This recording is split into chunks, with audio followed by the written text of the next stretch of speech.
sealed book.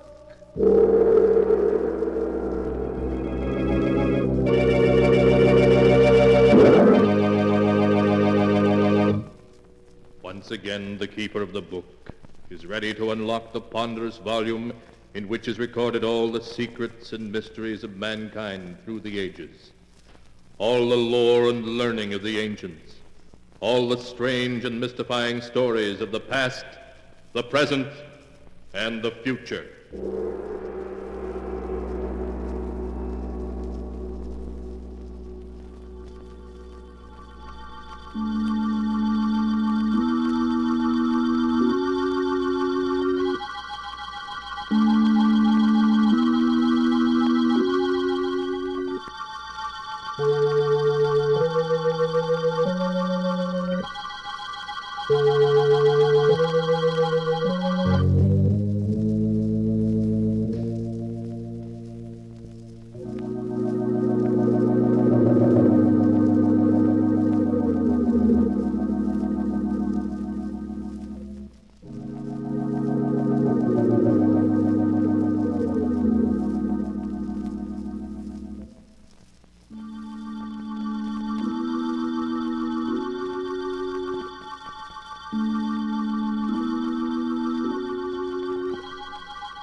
Keeper of the book, what tale will you tell us this time? First, I must unlock the great padlock which keeps the sealed book safe from prying eyes.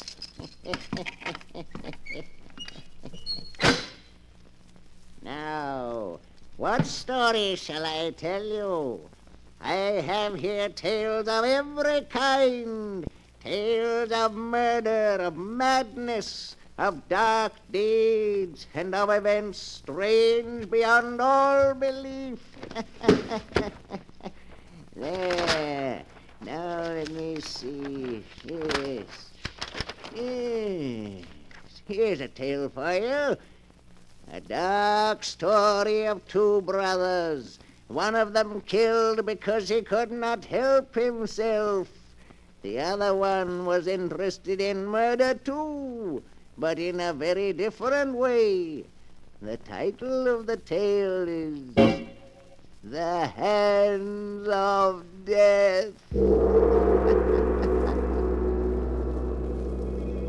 Here is the tale as it is written in the sealed book. It began in San Francisco on a night of thick, suffocating fog. A young man hurrying homeward turns a corner and bumps abruptly into a huge figure striding toward him. Oh, excuse me. Fog is so thick I didn't see you. It's all right. Tell me, do you live here? Here in San Francisco? Why, yes, I do. Do you know where Edward Morlock lives now? Why, no, I never heard of him. Now, if you'll excuse me, Wait. But I've really got to get home. I just want a light from your cigarette. Oh, of course. Here, I'll hold it for you. Just hold it like that. What is it? What's the matter? Nothing. It's nothing. It's my hands, isn't it? They frightened you. No, it's nothing. My hands, they disgusted you. No, of course not. They frightened you because they're not like other people's hands. No, let go of me. Are you sure that... You thought I was a freak? Let go of me. You're crazy. I'm not crazy, do you hear? I'll show you. No. I'll show you.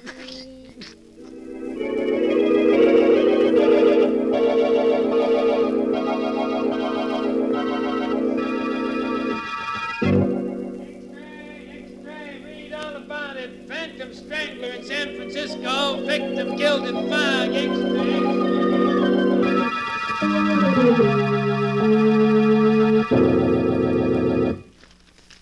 So, the Phantom Strangler is at work in San Francisco.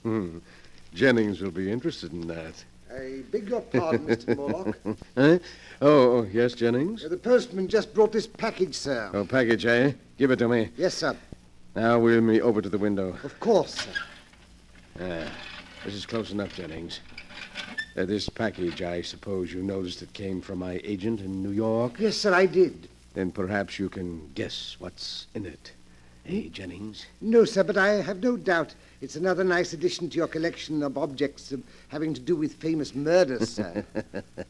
Yes, indeed. A nice addition.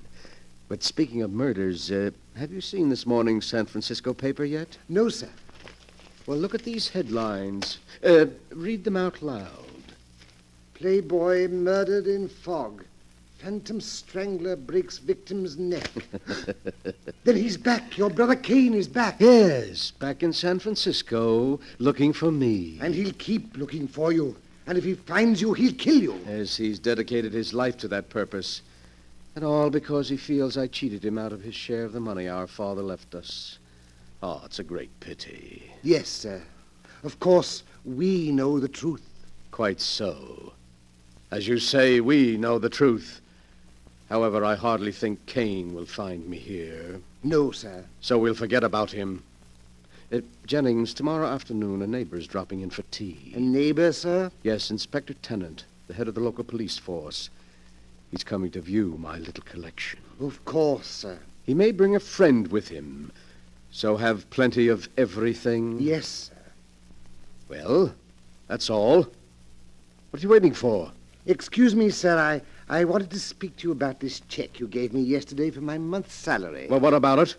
It's for the usual 500, isn't it? Yes, sir, but you see, Mr. Morlock, I've been thinking in these times I ought to have more. More? Just how much do you consider your services worth, Jennings? Shall we say 1,000 a month? 1,000 a month? It's quite reasonable, I think. After all, if I were to tell the authorities all I know about your father's will, and how it happened that the entire fortune came to you and none to Kane... Never mind, Jennings. I'll make out another check. Thank you, sir. But be careful you don't drive me too far, or you may regret it. Oh, I think I'll be safe enough, Mr. Morlock. After all, confined to that wheelchair as you are, you need me. That's enough.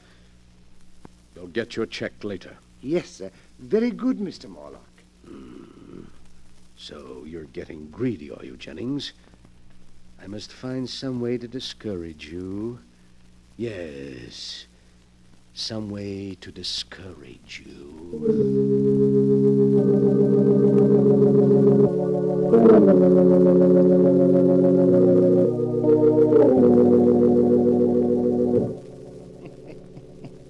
The next afternoon, Edward Morlock, the strange, crippled collector of murder relics, enjoyed himself thoroughly playing host to Police Inspector Tennant and Mr. Norman Smith, a criminologist friend of his. He began by showing them his latest acquisition, the one that had come by mail just the day before. And now, gentlemen, look. A cashmere shawl. Yes, but no ordinary cashmere shawl. Until last month, it was owned by two very old sisters who lived in a dingy house in Baltimore. In Baltimore? Yes. You mean that's the shawl? Exactly, gentlemen. That's the shawl with which the two old ladies were strangled by a sneak thief. Well, I'll be darned. It's a prize worthy even of my collection, which is, I flatter myself, the most complete of its kind ever assembled. Funny hobby, I'd call it. Every man to his taste, Inspector. Murder is your business, but it's my hobby. Now, if you'll just pull back those curtains there, the rest of my collection is on the shelves behind them. These curtains? That's right.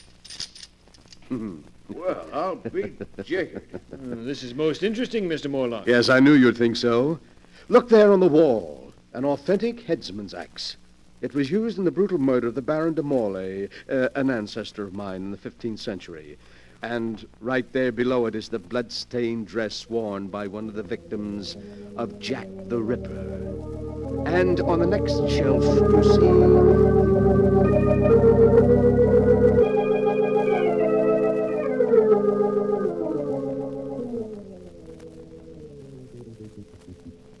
And so there, gentlemen, you have the highlights of my collection.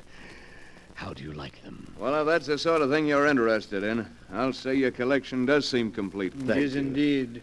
In fact, there's really nothing missing except perhaps a murderer and a victim. What did you say? That the only thing missing from your collection is a murderer and a victim. A most interesting thought, Mr. Smith. And after all, why not? Why not what? Oh, excuse me, Inspector. I was just thinking out loud. Oh. Well, I'm afraid we got to go now, Moloch. Hey, Smith? Yes, you're right, Inspector. It's been a great pleasure having you, gentlemen. And I do hope you'll call again.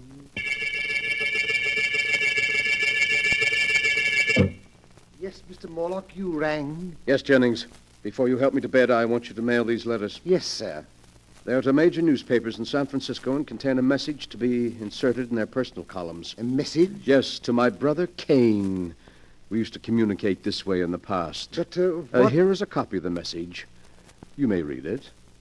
If the gentleman with the unusual hands will visit his brother in Santa Villa, he will learn something to his advantage. You're inviting him here? Exactly. You've decided to play safe, to trap him and turn him over to the police? Oh, that's clever of you, Jennings. Yes, very clever. But you've already proved you're clever, haven't you? Now just take these letters out and mail them, and soon, quite soon, I think, we shall be seeing my dear brother Kane again.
And now for the rest of my story, the hands of death, as it is written in the sealed book. After Edward Morlock had put into effect his plan to bring his brother Kane to him, he sat in his wheelchair and waited, seeming much amused at some secret thought of his own. One day passed, then two, then three, and then the newspapers carried strange news new headlines. Extra, read all about it. Phantom Strangler in Los Angeles. Extra, read all about it. So Brother Kane was in Los Angeles last night, Jennings. He's getting closer. I shouldn't be surprised if he arrived here tonight. I don't like it. Oh, nonsense, Jennings. You know you've got nothing to fear from Kane. Unless, of course, you're so careless as to make some remark about his hands. I know, but he intends to kill you. I think I'll be able to control him. I want you to bring me a glass of milk. Kane is very fond of milk. Glass of milk? With a triple dose of sleeping powder in it. But I don't understand. Never mind. Just do as I say. What's that? I imagine that's Kane now. Kane? Here, already? Quick. I'll let him in. You get that glass of milk ready. And bring it in when I ring. Yes, sir. When you ring, sir. Oh, come in, Kane. I've unlocked the window. Yes, I'll come in, Edward. Now that I've found you at last. Well, I'd hardly say you found me, Kane. I sent for you. It's the same thing. Now I'm where I can put my hands around your throat at last. I'm going to kill you. Do you hear? Kill you. Kane, sit down. What? Sit down. I want to talk to you. All right, I'll sit down, but you can't change my mind. Tell me, Kane, how many people have you killed since you got out of the penitentiary? 7. 7 murders? They looked at my hands. They were disgusted. I didn't kill them. My hands did. You hear? I didn't want to kill them, but my hands killed them anyway. Why, of course, I understand. Your hands. Your great-grandfather had hands like yours, you know, Kane. Don't talk about it anymore. Of course not, Kane. But you must be hungry. I'll ring for Jennings. He'll fix something for you. Yes, I am hungry. But please, Kane, don't startle the poor fellow. You know, he's very much afraid of you. Why? Why is he afraid of me? It's your hands. He says they give him nightmares. My hands give him nightmares? Oh, you mustn't blame him, Kane. He can't help it. My hands give him nightmares. Yes, sir. I brought you a glass of milk, Mr. Morlock. My hands frighten Oh, me. thank you, Jennings. Just put it down here. Yes, sir. Why are you looking at me like that, Jennings? I'm not looking at you, Mr. Kane. You're looking at my hands. They upset you. They give you nightmares. No, Mr. Kane, that's not true. I'll show you. I'll give you a reason to be afraid of my hands. Mr. Morlock, help me. I'll show you. I'll Let show go, you're you. kidding. Help. There. That'll teach you to be afraid of my hands. You can let him go now, Kane. He's dead. My hands, they've killed again. Yes, he's dead. Oh, you've been very wicked, Kane. I didn't want to kill him. My hands did it. My hands, you hear? You must be quiet now, Kane. You must rest. I didn't want to kill him. Here, drink this milk. Then lie down and rest for a while. We'll talk some more in the morning. All right. I'll drink it. I'll take care of everything. Ah. That's right, Kane. Lie back and sleep. Sleep soundly.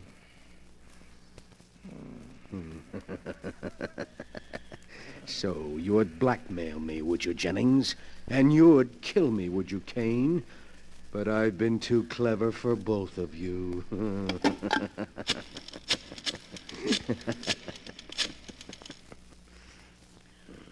Hello. Hello, police headquarters. Connect me with Inspector Tennant, please. I want to report a murder.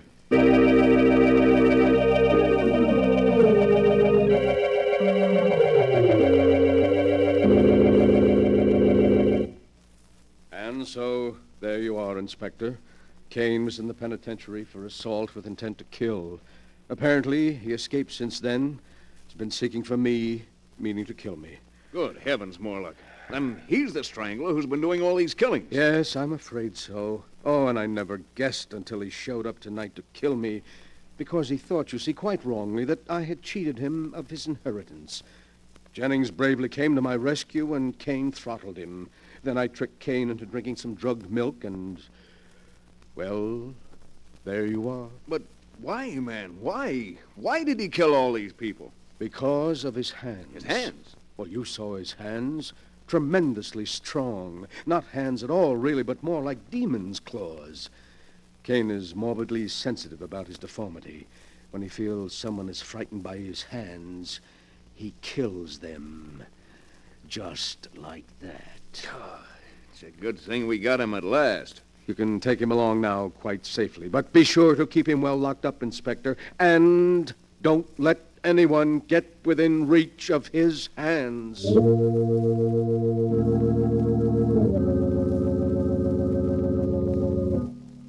A few weeks later, Kane Morlock entered the lethal chamber of the state penitentiary. Edward Morlock, the condemned man's invalid brother, was one of the few spectators. Kane Morlock, with his last breath, cursed his brother and swore that someday he would be avenged. Then he died. The following day, Inspector Tennant and his friend Norman Smith paid Edward Morlock another visit. Oh, good evening, Inspector and Mr. Smith. It's very kind of you to stop by tonight. We dropped in to see how you were making out, Mr. Morlock. Thought maybe, what with your trip yesterday and the shock, that perhaps... Oh, no, I'm quite all right, thank you. What must be, must be. You see, I'm a philosopher. You have somebody looking after you? Yes, Philippe, a Filipino boy, is taking poor Jennings' place. Oh, and, gentlemen, that reminds me. I have something here that will interest you. Mm-hmm. Something that'll interest us? Yes, here on the table beside me. This jar. A burial urn, isn't it, Mr. Morlock? Exactly. And in this burial urn are the ashes of poor murdered Jennings. Jennings' ashes? Yes. You mean you're going to keep them with you? But of course, gentlemen. I was very fond of Jennings, very fond. What more fitting than that I should keep his ashes to remind me of his years of faithful service? Besides, well, I can always look upon them as part of my little collection. Your collection? Yes, Inspector. It was Mr. Smith here who pointed out that, complete as it was, it lacked both a murderer and his victim. Well, here are the ashes of the victim. Great heavens. That's rather a unique item, Mr. Morlock. Yes, indeed, an item any collector would be proud of. But the really choice addition to my collection is here in this box, which just arrived. Would you care to look at it, gentlemen? What in the Oh, world? now you needn't guess. I'll lift the lid and, see. Merciful heavens. A pair of hands. The hands of your brother Kane. Exactly. I can't believe it. But what is so strange about it, gentlemen? There are the ashes of a murder victim. Here are the unique and terrible hands that throttled him. Where in all the world will you find a collector who can boast such items as these? You must be mad. Morlock, did you plan all this from beginning to end? Plan it, Mr. Smith. But how could I? You're quite mad. We could never prove it. You could prove nothing. Nothing. Inspector, I think we'd better go. Yes. Come on, let's get out of here before I do something I'd regret. Call again any time, gentlemen. Easily upset, weren't they, Kane? Upset by your hands. Your great, strong hands that are going to become the prize items of my little collection. The distorted hands of a murderer. Ooh, how cold they are.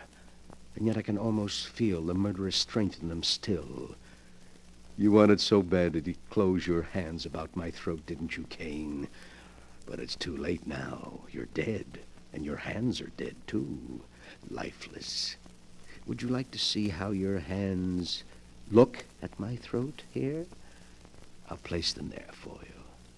See how nicely they fit around my neck. Just as if they... No! No! No! Let go of me! Your hands! They're choking me! I can't breathe! Morlock, what is it? Where are you? Inspector, look. They're on the floor. Good Lord. It's Morlock. And... No, it can't be. His brother's hands are clutched around his throat. They've strangled him.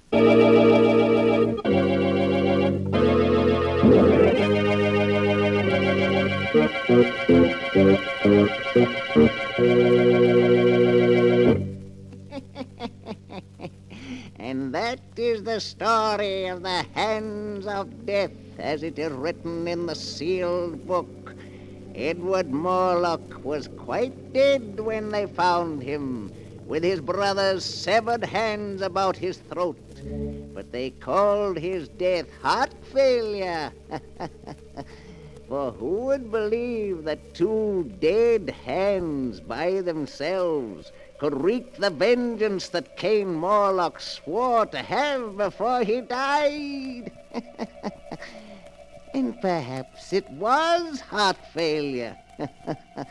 Perhaps Edward Morlock, thinking he felt the hands move, died of sheer terror. You'll have to decide for yourself which is true. The answer is not written here.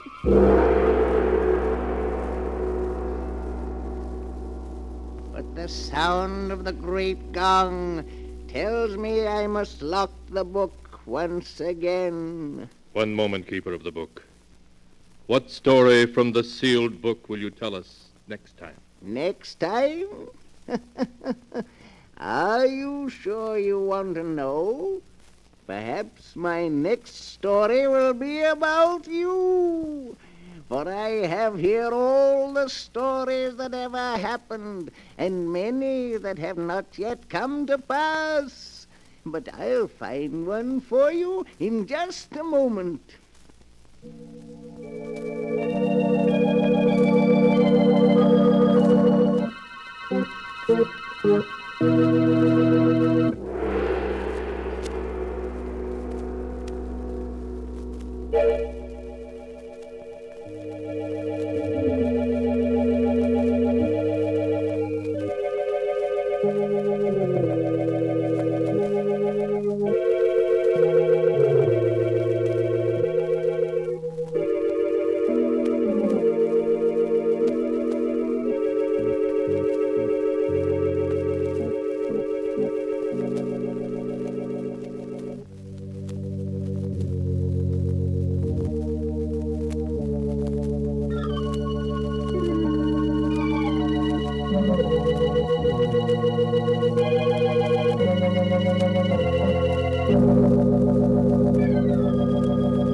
And now, Keeper of the Book, have you found the story that you'll tell us next time? Yes, I found one. It's a story about a man who found the secret of immortality, of life everlasting, and how he tried to use it to make himself master of the earth. The title of the tale is The King of the World. Be sure to be with us again next time, when the great gong heralds another strange and exciting story from The Sealed Book. The Sealed Book, written by Bob Arthur and David Cogan, is produced and directed by Jock McGregor.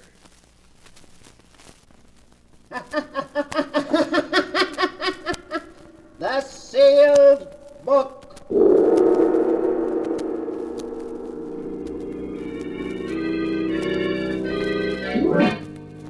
Once again, the keeper of the book is ready to open the ponderous volume in which is recorded all the secrets and mysteries of mankind through the ages. All the strange and mystifying stories of the past, present, and the future.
Keeper of the book, what tale will you tell us this time? What tale shall I tell you?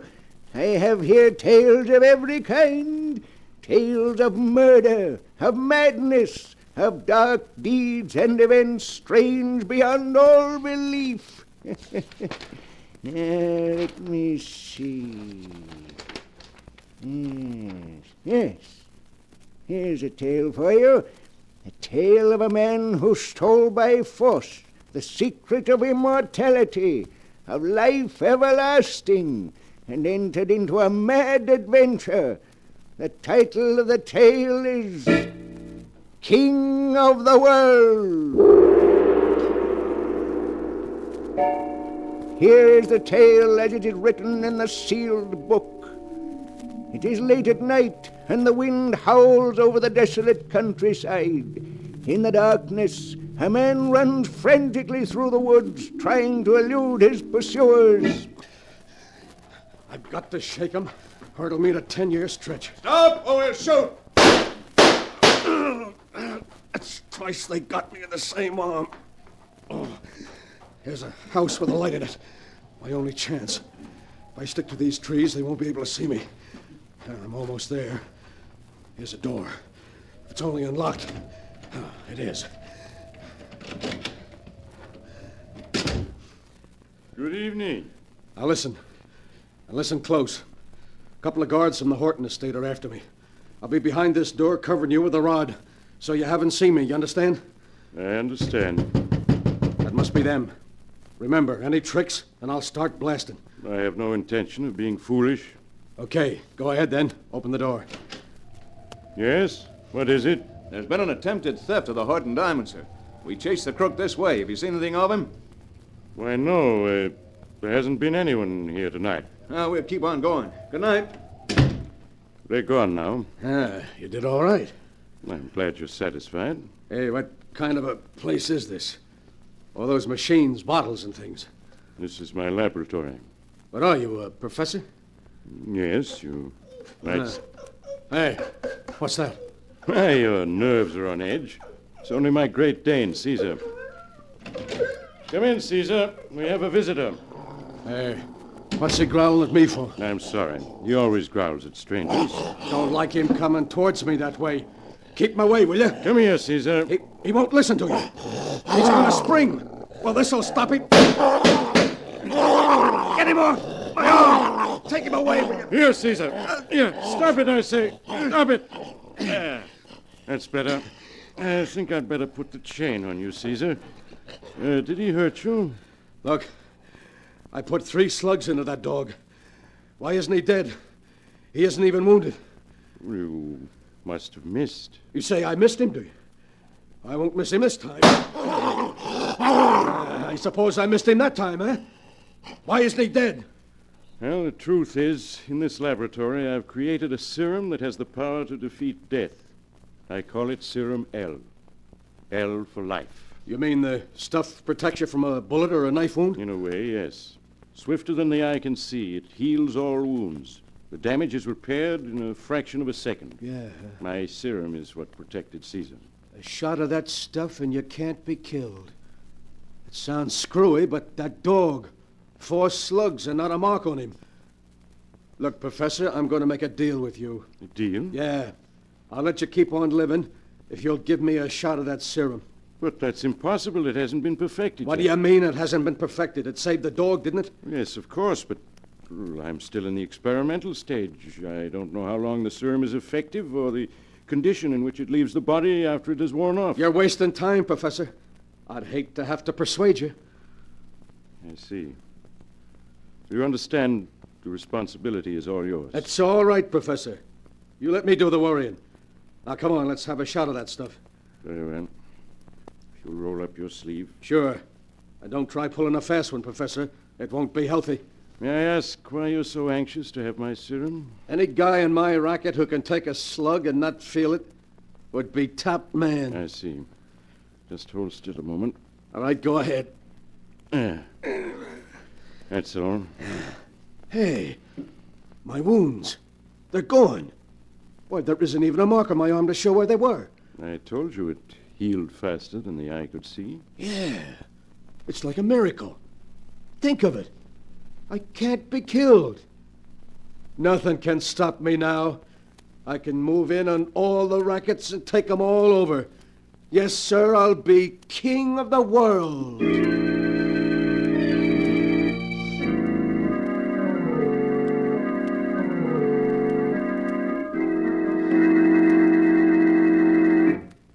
Hello, Duke. What do you want to see me about? I'm kind of busy. I won't take up much of your time. I'm after a job. Well, I'd like to give you one, but I haven't room for another man. You're wrong. There's one job in your racket that's going to be open soon. Yours. Mine? Yeah. Duke, you've got a funny sense of humor. Yeah, I know.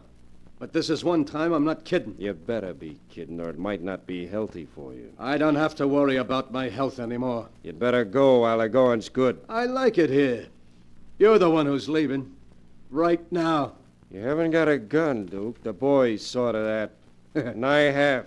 You're a little nervous, ain't you, Williams? Stay where you are. I'll let you have it. I don't scare easily, not anymore. You asked for it. Couldn't have missed. I won't this time. Don't seem to be able to stop me, Williams. I shot you. I tell you I shot you. Why did you fall? Oh. Oh, it can't be. I put 6 bullets into you. Why did you fall? Your gun is empty now, Williams. It's just you and me. No, Duke, don't. I'll do anything you say. Stay away, please.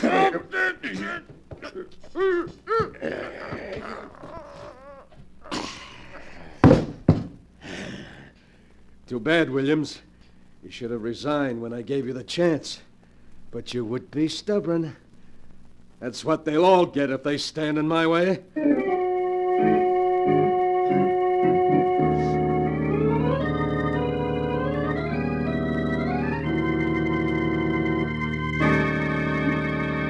Hello, Mike. Come on in.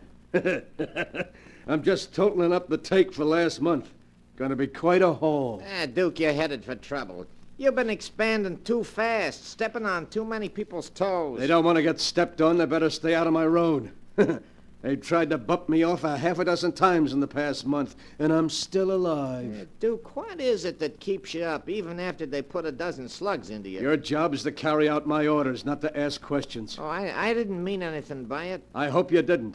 Now, look, I want you to pick up a fast car. We're going after the Horton Diamond tonight. The Horton Diamond? Yeah. Duke, that's suicide.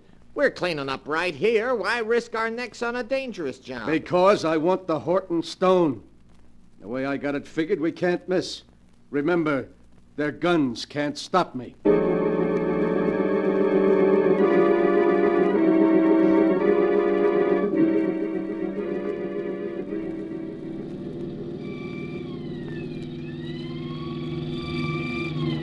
70 the best you can get out of this car? I got my foot down to the floor now. Hey, look at that diamond, Mike. Isn't that beauty? Think of it. I got $500,000 right in my hand. A lot of good it's gonna do us if we don't shake that police car. Yeah, you're right. They're hanging on. We gotta shake them. There's nothing more I can do. I'm pushing this crate as fast as it'll go. All right, look out for this curve. We're taking it too fast. Hey, I can't control Look it. out, we're going over here.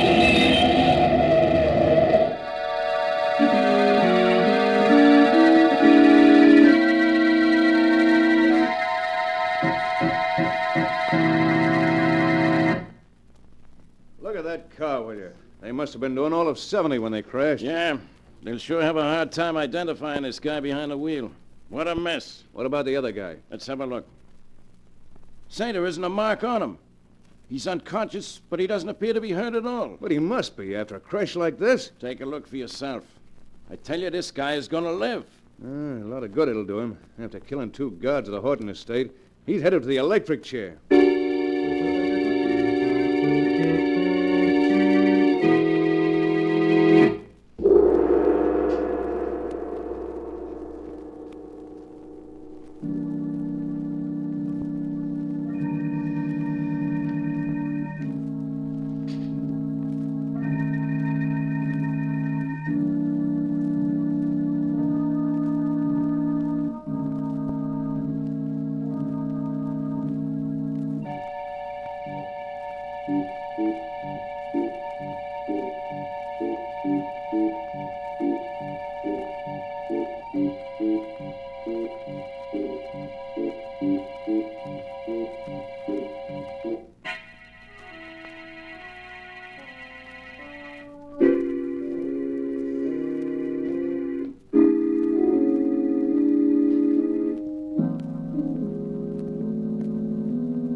And now, to go on with the story of the King of the World, as it is written here in the sealed book. Duke Farson, having been duly tried and sentenced for the murders he committed, is being strapped into the electric chair. Warden, you're wasting your time. This isn't the last mile from me. I'm one guy you can't fry. All right, Richards, we can proceed now.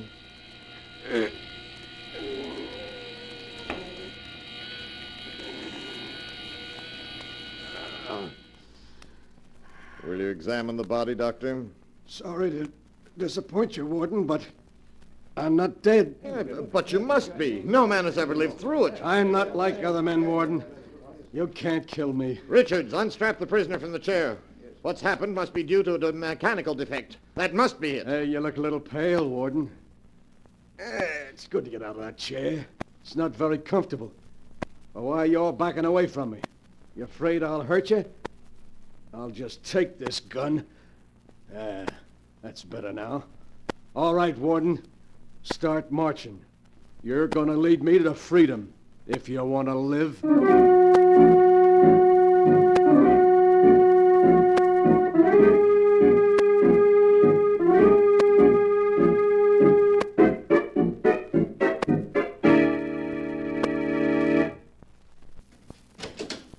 Duke.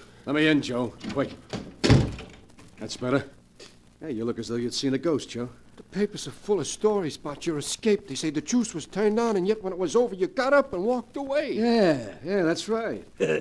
I told him I was one guy too big to be killed. Look, Duke, I can't afford any trouble with the cops. You know I'm a three-time loser. Shut up. I'm still giving orders. You'll do as I say. The cops can only send you up for life. I can do worse. Don't talk like that, Duke. You know you can count on me. I'll do anything you say. You'd better.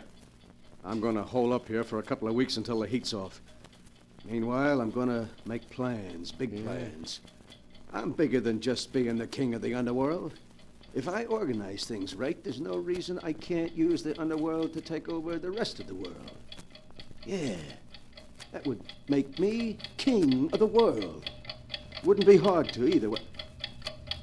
Why is that clock so loud? I can't even hear myself talk. What clock? There isn't any in this apartment. Are you deaf? Can't you hear it? No, Duke, honest. I don't hear a thing. You must be imagining things. I don't know. I don't hear it so loud now either. Yeah, I guess maybe it was my imagination. Yet I could have sworn. Well, never mind. I got other things to think of. Big things.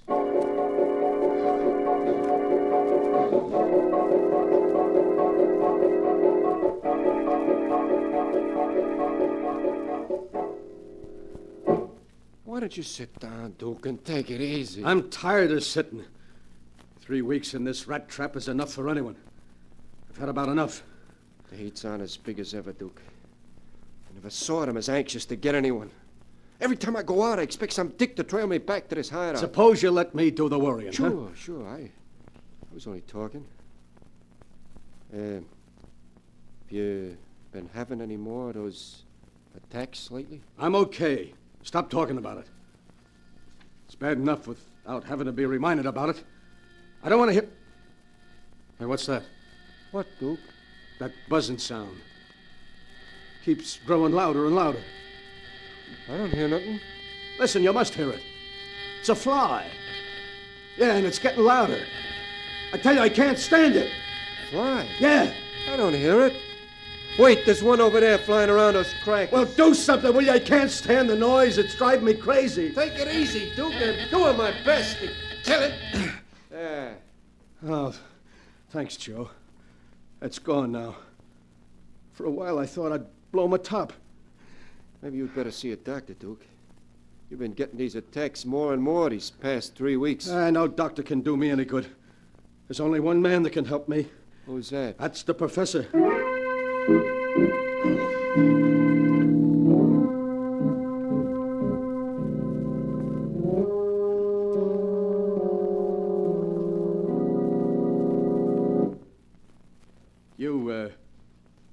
You remember me, don't you, Professor? Yes, of course.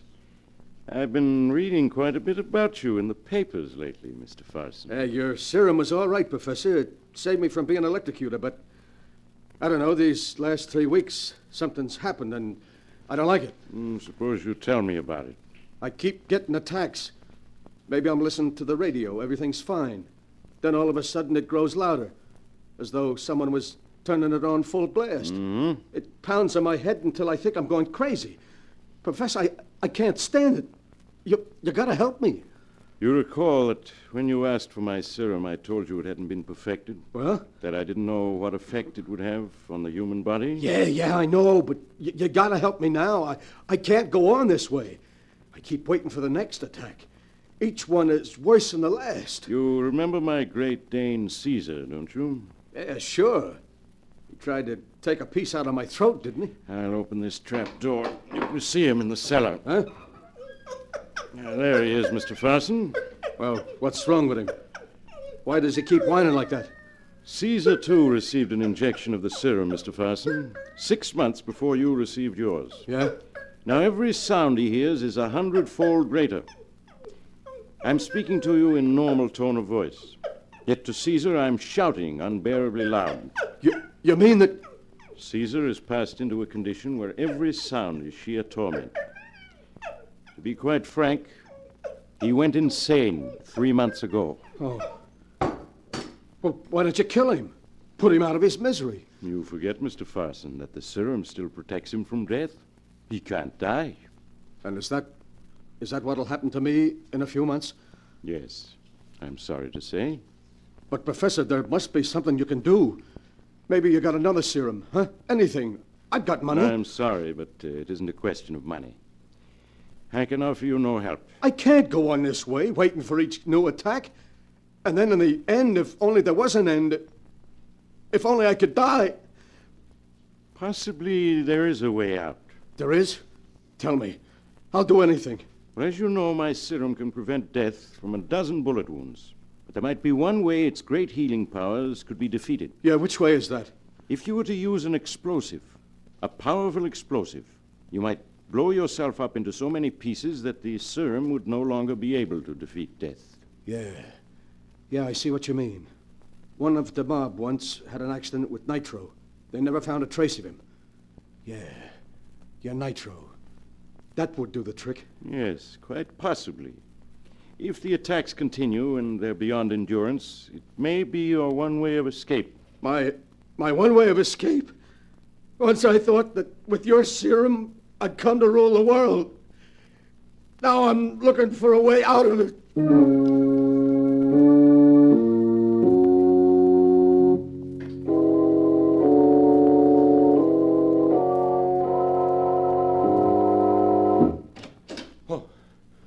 It's you, Duke. Yeah. You expecting someone else? No, of course not. What are you so jittery about? Oh, me? Yeah. I'm okay. What'd the guy you went to see say? He can't help me. No one can. What are you gonna do, Duke? There's nothing I can do but wait. Maybe he was wrong. Maybe I won't get them attacks anymore. After all, just because it happened to the dog doesn't mean that... Hey, what's that? That steady pounding. It's growing louder and louder. Must be another attack. I can't stand it. It keeps pounding, louder and louder. Maybe it's the faucet in the kitchen. It's been leaking lately. I'll have a look at it. I can't go on this way, I tell you, I can't. It's gone now, but there'll be another attack. And then another. The faucet was leaking. I just turned it off. Was that what was troubling you, Duke? Yeah. It's no use. I can't go on this way, waiting for it to happen all the time. And then ending up like that dog. What dog? Never mind. Get out the car. We're going on a little trip. Trip? Yeah. Where to, Duke? Upstate to the old hideout. I'm going to try to take the one way out.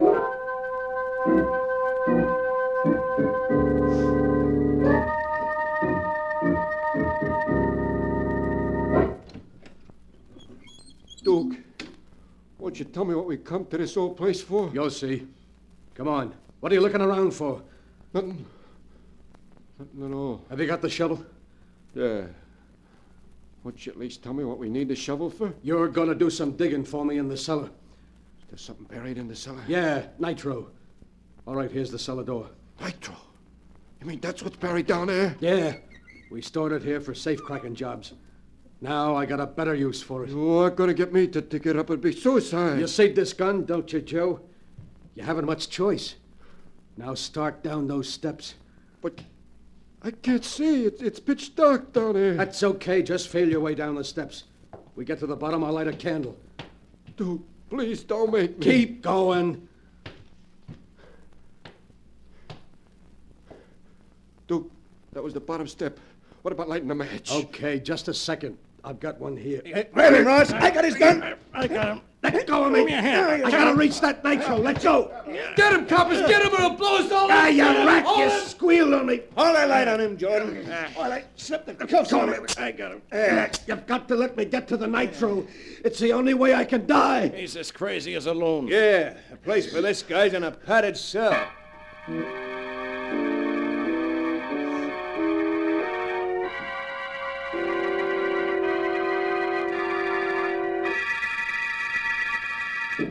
All right, Farson, in you go. All right. There. You won't be able to hurt yourself in that nice padded cell. And you won't be able to hear any of those loud noises again either. No noises. There aren't any radios or watches or automobile horns that can bother you in that cell. It's guaranteed 100% soundproof. Now be a good boy. Oh, you gotta let me go. I want to die, do you hear? You can't let me live and suffer these attacks. Let me out of here. Let me out, do you hear? I can't stay. Oh, it's starting again. Another attack.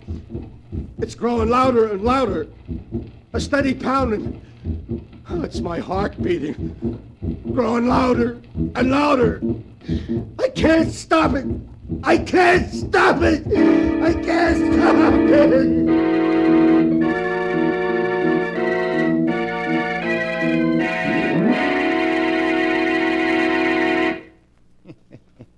And that is the story of the King of the World, as it is written in the sealed book. Years have passed, but Duke Ferguson is still locked up in the padded cell. Day and night he begs to be executed, and yet at the same moment he knows he can't die, that the serum in his blood has given him immortality and sentenced him to a life filled with torturous sounds from which there is no escape. There is no escape. It is so written here in the sealed book.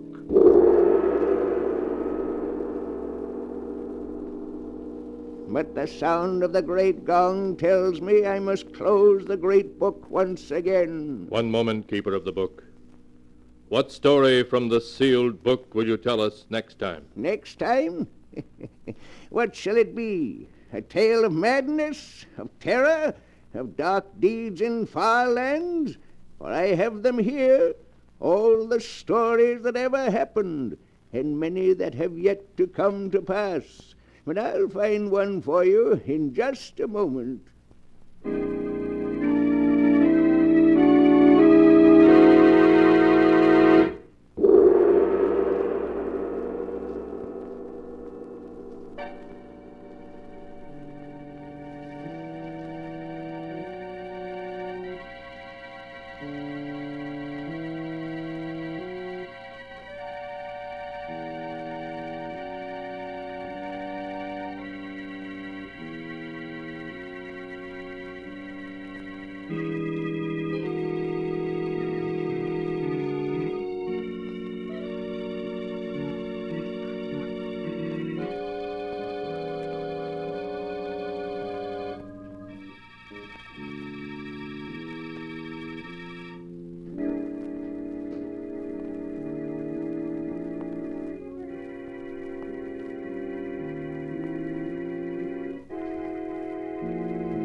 And now, keeper of the book, have you found the story you'll tell next time? Yes, I found one.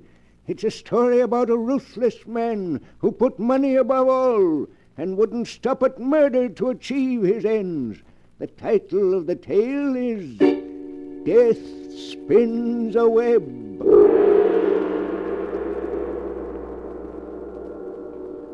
Be sure to be with us again next time, when the great gong heralds another strange and exciting story from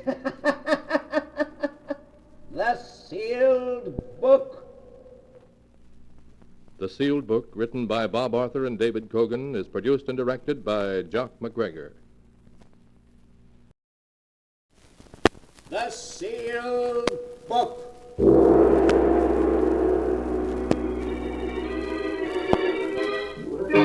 Once again, the keeper of the book is ready to open the ponderous volume in which is recorded all the secrets and mysteries of mankind through the ages.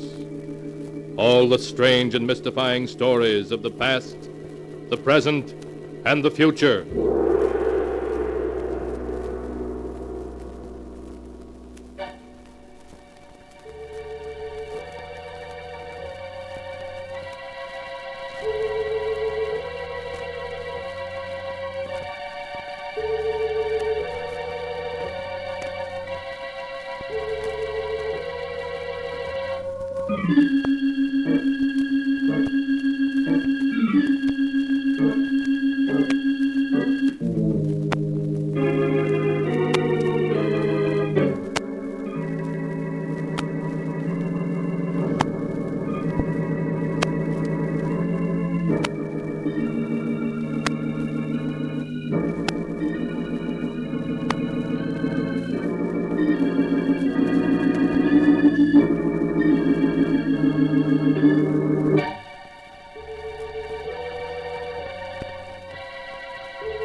Keeper of the book, what tale will you tell us this time?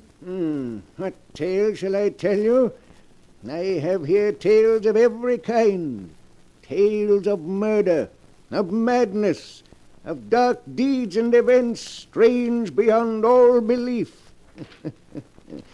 Let me see. Yes, here's a tale for you.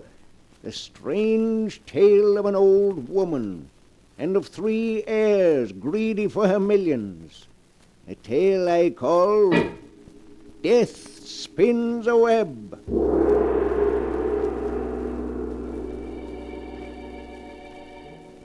And here is the tale as it is written in the sealed book.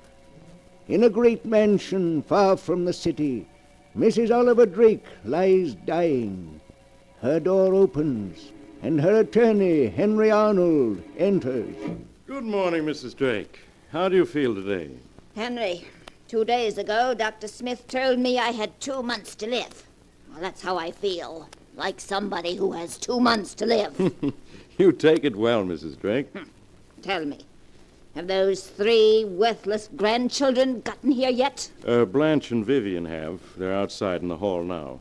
But you want to see them? I don't want to see them, no. But I will. We have things to talk over. Of course. I'll send them in. Your grandmother will see you now. Oh, thank you. Thank you, Mr. Arnold. Oh, Granny, darling, it's so nice to see you again. Why, you don't look sick at all. That must be quite a disappointment to you, Vivian. Dear Granny, it's so good to see you again. How are you, darling? Dr. Smith says I may live for another 10 years. Now, Blanche, you mustn't look so downcast.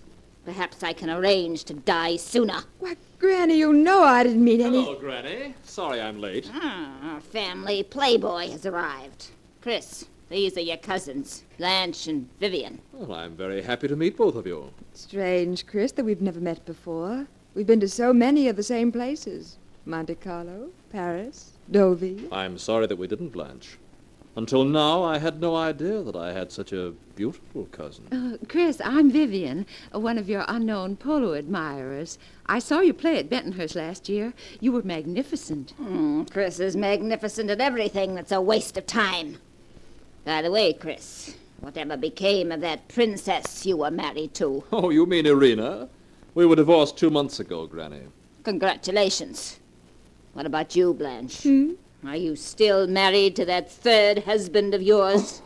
Oh, no, Granny. I got rid of him a year ago. What about you, Vivian? I'm free at the moment, darling. You know, if I were to search the entire world for the 3 most useless people, I don't think I could do better than you 3. As far as I'm concerned, you're undoubtedly right, darling. If I had my way, I'd cut you 3 vultures off without a penny and leave everything to charity. Unfortunately, under your grandfather's will, I have to divide the fortune among the 3 of you. But I'm permitted to divide it any way I see fit. But of course you're going to divide the money equally between us, aren't you, Granny? No, dear, that's just it. I'm not. What? I'm going to leave the fortune to just one of you. The other two will merely receive token inheritances. But why, Granny? I feel that one of you must be just a shade less useless to society than the other two. And to that one, I intend to bequeath the fortune. I see. And have you made up your mind yet? No. Ah?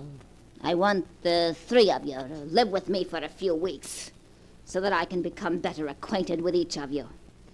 And at the end of that time, I shall make my decision.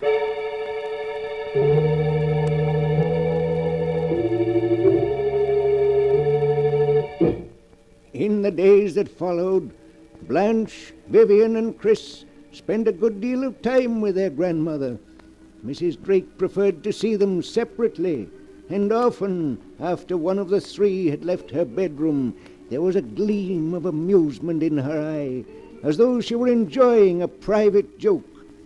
Chris, meanwhile, working on a plan of his own, also saw a lot of his beautiful cousins separately. Oh, Chris. Isn't it beautiful out here? You're very beautiful, Blanche. As beautiful as the night itself. You don't have to say that, Chris. Just because there's a full moon. It's not the moon. Darling, life hasn't been the same since I met you. The moment our eyes met, I was lost. Oh, Chris. Chris, I felt the same way. Only I didn't think you did. But I do, darling. Then you're going riding with Vivian each morning doesn't mean anything? Oh, of course not. You're the one I love, and always will. Oh, Chris. Chris, I do so want to believe you. I've been so unhappy. None of my husbands ever understood me. But I do, darling. And I love you very much. Oh. Oh. You know that now, don't you? Yes, Chris. Yes. I do.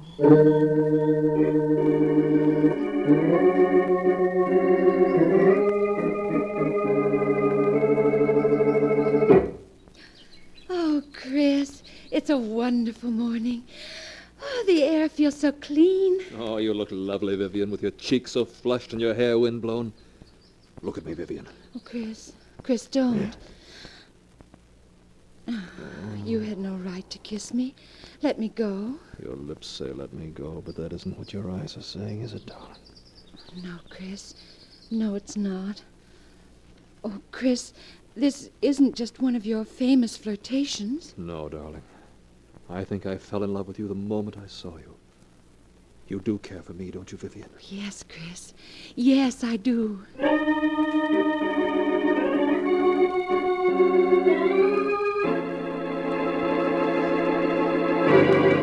I understand you want to see me, Granny. Yes. Come over here, Chris. Well, how did you make out? What do you mean? I said, how did you make out? With Vivian, of course.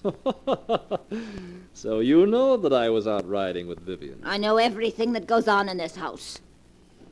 Vivian may not know that you took Blanche for a walk down by the lake last night, but I know. Oh, now, Granny, you're not going to give my little game away, are you? Oh, no, Chris, no. I find it very enjoyable watching an unmitigated scoundrel make love to two women at the same time. Well, after all, Granny, if you don't leave me the fortune, I have no choice but to marry whichever one of them inherits it. But they're such stupid women, Chris. You yourself are a rogue, but at least an amusing one. But those women... And that's the reason you ought to leave me the fortune, Granny. It's a pity I'm not 20 years younger, isn't it, Chris? Then your charm might have some effect upon me. Yes, you're quite right. Well, Chris, you'd better get back to Blanche and Vivian. After all, one of them might be an heiress, and heiresses demand attention.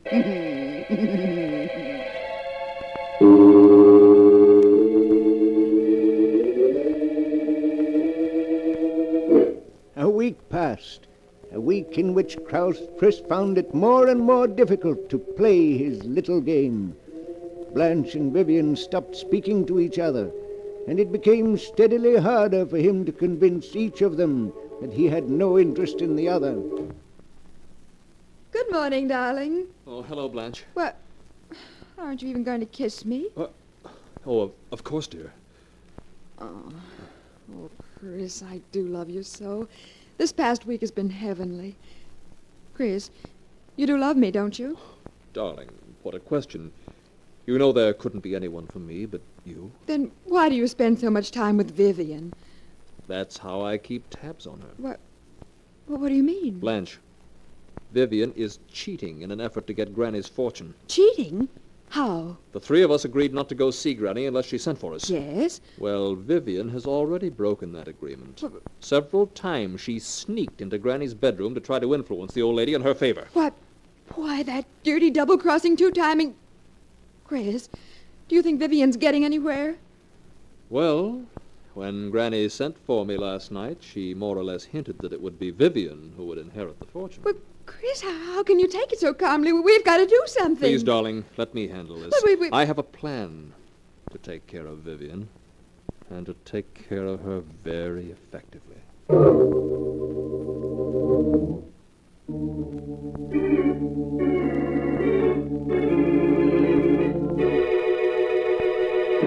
Hello, Vivian. How are you, darling? Let go of me, Chris. Let go. But what's wrong, darling? Aren't you afraid Blanche may be wondering where you are? Oh, so that's it. Yes, that's it. Vivian, listen to me. Whatever time I've spent with Blanche hasn't been because I wanted to. All I've been doing is protecting our interests. Protecting our interests? You may not know it, but Blanche has broken the agreement the three of us had. She's been sneaking in to see Granny behind our backs. Why, that low-down, conniving, peroxide blonde. That's the reason I've spent so much time with Blanche. To learn if Granny is being influenced by her. And is she, Chris? Blanche seems to feel certain she's going to inherit the fortune. Oh, Chris, what are we going to do? You can do as you please. After I've spent days with that hag trying to protect our interests and ensure our future happiness, you accuse me of making love to her. I didn't say that. Well, you intimated as much. Oh, please, Chris, don't be angry. I'm terribly sorry I lost my temper. Oh, please say you forgive me, darling. Please. I'll never doubt you again.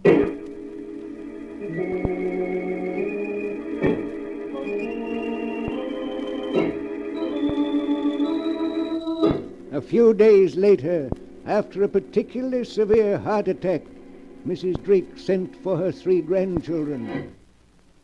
I suppose you're wondering why I sent for you, aren't you? Naturally. Oh, frankly, yes, Granny, darling. In the 2 weeks that you've been living with me, I've come to the conclusion that you 3 are the shallowest and most useless people alive. Why, Granny. If I could, I'd leave the entire fortune to charity. But the will of your grandfather provides that the fortune is to be divided among you.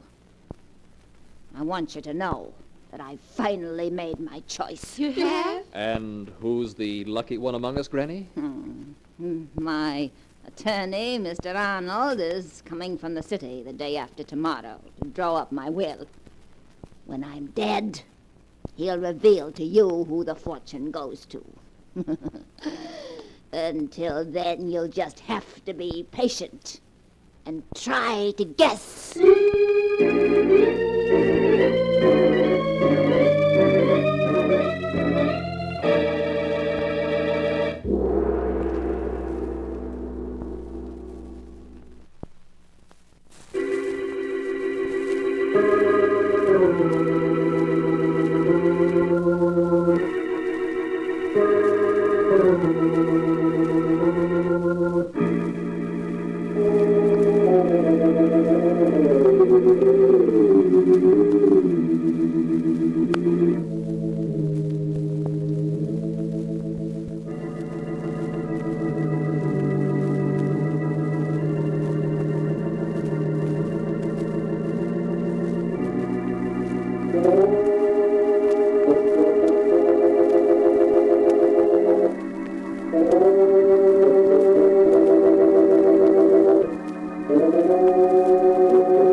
And now the story continues, as it is written here in the pages of the sealed book.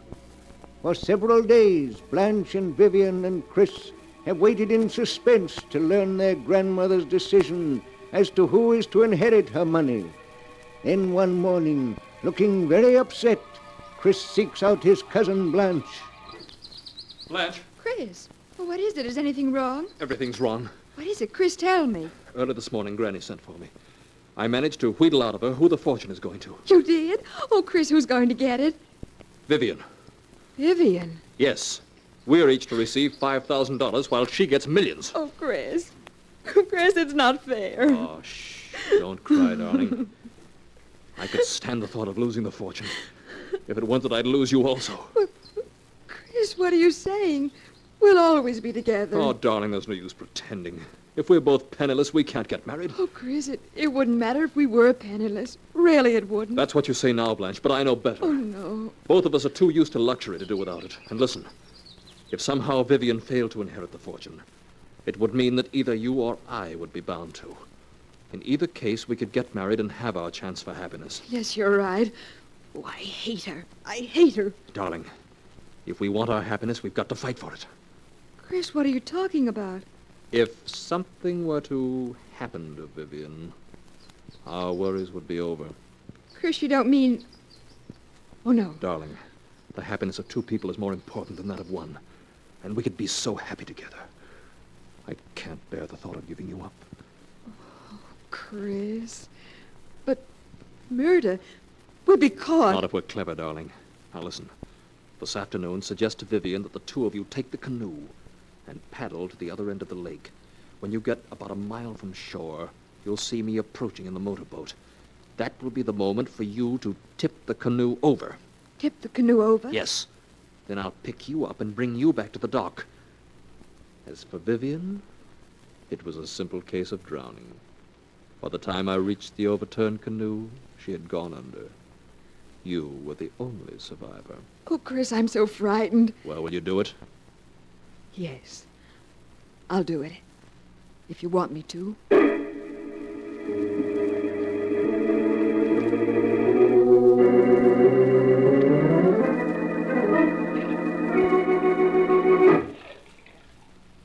Are you tired paddling, Blanche? No, Vivian.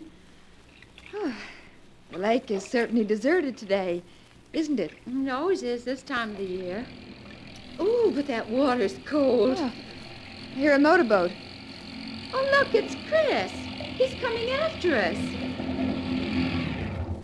Hello, you two. Who wants a lift? Let's just ignore him, Vivian. All right. We'll pretend he isn't there. He expects us to admit we're tired. Shall we change places? I'm tired of paddling in the stern. All right, if you like. But be careful. These canoes tip very easily. Yes, I know. Now you work your way slowly toward the stern while I make for the bow. Okay. Now, we have to slide past each other. This is a tricky part to changing places in a canoe. Blanche, look out. You're rocking the canoe. Oh, I can't help it. Look out. We're going over. Hey, what happened to you two? Chris, pick me up. Come over here and I'll help you into the boat. Chris, where are you? Here I am, Vivian. Chris, it's 30 yards to the boat. I can't swim that far. Chris, pick me up. My clothes are dragging me under. Swim to the boat and I'll pick you up. Oh, Chris, don't let me drown. Chris! Chris! It's only another 20 yards, Blanche. Chris, my clothes, they're so heavy. I'm getting so tired. Just a few more yards, darling. A few more yards. I couldn't swim beyond that if my life depended on it. I'm afraid you may have to, darling. Chris! Chris, come back! Chris, don't let me drown! Chris! Chris, no!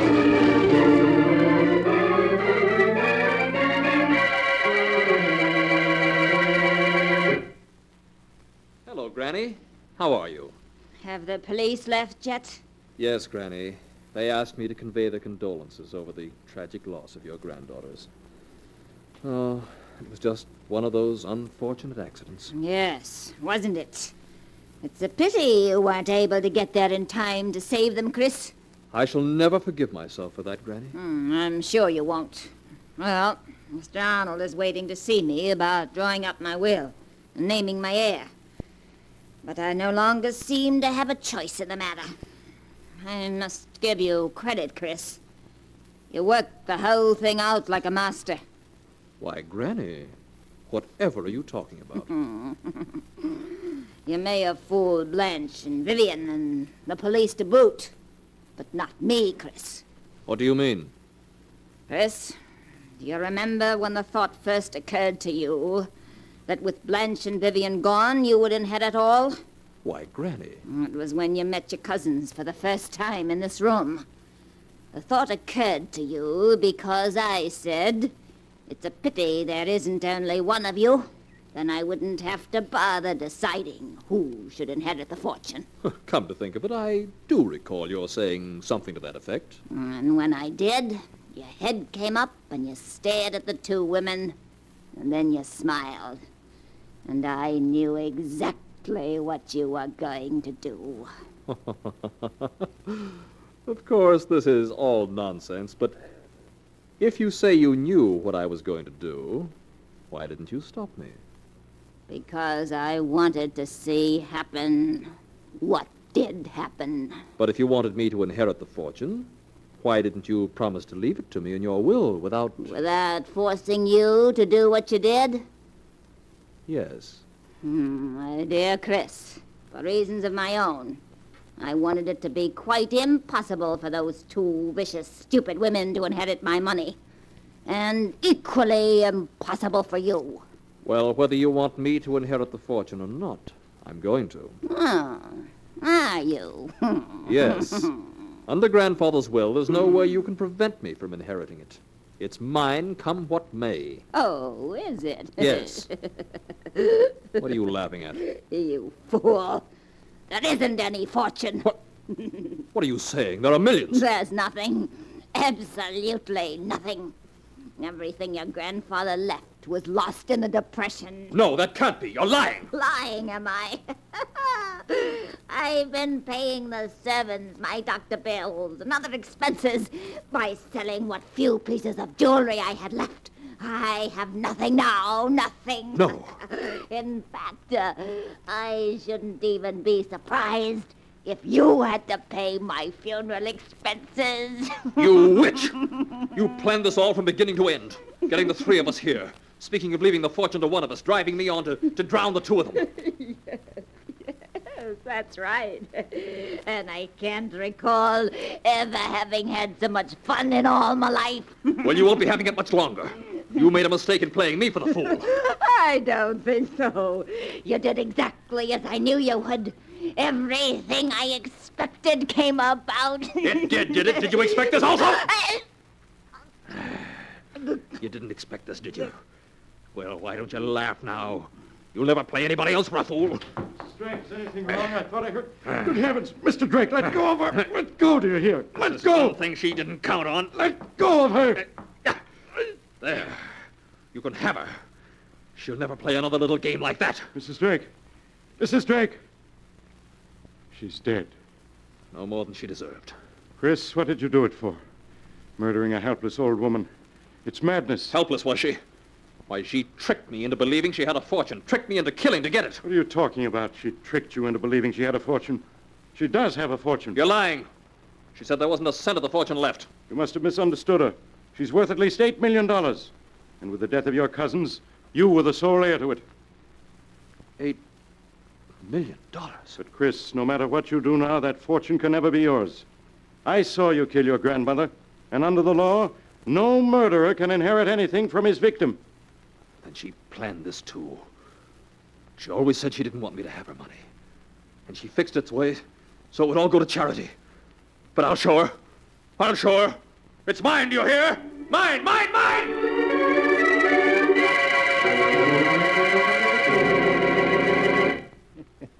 So in the end, old Mrs. Drake defeated her 3 greedy grandchildren after all.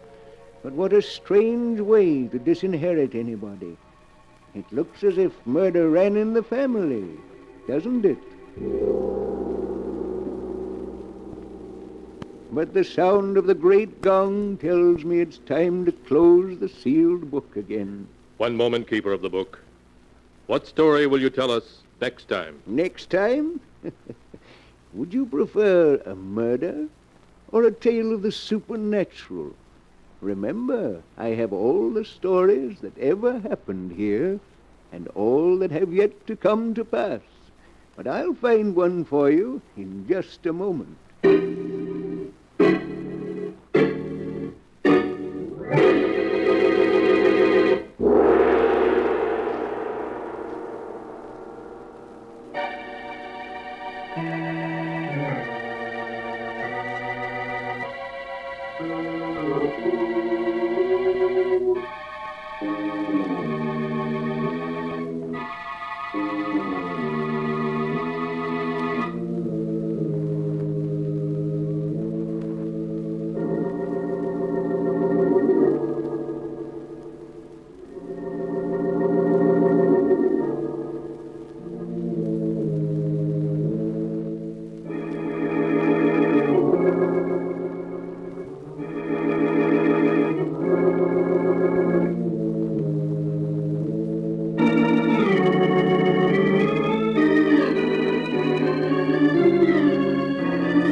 And now, keeper of the book, have you found the tale you'll tell next time? Yes, I found one. It's the story about a girl who goes to live on an island, a very strange island, where the dead walk by night and weird voices sound in the wind. I call the story Devil Island.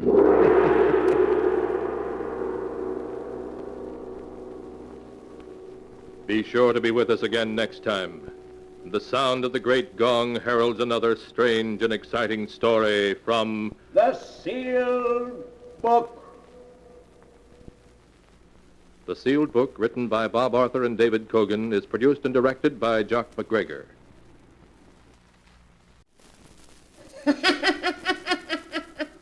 The Sealed Book.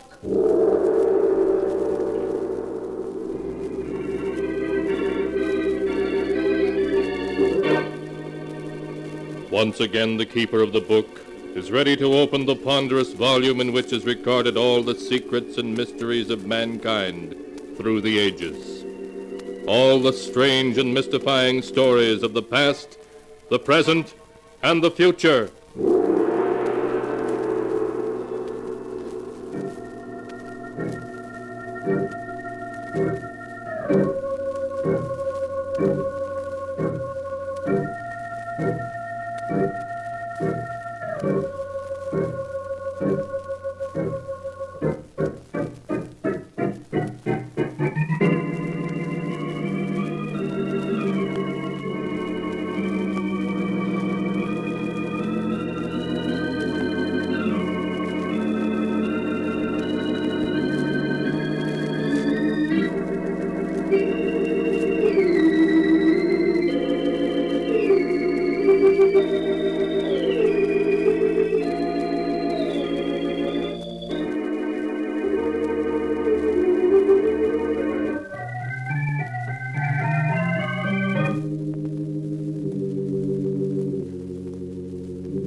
Keeper of the book, what tale will you tell us this time? What tale shall I tell you?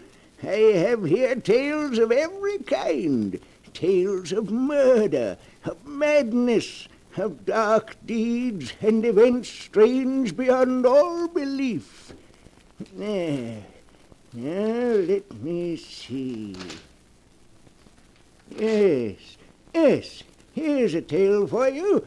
The story of a small and desolate island off the coast of New England, and the people who lived on it. The title of the tale is Devil Island. Here is the tale as it was told by Anne Drake, and is written in the sealed book. It all began on that bleak autumn day when I hired a motorboat to take me out to the island, Devil Island. The bleak-looking island which lay ahead and belonged to the Drake family for 200 years was to be my new home. I kept staring at it, wondering what it would be like to live on this island with my father, whom I'd never seen. 20 minutes later, the boatman had landed me at the dock and left. Towering above me was a high cliff, and on top of it was the house, a huge stone mansion that looked as old and weather-beaten as a medieval castle. I climbed the steep, rocky path that led from the dock to the house. Hello, I'm... Don't tell me. Anne, I've recognized you any place. You look exactly like your mother. Are you my father? Yes. Are you disappointed? Oh, no. No, of course not. Come into the drawing room. Your stepmother and uncle are waiting to meet you. Hester, Henry. Anne. I want you to meet my daughter, Anne. Anne, this is a great pleasure. Thank you, Uncle Henry. Anne, I'm your stepmother, and I can't tell you how happy I am to have you here. Won't you call me Hester? Thank you.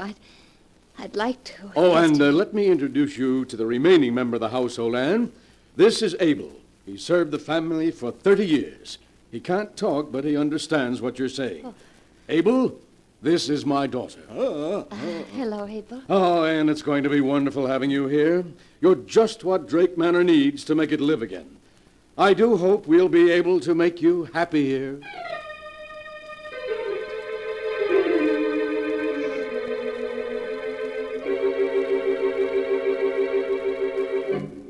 The weeks slipped by, and I was happy.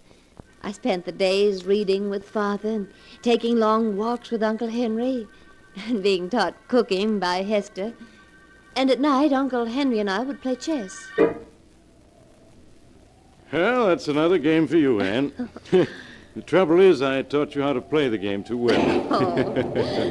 It looks as though another northeaster is on its way. Yes, it does. Would you like me to draw the curtains, Uncle Henry? If you will, Anne. That window over there seems to be... He's there, looking in at me.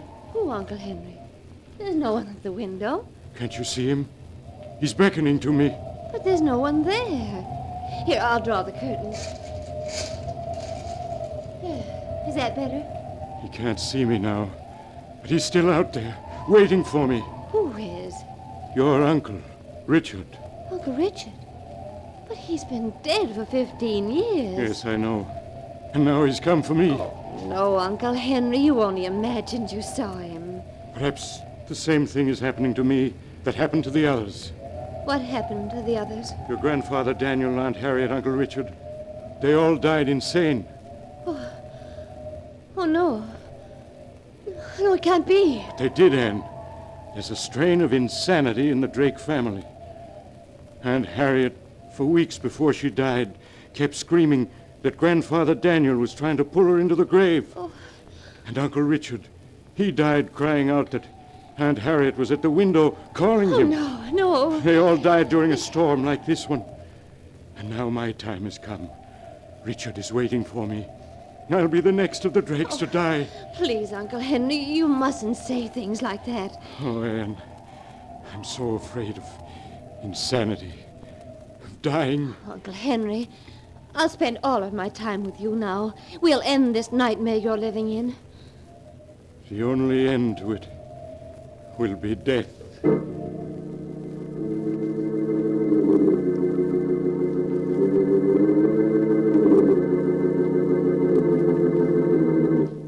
Uncle Henry never spoke of his terrible fear again, but in the weeks that followed he grew haggard, became frightened at the sound of a door opening. Then one day, another northeaster set in. By nightfall, it had whipped itself into a gale. At midnight, I woke suddenly to hear Uncle Henry speaking to someone in his room. Richard, stop tapping on my window. Go away, do you hear? Why can't you leave me alone? I don't want to go with you. No, not yet. I quickly opened my door. I stepped into the hall. No, don't take me now. Uncle Henry's voice grew wilder and wilder as I approached his room. Why don't you go away? You're dead. Dead. You have no right to bother the living. Uncle Henry, let me in. No. It's Anne. No. Uncle Henry, please unlock the door. I won't go with you, Richard. My time hasn't come yet. No, I won't. You can't make me. Henry. Why are you raising my window? No, Richard. Don't come in. Stay away from me. Uncle Henry. Uncle Henry. Anne, what is it? What's wrong? Oh, Father, do something. It's Uncle Henry.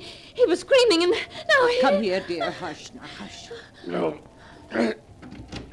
The door's locked. I'll have to break it down.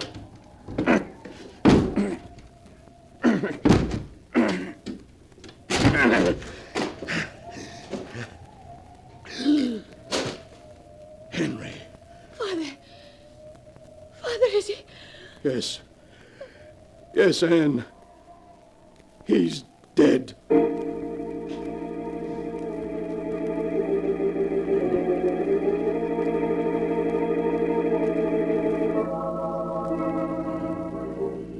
Here in the island, burying grounds of 6 generations of Drakes, we place the remains of our beloved brother and uncle Henry Drake, secure in the knowledge that in thy arms he shall find everlasting.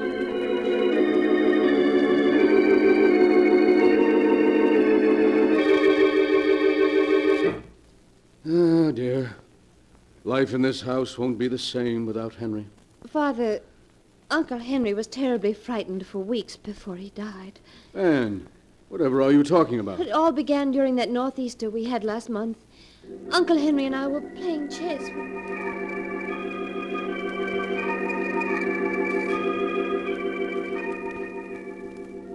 But Anne, why didn't Henry tell me about those hallucinations he was having? He didn't want to worry you.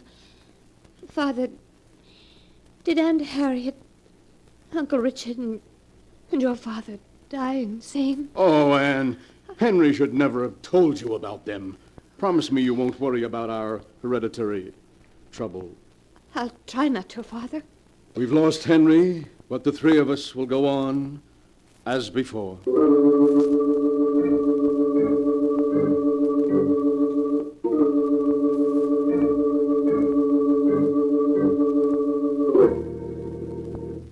The 3 of us tried to go on as before, but an unspoken fear had crept into our lives.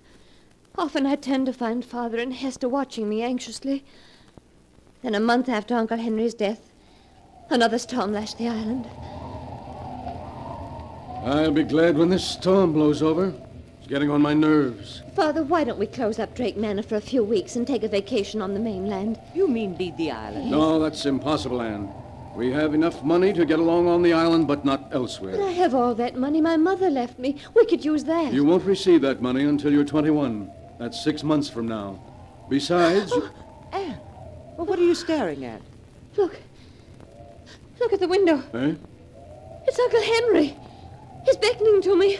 Anne, there's no one at the window. He's there. I tell you, he's there. Look. Now he's gone away. Oh, you saw him, didn't you? You must have. Darling, you only imagined you saw him. Oh, no, I did see him. He was beckoning to me, the way Uncle Richard beckoned to him. Means I'm going to be the next Drake to die. Anne, what are you saying? Oh, you mustn't talk like that. You just imagined you saw Uncle Henry. It was just an hallucination? Then I'm going insane. As he did. Oh, no, don't say that. Anne, you must rid your mind of all these fears, of everything Henry told you. Promise me you won't think about it anymore.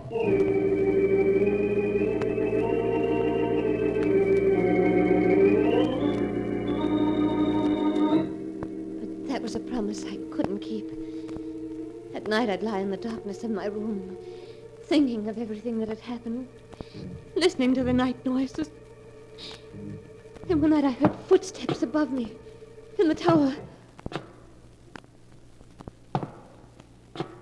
That limp. Oh, that unmistakable limp. It was Uncle Henry in the tower. There was an icy coldness about the house as I climbed the steps to the tower. I opened the door. The tower was in complete darkness. But by a window, his face ghost-like in the moonlight, stood Uncle Henry. I've come to take you with me, Anne. Your time has come. The grave will wait no longer. No. No. Do not be afraid. Your death is not a thing to be feared, but to be welcomed. No. No, stay away from me. I cannot return to the grave without you. Give me your hand. No.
And now for the rest of the story, Devil Island, as it is written in the sealed book.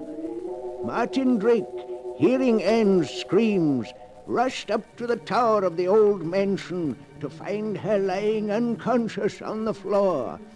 After Martin and Hester had taken the girl back to her bed, Martin went to the mainland. At dawn, he returned with a doctor and waited impatiently for him to finish examining Anne. I've just given her a sedative, Mr. Drake. She's asleep now. Will she be all right, Doctor? Afraid she's on the borderline of insanity. Oh, no. And I'm afraid in a case of this type, where there is inherited insanity, there's very little that can be done.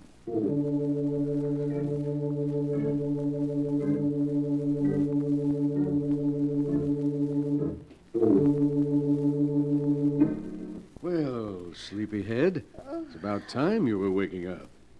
Hello, Father. How long have I been asleep? A little over 10 hours. It's just getting dark outside. Is the doctor still here? No, Anne, he left hours ago. And, darling, he says you're going to get well. Why, of course you are. Now you'd better get some more rest. Good night, darling.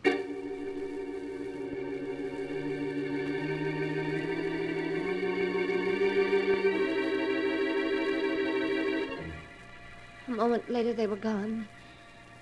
I was alone again. Alone in the dark.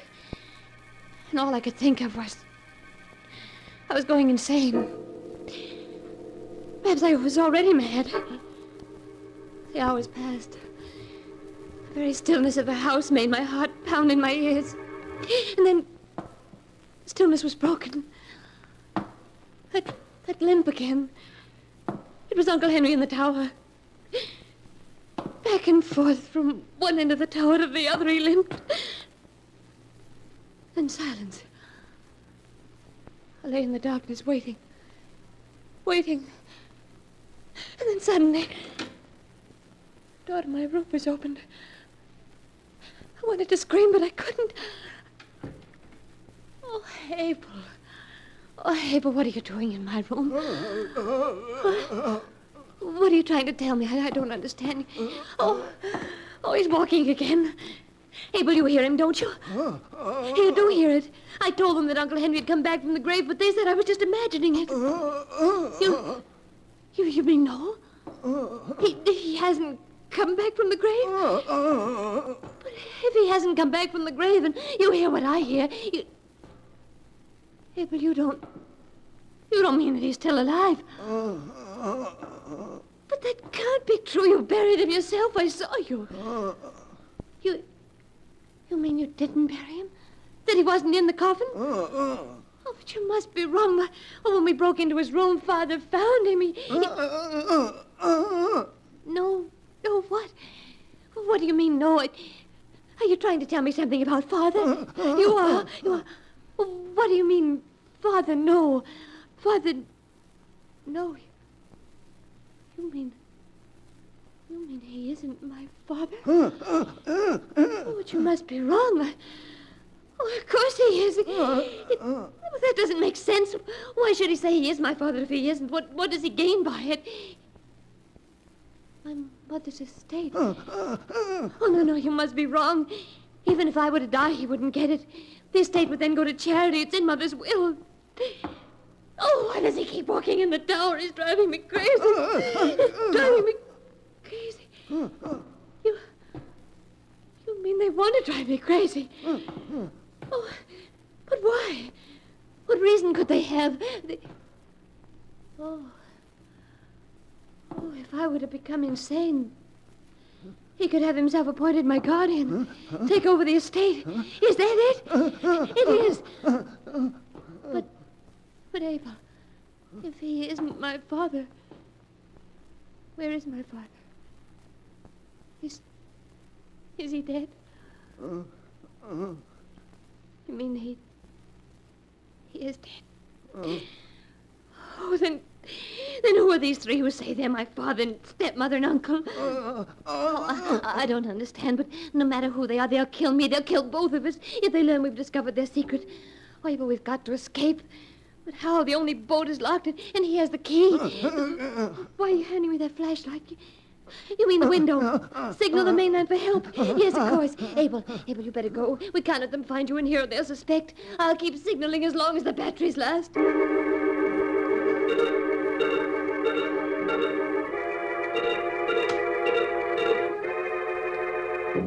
Oh, I can't keep signaling much longer. But now... Andy, what are you doing out of bed? And with that flashlight? Nothing at all. You weren't signaling someone on the mainland, were you? Oh, no. No, I just had the flashlight in case someone came in the room. Oh, why, you're trembling as though you were frightened. You're not afraid of your own father, are you, dear? Oh, no. No, of course not. Now, no more walking around. I want you to get some sleep. Good night, dear.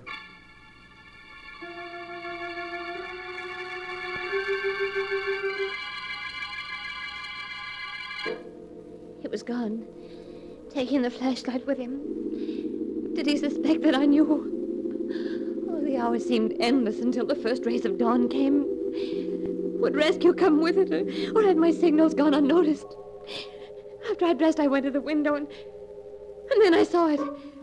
A strange launch tied up at the dock. Suddenly frightened as the callers leave before I could speak to them, I rushed out of the room. As I ran down the stairs, I could hear voices in the drawing room. Well, Sheriff, if Dr. Arnold has spoken to you about my daughter's mental condition, I'm quite sure you'll understand Sheriff, don't listen to him. He isn't my father. What was that, miss? I tell you, he's not my father. He's an imposter, and so is she. Oh, Martin, she's having another one of her spells. Now, please, Hester. They're acting, I tell you. The moment I set foot on the island, they began their plan to drive me insane. First, they gained my love and trust. Then they had Uncle Henry confide to me his fears. And when Uncle Henry was found dead, they told me that... Who says I'm dead? You... I've never felt better. Oh, Sheriff, allow me to introduce my brother, Henry. Well, Miss Drake, your Uncle Henry doesn't look very dead. He wasn't. They just pretended he was. They even buried an empty coffin to make me think I was attending his funeral. I really think you should take Anne up to her room, Hester. She needs rest. Oh, Sheriff, they're lying, the three of them. Have you any proof, Miss Drake? Yes, Abel will tell you. He knows. I'm afraid that Abel can't tell you anything, dear. The poor chap fell off Devil's Cliff into the sea early this morning. Oh, you pushed him off the cliff so that he couldn't talk. Martin, the excitement's too much for her. She's getting worse. Sorry to trouble you, Mr. Drake, but it was my duty to investigate those signals. Oh, Sheriff, you can't leave me here. They will drive me insane. I assure you, Sheriff, she'll be given the very best of care. We have a specialist coming to see her next week. Oh, no, Sheriff, wait. Wait, please. You... Now, Miss Drake, I think you'd better stop. No, wait. I just want to show you this gold locket. Look, I'll open it. Do you see what's inscribed in it? Oh, yes. For my daughter, in commemoration of her 5th birthday. What are you driving at, Miss Drake? If that man's my father, as he claims he is, ask him what my middle name is. It's inscribed in the locket. Well, just to humor her, Mr. Drake, what is her middle name? Her middle name? Well, frankly, Sheriff, I seem to have forgotten. Oh, he hasn't forgotten it, Sheriff. He never knew it. He isn't my father. Kind of strange you're not knowing your own daughter's middle name. Well, it's just that, I have an awful memory for names. So have I, but I know my kid's middle name. There's something peculiar about all this. I think you three and the girl better come with me to the mainland. What for? So I can do a little checking. If you're Martin Drake, as you say you are, there must be someone on the mainland who can identify you. Now, see here, Sheriff, this is ridiculous. Just because... I said you're going to the mainland with me. Well, I always said you were the weak link in the chain, Gerald. Shut up, you fool. It's no use, Gerald. The game is up. The trip to the mainland is more than we can stand. You just have to look at Hester's face to see that she agrees. Who are you folks? We're actors. Things having become difficult a few years ago, we accepted employment on this island from Mr. Drake. When he died, I thought of this little scheme. It really was a perfect plan, until this fool slipped up on the girl's middle name. By the way, what is her middle name? Why, according to this locket, she hasn't one. It's just inscribed to Anne.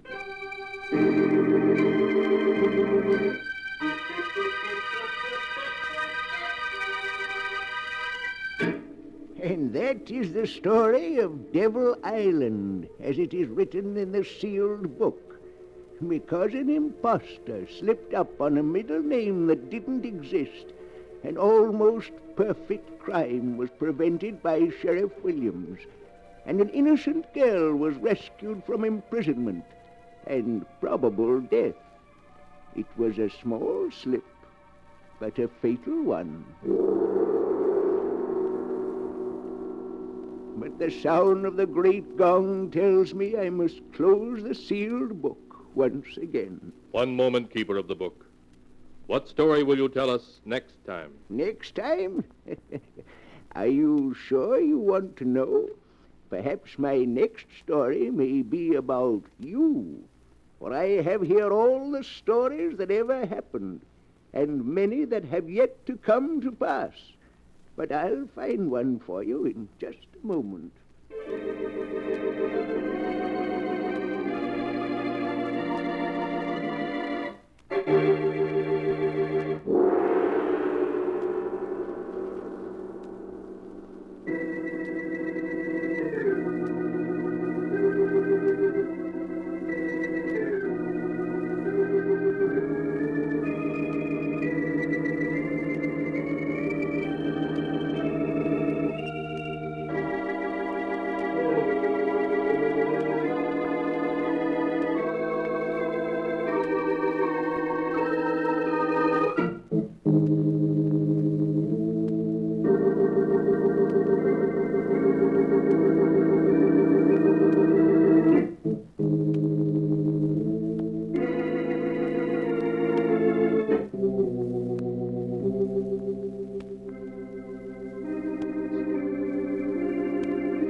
And now, keeper of the book, have you found the story that you'll tell next week? Yes, I have found one.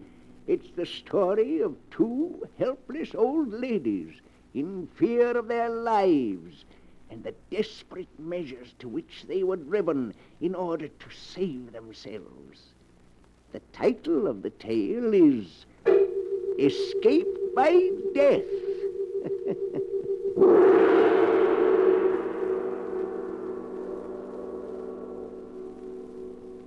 Be sure and be with us again next time when the great gong heralds another strange and exciting story from The Sealed Book.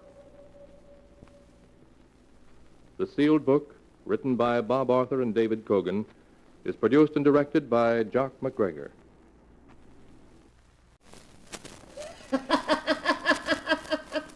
The Sealed Book.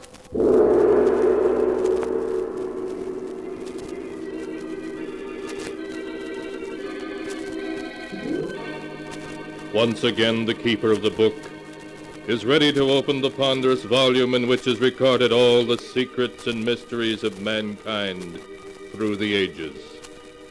All the strange and mystifying stories of the past, the present, and the future.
Keeper of the book, what tale will you tell us this time? What tale shall I tell you?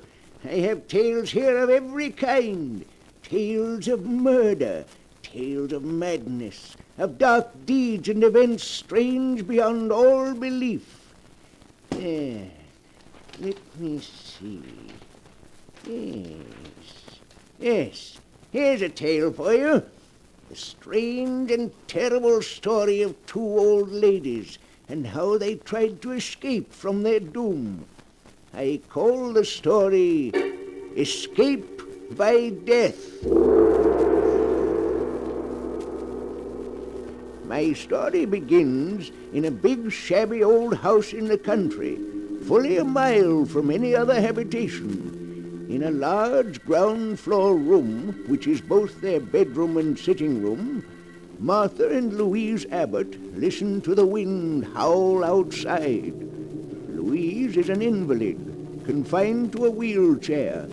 Martha, though able to walk, can only hobble a few steps at a time, so that to them the lonely house is almost like a prison. Oh, listen to that wind, Louise. Oh, I do hate living out in the country like this. We're so isolated from everybody. Oh, yes, Martha. It was so much nicer when we lived in our own house in the village. Even if Roger and Hester are our nephew and niece, we should never have let them persuade us to move out here with them. Oh, what is it, Toby? Queenie? Oh, our mother's darling's hungry. Even Toby and Queenie don't like living here. Yes, they do seem unhappy. Queenie hasn't been eating well. Louise, it's very foolish for us to stay here with Roger and Hester. I think I hear Hester coming now. We'll tell her right away that we want to go back to our old home. Here I am at last, Aunt Louise, Aunt Martha. I brought you tea and some cake I just made this afternoon. Thank you, dear. I have the Daily Sentinel for you. George Gibson just delivered it. I haven't even opened it yet. Thank you. Roger, Louise and I have been talking things over. It was very kind of you to invite us to live here with you, but we were much happier living in the village. We want to go back. But, Aunt Martha, it's much better for you here. Really it is. Of course, you're just homesick, both of you. And you'll get over it. Pretty soon you'll love the country as much as we do. Now, we don't want to hear another word about your leaving us. We couldn't be happy thinking of you alone and helpless in the village. Come along, Roger. Let them drink their tea. All right, Hester. See you both later. Oh, I do wish they'd let us go back. There's no reason why we shouldn't. Do you remember the teas we used to give? Mary Thompson came over every afternoon. It was so nice. There's no reason we can't move back and give those teas again. We won't be alone or helpless either. With all the money Father left us, we can afford a dozen servants. Louise, we are going back. I've made up my mind. Oh, Martha, I'm so glad. Listen to Toby and Queenie. They're glad we're going back too, aren't you, you fat old darlings? Oh, they understand you, Mother. They know we're not going to stay here much longer. Of course they do. Well, now that's settled. Let's see what's in the Sentinel. Let's see now. Oh, Martha, let's look at the obituary notices first. Just what I was turning to, Louise. Here we are. Did anyone we know die? Now, let me see. Yes, yes. You remember Amos Wilson, don't you? Yes. He died 2 days ago. Poor Amos. He was about your age, wasn't he, Martha? Certainly not. He was a good deal older. Oh, Martha, look at this. Why, it says that Mary Thompson is entering the county home for the infirm. The poorhouse? Oh, no, it can't be. You can read it for yourself. Oh, that dreadful place. I'd rather be dead than in that home. Poor Mary. Martha, after we move back to the village, can't we have Mary come to live with us? Yes, of course. Why, going to the poorhouse would be the death of her. No, it can't be. What can't be? Read what it says there in the real estate column. The old Abbott mansion, owned by the Mrs. Martha and Louise Abbott, has been put up for sale by their nephew, Roger Clark. What? Why, it must be a mistake. No. We never told Roger to sell our house. Roger! Roger! Now, Martha, we mustn't get excited. But why should he want to sell our house? I won't permit it. You calling me, Aunt Martha? Yes, Roger. What's this in the Sentinel about our house being up for sale? Oh, is it in the Sentinel? Oh, I'm so sorry. It is a mistake, isn't it, Roger? Well, no, Aunt Louise. But since the house isn't being used, I thought it would be a good idea to sell it. But you had no right to put the house up for sale without telling me. Now, don't get yourself excited, Aunt Martha. If you don't want the house sold, I'll remove it from the market. You must, Roger. We couldn't live if the house was sold. All right. Now I'll take care of everything. Don't you worry. Everything's going to be all right. I don't like it, Louise. I don't like it at all. Why should he try to sell it without telling us? It does seem strange. Louise, we must get in touch with Judge Morris at once. He's the administrator of Father's estate. He'll take care of everything for us the way we want it. I didn't like the look in Roger's eyes just now. I've always been suspicious of Roger, and if you want my opinion, he and Hester are up to something.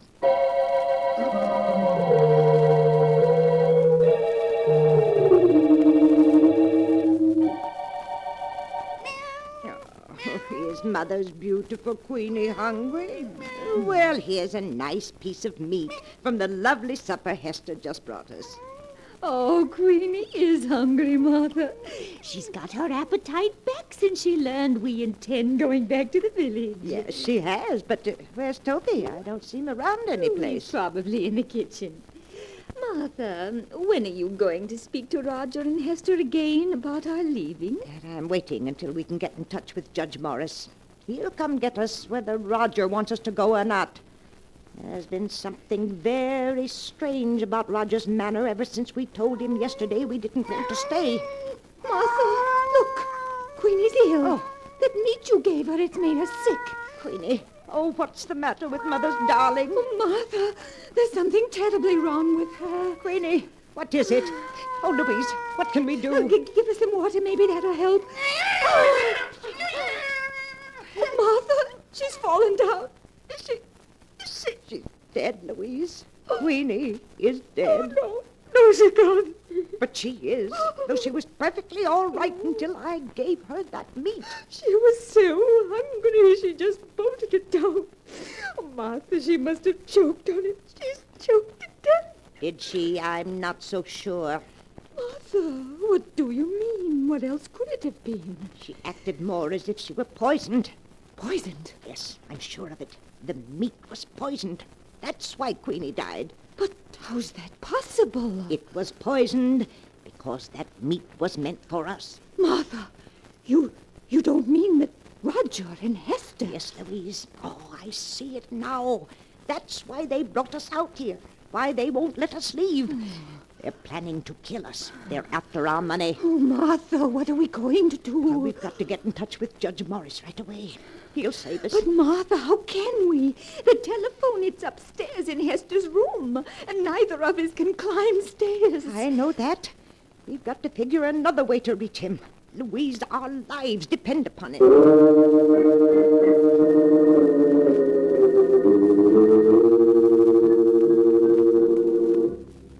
All that night, the two old ladies, terror in their hearts, tossed and turned in an effort to think of a way of escape from the horrible trap in which they found themselves. In the morning, they thought they had discovered how to do it. When George Gibson, the rural mail carrier, came by, Louise called to him and gave him a frantic message to Judge Morris, which he promised to deliver. However, a few minutes later, encountering Roger, their nephew, George Gibson told him what had happened, and Roger managed to persuade him not to deliver the message. Then Roger hurried home to consult with Hester. Roger, you say that while Martha was out here in the kitchen with me, Louise was giving George Gibson a message for Judge Morris? Yes, and she seemed so excited that George stopped me on the road to tell me about it. Hester, I'm afraid they suspect. Oh, no, they mustn't. We mustn't let them. I should say not, after all the trouble we've gone to. Well, it would ruin everything. We've got to quiet their suspicion somehow. We've got to make them like it here, so they'll be perfectly content to stay with us until they die.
return to the story of escape by death, as it is written in the sealed book. For 24 hours, Martha and Louise have waited in trembling impatience for George Gibson to bring word that Judge Morris has received their frantic appeal for help. Oh, Martha, where can George be? He's more than an hour late. And he's probably just been delayed. Maybe the car broke down. He'll be here soon. Yes, here he comes now. He's turning up the drive. Oh, Martha, I was so worried. I told you he wouldn't fail us. But there's Roger taking the mail from him. Suppose Roger doesn't let him see us. He might... Louise. What is it, Martha? What's wrong? That isn't George Gibson delivering the mail. Not George Gibson? No, that's a much younger man. Now he's leaving. Roger's coming back in the house. Martha, where do you suppose George is? I don't know. I don't understand. Perhaps he's sick today. Here comes Roger. Hello, Aunt Martha. Aunt Louise. Here's a magazine that came in the mail. I thought you might like to see it. Thank you, Roger. Why didn't George Gibson deliver the mail today? Oh, you saw that there was a new driver. Well, I'm sorry to have to tell you this, but yesterday afternoon, poor George was killed. Killed? Oh, no. He had a bad accident as he was returning to the village. An accident? Yes. I'd rather not talk about it anymore now. It'll just upset you. Hester will bring you some supper soon. Poor George. Well, that means Judge Morris didn't get our message. Oh, Martha. Don't you see, Louise? That wasn't any accident. George was killed to keep him from going to Judge Morris. Martha, you can't mean that Roger and Hester... Yes, Louise, they'll stop at nothing to get our money. But what are we going to do? We can't get a message to anyone. And they're poisoning our food. We haven't eaten a thing since poor Queenie died. We can't go on throwing the food away or we'll starve. There's only one thing to do. Toby must sample our food. You mean to see if it's poison? Yes. It's dreadful, having to risk poor Toby's life, but it's the only thing we can do.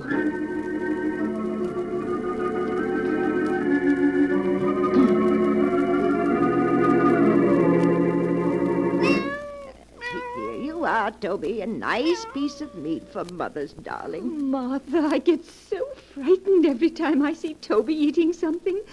I keep remembering Queenie. The dreadful way she died. Now, Louise, we mustn't think of that. Here, Toby, dear. Martha, why are you feeding Toby? Well, he gets plenty to eat in the kitchen. He'll die of overeating if you aren't careful. I've always fed Toby from my own plate. He expects it. But, Aunt Martha, if you feed that meat to the cat, there won't be enough for you. No. And if you're to get well, you need all that food. Now, I don't want you feeding Toby any more of it. Here, Toby. Come on, boy. Come on. Come on out the kitchen there. Martha and Louise eat their supper.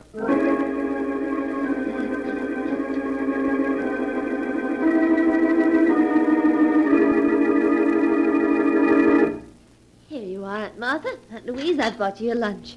Doesn't it look good? Yes, Hester. It's very nice. Here, Toby. Here, kitty.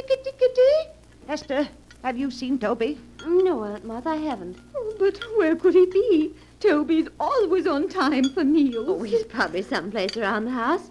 Now, eat your lunch before it gets cold. Oh, Martha, where can he be? Toby'll be along in a few minutes. We won't touch a bit of this food until he's eaten some of it. I do wish he were here. I'm so hungry. Louise, don't touch a thing on that tray. It isn't safe. Here, Toby. Here, kitty,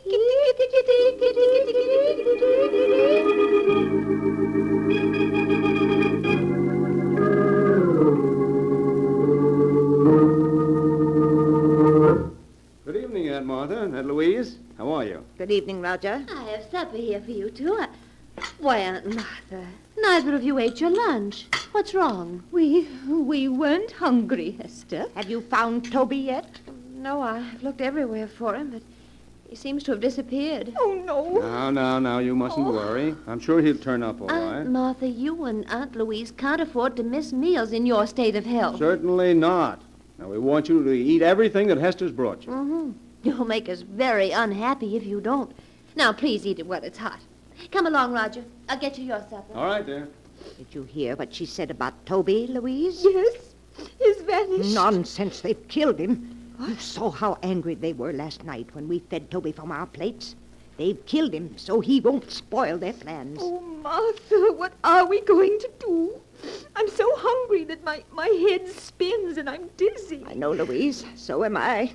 Oh, I hate them. I hate them. We're leaving them our money and our wills. They'll get it soon enough. Why must they kill us? Because they're nothing but common murderers. I distrusted Roger from the minute Hester first brought him to our house. Yes, it's his fault. He's changed Hester. She used to be such a sweet girl. Oh, if there was only some way to get word to the village, or to bring somebody here to help us. Louise, I have an idea. What is it, Martha? There's one way to bring people here. What, Martha? If we were to set fire to the house, somebody would be sure to see the flames. Yes, of course. And then the fire company would come out. Then we'd be able to tell them. We'd be saved. Oh, but Martha, Hester and Roger would put out the fire before it could get big enough to be seen. Louise, I know a way we can prevent them from putting out the fire. You do? Yes, we can save ourselves, Louise. We can save ourselves.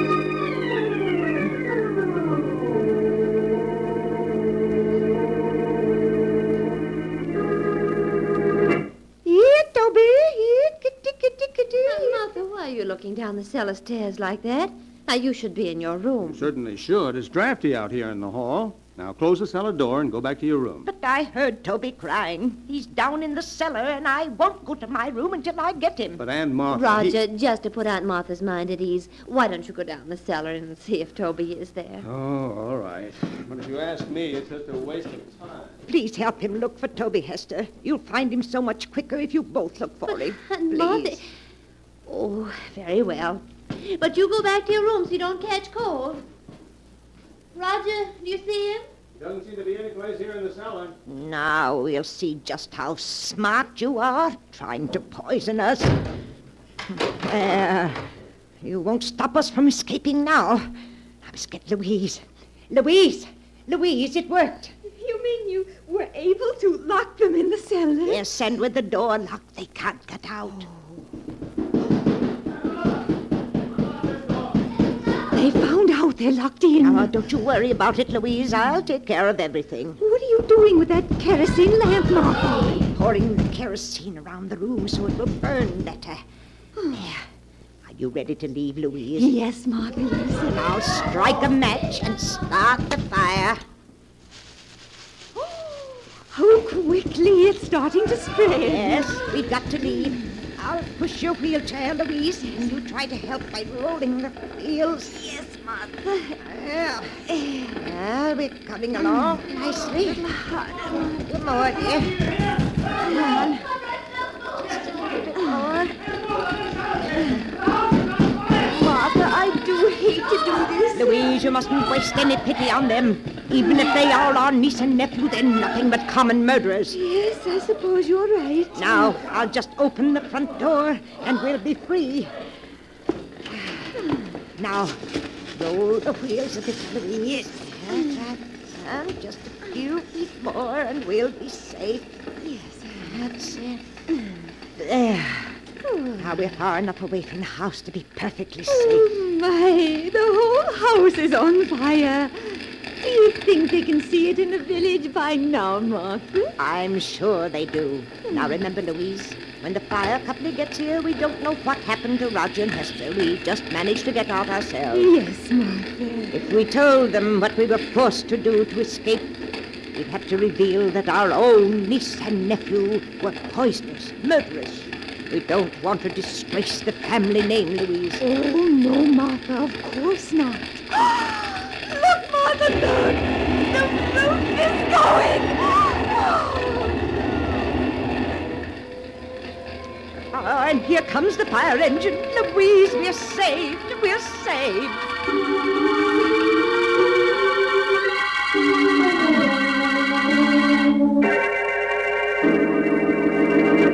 Good morning, Judge Morris. Good morning, Miss Martha, Miss Louise.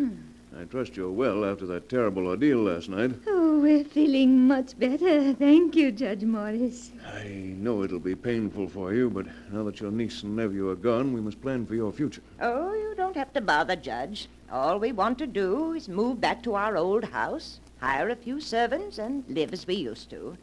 Yes. And I was wondering if you could arrange to have Mary Thompson come live with us. I won't hear of her going to that dreadful home for the infirm. Why, the poorhouse would be the death of her. Oh, no, we can't let her go there. With all the money Father left us, there's no reason why she should. Ladies, I'd hoped I'd never have to reveal the truth to you, but now it appears I must. The truth? I don't understand, Judge. Some weeks ago, the bonds in the trust fund your father left you became utterly worthless. What? Your nephew and niece were afraid the shock of learning you were penniless would be too much for you. So it was decided to keep the news from you. That's why the three of us persuaded you to move in with them. Your house here in the village had to be sold to meet the debts of the estate. But that can't be. Father left us so much. It's all worthless now. Perhaps I should have told you this a month ago. But your niece and nephew wouldn't hear of it. In spite of the fact that they had only Roger's salary to live on, they were determined to prevent you from ever learning of your misfortune. Oh, but the deaths of poor Queenie and Toby, of George Gibson. George Gibson? Yes. I'm afraid I don't understand. Surely you heard that he was killed. The tire blew out and his car turned over. You mean he wasn't murdered? Certainly not. Oh. You feeling well? Has my news been too much for you? No. Well, now that your niece and nephew are gone, there's no one to support you, I'm afraid there's only one thing left. One thing left? What's that? I'm sorry to say, believe me, I am. The county home for the infirm. Oh. The poorhouse.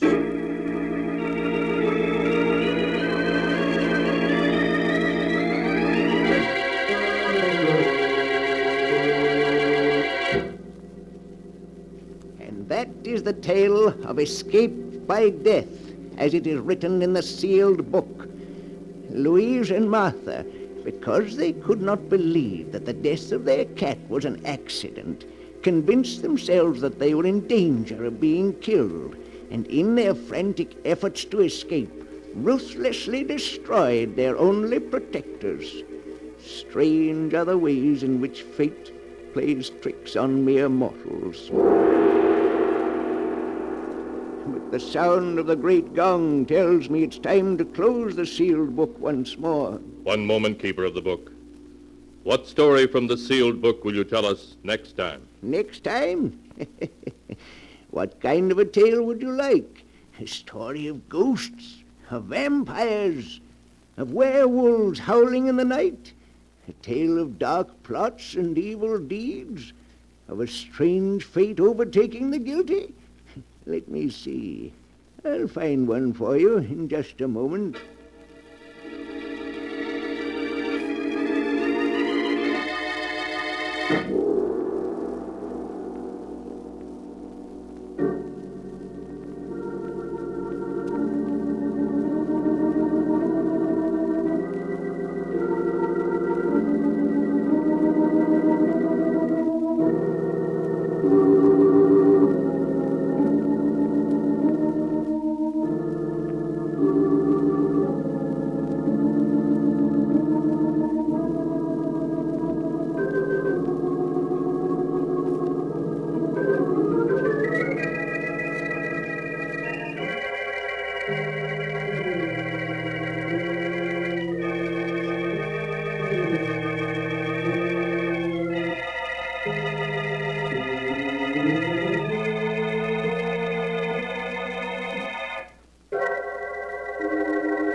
And now, Keeper of the Book, have you found the story that you'll tell next time? Yes, I found one for you.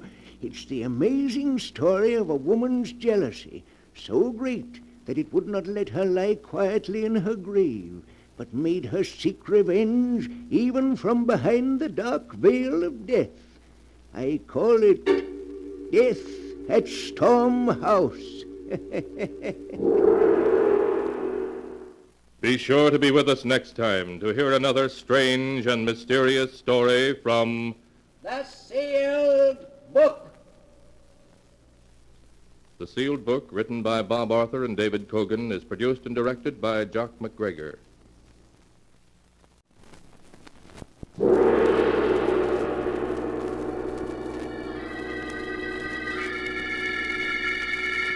The Sealed Book.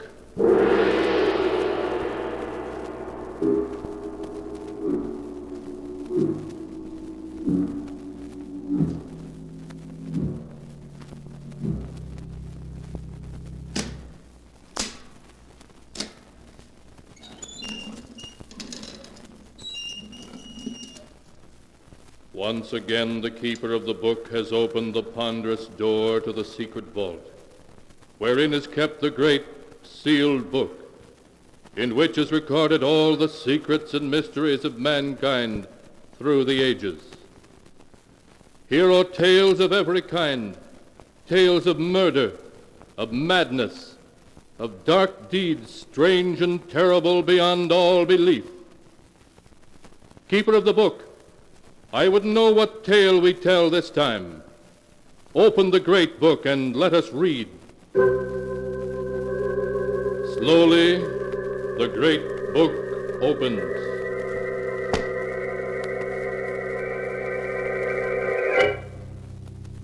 One by one, the keeper of the book turns the pages and stops. Ah, the strange story of a beautiful woman whose jealousy was so great that even the grave could not give her peace. A tale called Death at Storm House.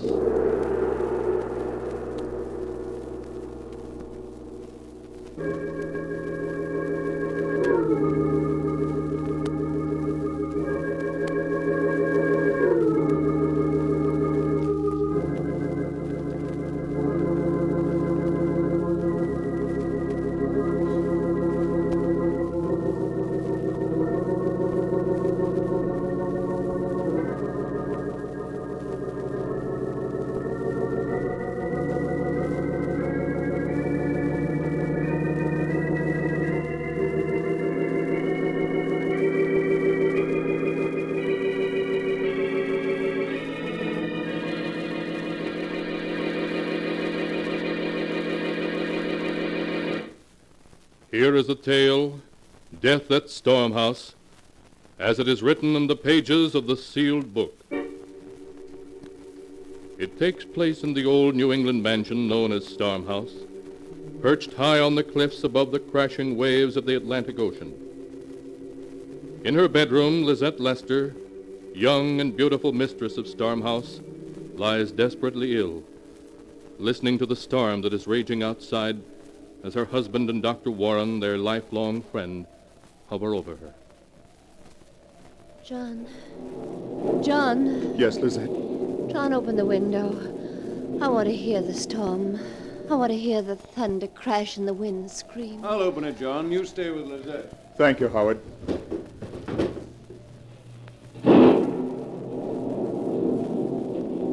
Oh, it's a wonderful storm.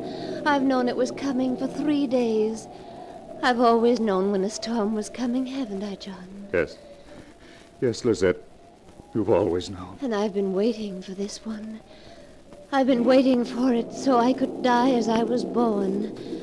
On a night when there's a storm filling the sky and death riding the wind to take me as it took my mother that night. Lizette, don't say that. You mustn't excite yourself, Lizette. It weakens you. I'm dying, Doctor. You know it as well as I do. It's only the storm that's keeping me alive now. Oh, Lizette. Lizette. John, darling, Yes, Lizette. in my will there's a bequest to old Andrew for his faithful service. Everything else is left to you, including the house. On condition that you live here at least 6 months out of every year for the rest of your life. Lizette, I can't bear to talk about it. But we must, darling. You don't mind the condition that you live here half of every year, do you? Of course not, my dearest. I couldn't bear to think of you as ever very far from me, in life or in death. I'll always be with you, my darling. And you won't marry again, will you, John? Never, Lizette. I swear it. You've sworn it, John. You mustn't break your vow. If you do, I'll be angry. Very angry. And when I'm angry, I do terrible things. You know that. I know, darling. You have my promise. I'll never break it. It's such a beautiful night. All my life, I've never been able to sleep on a night like this. I wonder if now when the storm sweeps in from the sea, I'll know it and wake up. Oh. Lizette. Lizette. John. She's gone.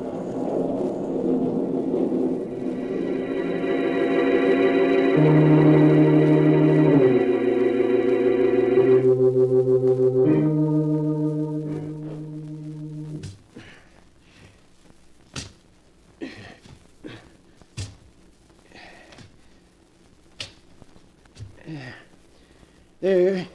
It's done, Mr. John. I couldn't want better if it was myself buried down there in the ground. Thank you, Andrew. I'll put the tools away now. Call me if you want me. I can't believe it's Lizette we've buried here, Howard. Somehow she seems still alive. She loved living so. It's a beautiful spot here on the edge of the cliff. She made me promise she should be buried here, where she could watch the storms come in from the sea, hear the waves beating on the rocks below.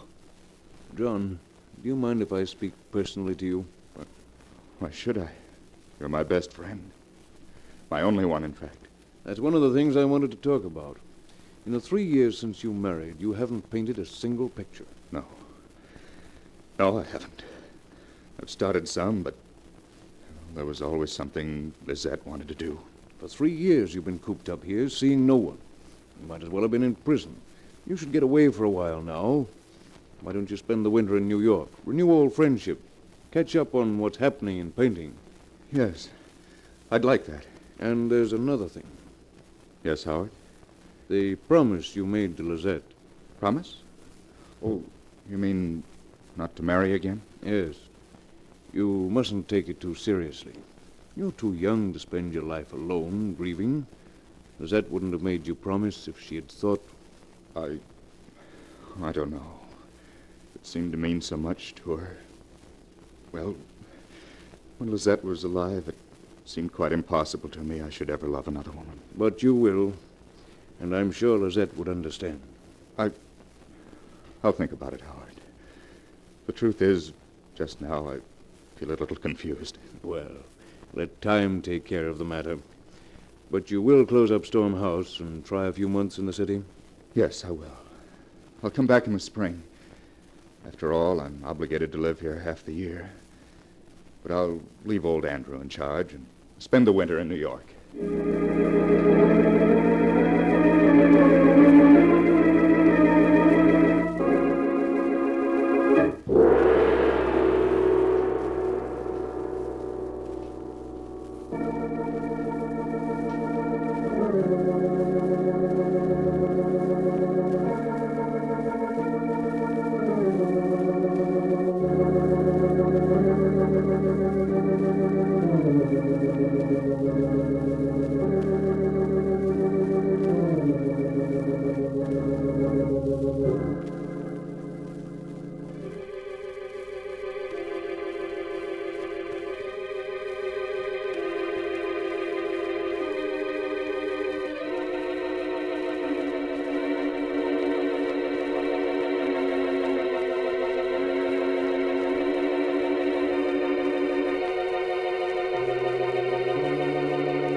And now to continue the story, as it is written in the sealed book.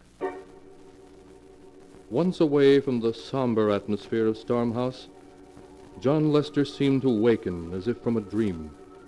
He began to paint again, to live as he had before his marriage to Lizette. Then at a party he met Nora Maynard, young, gay, lovely. And one day in the spring he brought her back to Stormhouse as his bride. He introduced her to old Andrew, the caretaker, showed her through the house, then took her out to see the magnificent view from the top of the cliffs. Oh, John, it's a wonderful old place. The house, the cliffs, the sea. I'm going to love every minute here. I was afraid it might seem rather wild and gloomy to you, Nora. Oh, no. Look, the clouds, the waves tossing as far as you can see, the ocean way down below us. It's magnificent. It can be frightening, too, when a real storm comes sweeping in from the sea. John, what's that? Over there on that little point? It's Stormhouse's private burying ground. That grave you see is Lizette's. Lizette? Will you tell me more about her sometime, John? Yes, of course. Well, now we'd better go in. It's almost dark. All of a sudden, the wind seems to be rising. Oh, just 1 minute more. I want to tell Andrew to phone the village for groceries before the stores close. Well, you run in and tell him. I'll come in right away. Then don't be long. The wind's getting cold. Poor Lizette. I wonder what she was like. I wonder if she used to stand here and watch the darkness sweep over the sea and... John? Is that you? John, it's so dark I can't see you. John, don't I'll fall! Nora, what is it? Oh. Did you call me, Nora? Oh, John, you frightened me. I thought you really were trying to push me over. Push you over? I know you were just joking, but I almost lost my balance. I almost went over the cliff. Nora, I didn't push you. I was halfway up the path when you called. You were halfway up the path. I wouldn't play a joke like that. You must have become dizzy. I suppose so. But I was sure I felt your hand push me. And then the wind seemed to force me toward the edge. It must have been the height. Made you lose your balance. Yes, of course. That was it. Darling, come inside now. And promise me you won't ever go close to the edge of the cliff again. Yes, let's go inside. And I promise, John, the cliff frightens me now.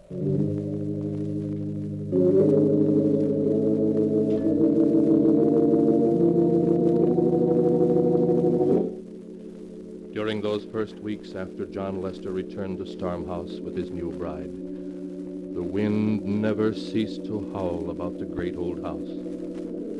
Several times when Nora was walking near the cliffs, strong gusts sprang up that would have pushed her over to her death if she had been walking closer to the edge.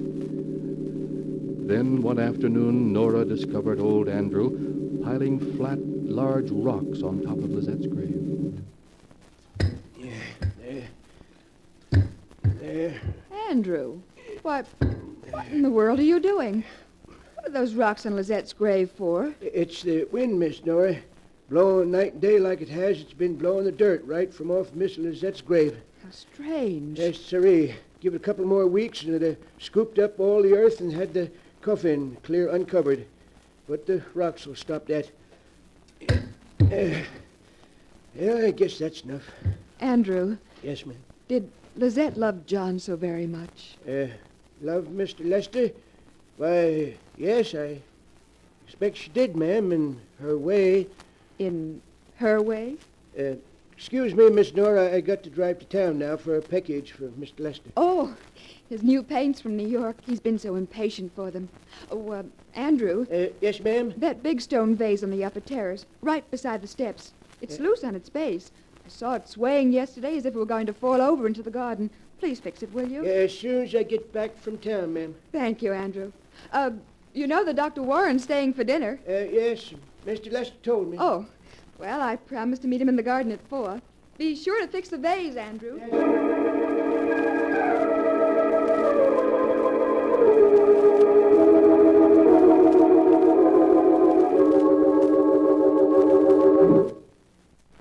Hello, Dr. Warren. Have I kept you waiting long? Well, there you are, Nora. I was just beginning to be afraid you'd gone too close to the cliff and become dizzy again. Oh, no. After almost falling over twice, I don't take any chances now. That's the spirit. Where's John? Painting on the upper terrace. There he is now. Oh. John! Oh, hello, you two. What are you plotting down there? A tour of the caves down by the beach. Knock off for the day and come along. Please do, John. Well, maybe I will. Light's fading. John, don't lean on the stone vase. It's loose and... Oh! Nora, look out! Nora, you hurt? I'm coming down. Good grief, that was close. Fell right where you were standing. You pulled me back. Just in time. Nora, you all right? Yes. Yes, thanks to Dr. Warren. He saved me. I couldn't move. I can't understand it. I'd hardly touched it when I went over. You must have leaned against it harder than you realized. No, I didn't. I just touched it. It gave way all of a sudden. Oh, thank heaven you were here, Howard. It must have been the wind. And the vase was loose. I was just telling Andrew to fix it. If you'd been hurt, Nora. Oh, a miss is as good as a mile, darling. Come on. Let's forget the caves and go in and have tea instead.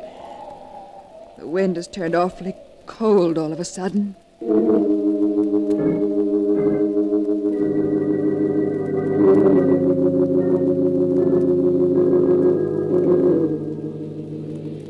Listen to that confounded wind.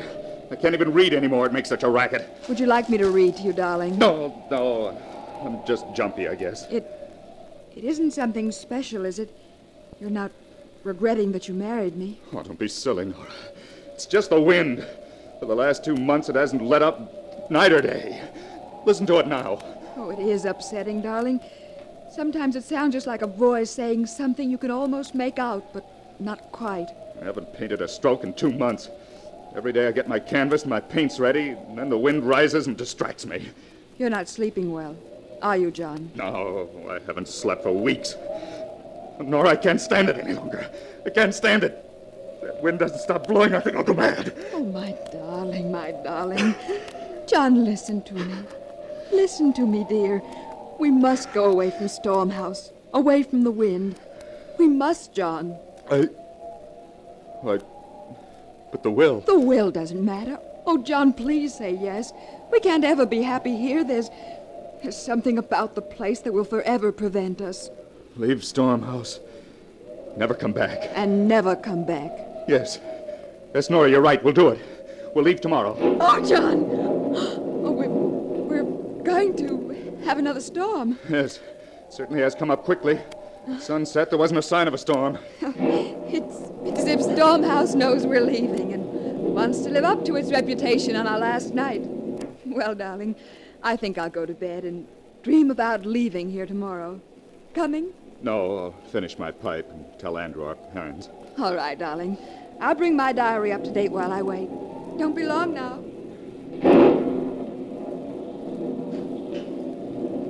Mr. John!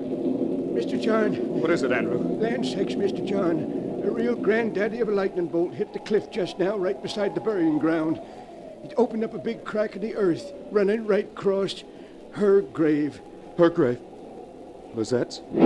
I could look right down and see the top of the coffin. Oh, well, you can fix it in the morning. We're going to be leaving, Andrew, but we'll settle the details tomorrow. Better turn in now. I'll do the same. All right, Mr. John. Sure as a humdinger of a storm.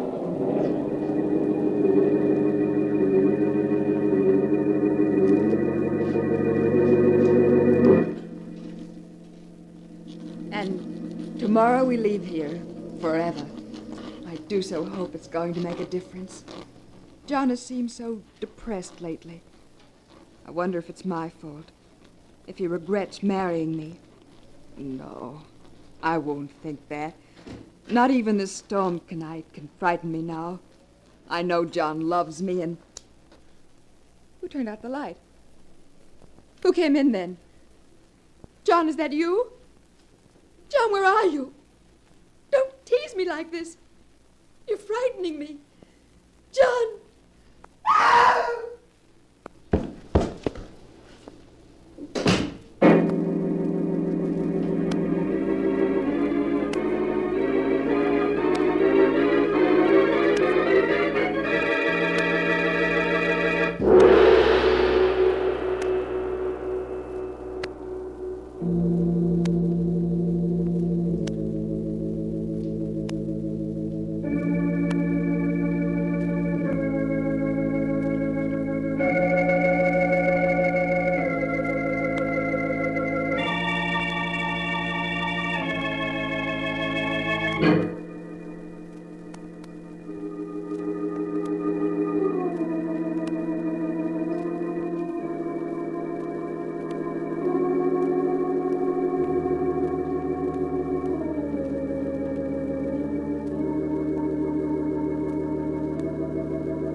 And now to continue the story, as it is written in the sealed book. After the great storm had opened up Lizette's grave so that her coffin was plainly visible, Nora had a midnight visitor. There was a scream, and a body crumpled to the floor. The next morning, the sheriff came to talk to John. That's all of it, Sheriff. That's all I know. Nora screamed. When I got to her, she was lying there on the floor. Dead. Murdered. But the weapon, Mr. Lester? We know it was that antique ivory paper knife of yours, because the point broke off in the wound. But where is it? I don't know. I tell you, I didn't see it. I see. Well, I think you better come with me for the time being, Mr. Lester.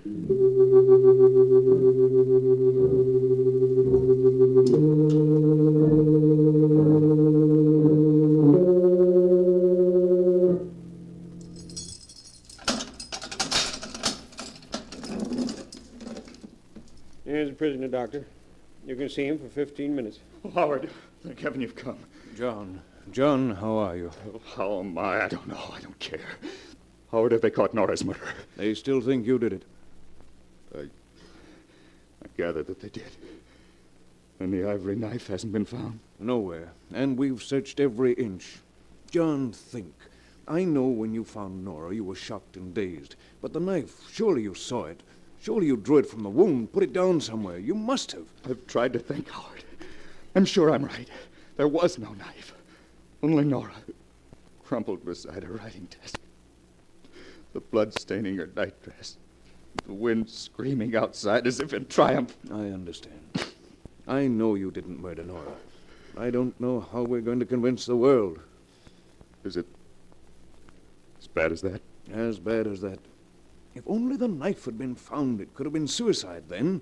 But the knife is gone, and you testify that Andrew is innocent.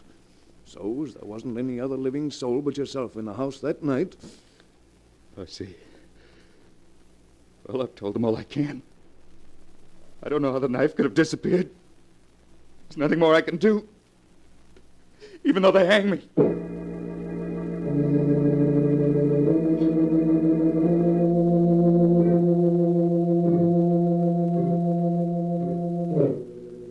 And hang John Lester they did, after a due and lawful trial. For in the jury's eyes, the fact of the missing ivory knife that had killed Nora Lester was damning evidence. After the execution, John's old friend Dr. Warren conveyed the body homeward to Stormhouse, where he and faithful old John buried it in the tiny burying ground. Andrew dug the grave close between the graves of Nora and Lizette. So close, in fact, that while digging, his pick struck a coffin.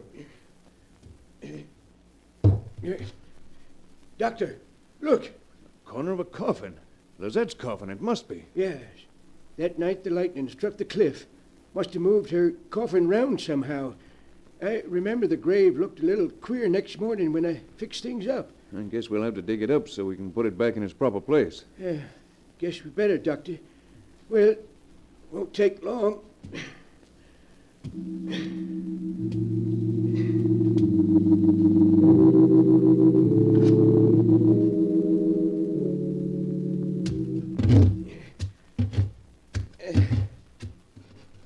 There, Doctor. Guess that does it all right. Good. Now we'll just slide the coffin back into its place. You've made plenty of room. Dr. Warren. What is it, Andrew? The lid of this coffin's been tampered with. Tampered with? But that's impossible. Come take a look, Doctor. You'll see I'm right. I guess I'd better. Stand aside, Andrew. Yes. Now, just what do you mean? Look, Doctor. All along both sides and this end. The screws. They're all loose. Yes. They've been pulled out of the wood when someone lifted the lid. This coffin's been forced open. That's right, Doctor. Only, look, how was it forced open? There's no tool marks on the wood. No tool marks. Then whoever did this just didn't leave any. Andrew, we've got to look inside and see why Lizette's coffin was molested. Maybe we'd better leave it just as it is, Doctor. We can't do that. Here, put your pick under the edge and the lid. That's it. Now, lift. Well, if you say so. Easy does it. There. It's loose.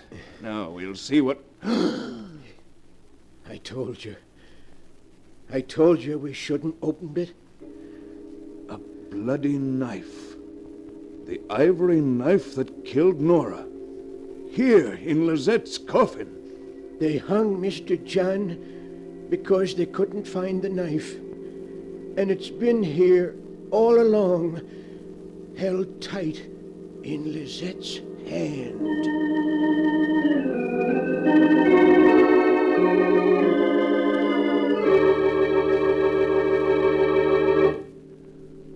So it was beautiful Lizette who killed Nora.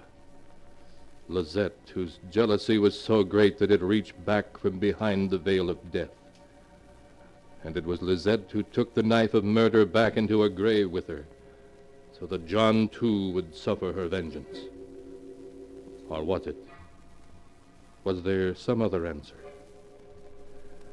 You must decide that for yourself, for the sealed book does not say. You have heard the story in all its strangeness, just as it is written here.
And now, keeper of the book, before you close the great book, show us the tale we tell next time. This one? Ah, yes. Why, this is amazing.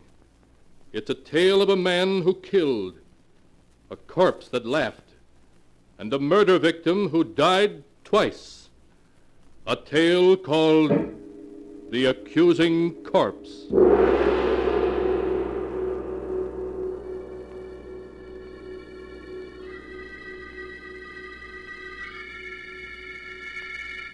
Be sure to be with us again next time, when the sound of the great gong heralds another strange and exciting tale from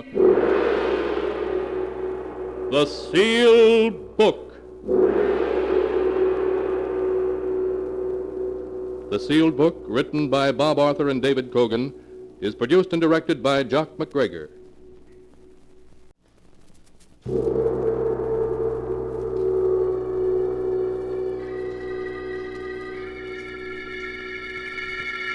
The Sealed Book.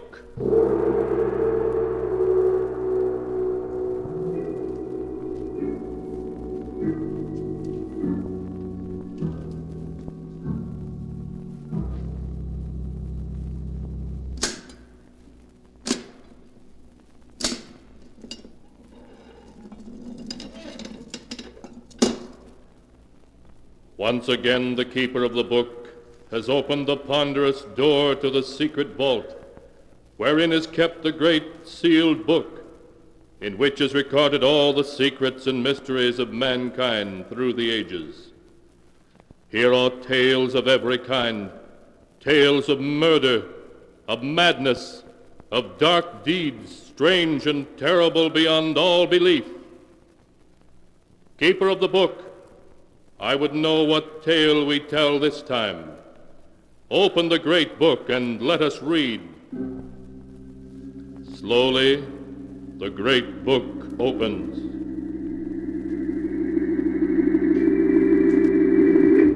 One by one, the keeper of the book turns the pages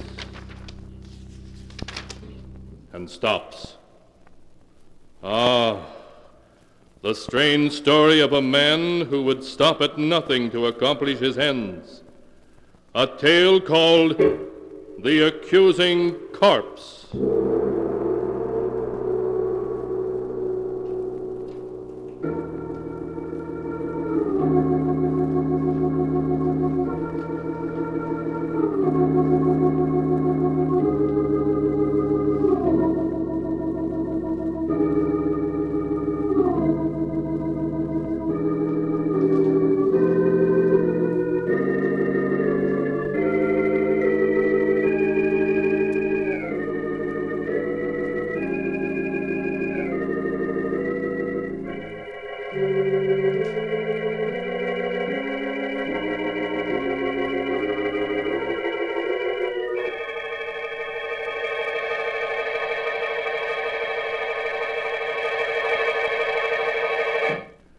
Here is the tale, The Accusing Corpse, as it is written in the pages of the sealed book. Philip Drake, the wealthy stockbroker, is pacing nervously back and forth in the drawing room of his country mansion.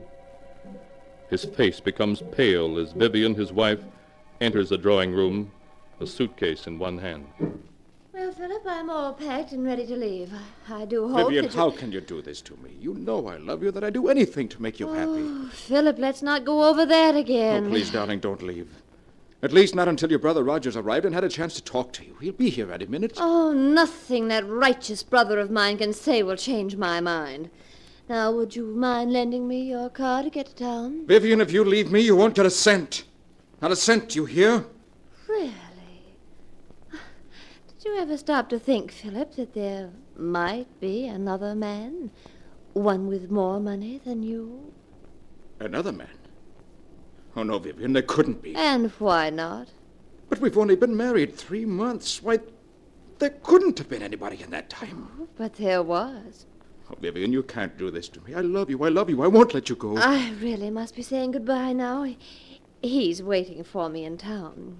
I don't want to be late. If I can't have you, no one else will. Do you hear? Oh, really? You're being ridiculous. I must go now. No! Philip, what are you...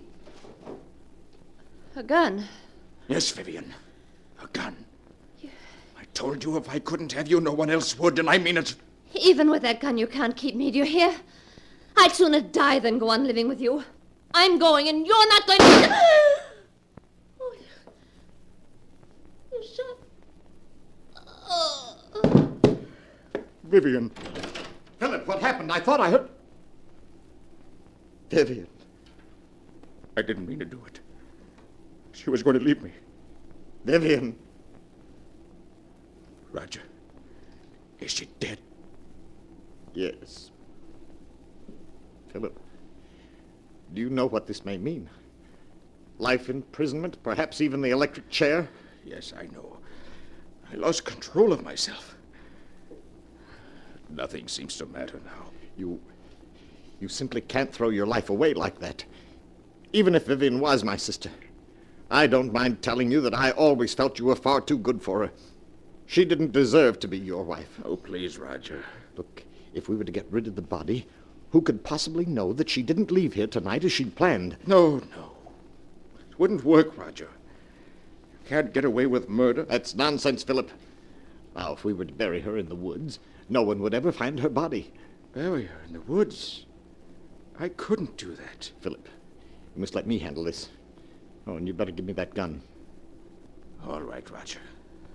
Here you are. Good. Now you wait here. I'm going to get rid of the body.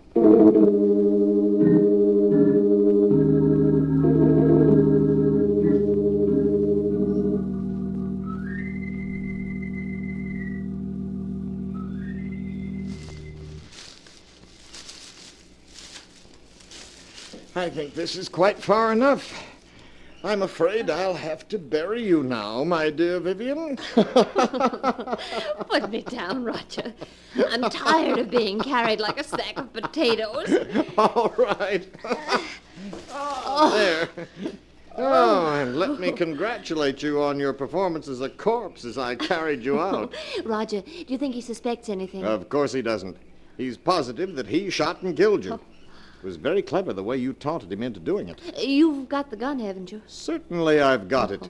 You don't think I was going to let him discover that the bullets have been removed and blank cartridges substituted, did you? No, not you, Roger. You always know what you're doing. It was a lucky day when you met me.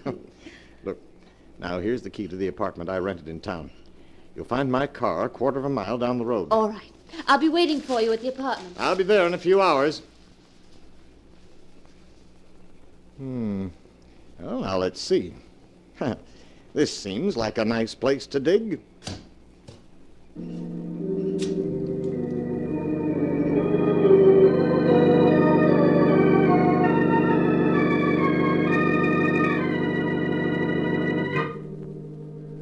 The next morning, Roger called on Philip at his office, and finding Philip very nervous, reassured him that he had hidden poor Vivian's grave carefully. When Philip expressed his gratitude for Roger's help, Roger suggested that Philip could do him a favor in return by lending him $20,000 to swing a business deal. Philip was startled, but after a moment's hesitation, wrote out a check. As he wrote it, Roger smiled. Things were working out just as he'd planned. Roger, did you get it? Well, what does this look like? Oh, darling, that's wonderful. Now we can clear out it. What? Roger, there isn't 100,000 here. Why, no, dear. I only got 20,000 from him. But we were after 100,000. Why didn't you get it all this morning when you saw him? My dear Vivian, it simply isn't done that way. Blackmail is an art that calls for the use of psychology. Philip will give us many times over the money I hold in my hand.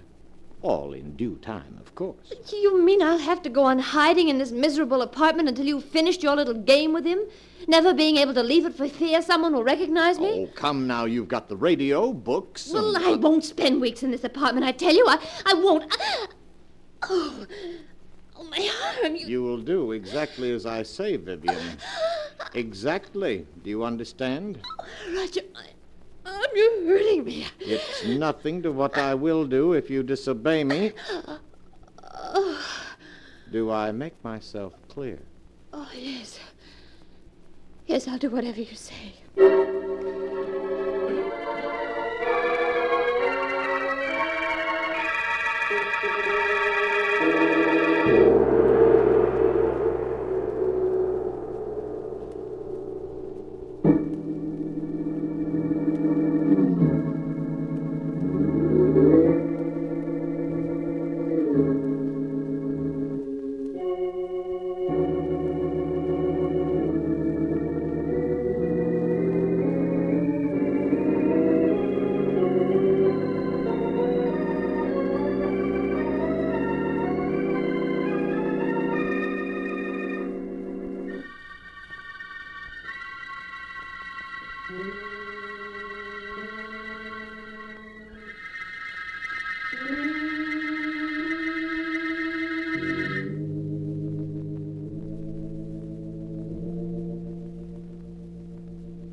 And now to continue the story, as it is written in the sealed book.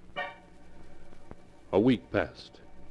A week in which Roger patiently bided his time, for time he knew was working on his side against Philip. Then one morning he called on Philip at his office. Good morning, Philip. How are you? How do you expect me to be? This past week I've been able to think of nothing but Vivian and what happened that night. Philip, you must stop brooding over it. Whatever happened was her fault, not yours. Yes, you're right.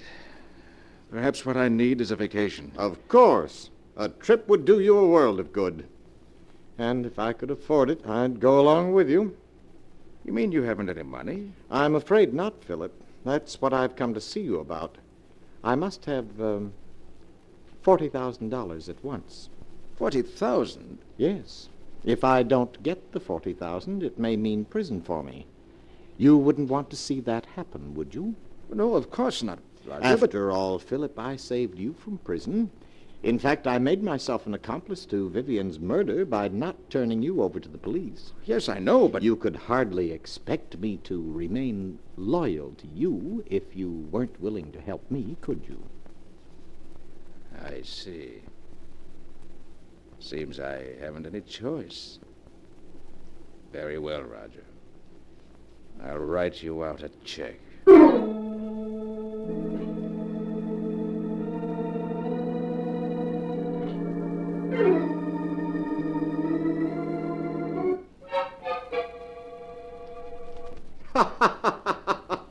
Take a look at this, Vivian. $40,000 in cash. Oh, darling. Wasn't this worth staying in hiding for? And there's plenty more where this came from. What? Oh, who could that be? You better get behind that screen. All right, Roger. Yes? COD for Miss Brown. Comes to $64. You must be mistaken. There's no Miss Brown here. Well, this is the address she gave.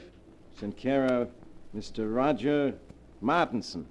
That your name? Why, yes, but I Those don't know. packages are for me, Roger. How much did you say the COD was? $64, miss. Oh, here you are. Thank you, miss. Here's your receipt. Bye. Bye. When did you buy those clothes? This morning? You mean you went out shopping in spite of what I told you? Well, I was sick of being cooped up in this apartment day and night. I had to do something for a change. And what of my plans? You risked everything with so much at stake. Roger, stop looking at me like that. I tell you, I couldn't stand being cooped up in this apartment any longer. And if you don't get the rest of the money at once so that we can clear out, I'll go shopping whenever I feel like it. You can't make... You'll do exactly as I say. I won't allow anything or anyone to interfere with my plans. I've worked every step out perfectly, and there isn't going to be any slip-up.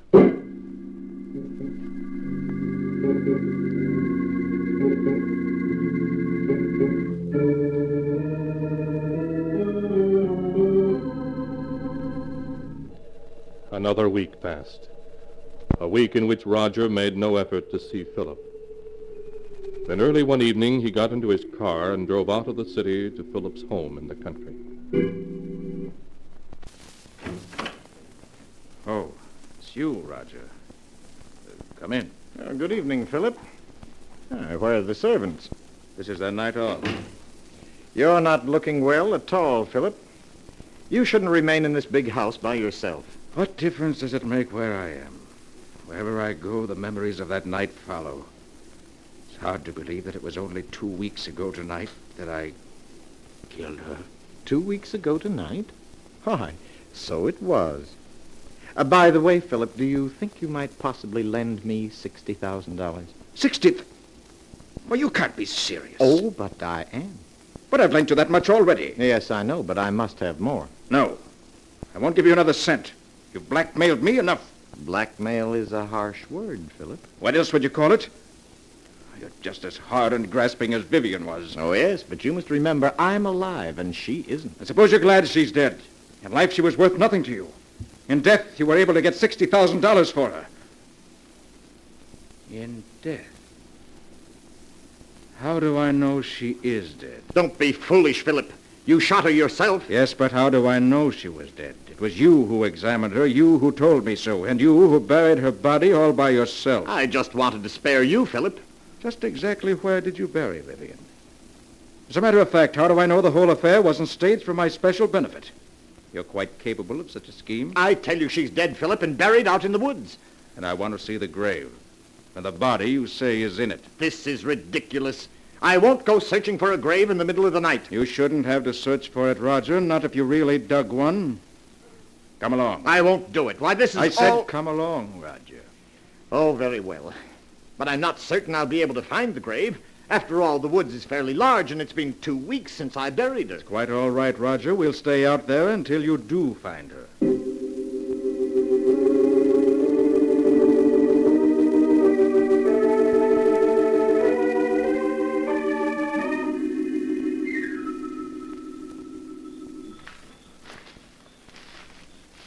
The grave is someplace around here, I'm certain of it, but perhaps we ought to come back in the daytime. It might be easier to find it then. I know, Roger. You shouldn't have any trouble finding it now, if it exists. It does exist, I tell you. It's just that the woods are so confusing at night. Everything looks so different. Just keep on searching, Roger.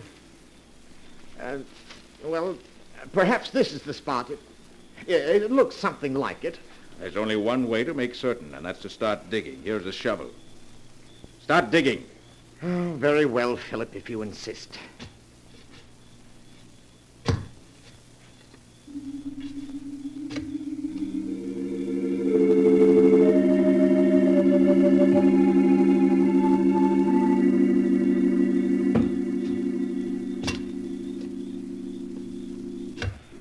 Well, Roger, you've been digging for 20 minutes now, and you haven't uncovered a body. You're a great actor, but I'm afraid this time you've overplayed your role. What do you mean? Vivian isn't dead, and there's no use pretending she is. Everything that's happened was part of a scheme the two of you planned to extort money from me. I tell you she's dead, Philip. And where's the body? I thought this was the spot, but I must be mistaken. I'm sure I didn't bury her any deeper than this, but... Philip, turn the flashlight this way. What is it? Look. Do you see what I've uncovered? A hand. Yes. This is the spot where I buried her. Just a few more shovels full. I'll have her body uncovered. Vivian. No. No, it can't be. But it is Vivian. Look, Philip. Here's the bullet hole under her heart. The bullet hole you made. I don't want to see anymore. I've seen enough. You should trust me a little more, Philip. Everything I did was for your own good. After all, you don't want to go to the electric chair, do you? I don't care what happens anymore. I can't stand having her death on my conscience any longer. I'm going to call the police. Don't be a fool, Philip. You know it can mean the electric chair. I'll take my chances. Anything's better than going on living the way I have these past 2 weeks. I'm going back to the house and call the police. Philip, come back! Philip!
And now to continue the story, as it is written in the sealed book. After Philip and Roger had dug up Vivian's body, with the bullet hole through the heart, Philip decided that the only thing left for him was to call the police and confess. So, in spite of Roger's protests, he rushed back to the house. Operator. Operator. Philip, wait. Don't do anything foolish. You've cut me off. Take your hand off the phone, Roger. All I want you to do is to listen to me for a few minutes. Then if you still want to call the police, you can. Now, please, put the receiver down, Philip. That's it. What do you want to tell me? Well, do you mind if I mix myself a drink first? It's been a rather difficult evening. Very well. What about one for you? You look as though you could stand a drink. No, thank you. Nonsense now. It'll do you good.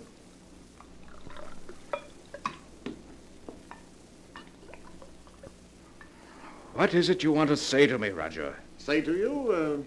Oh, yes. Here's your drink. Thank you. Well, what shall we drink to? We'll drink to your good luck, come what may.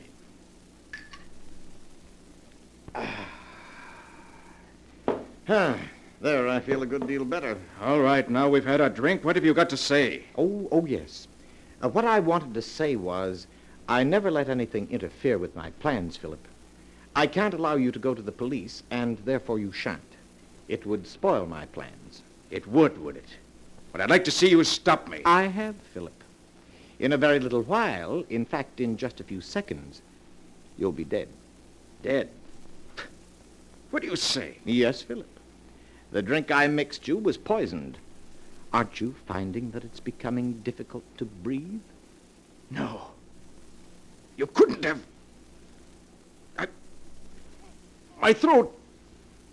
It burns. Yes, I know, but it'll all be over in a matter of seconds.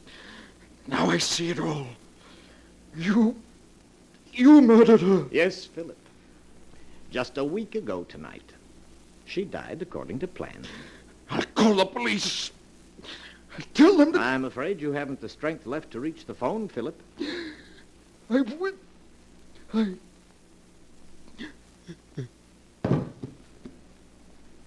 You and Vivian never had a chance, Philip. I had things worked out perfectly, down to the smallest detail. Hello, operator. Operator, please connect me with the police.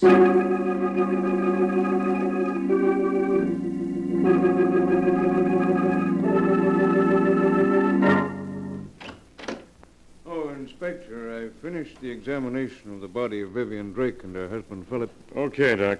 Oh, this is Roger Martinson. Mr. Martinson, this is Dr. Smith, the county coroner. How do you do, Mr. Hello. I'll be with you in a few minutes, Doc. Just stay here. All right, Inspector.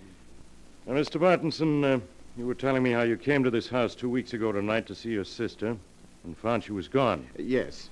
My brother-in-law, Philip, told me that she had gone on a vacation. I thought it strange at the time that she should have gone away without saying goodbye to me, as we were always very close. Then days passed, and I didn't hear from her. Was it like your sister to go away and not write? No, and that's what worried me so. The past 2 weeks, Philip kept putting me off when I inquired about Vivian's whereabouts. Tonight I couldn't stand it any longer, and I came to this house to have it out with him. Well, what did your brother-in-law say when he saw you? He was quite agitated at my unexpected arrival. When I threatened to go to the police, he broke down and confessed to having murdered Vivian. When had he murdered her? He told me he'd done it 2 weeks ago tonight. That was the very night I'd come here to see Vivian, and he'd told me that she'd left for a vacation. I see. Go on. Naturally, when he told me he'd murdered her, I was aghast. He led me to the woods and showed me the grave. We returned to the house, and before I could stop him, Philip had taken poison. I then called the police. Well, seems like a plain case of murder and suicide to me. Right, Doc? Perhaps, but Mr. Martinson, I was very much interested in what you had to say regarding the murder of your sister. You say that your brother-in-law confessed to murdering her 2 weeks ago tonight. Yes, that's correct. And you never saw her alive after that night? Oh, why, no, of course not. What are you getting at, Doc? Please, Inspector. Mr. Martinson, would you mind telling me where you live? Why, at 425 West 106th Street. Tell me, were some clothes delivered to that address? In your care 1 week ago today? Clothes? Yes, to be exact, a woman's sports suit, which cost $64 and arrived COD. Why, no. You're lying, Mr. Martinson. I have in my hand a slip of paper that not only proves that you're lying, but will send you to the electric chair. Doc, what are you saying? Yes, Inspector. Mr. Martinson's plan was perfect, but he slipped up badly. He forgot to search Vivian Drake's clothing before he buried her. When I examined her body just now, I found in one of her pockets this receipted bill bearing the date April 9th. That proves beyond a doubt that she was alive 1 week ago, and consequently couldn't have been murdered by her husband on April 2nd, as Mr. Martinson here claims. I know. Yes, Mr. Martinson. It was you who killed her. The corpse has accused you from the grave of murder and has given us proof of your guilt. No, it can't be. I had everything planned perfectly. Perfectly, do you hear? Down to the last detail. I couldn't have failed. I couldn't.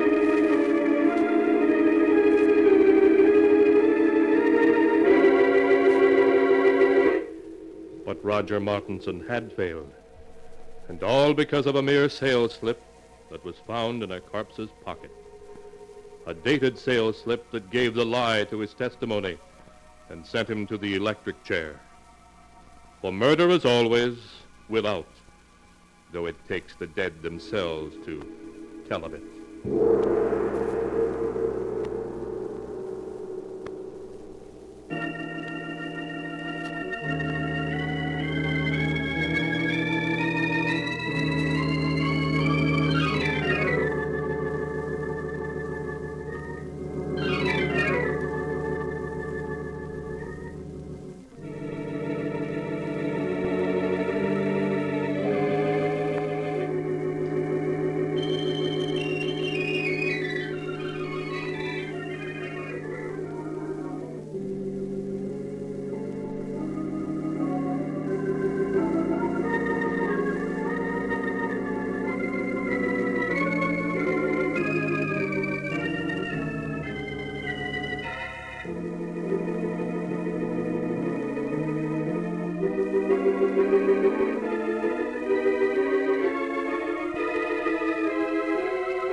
And now, keeper of the book, before you close the great book, show us the tale we tell next time. This one? Ah, yes. An incredible story about a young married couple who bought an old New England colonial house. A house that was cursed. Cursed with the evil spirit of a dead woman. A tale called Stranger in the House.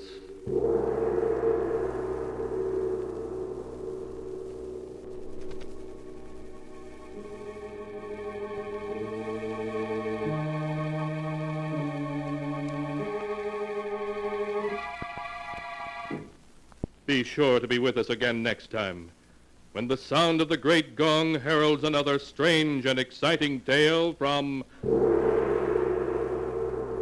The Sealed Book.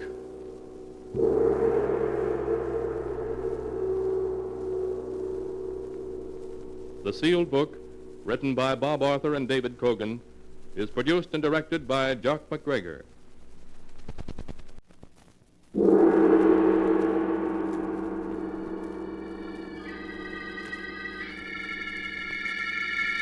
The Sealed Book.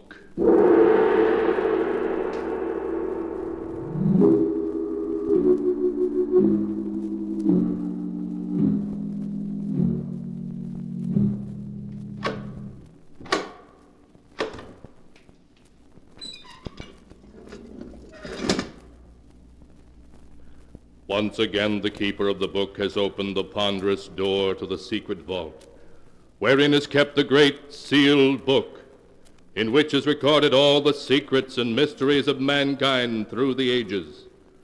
Here are tales of every kind, tales of murder, of madness, of dark deeds strange and terrible beyond all belief. Keeper of the book, I would know what tale we tell this time. Open the great book and let us read. Slowly, the great book opens. One by one, the keeper of the book turns the pages and stops. Ah, the strange story of a cursed and evil spirit, a spirit that threatened the peace and happiness of a young married couple. A tale called Stranger in the House.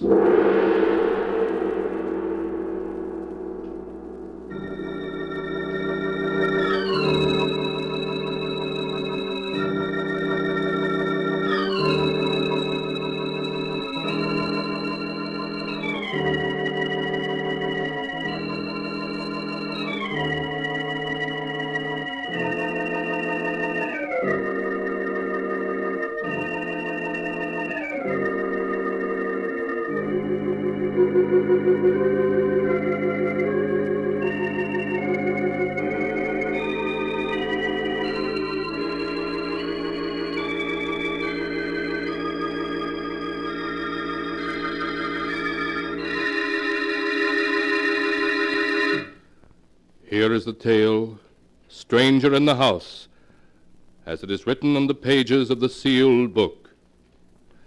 The tale was told by Jane Barton herself.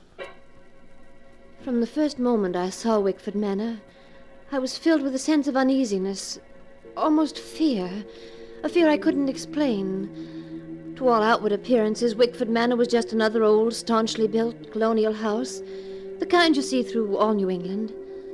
Roger, my husband, was delighted with the house. Its beauty and remoteness won his heart from the beginning. Say, take a look at that beautiful staircase.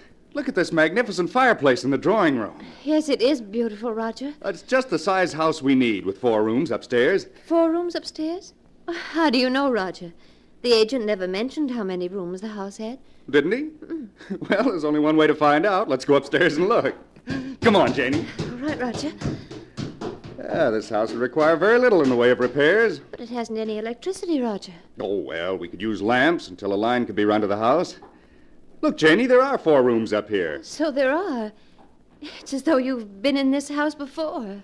Yes, I have a feeling I have. Well, perhaps that's the reason I like it. But, darling, you've been ever so quiet since we entered the house. Don't you care for it? I don't know. It seems unfriendly. Well, if you don't like it, then we'll keep on looking until we find a house we both like. Oh, nonsense. I've been married to you too long not to know you've got your heart set on this place. We'll never find anything nicer. Now, that room with the southern exposure will be our bedroom. Oh, Janie, you're wonderful. And we will be happy here. I know we will.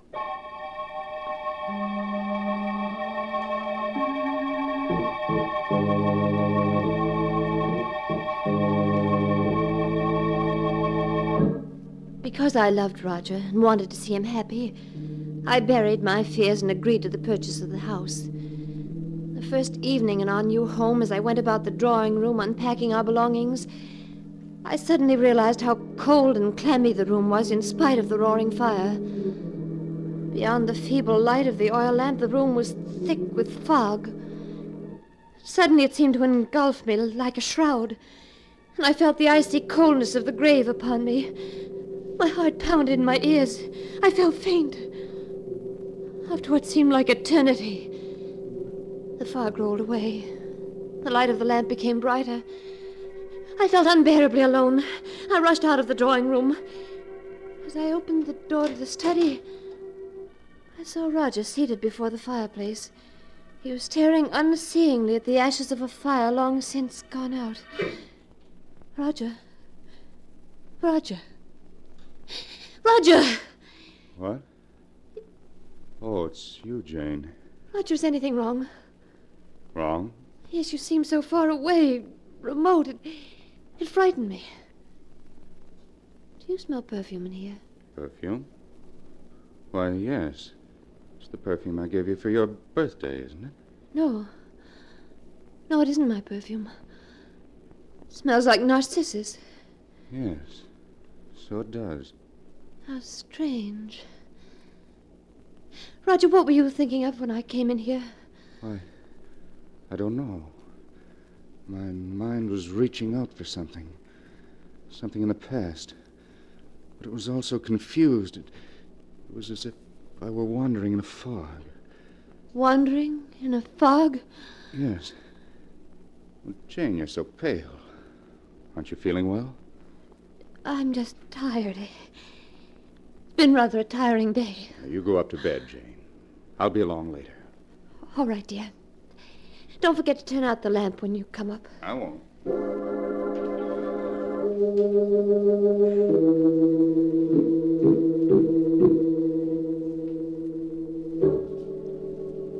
I left the study and Roger.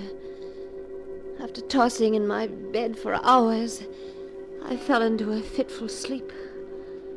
And I suddenly awakened to hear the clock in the hall striking the hour. It was 5 o'clock, and Roger's bed was empty. Quickly slipping on my robe, I left my room and started down the stairs. As I reached the foot of the stairs, I stopped.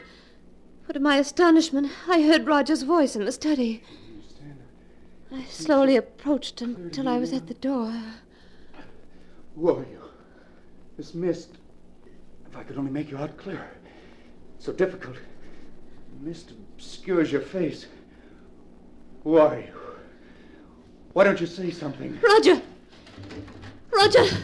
Unlock the door! It's Jane! What's wrong? The mist, it's coming between us. I can hardly see you. Oh, don't go. Come back, please. Please come back. Darling! Darling, please unlock this door. Please! Roger!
And now back to the story as it is written in the sealed book.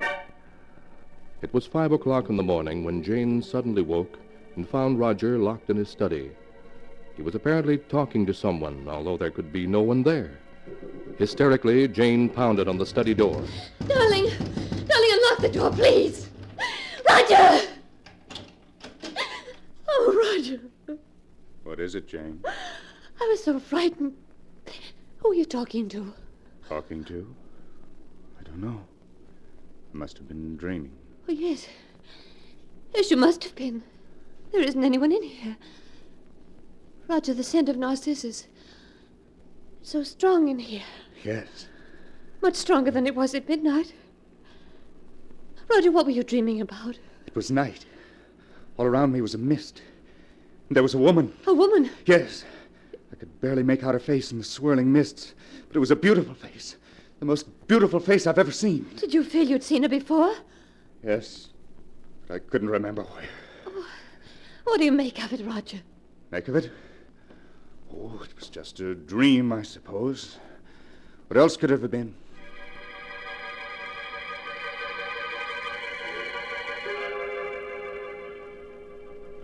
Roger said it was a dream. But in his heart, I knew he believed it was more than a dream. During the days that followed, he'd pace incessantly in the study, paying no attention to me, living only for the coming of twilight. And when night did fall, he'd lock himself in the study, forbidding me to disturb him. Hours would pass, and then suddenly I'd hear him talking to her, begging her to come closer, pleading with her to speak to him. At last, one night, I couldn't stand it any longer. When he began talking to her, I knocked on the door of the study until he opened it. What do you want? I thought I told you I wasn't to be disturbed. I must talk to you. You motley fool! She was about to speak to me for the first time. And you knocked on the door and caused her to vanish. Oh, Roger, you're not in love with her. You couldn't be. But I am. There's never a moment I don't think of her. Wish that I might see her. Oh, what you're saying is madness. You can't be in love with her. She's from another world, a phantom, an evil ghost. No, she isn't evil. She's beautiful. So beautiful I'd give my life for her. Roger, listen to me. You must come away from this house and from her. She's cast a spell over you, and it can only lead to disaster. Roger, we must leave this house at once. No, never. I insist. Get out, you hear? And don't come back. I'll never leave her, never.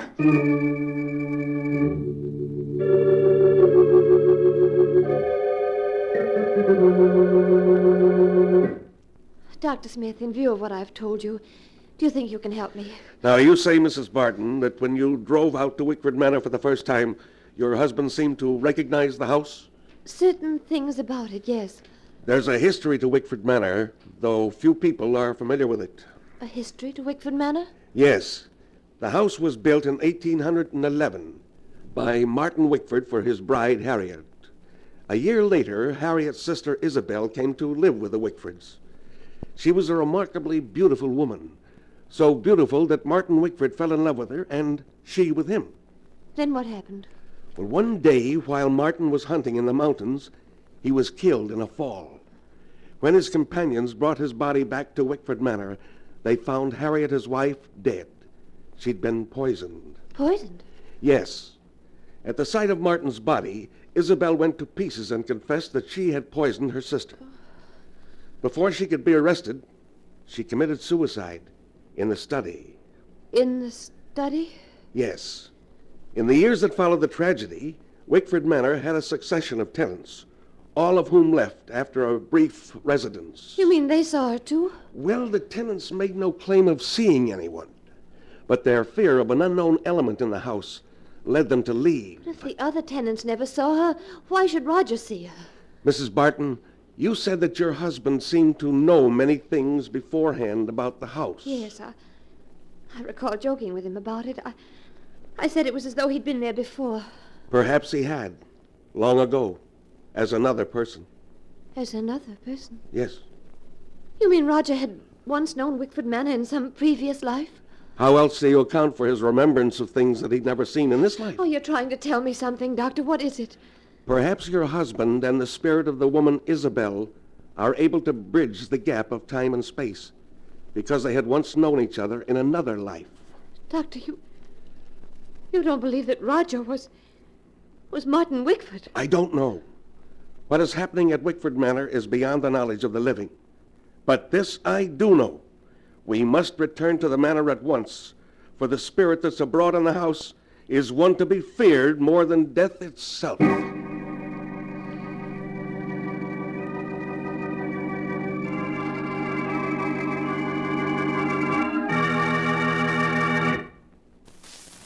Please come closer so I can see you better.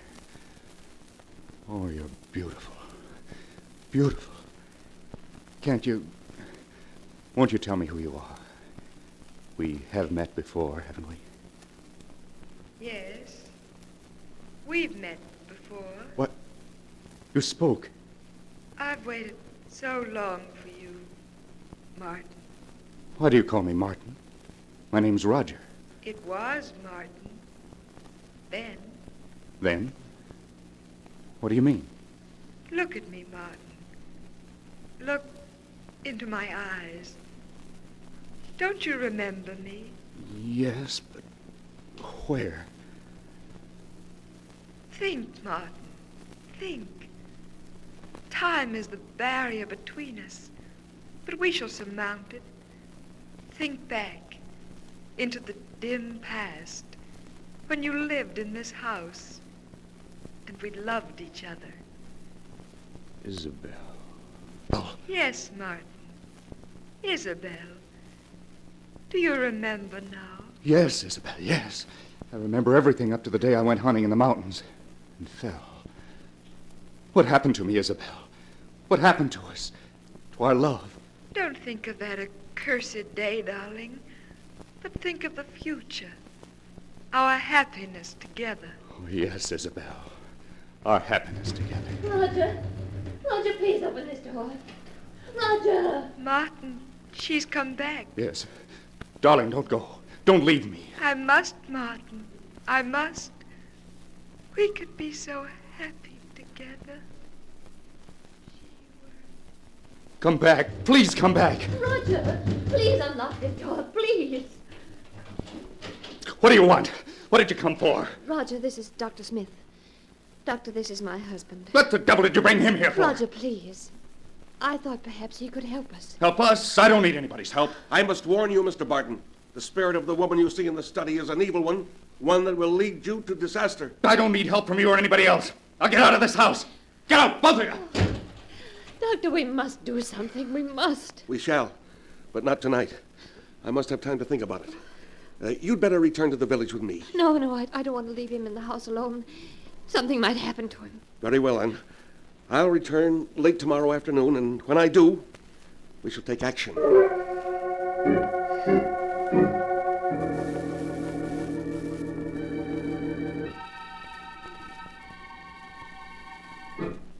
Isabel, where are you? I'm alone now, darling. Please come back. I'm here, Martin. I'm here. Oh, yes, I see you now. Promise you'll never leave me again, Isabel. I don't want to leave you, darling.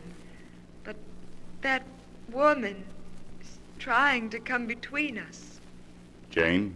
Yes. She hates me, Martin. She will come between us if you don't get rid of her. I tried to make her leave, but she wouldn't go. Then that leaves only one thing to do. One thing to do? Yes. Come. We must hurry. It's almost dawn, and I'll have to leave you soon.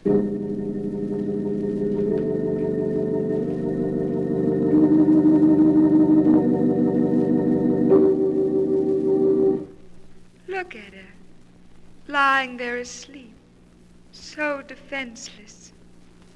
Yes, go ahead. Put your hands around her throat and squeeze. Oh. Hurry, Martin, before she awakens. Who's there? Answer her. It's Roger. Oh, for a moment I was so frightened. What time is it? It's just dawn. Hurry, Martin, I must leave. Yes. Roger. Roger, why are you looking at me like that? Oh, no, Roger. No, Tighter, Martin. Tighter until she stops struggling and is still forever. Isabel, don't leave me. Isabel, where are you? Isabel, please don't leave me, Isabel. Roger, she made you do it, didn't she? Oh, Roger, Roger.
And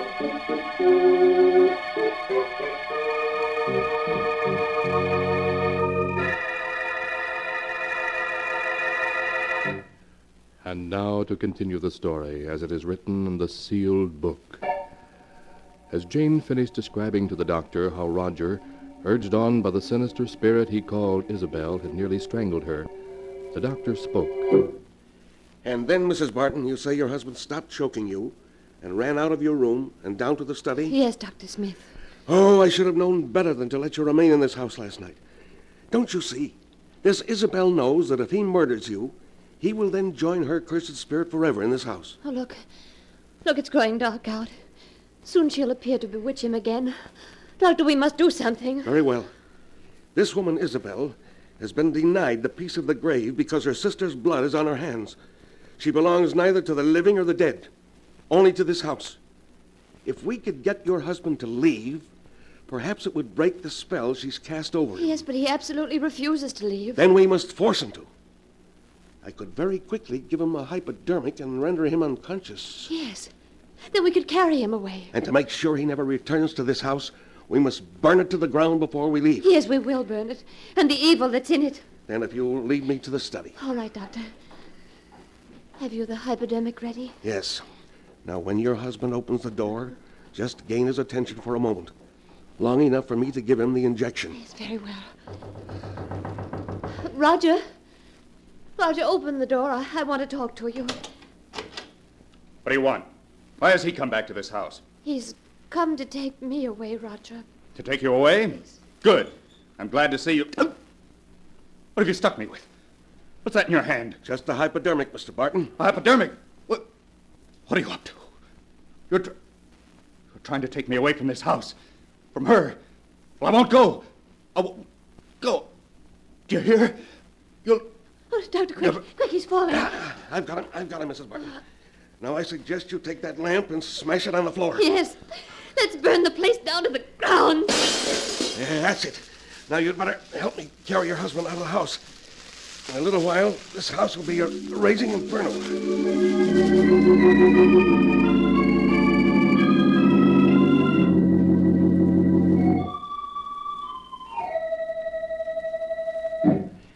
He's regaining consciousness, Mrs. Barton. Will he remember what's happened? I don't know. How are you, darling? Oh, hello, Janie. Oh, but I had a terrible dream.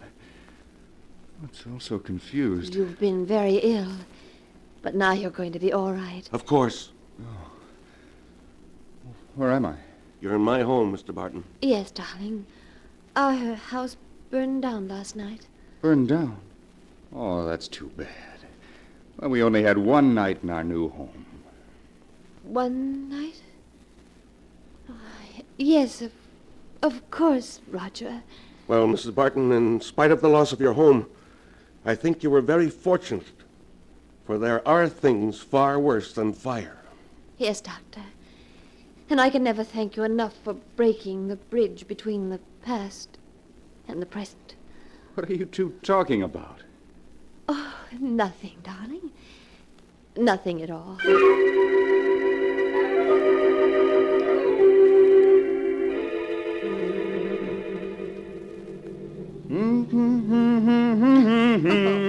Roger, you've been humming that all day. Well, I like it. But you can't carry a tune. Oh, nonsense. I've carried this tune for 300 miles, and I'll carry it the rest of the way to California. Oh, what a trip this is going to be.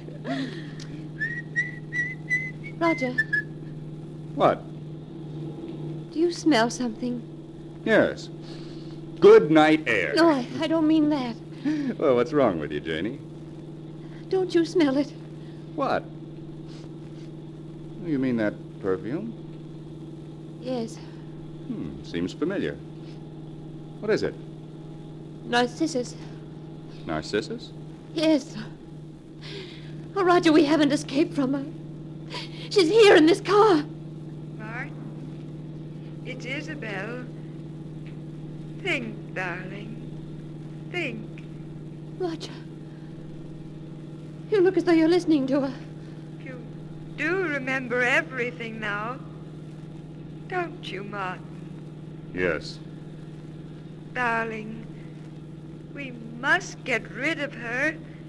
She's trying to come between us. Yes. Oh, Roger, you mustn't listen to her. Once she's gone, we'll be together forever, darling. Yes. Forever. Roger. Roger, why have you stopped the car? No. No, don't look at me like that. Roger, no. Stay away from me. You mustn't.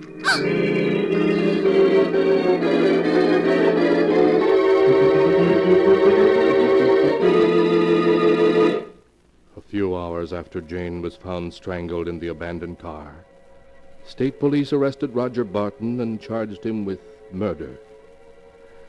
Strangely enough, as Roger was being hanged for his crime, witnesses at the execution noticed a strange scent of perfume about the gallows. Some people said afterwards that it was Narcissus, and they remarked on the expression of joy on Roger's face as he died.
And now, keeper of the book, before you close the great volume, show us the tale we tell next time.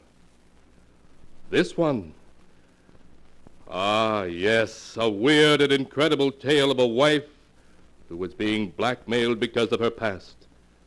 But because she did not know the identity of her blackmailer, she suffered 1,000 times over. The tale is called Out of the Past.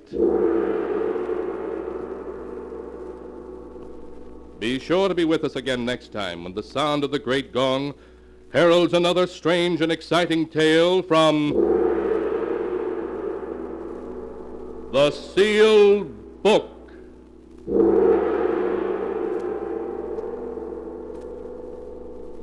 The Sealed Book, written by Bob Arthur and David Cogan, is produced and directed by Jock McGregor.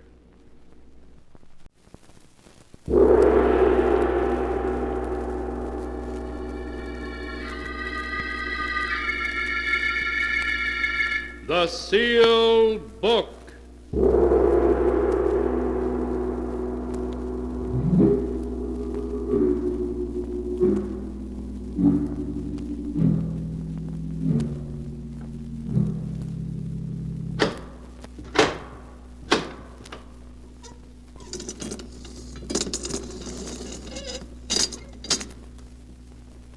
Once again, the keeper of the book has opened the ponderous door to the secret vault, wherein is kept the great sealed book, in which is recorded all the secrets and mysteries of mankind through the ages. Here are tales of every kind, tales of murder, of madness, of dark deeds strange and terrible beyond belief. Keeper of the book, I would know what tale we tell this time. Open the great book and let us read. Slowly, the great book opens.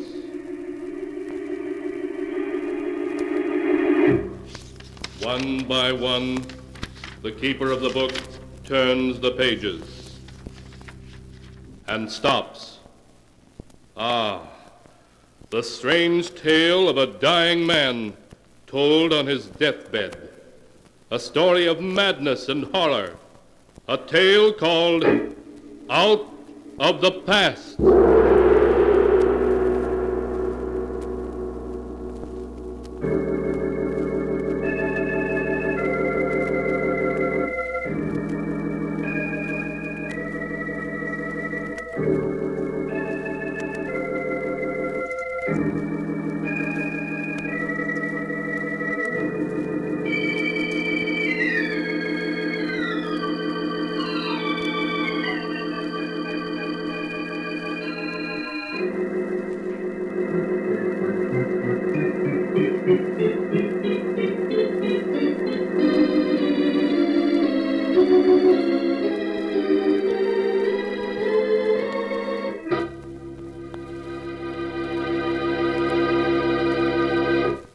Here is the tale, Out of the Past, as it is written in the pages of the sealed book. It is 5 o'clock in the afternoon, and Helen Morgan has just received the afternoon mail. As she is about to look at it, her husband Gerald enters their luxurious suite. Hello, beautiful. How's my one and only? Oh, hello, darling. Oh, Gerald. No wonder every actress wants to have you for her leading man. Nonsense. I'll have you know the only person I kiss like that is my wife. You'd better say that. How was the matinee today? Fine, I got 7 curtain calls.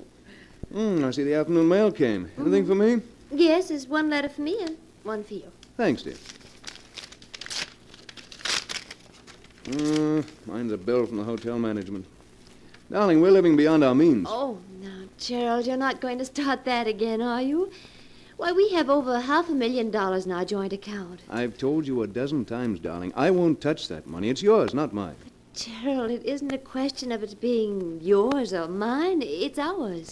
Helen, I made it clear to you when we got married that we'd have to live on the money I earn. All right, Gerald. I wonder who my letter can be from.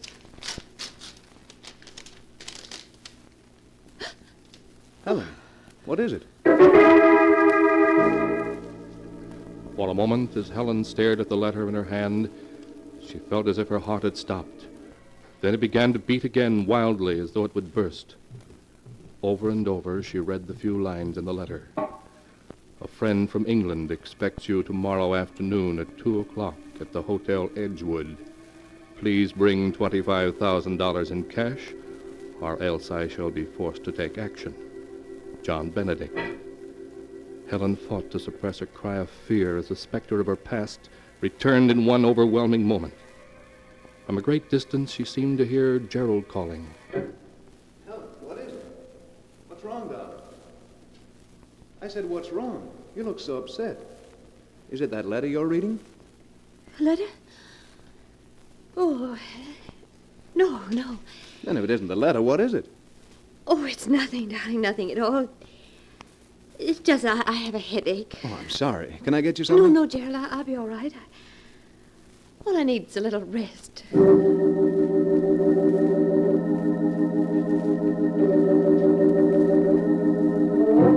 Helen noticed the worried look in Gerald's eyes and strove to act natural. That night she lay awake hour after hour, staring at the ceiling, seeing the words of the letter before her, the letter that reached out for her from the terrifying past. The next day, after Gerald had left the apartment, Helen ordered a cab. 20 minutes later, she rushed into the office of Martin Walker, her attorney. Martin, you must help me. I'm in trouble. Great trouble. Helen, what is it? What's wrong? I'm being blackmailed. Blackmailed? Yes. By whom? A man named John Benedict. I don't know who he is, but I received a letter from him yesterday afternoon. Well, there's only one thing to do, and that's to go to the police. Oh, no, I can't go to the police. Why not? This man Benedict knows something I can't afford to have exposed. What does he know, Helen? Oh, please don't ask me, Martin. I can't tell you. But believe me, if it ever gets out, it would ruin my marriage. My life. I couldn't stand to lose Gerald. I couldn't. I'd rather die. No, please, Helen, don't cry. You know there isn't anything I wouldn't do to help you. But as I see it, your only chance is to go to the police. No, I can't. It would ruin everything. Oh, Martin, if you really wanted to help me, you'd do as I ask you. I've got to buy him off. All right, Helen. I think you're making a mistake, but I'll help you. How much money does this Benedict want?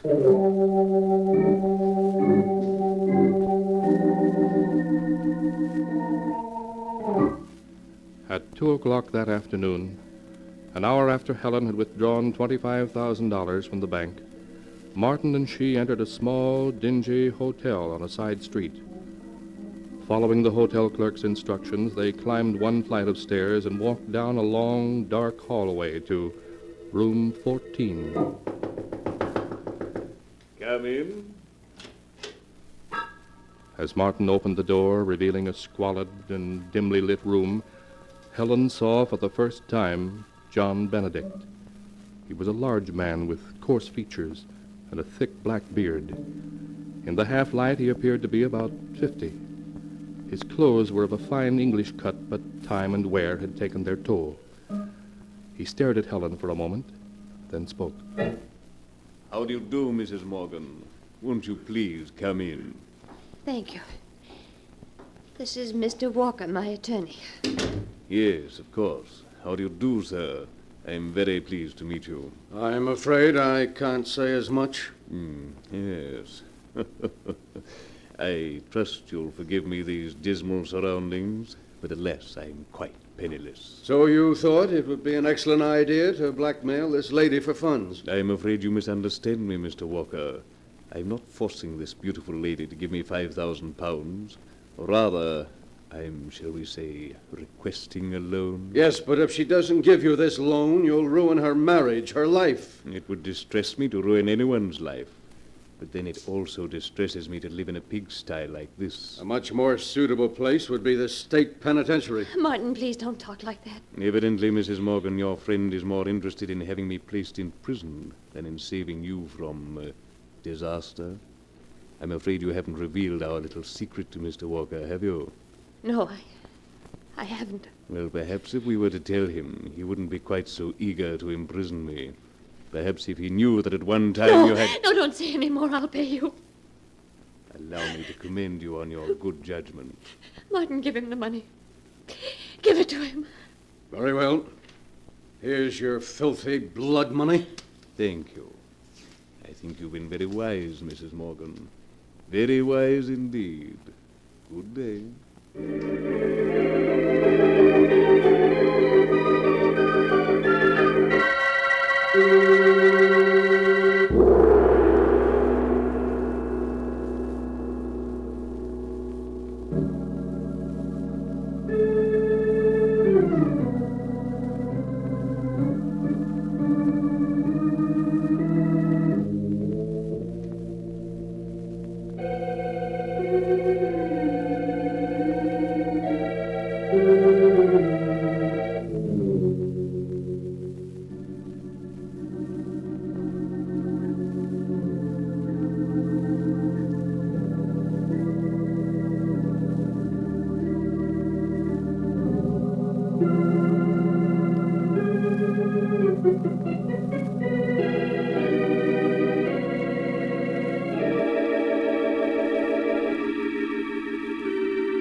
And now to continue the story, as it is written in the sealed book. In the days that followed Helen's payment of money, the money Mr. Benedict demanded, she tried unsuccessfully to forget him and the terrifying secret he shared with her. Life for Helen became tense, watchful, frightening. Then one afternoon, while Gerald was at a rehearsal of a new play, she received another call. A call that sent her in panic to Martin Walker's office. Martin, I've heard from him again. Who? Benedict? Yes, he phoned an hour ago. He wants $50,000. $50,000? Now maybe you'll have sense enough, Helen, to let me turn this over to the police. No, I can't do that. You can't? You mean you're going to buy him off a second time? Yes, I must. But you can't, Helen, you can't. What's to prevent his extorting money from you a third and a fourth time? He'll squeeze you dry. The money doesn't matter, do you hear? Nothing matters but keeping what Benedict knows from Gerald. If he finds out, it will mean the end of everything for me. Everything.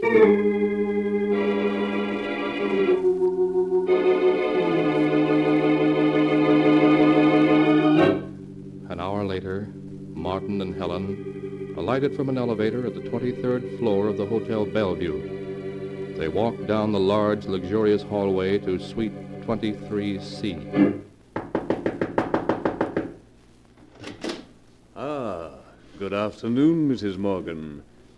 Oh, I see you brought Mr. Walker. And I was counting on a pleasant afternoon. May I take your coat?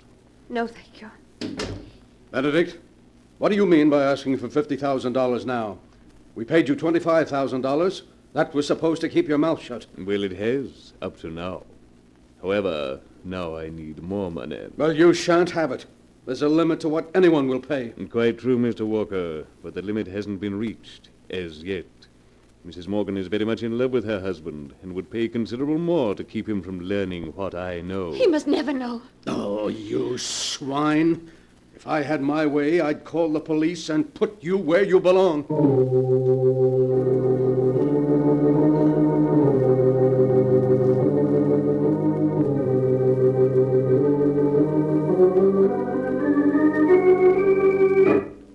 A week passed. A week which found Helen living in a fearful nightmare. A nightmare from which she couldn't escape. Every time anyone knocked at the door or the phone rang, her heart began to beat wildly. Who was that who just phoned, Gerald? It was the theater. They wanted to make sure I hadn't forgotten today's special performance. Oh. Helen, Yes? what is it, darling? What's come over you? Come over me? Yes, this past week you've been just a bundle of nerves. Every time the phone rings or the mail arrives, you begin to tremble. What's wrong? Oh, you're just imagining all that, dear. Helen, stop acting as though I were a child. I can see something's wrong, and I want to know what it is. Please, Gerald, there's nothing wrong. Who could that be? Never mind, I'll get it. No, Gerald. Just sit where you are and rest. Yes, but I...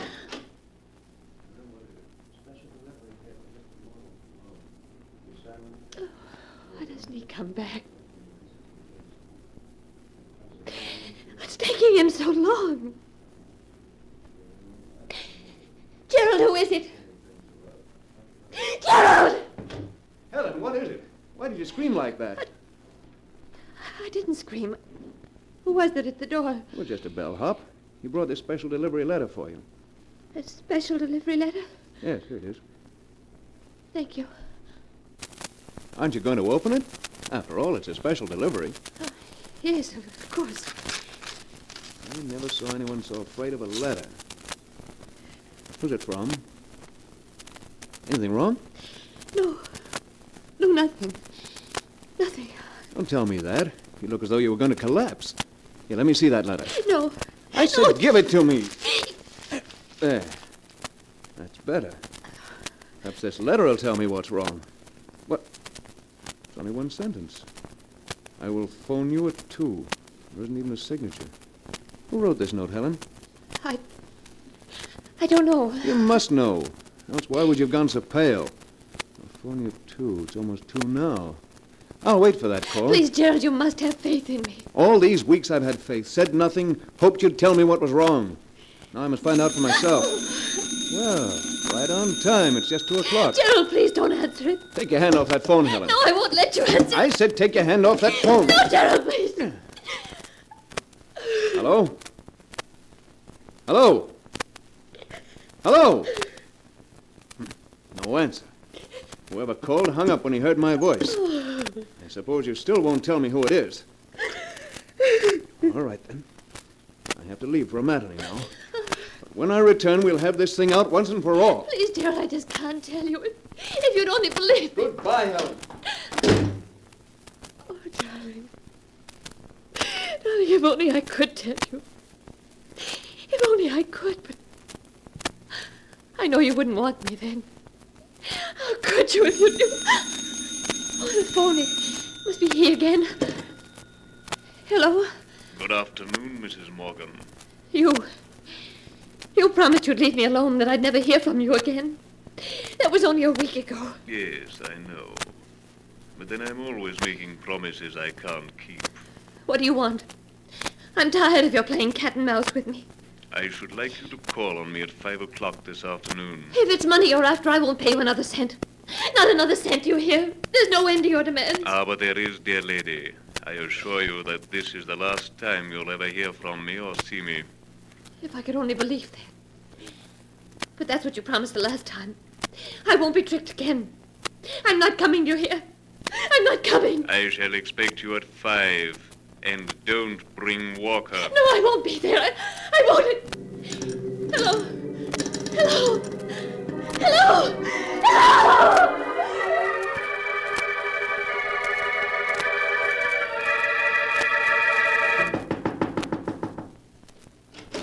Ah, come in, Mrs. Morgan. You're right on time. It's just 5.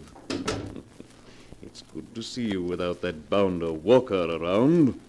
If I gave you money now, how do I know you won't be asking for more in another week? Oh, that's very simple. Because after you pay me off this time, there won't be any point in my bothering you again. What do you mean? I mean, Mrs. Morgan, that this time I want $500,000. $500,000? Yes. If I'm not mistaken, that's what your balance is. Don't you see, once you've paid it over to me, there'd be no point in my bothering you any more, as you wouldn't have any money left. Simple, isn't it? Oh, you must be mad. I? Oh, no, Mrs. Morgan, not I. Come now, you love your husband and he loves you. There are years and years of happiness before you. If he doesn't learn your little secret, if you're wise, you'll turn the money over to me. But I can't. I can't. My husband and I have the money in a joint account. If I were to withdraw $500,000, he'd know about it at once. Ah, but there's always a chance that he won't find out. But if you don't do as I ask, I assure you he will. Oh, no. No. Yes, Mrs. Morgan, your husband will learn that while you were in England in 1934, you murdered your sweetheart. I won't listen. I won't listen. But your husband will, and he'll learn that after you committed this murder, you spent the following 7 years in an English insane asylum. No, you can't tell him. You can't tell him. But I will. And what do you think your husband will say when he learns his dear wife had murdered a man and spent 7 years in an insane asylum? No, you can't tell him. You Think of what a sensation the tabloids would make out of it. Your husband will have to divorce you. No! So, fainted, have you? That isn't going to help you, Mrs. Morgan.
And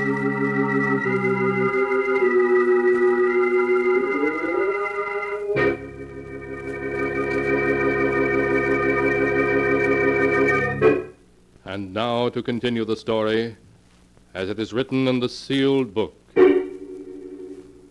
After Helen Morgan fainted when Benedict threatened to tell her husband of her terrible past unless she paid him $500,000, she lay helpless and stunned in her bed.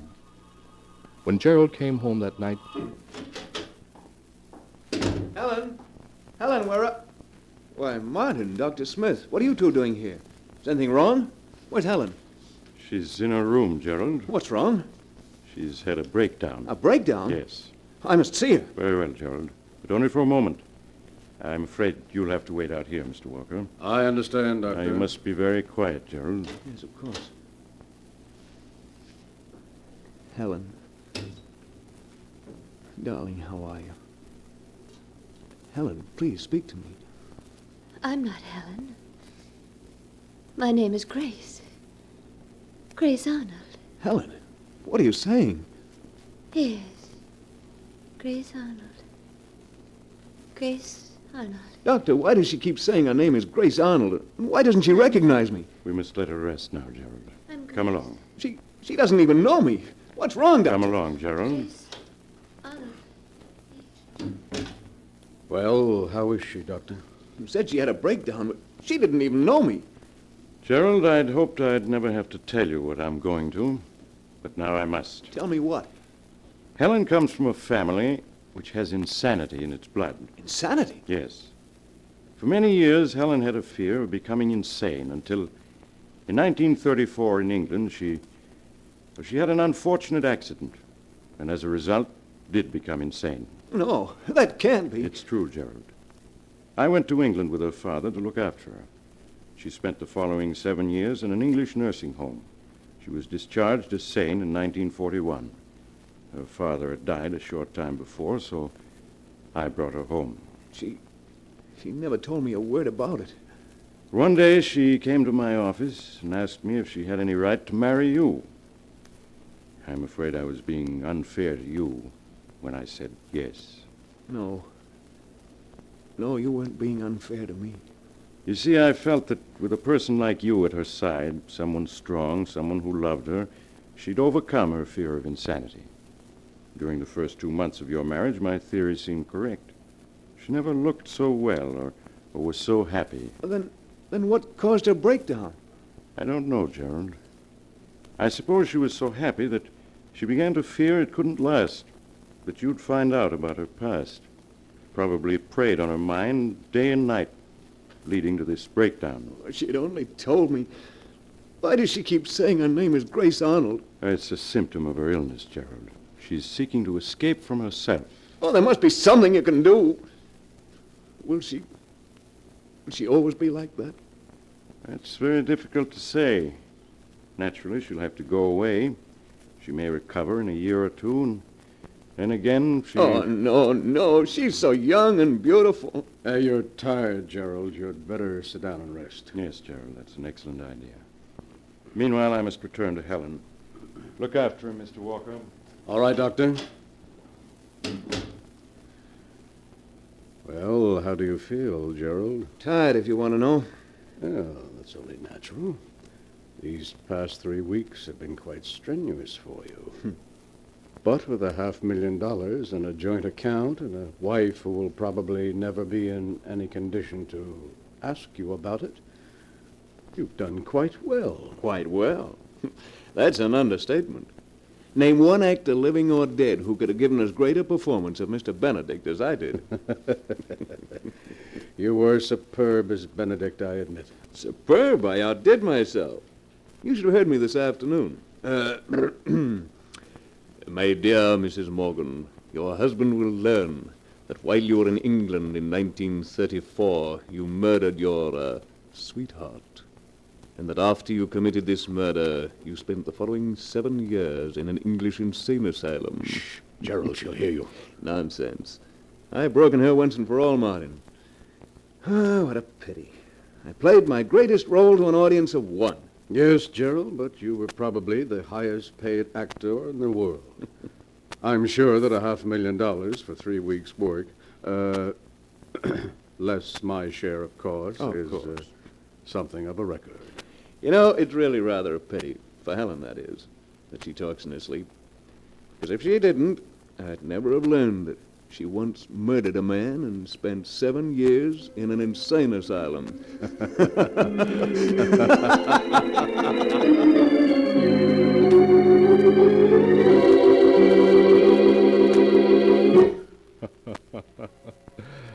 Clever of Gerald, wasn't it? The way he played his wife's love against her. But unfortunately, he never had a chance to enjoy his ill-gotten gains, for 2 weeks later he died as a result of an automobile accident, and on his deathbed confessed to everything. Even after Helen's recovery, which took some time, she was never told the truth about her dear departed husband.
And now, keeper of the book, before you close the great volume, show us the tale we tell next time.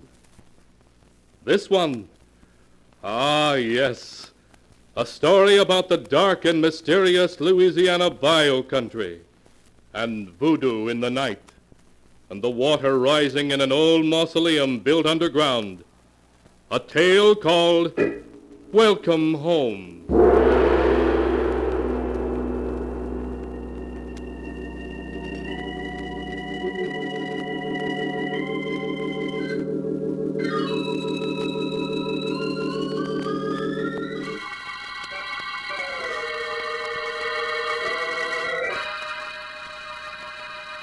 Be sure to be with us again next time when the sound of the great gong heralds another strange and exciting tale from The Sealed Book. The Sealed Book, written by Bob Arthur and David Cogan, is produced and directed by Jock McGregor.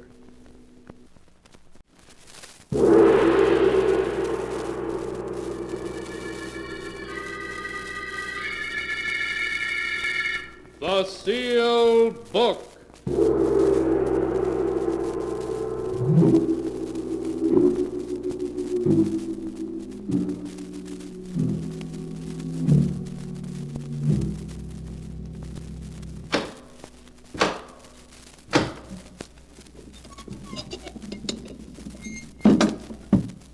Once again, the keeper of the book has opened the ponderous door to the secret vault, wherein is kept the great sealed book, in which is recorded all the secrets and mysteries of mankind through the ages.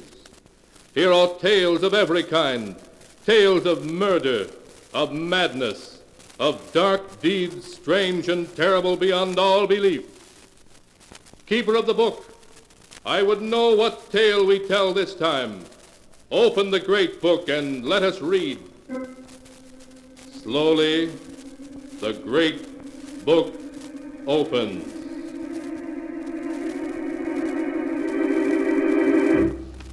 One by one, the keeper of the book turns the pages and stops. Ah, the strange and terrible story of a man who returned to his birthplace and found himself treated as though he were truly a ghost. A tale called Welcome Home. Here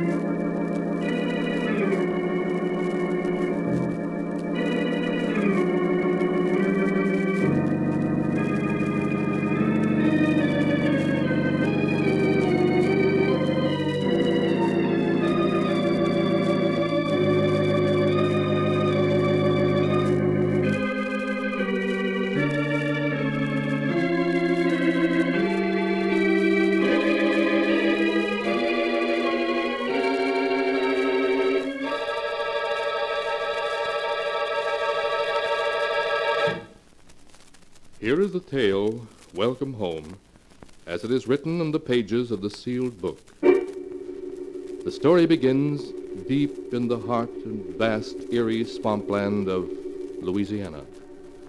It is late in the evening and the moon is bright when an automobile containing a man and a woman stops in a weed-grown driveway before a great lonely old mansion, crumbling now into ruins.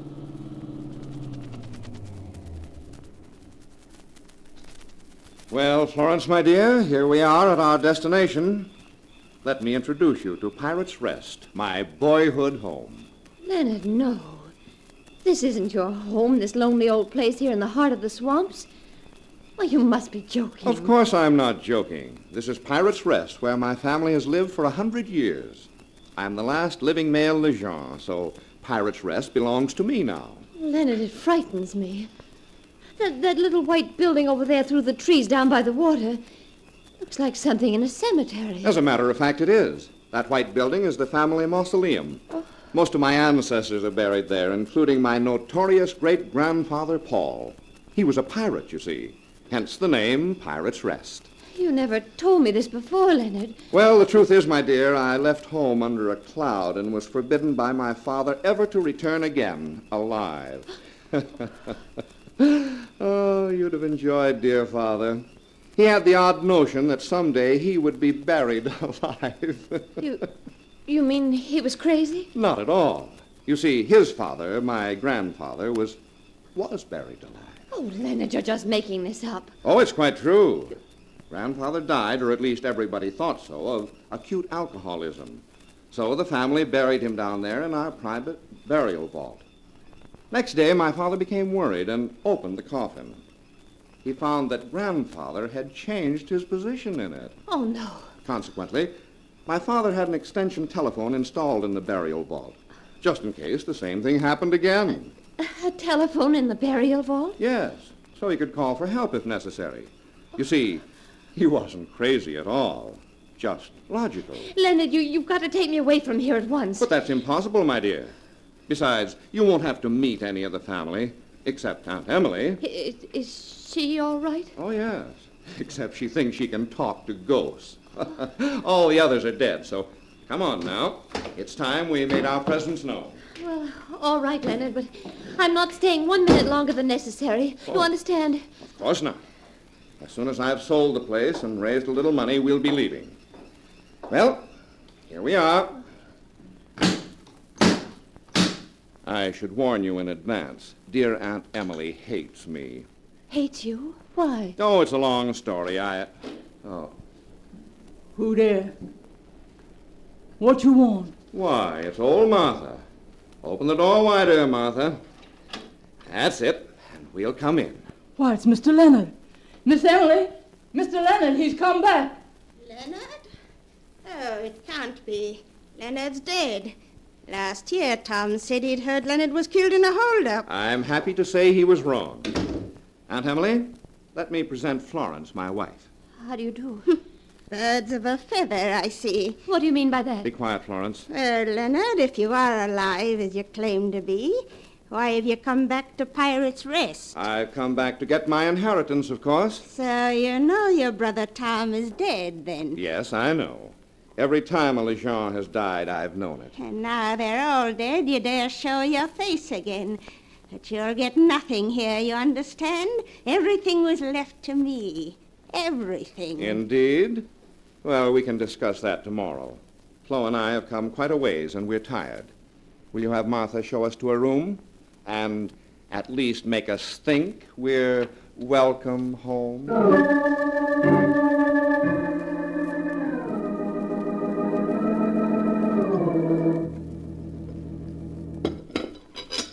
Coffee, Leonard? Yeah. Here you are. You know, Flo, I'm a little disappointed. The house is badly run down. I doubt if I can sell it. But there must be cash around someplace, plenty of it.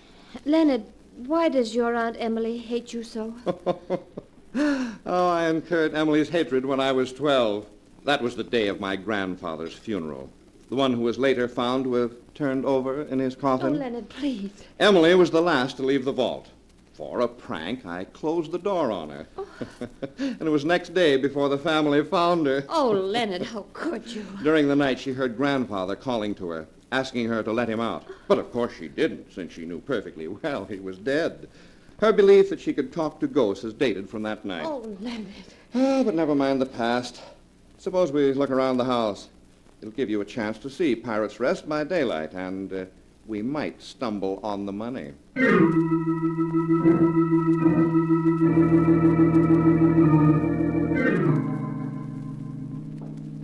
And this is the ballroom. Those chandeliers were imported by my great-grandfather from Italy. So dusty now. Cobwebs. Carpet stained. And these are the ancestral portraits. Here is Father, the one who so logically had a telephone installed. I asked you not to talk about it anymore. Now, that reminds me. Father's safe used to be behind his picture. I wonder if the combination has been changed. If it hasn't, 3, 17, 21. It's open. So it is. Well, let's see what's in here. Lots of papers. But I don't see any cash. Leonard, why have you opened the safe? To see what's inside, of course, Aunt Emily. You won't find anything in it to steal this time, Leonard. Steal? I hardly think taking one's own property would be stealing. You have no property, not according to your brother Tom's will. Oh, yes, his will. I've been meaning to speak about that. Aunt Emily, where have you been all morning? I've been down to the graveyard, talking to your brother Tom. Talking to Tom? Tom's dead, and you know it. Yes, Leonard, but I can still talk to him. You know, they don't leave right away, and until they go... Oh, Leonard, make her stop. Don't pay any attention to her. I talked to your grandfather while he was waiting, and I talked to your father, too. And today I was talking to Tom. Maybe someday I'll talk to you, Leonard, then you'll see. Oh, make her stop. Aunt Emily, you've talked enough nonsense. Now, I want some straight answers. Here's a very interesting document that says Tom received $300,000 in cash for some property only 6 months ago. $300,000? That money is someplace around the house, isn't it, Aunt Emily? If there's money in this house, Leonard, why don't you look for it? I'm sure if it's here, you're clever enough to smell it out. You always have been. All right, I will. But if I don't find it, Aunt Emily, then you and I are going to have a little heart-to-heart talk.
Now to continue the story, as it is written in the sealed book. It is evening now.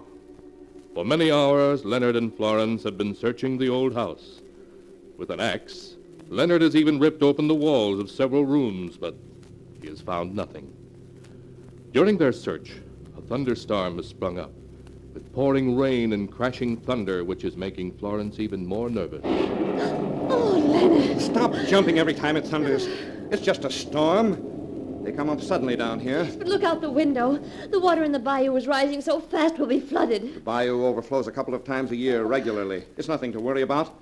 The water may cover the low ground where the burial vault is, but that's as far as it ever comes. Find anything, Leonard? No. No, I suppose there's no use chopping any more holes in these walls. They're all too solid to have any hidden openings in them. And we've searched all the other rooms. Maybe there really isn't any money. There is, and I know it. We haven't tried the kitchen yet. Nobody would hide money in a kitchen. Aunt Emily might. Come on, we'll take a look there. Then if we don't find it, we'll have our little talk with Aunt Emily.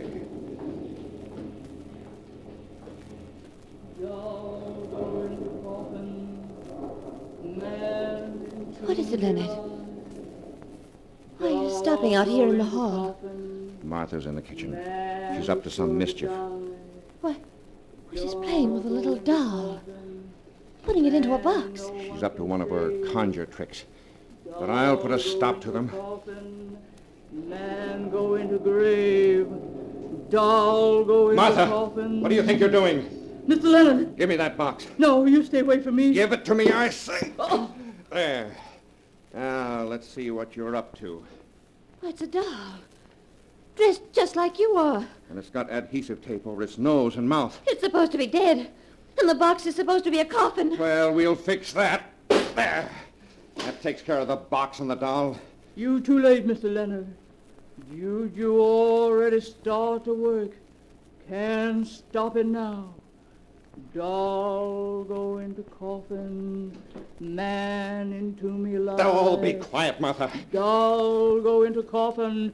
Stop it, I say. Sure to You can't die. try any voodoo tricks on me, you hear? Doll go into coffin. I said to stop it. Man no Stop it, you one hear? can save. Stop it. Doll Stop go it. into coffin. This will stop you. Ah! She's dead. The axe. Oh, you killed her. I told her to stop. She asked for it. Leonard, what are we going to do? Nothing. I'm master here. Nobody's going to tell the police. If Emily tries to... Emily tries to what, Leonard? Aunt Emily. What are you doing here in the kitchen, Leonard? Where's Martha? Martha. Stay away from her. She's dead, isn't she? Yes, of course she's dead. So you killed her, Leonard. Yes, Aunt Emily, I killed her. Leonard, what are you doing? Just gathering up these towels, Flo, my dear. Now you and I and Aunt Emily are going into the living room. I'm going to tie Aunt Emily to a chair. Then I'm going to persuade her to tell us where that money is hidden.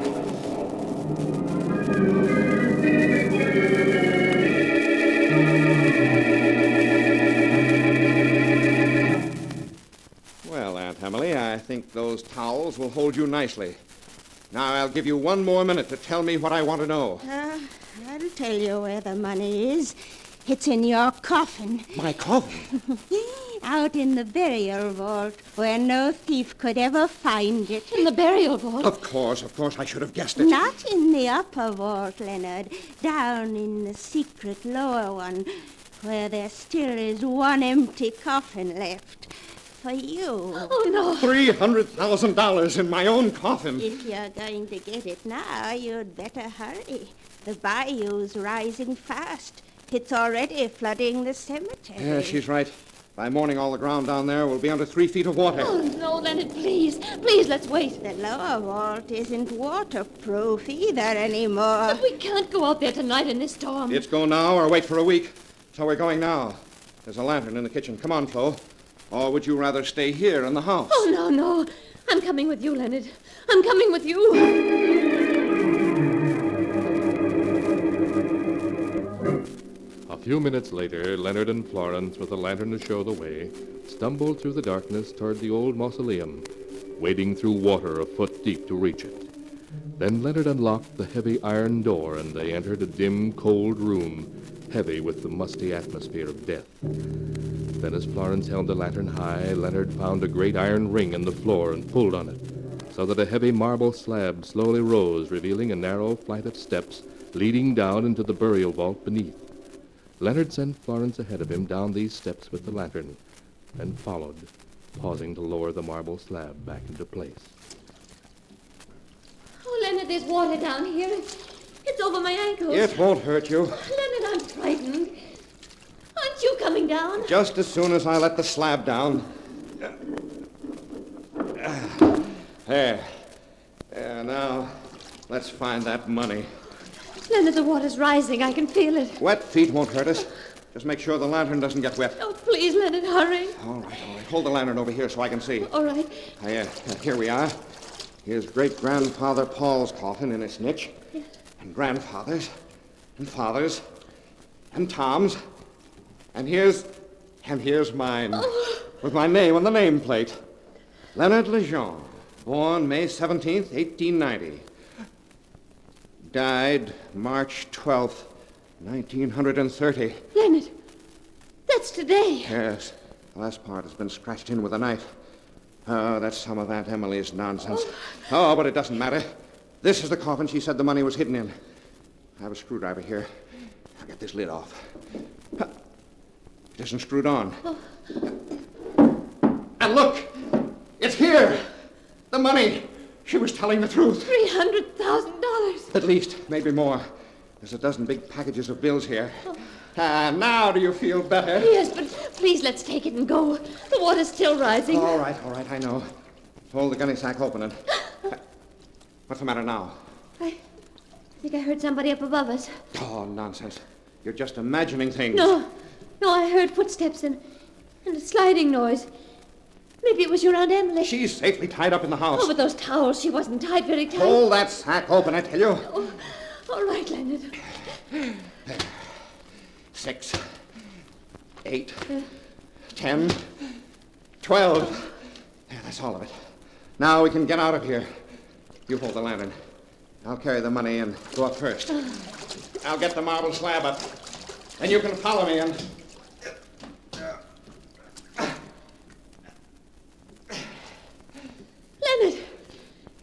Leonard, what is it? The slab is stuck. Oh, no. No, it can't be. Yeah, I'll get it open in a minute. I've got to get my shoulder under it. That's all. Now, It won't open. Leonard, we're trapped down here. We're trapped. We're never going to get out.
And now to continue the story. as it is written in the sealed book.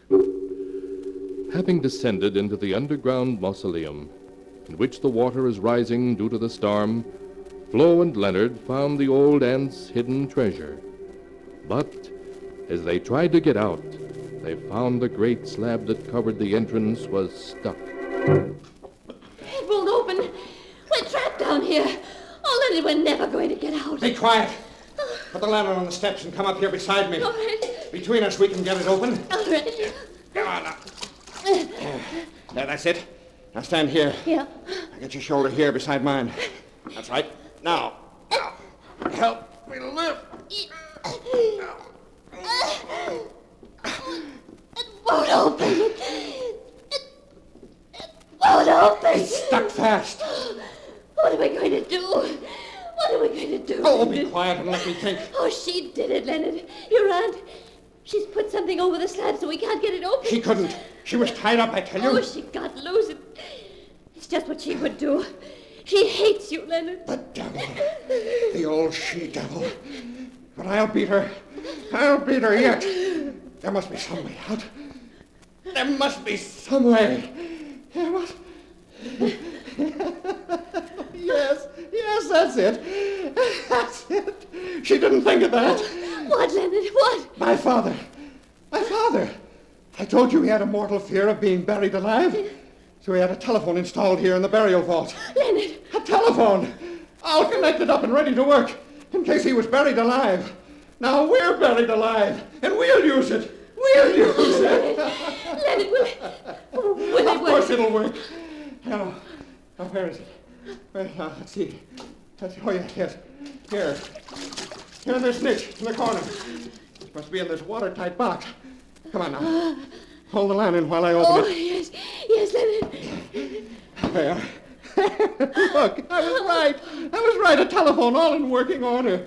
Father never thought when he drove me out of the house that someday he'd save my life. Use it, Leonard. Use it and get us out of here. Yes. I'll have to call the sheriff in the village. Yes. Have him come rescue us. I'll tell him a story, some kind of a story. It won't matter. Hello. Operator. Hello. Operator. Hello? Operator, give me the sheriff, quickly. Oh, thank heavens, it worked. The sheriff? Why do you want the sheriff? That telephone you're using only connects with the house, Leonard. Aunt Emily. Of course. How does it feel to be dead, nephew? Aunt Emily, listen to me. I'm not dead, do you hear? And you've got to come let us out of here. Of course you're dead, Leonard. That's why I had to fix it so you couldn't get out again, because the dead have to stay where they belong. Oh, no. Aunt Emily, listen to me. Come let us out of here, and I'll let you keep the money. I won't bother you again. I'll go away. You'll never see me again, only come let us out. I know it's hard to get used to the idea of being dead, Leonard. Tom found it hard, too. And so did your father. But you'll get used to it. And your wife will get used to it. And I'll come talk to you, Leonard, every day, just as I talk to them. No! Because now that you're dead, you're both welcome back. And the family's all together again. So, welcome home, Leonard. Welcome home. No! Aunt Emily!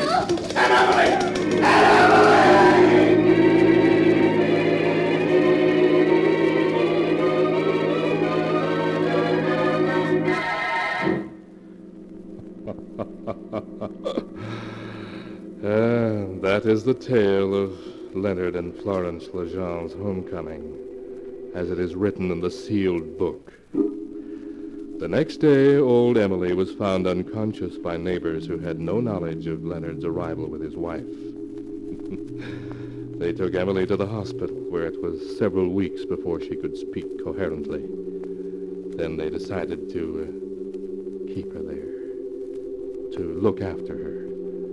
but the doctors observed that Emily carried on long conversations with a nephew named Leonard and his wife, Florence, whom no one else could see.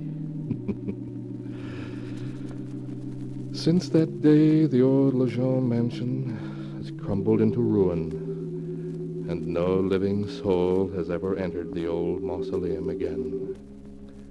Its secrets are forever hidden from the world, save only here, where they are written down in the sealed book.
And now, keeper of the book, before you close the great volume, show us the tale we tell next time. This one. Ah, yes. The story of a strange plot by which a man and a woman schemed to be rid of an individual who stood in the way of their happiness, and of the terrible fate to which their scheme brought them. A tale titled, I'll Die Laughing.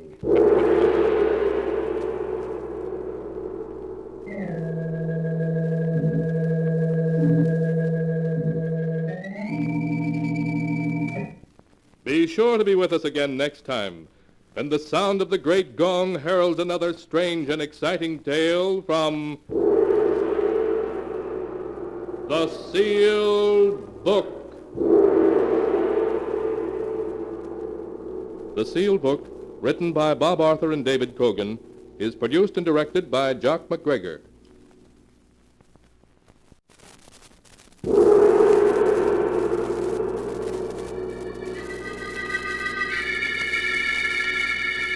The Sealed Book.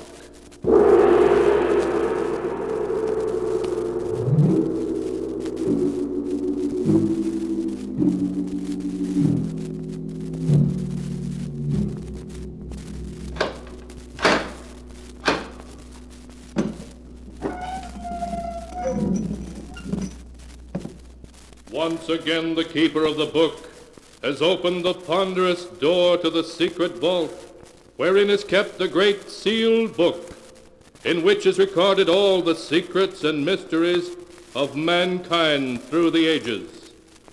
Here are tales of every kind, tales of murder, of madness, of dark deeds, strange and terrible beyond all belief. Keeper of the book, I would know what tale we tell this time. Open the great book and let us read. Slowly, the great book opens.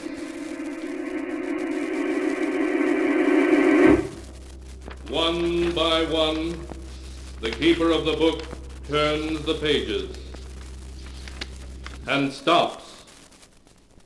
Ah, the strange story of three people who ventured into a long-lost cavern, a cavern cursed by the ancient Aztecs. A tale called I'll Die Laughing.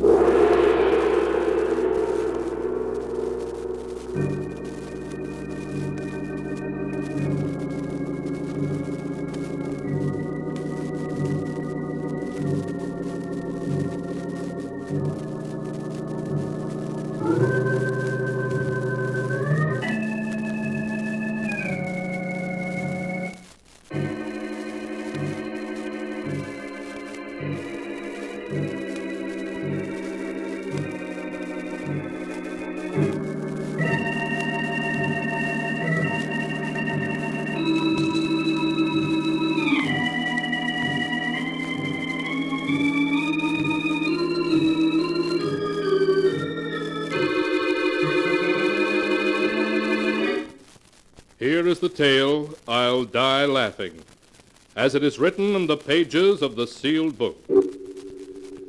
It begins in one of the big old houses on Nob Hill in San Francisco.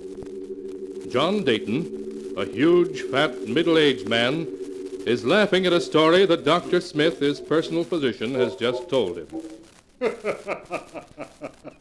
Oh, say, Doc, that's a good one. I'll remember that. You'd better remember the other things I told you, too, John. I will, Doc, I will. Thanks for dropping in. That's quite all right. Goodbye, John. Goodbye. John, was that the doctor? Yes, dear. What did he say? Did he think the dizzy spells you've been having were serious? Oh, of course not. He said I'd live to be 90. He just told me to stop working so hard at the office and learn to take things easy, that's all. You have been spending too much time at the office, John. Well, I'm thinking of taking a vacation. A long vacation. Now, please excuse me, dear. There's someone upstairs in the study waiting to see me. John, who is that horrible-looking old man waiting up there for you? Well, I'll explain that later, dear. Oh, say, when Harvey gets here, send him right up the study, will you? All right, John.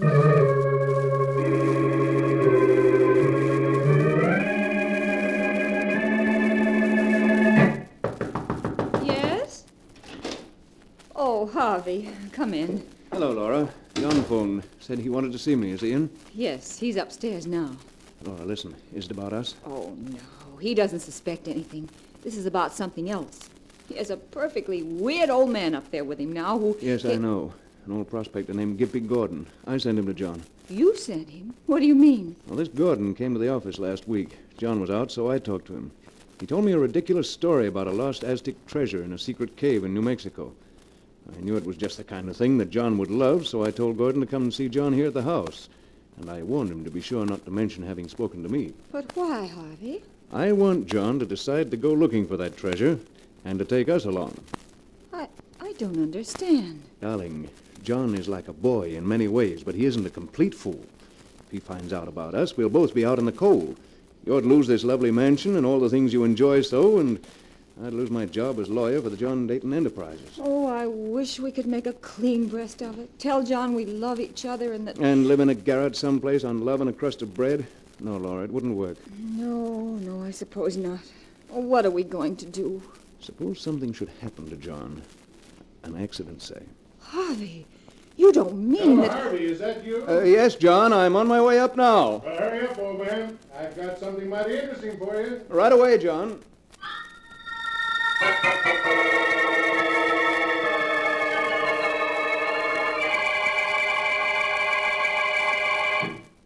Harvey, this is Gimpy Gordon, a prospector. Gimpy, this is Harvey Lewis, my legal advisor. How do you do?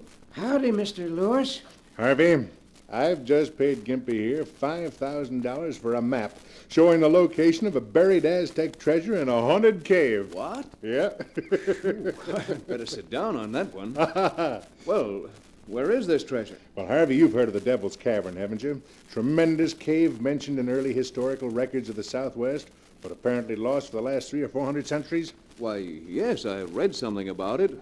It's supposed to have miles of winding passageways in which a man could wander for weeks without finding a way out. That's the one, and I found it. Well, the gist of the story is this. In 1554, a Spanish looting expedition led by a nobleman named de Mendez had acquired a great wealth of jewels and gold figurines, which de Mendez put into 3 small brass-bound chests. I see. Go on, John. Well, this treasure just made de Mendez greedier. A story whispered to him by an Aztec priest led him to Devil's Cave, and de Mendez and his men entered the cave only to find out they'd fallen into a trap. Well, the Aztecs attacked them, and all were killed but de Mendez. He found his way into a great central cavern about a half-mile from the entrance of the cave, and in that cavern there's a natural shaft, like a well. The Devil's Well, that's the name of it. It bubbles and gurgles in a way to drive a man mad. Oh, take it easy, Gimpy, take it easy. Well, Harvey, de Mendez reached this Devil's Well, and when the Aztecs closed in on him, he threw the treasure into the well and leaped in after it himself.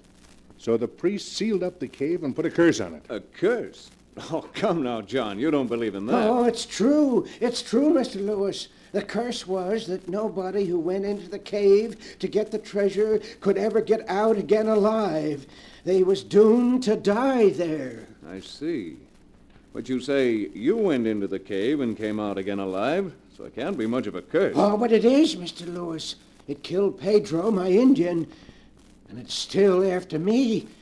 I wouldn't go back there again if it was worth $1 million. But assuming your story's true, how could anyone find their way into the cave and out again? There's a string marking the route, Mr. Lewis. 2 months ago, me and Pedro found the entrance. We tied the string to a rock and went in, letting it unroll behind us. Took us a week, it did, to find our way to the big room where the devil's well is. But we made it. Huh? And then what happened? Well, I had a 100-foot rope and some big hooks.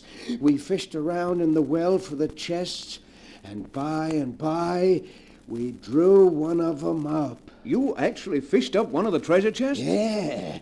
It was about so long and so wide and 6 inches high. I shook it, and we could hear the jewels rattle inside of it. Where is it now? What happened to it? Well, when Pedro seen the chest, he grabbed for it and tried to push me into the well.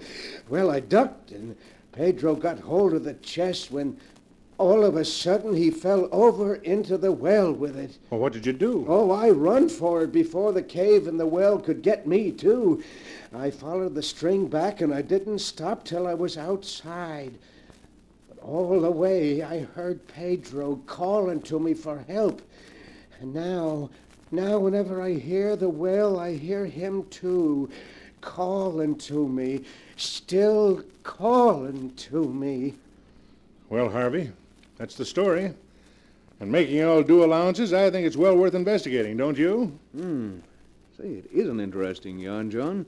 And I think it'd be a lot of fun to look into it, whether we find any treasure or not. Good. Then we'll do it. You and me and Laura. It'll be a vacation for all of us. Oh, no, no. What is it, Gimpy? What's the matter? He looks scared to death. The devil's well. I hear it again. It's calling me. Oh, come now, Gimpy. You're letting your nerves get the better of you. No. I hear it, I tell you. Listen. We don't hear a thing, Gordon. It's just your imagination. No. I hear it. I hear it. Oh. Save me, Gimpy. It's there. In the well. I hear it. And Pedro's calling to me. I hear it. Oh, nonsense. I It's just hear your it. imagination, John, he Gimpy. looks as if he's going to faint. There he is.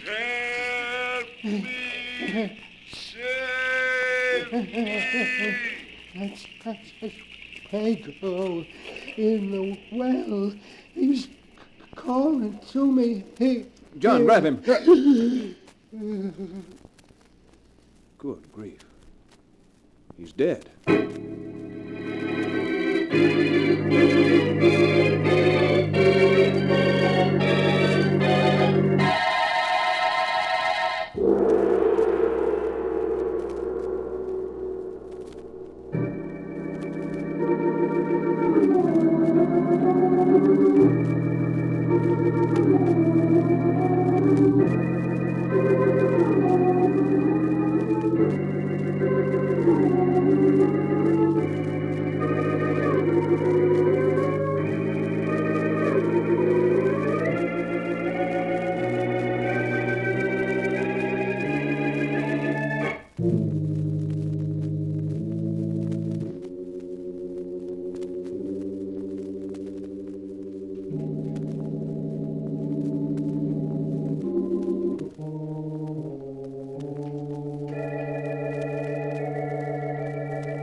And now to continue the story, as it is written in the sealed book. The doctor's examination showed heart failure to be the cause of Gimpy Gordon's death, not an ancient Aztec's curse. In spite of the tragedy, John Dayton went ahead with his plans with undiminished enthusiasm. Laura, his wife, protested, but Harvey added his persuasion to John's, and at last she agreed to go on the treasure hunt with them.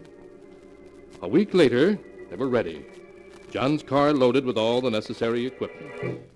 Harvey, I've hardly had a chance to speak to you all week. Before John comes and we start out, you must tell me, what are you planning? Why, Laura, darling, we're just going on a treasure hunt. An expedition from which I expect to return with a fortune. A fortune? From a lost cave? You're not serious. Oh, but I am. It'll be a fortune that I can claim for my own after we return. A very beautiful fortune. You, my dear. Harvey, you don't know what you're saying. But I do. It's the only way out. It's what I had in mind when I sent Gimpy to John in the first place. I've been thinking for a long time that John would have to have an accident. Harvey, I'm afraid. You mustn't be. Just leave everything to me. I'll know what to do when the time comes. And when we get back, we'll be able to be together always. Yes, I know. But suppose someone suspects. No one will. After all, on an expedition of this kind, accidents are bound to happen. No one will be able to prove a thing against us.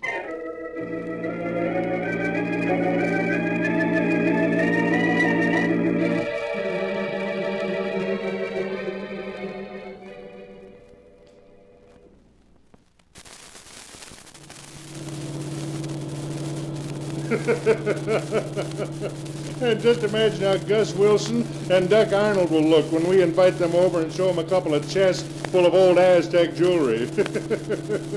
Their eyes will pop right out of their heads.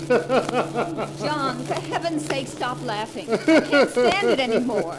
Oh, what do you mean, stop laughing? Why, Laura, what's wrong with laughing? I like to laugh. And when I die, I hope I'll die laughing. Well, if you don't stop it, John, I'll die.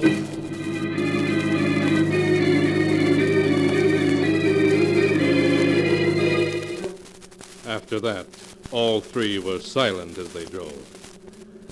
The afternoon of the second day, they turned off the highway and, carefully following Gimpy's chart, threaded their way through a series of narrow canyons until they reached a spot between two towering cliffs. Beside a great black rock gaped the dark mouth of a cavern. John directed the unloading of the car, then he led the other two a few feet into the mouth of the cavern until he found there the end of a slender white string that led into the cave, losing itself in the darkness. Look, there's the string.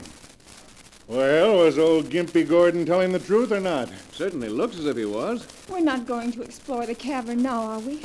Let's wait until morning. Oh, nonsense, my dear. Now is as good a time as any. Harvey, you and Laura go ahead with your flashlights. Laura can carry the rope and you carry the food. And I'll bring the grappling hook. All right, John. Ready, Laura? Now, wait just a second. I ought to try this little special device I brought along to make sure we don't get lost. Huh? A bottle with a sprayed top and a colorless liquid in it. Uh-huh. Well, I don't get it, John. What's that for? I told you. It's to make sure we don't get lost. Now, watch. I'll spray some of the ink in this bottle on the wall of the cavern. There. Now, I've sprayed a spot on the wall. Now, shine my flashlight on it. Well, I don't see a thing. That's because the ink is a special invisible type. You see, the ink only shows up when you look at it through special glasses. Now, here, Harvey, put on these colored glasses. All right, John. What do you see? Why, George, you're right. The ink has a greenish glow when you look at it through the glasses. You see, it works. I'm going to use this bottle to spray the ink on the walls of the cave, and it'll mark the proper passage. Oh, John, you always have to amuse yourself with something silly like that, don't you? It isn't silly. It'll give us a double check on the right route so we can't get lost. Now, you two start. I'll bring up the rear, and every 10 feet I'll squirt a little of this stuff on the wall. Then we won't have to worry about Gimpy's string.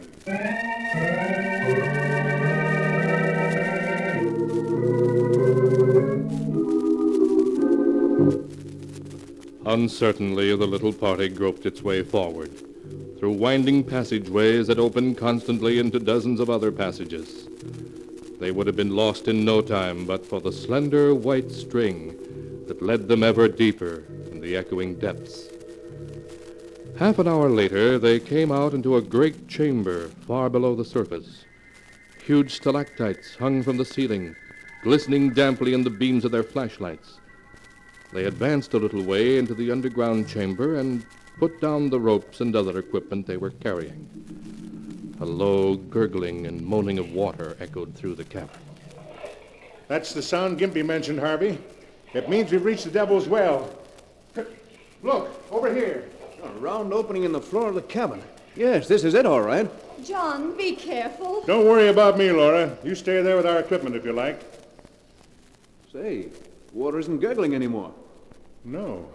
Oh, but Gimpy said it came and went. Must be an underground stream causing it. Say, Harvey, shine your light down here. Let's see how deep it is. 100 feet at least. And to think there's a fortune down under that water. By George, before we go back, what do you say we drop the grappling hook down and see what we can find, huh? Now? Yeah, sure. All right, John. I'll admit I'm kind of curious myself. Harvey, get me the rope and the grappling hook, will you? We may bring up one of those chests the first try. Of course, John. It won't take a second to try our luck. Laura, have you got the rope there? Yes, right here.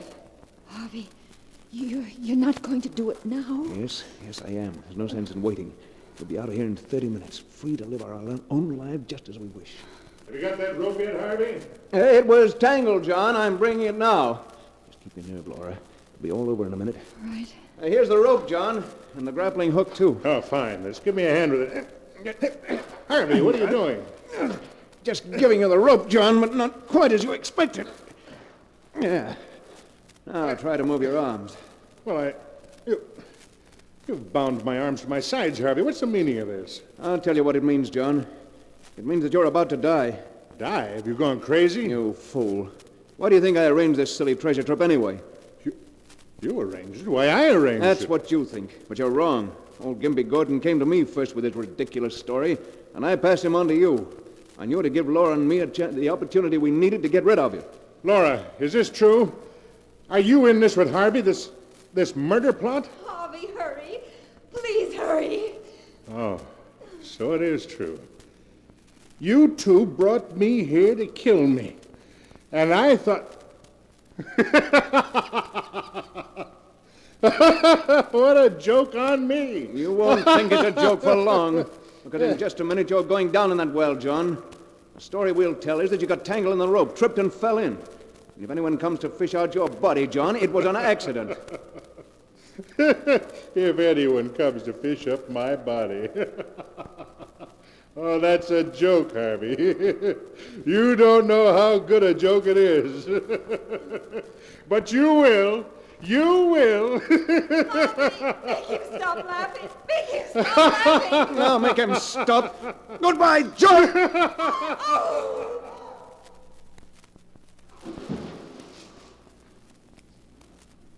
He laughed.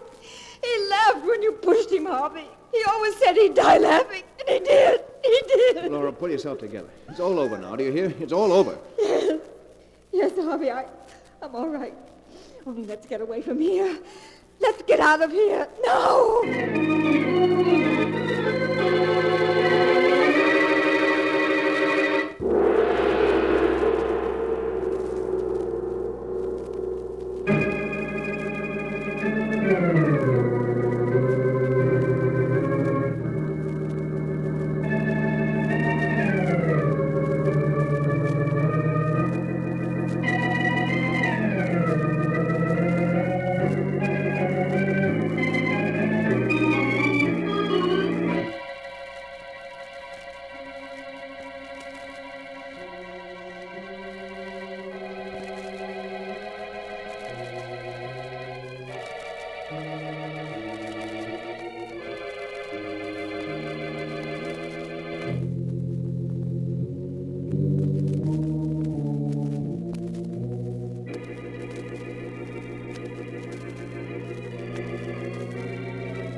And now to continue the story as it is written in the sealed book. Laura and Harvey, with a guilty feeling in their very souls, started back to the entrance of the cave, following always the trail of the slender white string. But their progress seemed so slow, all too slow in their hurry to get away from what they were leaving behind in the Devil's Well. Harvey, hurry. Can't you go any faster? No, Laura, I don't dare to. If I tried to go any faster, the string might break and then... What is it? Why have you stopped? Come to the end of the string. What do you mean you can't have? We're not anywhere near the entrance yet. The string ends here. It's tied to a piece of rock. No, it can't end here. It must be broken. Look for the other end of it. Oh, here's the rest of it, neatly coiled up on this ledge. Oh. And here's an envelope underneath it. A fresh white envelope. It was John. It's one of John's jokes, that's it. Quick, what does it say? Dear Laura and Harvey, for some time I've known what was going on between you two. It's time you were both taught a lesson. When old Gimpy Gordon came to me with his story, I saw my way clear to do so. And I have worked out a plan that will be in operation when you read this letter. This is my plan. As we enter the cave, I shall send you two on ahead. I shall follow and remove the string from the entrance of the cave to the point where you find this letter. After we have reached Devil's Well, I shall contrive somehow to slip away from you two, leaving you alone together. Oh, no. You will, of course, follow the string back toward the mouth of the cave. But when you come to the end where this letter is, you will be forced to stop. So John planned this. He wants to kill us. No, wait. I shall be able to find my way in and out of the cave by means of the special luminous ink, which I shall spray on the walls as I go in. My colored glasses will enable me to see the ink, where your eyes will see nothing. I shall leave you alone in the cave for 12 hours. And if at the end of that time you can still stand the sight of each other, I shall cheerfully step out of the picture. Oh, no. For during those 12 hours, you should get well acquainted with each other's true character. What a beast he is. You ask why I do this. Because Dr. Smith has told me that at best, I can hope to live not more than 6 months. No. And under the circumstances, I don't much care what happens. No. My little joke on you is all the punishment I care to inflict. At least you'll always remember that a man is not a fool just because he likes to laugh a lot. Signed, John Dayton. That's all of it, Laura. Harvey, listen. He's laughing, Harvey.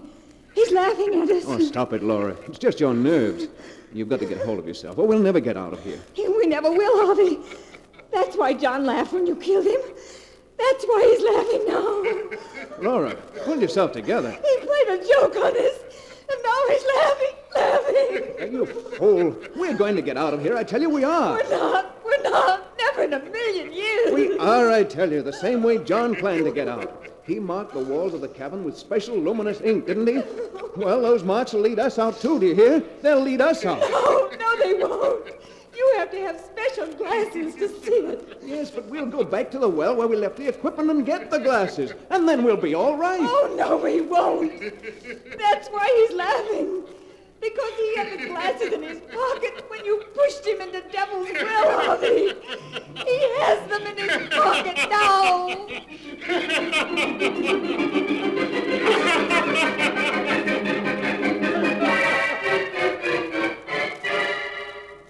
And that is the tale of I'll Die Laughing, as it is written in the sealed book. For days, Laura and Harvey wandered through one corridor after another, seeking the entrance of the cave. John's laughter echoed in their ears, as time and time again they ran into blank walls. Weeks later, a searching party found their bodies lying a scant 100 yards from the entrance of the cave.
And now, keeper of the book, before you close the great book, show us the tale we tell next time. This one. Ah, yes. Why, this is amazing. It's the tale of a mad killer who lived alone in a great country house. That is, until two murderers came to live with him. A tale called Design for Death.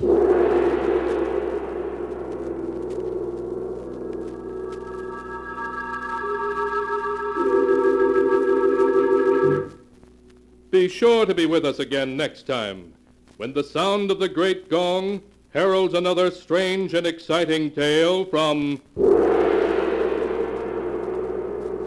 The Sealed Book.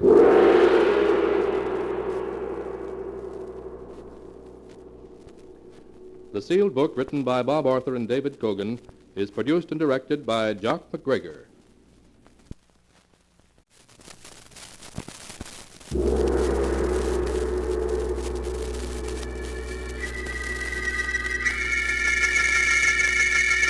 The Sealed Book.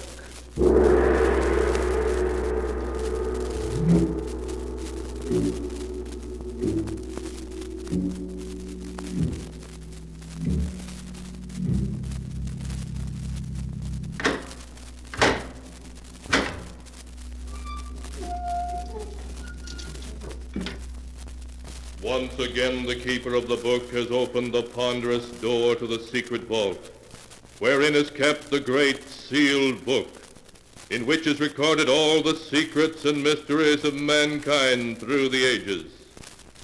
Here are tales of every kind, tales of murder, of madness, of dark deeds, strange and terrible beyond all belief. Keeper of the book, I would know what tale we tell this time. Open the great book and let us read. Slowly, the great book opens.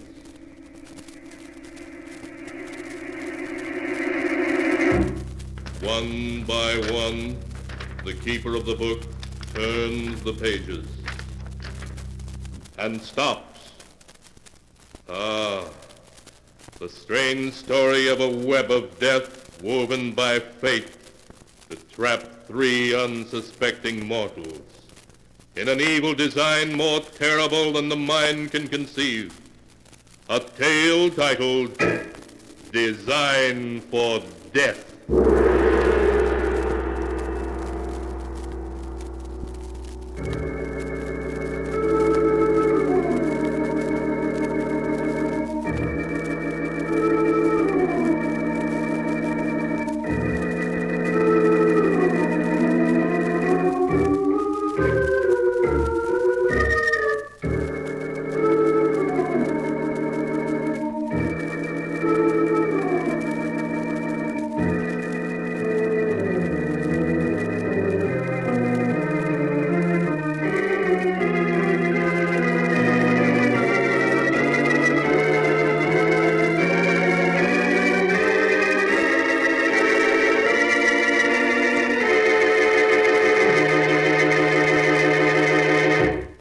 Here is the tale, Design for Death, as it is written in the pages of the sealed book. The story begins deep in the lonely solitude of the Maine woods. A young couple, Carl and Dora Evans, stand at the side of a narrow road, staring dazedly at the wreckage of their car and a deep gully beside the road, a wreck from which they have miraculously escaped unhurt. Carl, I told you we shouldn't try to make the Canadian border by tonight. If you hadn't been driving so fast, you'd have been able to take that curve. Now what are we going to do? On foot here in the woods with sundown not more than a half hour away? Dora, be quiet. I think I hear something. Listen.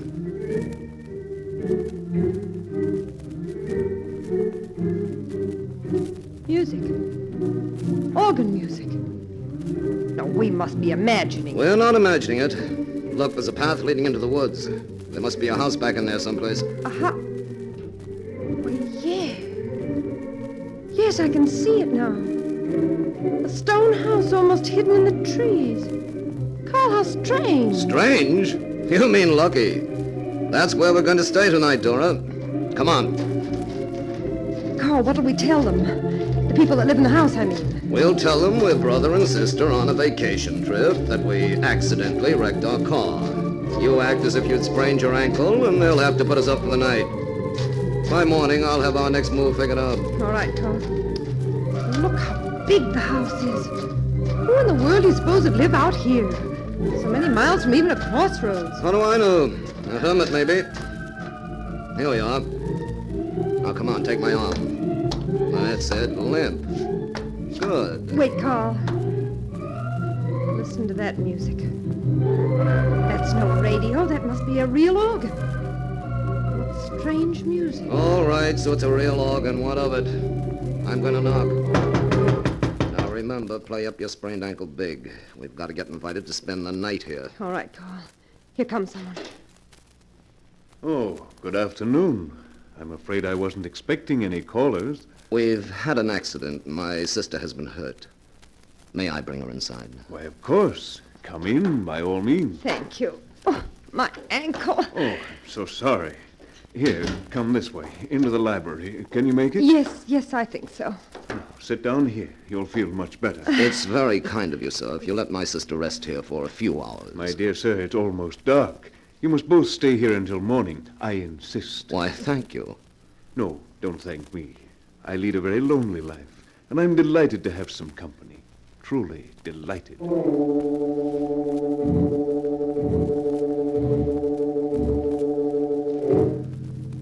Their host introduced himself as Mordred Vance, a recluse whose health required him to reside there in the bracing atmosphere of the pine woods. When Vance told them that he lived there alone, without servants of any kind, Carl's eyes lit up with interest. Later, when Mordred Vance had shown them to their rooms and said goodnight, Carl lingered for a low-voiced conversation with Dora. Well, Dora, how do you like it? Like what, Carl? The setup, this house, Vance, everything. If we had to have an accident, we couldn't have picked a better spot for it. Carl, what scheme have you in mind now? Listen, this guy Vance is a recluse, hardly ever goes into town. He hasn't any radio, never reads the newspapers. That means there's practically no chance of us ever finding out we're running away from the police. So you and I are going to stay here as long as we can. But will Vance want us here? Oh, sure, he went for you in a big way. Okay, it'll be 2 or 3 days before you feel well enough to leave.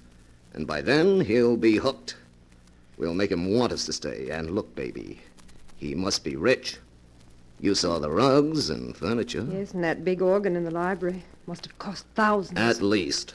Of course, he must be a bit of a crackpot to want to live here with no servants, but he's a nice, harmless one.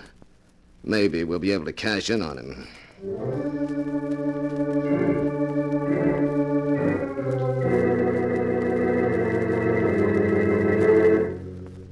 That night, Carl slept well. In the morning, inwardly exulting at their luck, he helped Dora downstairs. As they descended, they heard their host once again playing the organ in his library.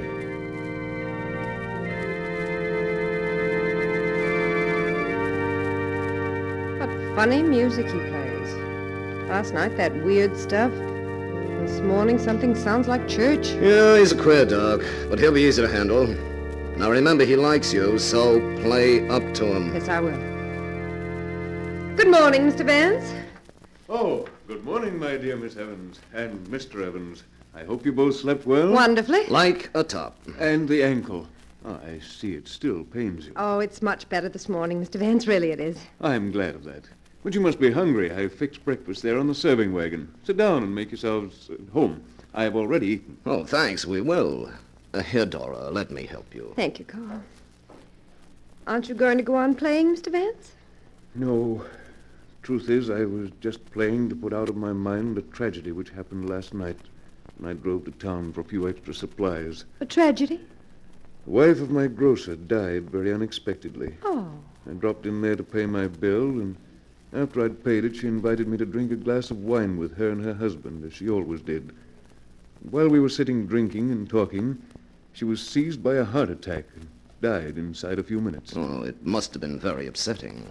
Yes, the sight of death moves me deeply. But why should we talk about death on a beautiful day like this? There's something else I want to speak of, Mr. Evans. Your sister's ankle must receive rest. I'm going to insist that you stay with me several days until it's properly healed. Well, that's very generous of you, Mr. Vance. Generous? Not at all.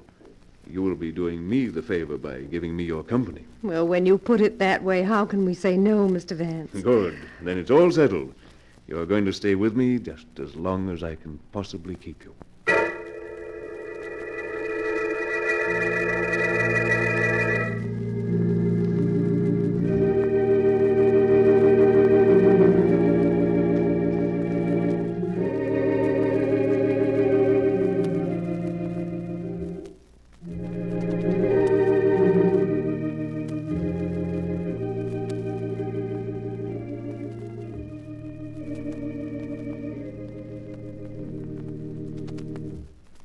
How did you like that, Dora? That was lovely, Mr. Vance.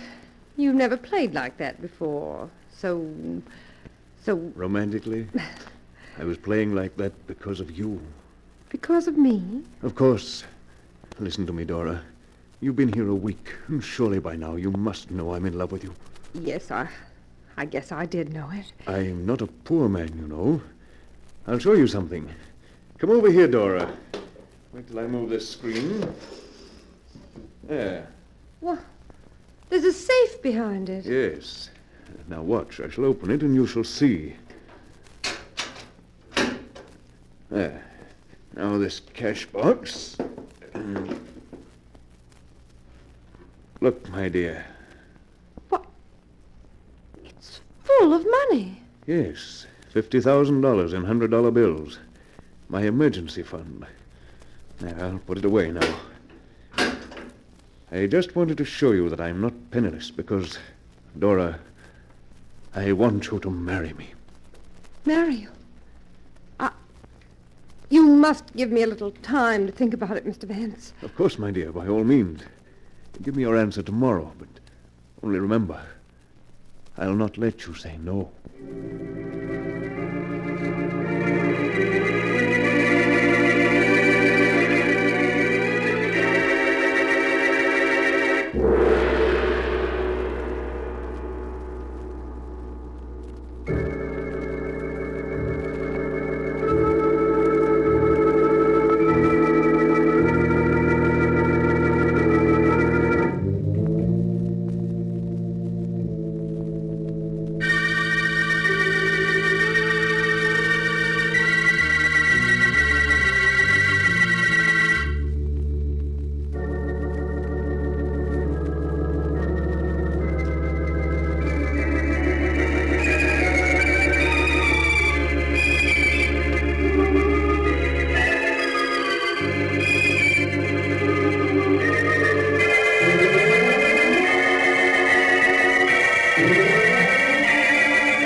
And now to continue the story as it is written in the sealed book.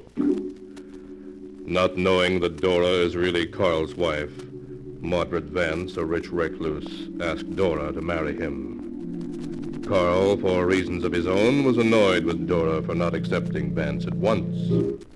He showed you $50,000 and asked you to marry him, and you said you'd think it over. But, Carl, I'm your wife just because he thinks I'm your sister. I know. But don't you see, if he thought you were going to marry him, we could stay here indefinitely? I didn't think of that. So you're going down and tell him you've decided to... Now, wait. What is it, Carl? I have a better idea. We need that $50,000. It would fix us up for life. What are you getting at? Listen, Dora. Not a soul knows we're here outside the three of us. If Vance were dead, no one would know we'd ever been here. You mean kill him?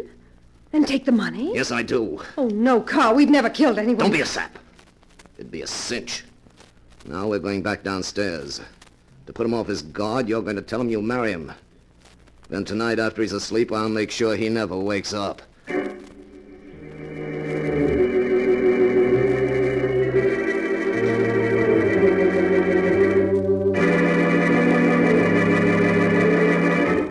Obedient to Carl's instructions, Dora has told Mordred Vance that she will marry him. As Vance proposes a toast to their future happiness. And now we'll drink a toast to... What's that? There's someone at the front door. But I'm not expecting anyone. Who in the world can it be? Mordred? Mordred, where are you? Justina. Oh, here you are. Why didn't you come to the door? I was just going to. I have guests. Yes, so I see. And who are they? Very dear friends of mine. Miss Evans, Mr. Evans, my sister Justina. How do you do? How do you do? How do you do? Mordred, I'm surprised. Surprised at what? You know perfectly well. But Justina... Let's not argue before your guests. No, of course not. Dora, Carl, will you excuse me? I haven't seen Justina in several months. We have some family matters to talk over. Of course. We'll go on up to our rooms. Yes, it's just about time to turn in anyway. I'll see you in the morning. Good night, Dora. Good night. Good night, Carl. Good night. Good night, Miss Good night, Vance. Miss Vance. Well, so you've forgotten your promise, have you, Mordred? What promise? You know perfectly well the conditions on which the family agreed that you could live out here in the woods, Mordred. No visitors, no trips, complete isolation. I think I should tell you, Justina, that Miss Evans has done me the honor to agree to marry me. Oh, she has she? Well, I'll fix that. Justina, you shall not interfere. Mordred, if they don't leave the first thing in the morning, this whole arrangement is canceled. Much as the family will regret it, we'll have to see that you go to an asylum. I'm perfectly well now, Justina. Just what brought you here anyway? An impulse brought me. I suddenly got to wondering about you, and I drove up here to see how things were. Just in time, too, apparently. I see. You just happened to drive up here. Very well, then. They shall go. I suppose you plan to stay all night. Yes, I do. I'll stay until after they've gone. Then you can have the front room. You look tired. Would you have a drink of wine with me before you go up? Well, perhaps. A small glass, please. Splendid. I know you have my interest at heart, Justina, so we'll drink to our continued friendship.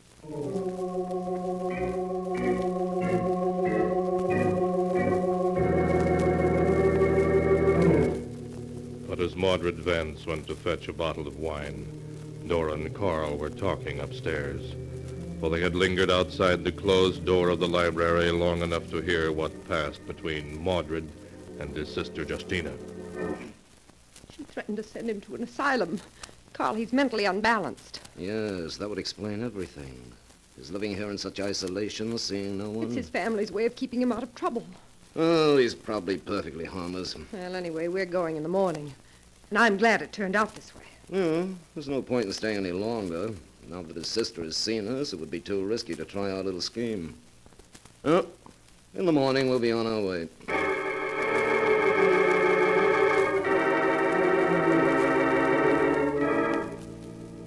Relieved, Dora went to bed.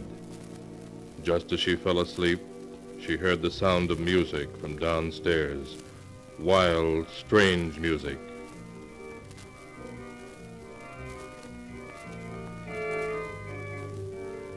She listened a moment, but she was used to hearing the organ play now, and it did not disturb her sleep. In the morning, when she and Carl descended, their host was again playing, as he had been the first morning after their arrival. Curious music, almost unearthly in quality. But he stopped as they entered the library. Oh, good morning. I hope you slept well. Yes, very well. How is your sister this morning? Oh, the truth is, my sister and I quarreled last night. Quarreled? We both have violent tempers, and, well, the argument brought on a heart attack, and my sister... A heart attack? Yes. Her heart has been weak for years. Before I could go for a doctor, she was gone. Gone? You mean dead? Yes, Dora. She died just after I got her upstairs to her room. Oh, how horrible. But what are you going to do? Do? What is there to do? I mean, you're going to call a doctor, notify the authorities. No, I don't think I shall. You mean you're going to do nothing? Dora, my dear, listen to me. We must be married at once. We'll go away together. You, Carl, shall keep us company. When we're far away, then there'll be plenty of time for letting people know about Justina. Oh, no, I couldn't. I've changed my mind. I can't marry you. You've changed your mind? Dora, be sensible. No, I'm sorry, but I just can't. We're leaving today, Carl. Why, Dora, I love you very much. I couldn't let you leave me. Of course we're not leaving. Dora, dear, please. Wait at least until tomorrow before you make up your mind definitely. That's not much to ask, is it? Of course it isn't. She'll think it over, at least until tomorrow.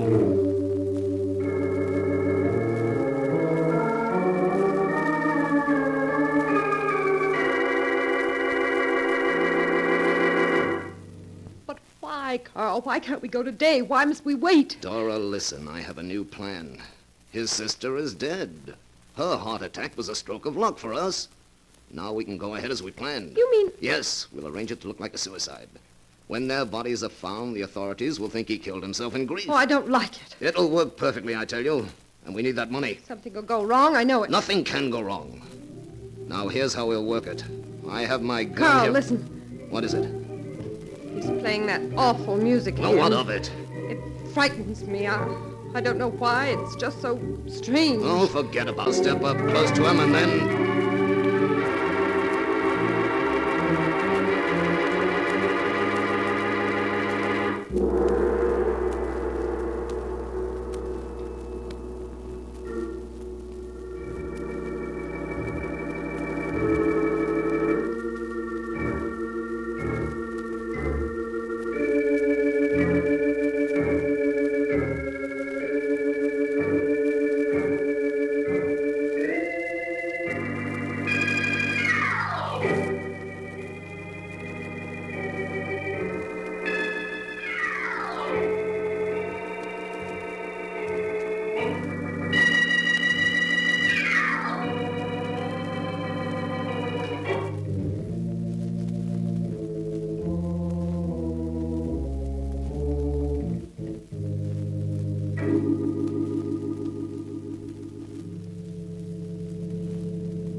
And now to continue the story as it is written in the sealed book. In spite of Dora's forebodings, Carl is going ahead with his plan for murdering Mordred Vance and getting his money. Just as it was getting dusk that evening, Carl and Dora entered the library to find Vance sitting in his easy chair with a decanter of wine and glasses beside him. Oh, there you are. I was just wondering what happened to you. We were just out for a little stroll. Then you must be tired. Here, let me pour you both some wine. I don't think I want any. Of course you do. Here you are. In a moment. There's something I want to talk about first. Oh, indeed? What is it, Carl? This!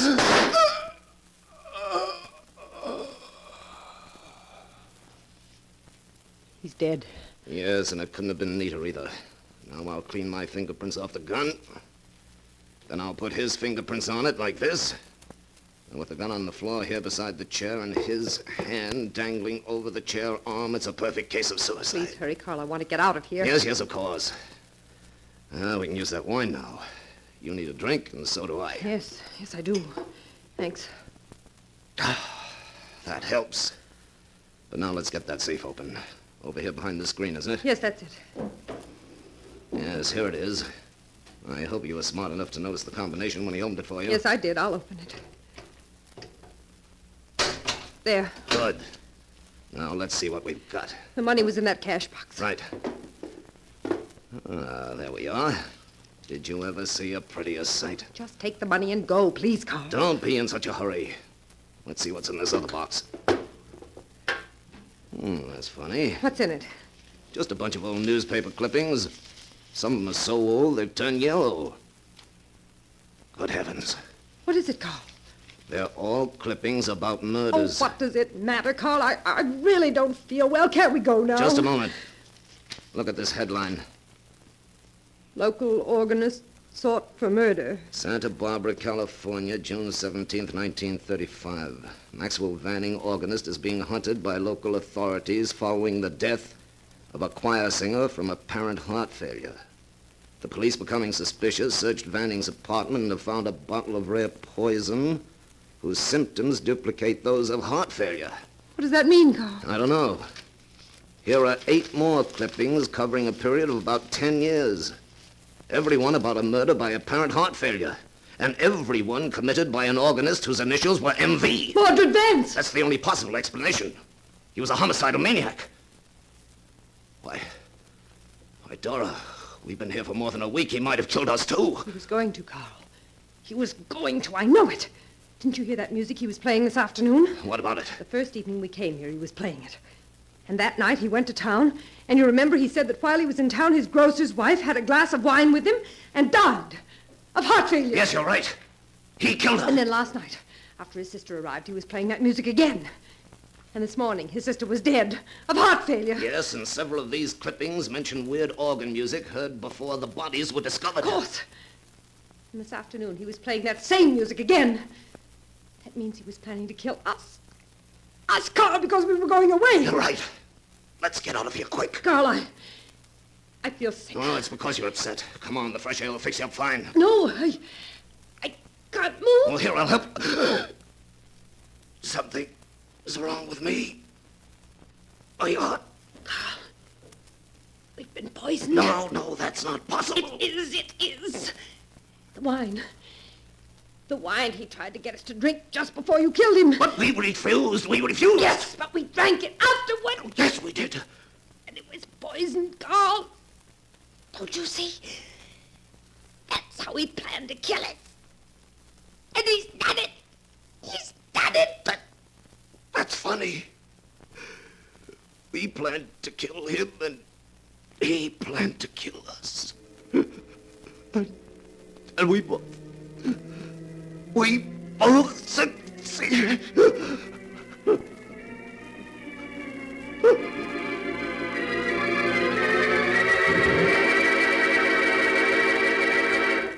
And that is the story of the strange and incredible web woven by fate, as the tale is written here in the sealed book.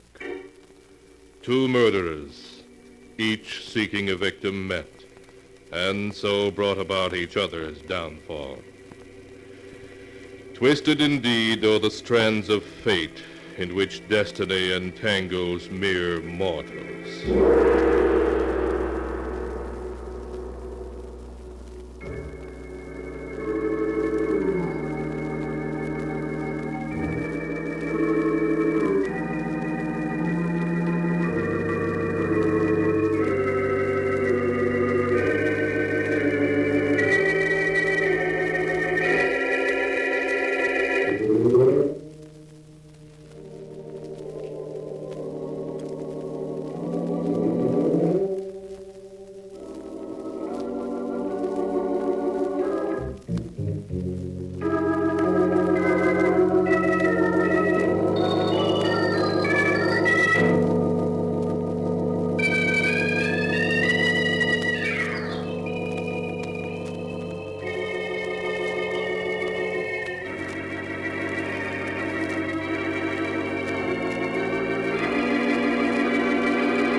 And now, keeper of the book, before you close the great volume, show us the tale we tell next time.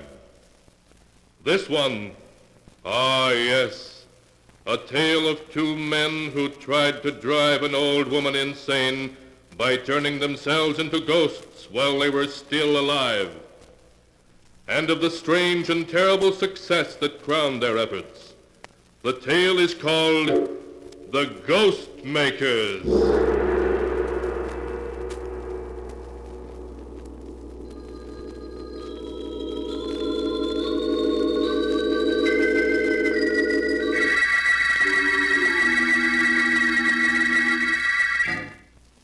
Be sure to be with us again next time, when the sound of the great gong heralds another strange and exciting tale from The Sealed Book.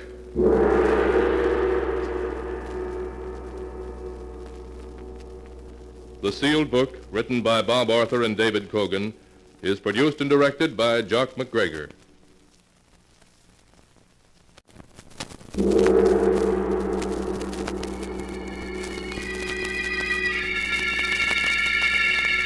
The Sealed Book.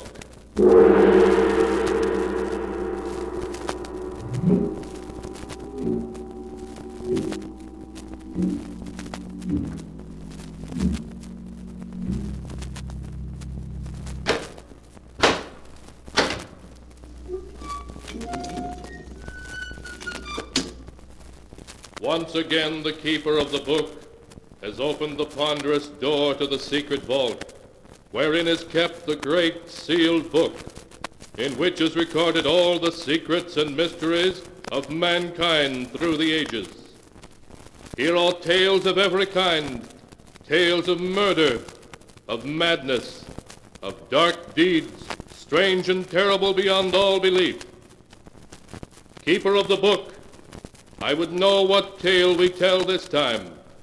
Open the great book and let us read. Slowly, the great book opens.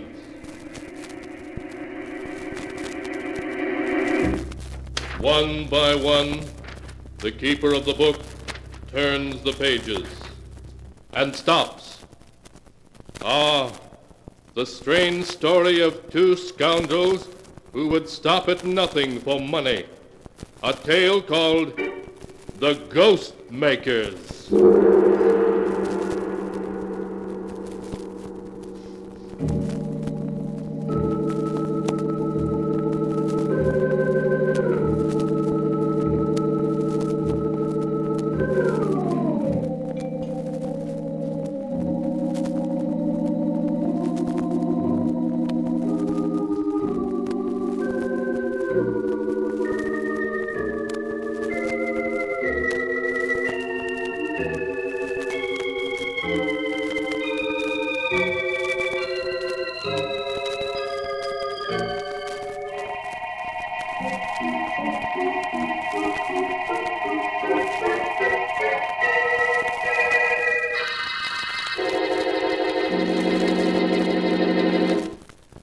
Here is the tale, The Ghost Makers, as it is written in the pages of the sealed book. It is an autumn afternoon in the ancient New England village of Wilton. In an old stone house a mile from the town, Agatha Wainwright is serving tea to her nephew Ned, and a little man Ned has introduced as Professor Piedmont, a friend who has come to spend a few weeks with them while he works on a book to be called Old Graveyards of New England. So this is your graveyard, friend Ned. He looks like a man who'd be happy staring at tombstones. They make a fascinating study, Miss Wainwright. Well, I'll take your word for it, Professor Piedmont. Myself, I'd rather read about them in a book. The professor not only writes books, Auntie, but he's also an expert on psychic phenomena. Psychic phenomena, eh? Oh, you mean ghosts. Foolish fiddle-faddle, dreamed up by silly people without the brains to know better. Ah, but Miss Wainwright, I assure you, you are wrong. Oh, nonsense. When a person's dead, he's dead. And I see anything I'm willing to call a ghost, I'll know I'm crazy, and I'll admit it. Why, Auntie, this very house is supposed to be haunted. You know that. Oh, rubbish. This is a perfectly normal house. I've lived here a month, and I haven't heard so much as a board squeak. Ah, but Miss Wainwright, that may be only because you're new to the house and not yet sensitized. It takes time to become aware of occult influences. Oh, stuff and nonsense. Who started all this talk about ghosts, anyway? Here, now let's have some tea, and no more talk about ghosts.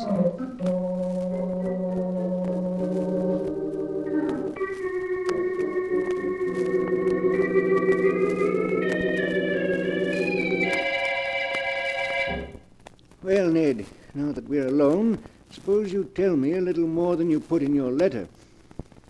I'm still not sure why you sent for me. All right, Professor. This is the gist of it. 3 months ago, Aunt Agatha's brother died, leaving her an estate of $400,000. And I'm Auntie's only living relative. I see. Yes, light begins to dawn. No, wait. My uncle arranged his will so that Aunt Agatha gets only the interest, about $20,000 a year, and this house to live in. On her death, the entire estate goes to charity. I'm cut off without a penny. I see your uncle didn't like you, Ned. A shrewd man. Very shrewd. Yes, he was making sure I couldn't get my hands on any of it. But that's where you come in. If Aunt Agatha were to become, shall we say, ill, mentally ill... So that she was incompetent to administer the estate, you mean? Exactly. If Aunt Agatha were to lose her mind through shock or fright, who but me, her only relative, would be the logical one to administer the estate for her? You would, then. Then you'd have the whole income for as long as she lived. Yes, and part of the principal, too. I know ways to manage it. But I've got to get my hands on some of it before the end of the year, or I'm sunk. I owe a little money, about $25,000. If I don't get it quickly, well, the people I owe it to are rather short-tempered. I understand. Yes, Ned, I remember when I knew you in Chicago. You liked to gamble, didn't you? But that's your affair. Personally, I prefer to stick to my own profession, creating ghosts. Yes, I've heard of some of your jobs, Professor, and some of the ghosts you've created to order. Yes, I pride myself on having a unique occupation, Ned. I believe I'm the only ghost maker there is. And the ghosts I've created have been effective, too. So I understand. Now, what I want you to do is this. I want Auntie frightened to the point where she... Yes, I understand. Well, Ned, it's going to be difficult. She's a tough-minded woman, hard to scare, hard to drive insane. It's got to be done. I've got to get my hands on the estate. If you succeed, Professor, there's $5,000 in it for you. All right, Ned. I'll try. It won't be easy, but she may crack suddenly when the time comes. That type does, you know. Good. That's settled then. You brought everything you're apt to need? All my apparatus and gadgets are in my trunk. They'll be here tomorrow. I'm not altogether sure I like this job, Ned. I hope you're not going to turn moral on me, Professor. No. There's something about this place that disturbs me, though. You know, I am psychic at times. Not altogether a faker. Next, you'll be scaring yourself with your own stories. As we were driving past that old cemetery this afternoon, I suddenly felt a premonition and a chill. The kind of chill you're supposed to feel when you go near the place you'll someday be buried. Oh, it was just the wind. We'll have to get you some red flannels. Here. Here's something that'll give you your courage back.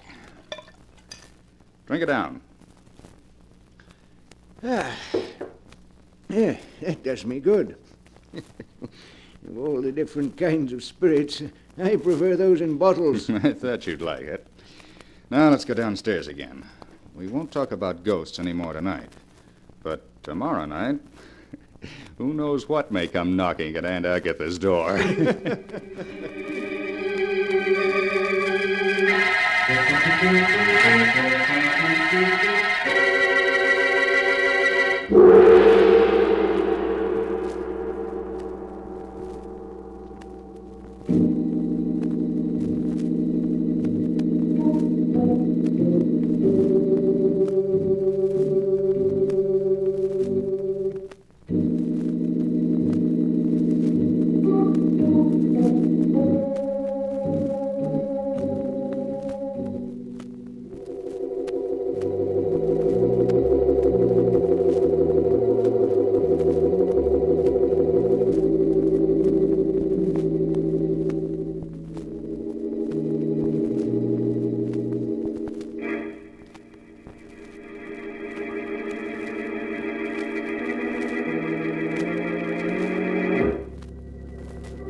And now to continue the story as it is written in the sealed book. The following evening, Ned and the professor joined Aunt Agatha by the fireplace, where she sat knitting. Outside, a cold winter wind blew. Oh, listen to that wind. We may be in for a storm. We're in for an early winter, that's what. The first snow will fall any day now. It's good to have a fireplace to sit by when the wind blows like that.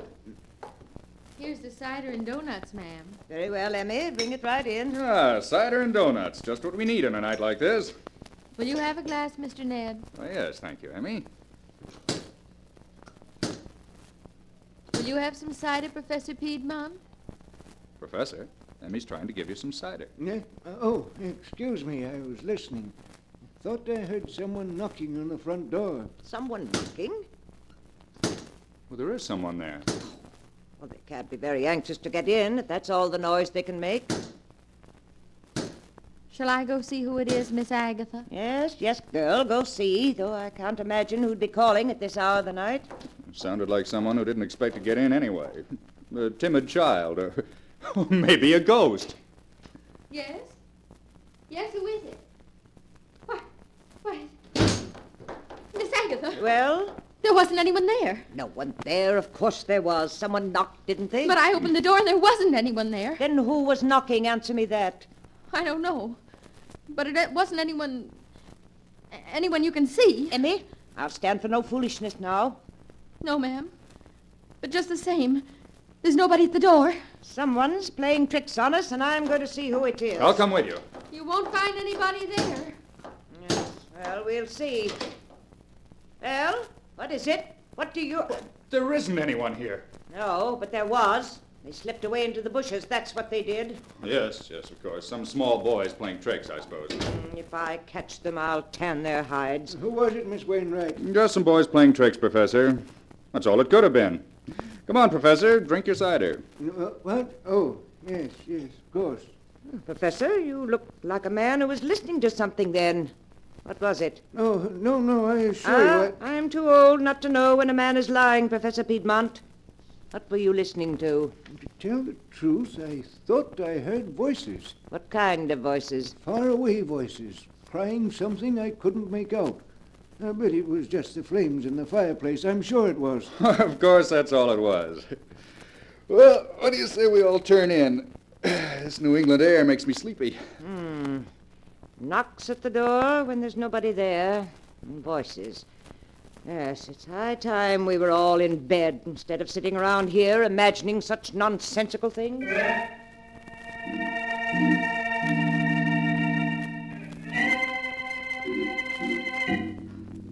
Highly pleased with their first effort in creating ghosts that didn't exist, Ned and Professor Piedmont went to bed. But before they retired, they held a brief, low-voiced conference in Ned's room. Well, Professor, that door-knocking act was all right. You did it very nicely. Yes, Ned. An ordinary length of black thread run through a crack in the window sash and attached to the door knocker can create a very satisfactory ghost indeed. Now tell me, what comes next on the program? Well, we can't work too fast. Tomorrow the hired girl, Emmy, will spread the story of tonight's happenings. The whole town will start talking about it. Good. And then? And tomorrow night, nothing happens. Your Aunt Emmy is reassured. But tomorrow, I'll be busy. I noticed today there's an old hollowed tree in the woods about 100 feet from the house. What about it? I'll run wires to it, hiding them under the leaves, and install a small loudspeaker in it. I'll conceal the microphone and batteries behind the drapes in the living room. I see. So 2 nights from now, we'll hear ghostly voices, eh? Exactly. They'll accompany the ghostly knocks on the door. But that won't be all. There'll be other surprises on the program. Professor, remind me to tell you sometime that you're about as unpleasant an old rascal as I've ever met.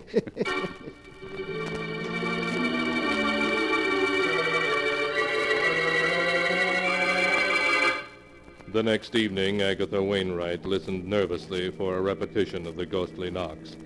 But nothing happened, and she regained her composure.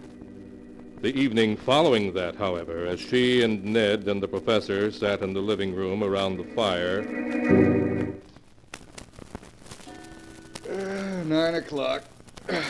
The evening may just be starting in New York, but here in Wilton, it's bedtime. Seems to be someone at the door. So there is. Shall I go? No, Emmy can answer the door. She does little enough to earn her money. Emmy? Emmy? Yes, Miss Agatha? There's someone at the door. See who it is, please. Must I, Miss Agatha? Must you indeed? Answer the door, Emmy. I'd rather not, ma'am. Emmy, see who is at the door. Yes, Miss Agatha. I'm going. Who is it? There's no one there. There's no one there again. Emmy, get control of yourself. But I tell you, there's no one there. Then it's someone playing tricks. That's all you hear, Emmy. Yes. Yes, Miss Agatha, I hear. But I don't believe it. Go to your room. Yes, ma'am. I'm sorry, Miss Agatha, but there wasn't anyone there. I hope I'm not going to have to discharge that girl. Shall I go this time, Auntie? No, Ned. Let the rascals play their tricks, whoever they are. They'll soon stop when they see we pay no attention. I wonder if I could see them from the window. Maybe we could trap them if we were to go quietly out the back door and slip around to the front. What was that?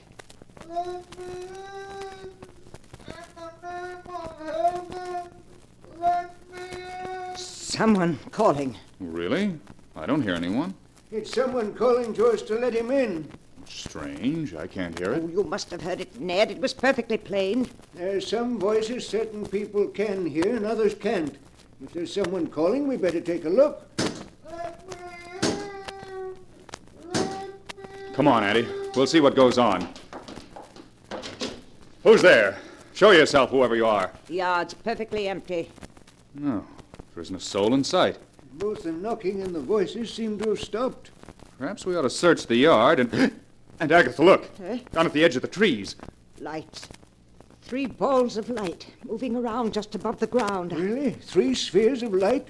Dear me, luminous spheres are common manifestations of spiritual presences. Oh, nonsense. They're just will-o'-the-wisps, that's all. Whatever they are, we're going to see. Come on, Professor. If it's a trick, we'll soon know. Yes, Ned. Wait for me. Don't scare them away. I want to see what they look like. Ned, they're rising. They're floating away above the trees. And Agatha. Annie, are you all right? Shall I get a doctor for you? What do I want with a doctor? I'm all right. I'm an old fool carrying on like that. Just because of some will-o'-the-wisps or whatever it was. I shan't do it again, I promise you. You need not be ashamed, Miss Wainwright. Unless I'm much mistaken, we've witnessed a psychic visitation of a kind unsurpassed in my experience. No stuff and nonsense, Professor. You may believe in spirits, but I don't. I never have believed in ghosts, and I'm not going to start now. It was just that it was, well, unexpected.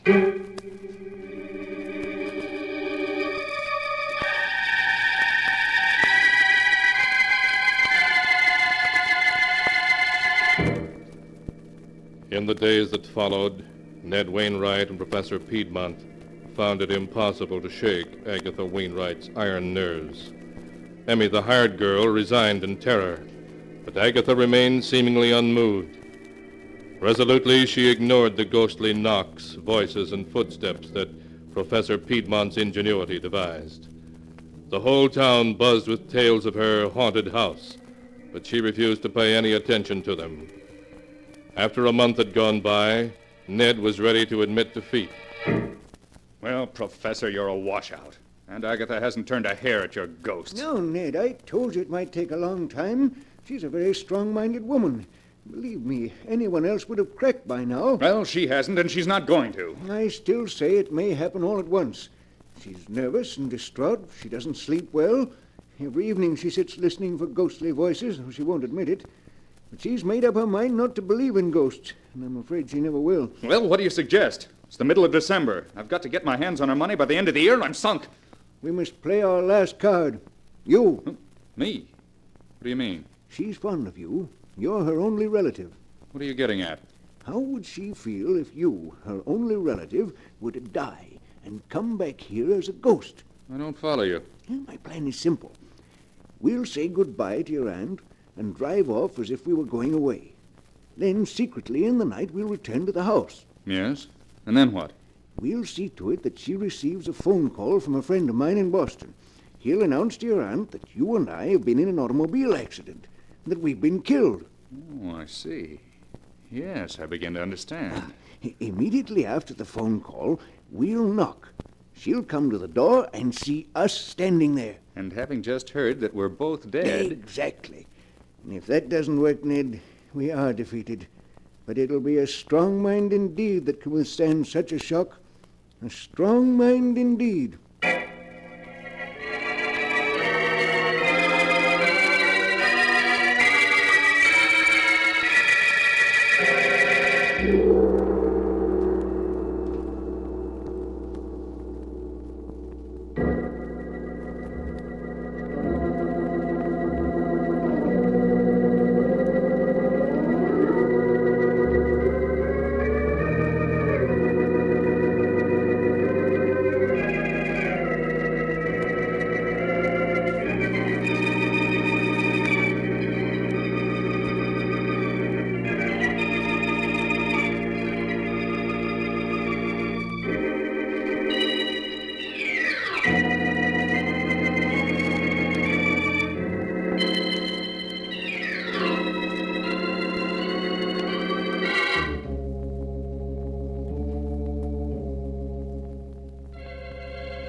And now to continue the story, as it is written in the sealed book. 2 days later, Ned and Professor Piedmont said goodbye to Agatha and drove away. It was starting to snow as they left, so they made their way by a roundabout route to an isolated roadhouse, and there they spent the day waiting. After darkness had fallen, they started back towards Aunt Agatha's house. By now, there was snow feet deep on the road, and the cold blast of the north wind made even the heated interior of the car uncomfortable. Brr. I'll be glad when this is over, Ned. The thermometer must be down to 0. Yes, at least. Well, we're almost there. We'll drive up to within 100 yards of the house and wait in the car with the heater on.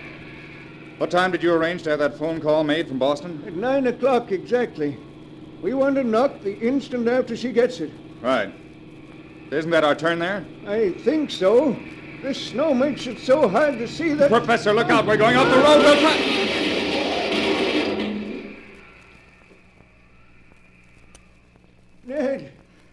Ned, are you hurt? Oh, my ankle. Help me out of here. Come on. Hurry, Ned, I smell gasoline. The car may catch on fire. All right. Help me onto the road. Yes. What happened? We skidded down a 10-foot bank and turned completely over. Well, if you'd watched where you were going, it wouldn't have happened. I couldn't tell there was ice under the snow. No, but never mind that. We've got to get to shelter. And I think my ankle's broken. Yes, I can't step on it. Here, you can lean on me. But where are we? Quarter of a mile from Aunt Agatha's. There isn't another house within a mile. Then come on, we've got to get there quick. Lean on me. Help all you can. If we don't get there soon, we'll freeze to death.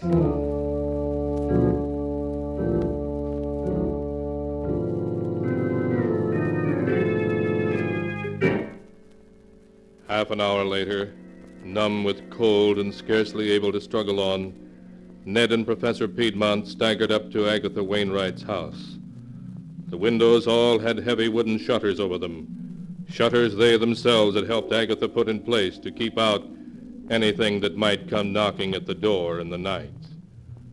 But through the small pane of glass in the front door, light showed as they stumbled thankfully up the steps.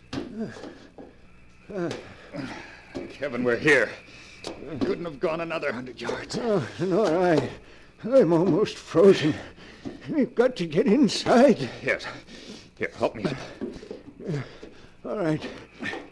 One more step. There. Ned, the phone call from Boston. What time is it now? Time? It's 9. 9 o'clock exactly. Then knock quickly. We've got to get inside before that phone call comes.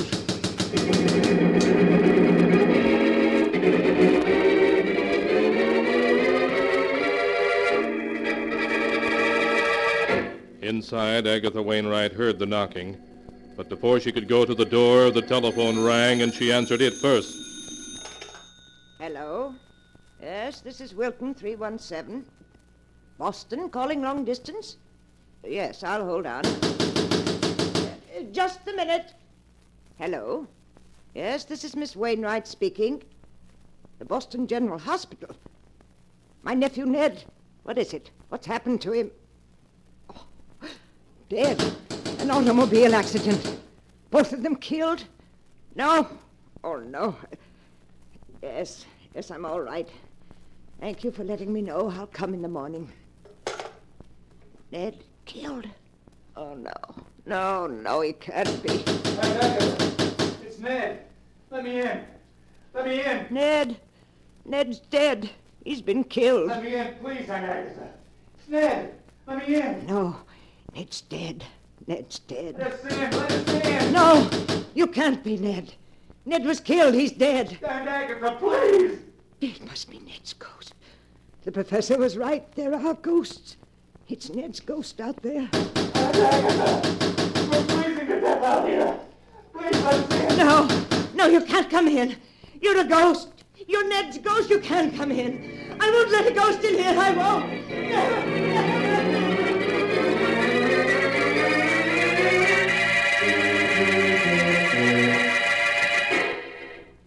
The next morning, Ned and Professor Piedmont were found frozen to death beside the house, where they made a vain effort to pry open the heavy wooden shutters that covered the window.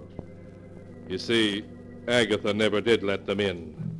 She knew better than to open the door to ghosts.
And now, keeper of the book, before you close the great book, show us the tale we tell next time.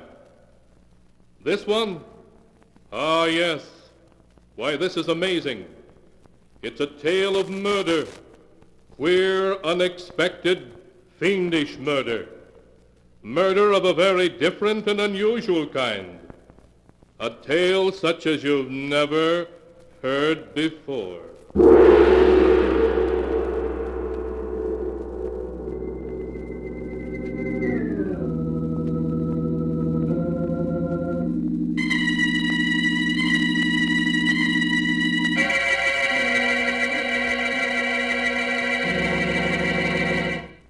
Be sure to be with us again next time, when the sound of the great gong heralds another strange and exciting tale from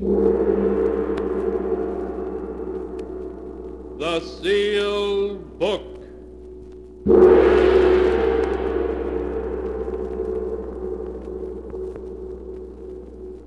The Sealed Book, written by Bob Arthur and David Cogan, is produced and directed by Jock McGregor. The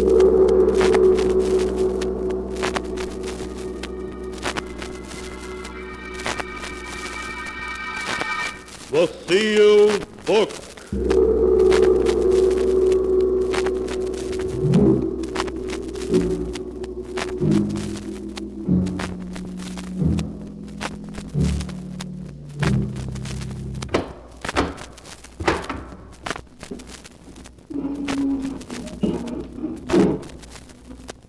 Once again, the keeper of the book has opened the ponderous door to the secret vault, wherein is kept the great sealed book, in which is recorded all the secrets and mysteries of mankind through the ages. Here are tales of every kind, tales of murder, of madness, of dark deeds, strange and terrible beyond all belief. Keeper of the book, I would know what tale we tell this time. Open the great book and let us read. Slowly, the great book opened. One by one, the keeper of the book turns the pages and stops. Ah, the strange story of two people whose ambition led them to murder and to an amazing destiny. A tale titled, Broadway, Here I Come.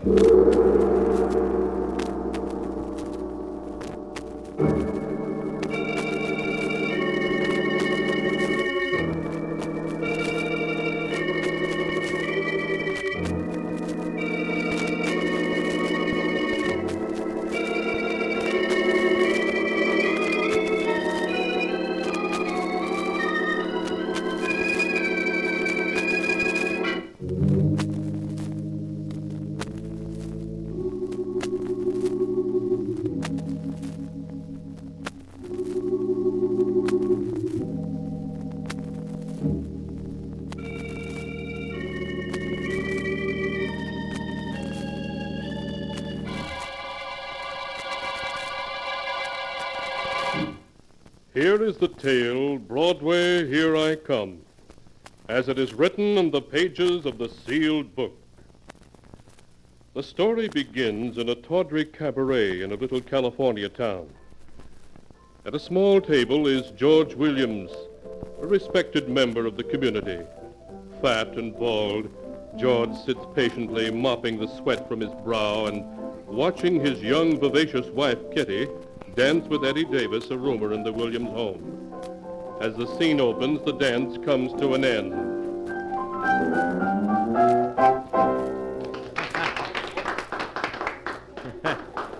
Pretty smooth, Kitty. Pretty smooth. You ain't so bad yourself, Eddie. I've danced with worse. Who, your husband? Look at him sitting alone at the table here. Hiya, Georgie. You look kind of hot. Please, Kitty, can't we go home? Home? It ain't even midnight yet. We practically just got here. But, Kitty, you know what Dr. Smith said. With my bad heart, I need plenty of sleep. Oh, George, don't be a killjoy. But, Kitty, Eddie, he's playing Blues in the Night. Yeah, baby, yeah, that's our song. Come on, we're just getting warmed up. We'll go home after this number, George. Order yourself another soda. But I don't want another All right.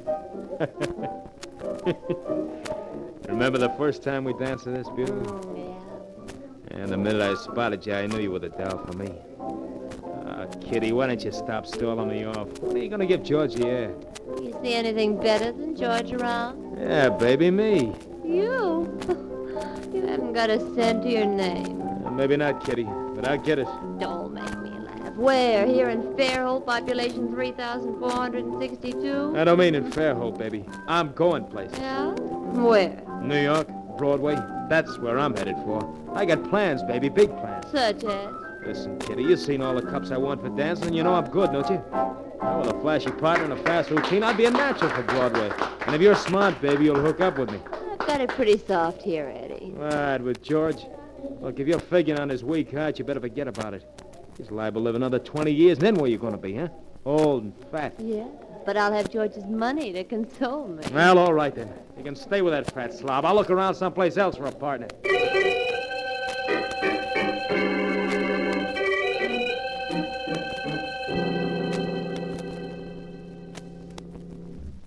George, why aren't you dressed? It's after 8. Why, Kitty, I called on Dr. Smith today. He told me that any exertion or excitement might be fatal. So I promised him I wouldn't go out at night anymore. And what am I supposed to do? Sit around and twiddle my thumbs? I'm young. I want to live. But, honey, you know I... Here comes Eddie downstairs. Maybe he'll go... Eddie! Eddie, can I see you for a minute? I don't want you asking him to take me. Oh, sure, George, sure. Sure, let me... Eddie, the doc thinks I ought to take it easy, so I can't take Kitty out tonight. Oh, no, that's tough, George. Look, Eddie, would you mind taking Kitty out dancing for me tonight? She's awfully anxious to go. Gosh, George, there's nothing in the world I'd rather do for you. But I got a date tonight. And this dame is really something special. Oh. Well, thanks anyway, Eddie. Oh, it's all right, George. It's all right. Sorry I couldn't oblige. Good night. Good night, Eddie. Have a good time. Did you have to throw me at his head that way? Make me look like a fool? Oh, Kitty, don't be angry with me. I'll show that, Eddie. He can't treat me like this. I'll show him.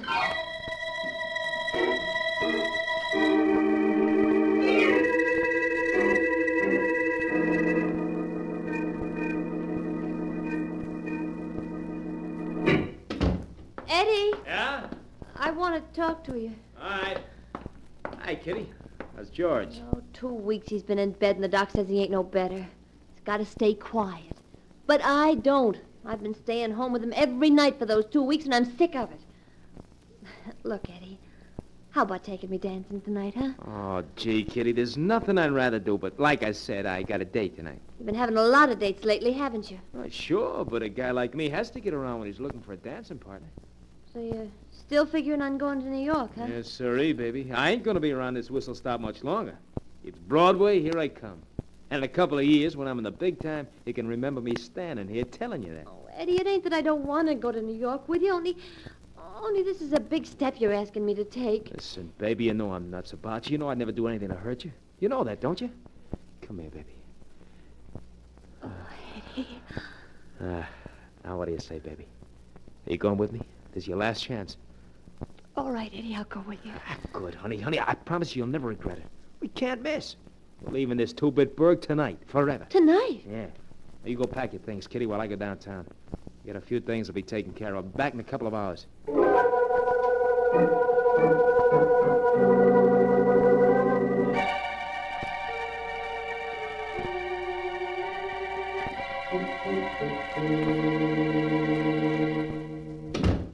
here I am, baby.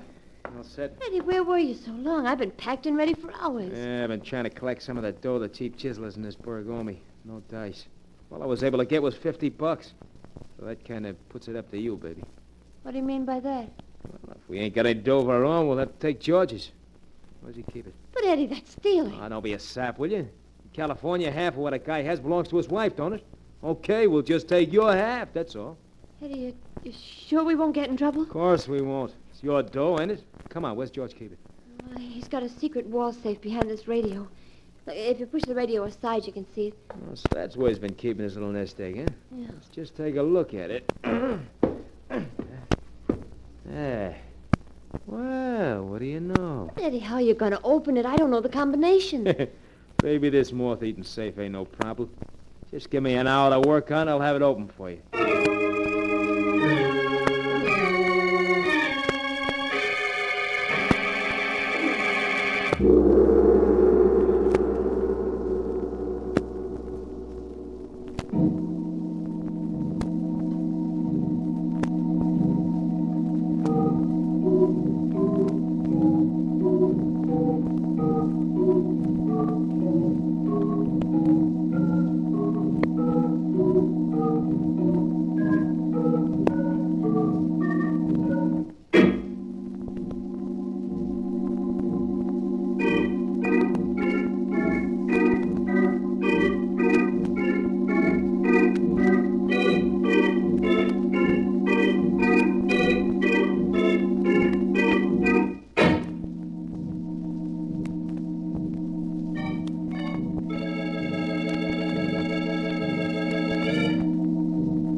And now to continue the story, as it is written in the sealed book.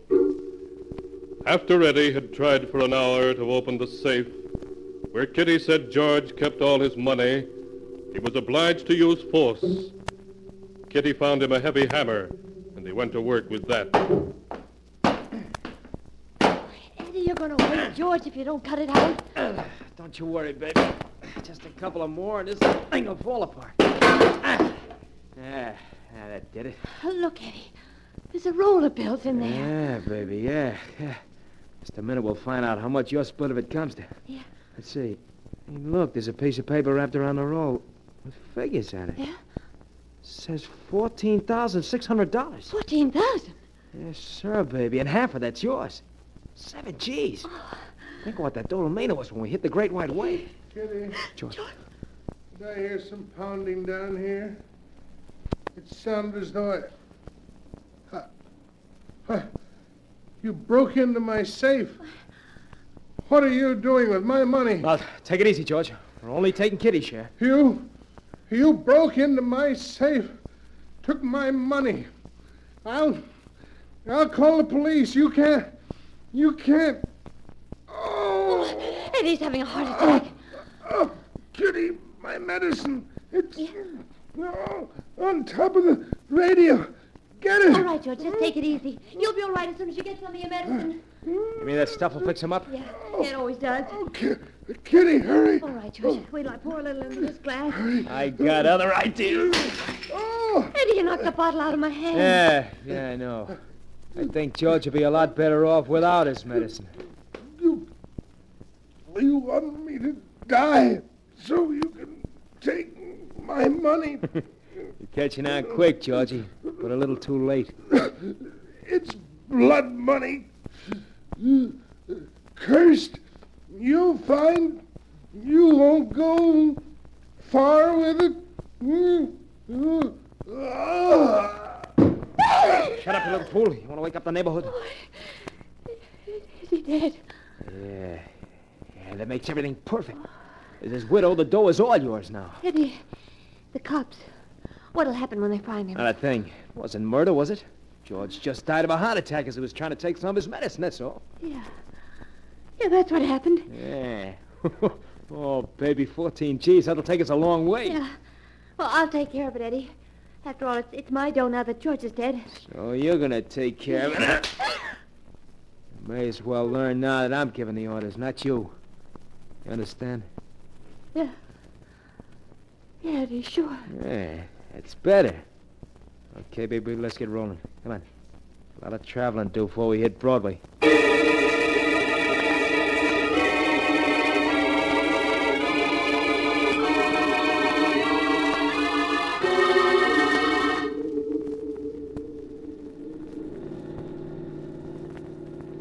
How far have we come already, Eddie? About 400 miles, I guess. We're making good time. Gosh, Eddie, you've been driving all night. You look sleepy. Don't you think you ought to stop and rest a while? It's a sense of stop in the middle of the desert. We'll rest up when we're across it. Gosh, there isn't another car on the road.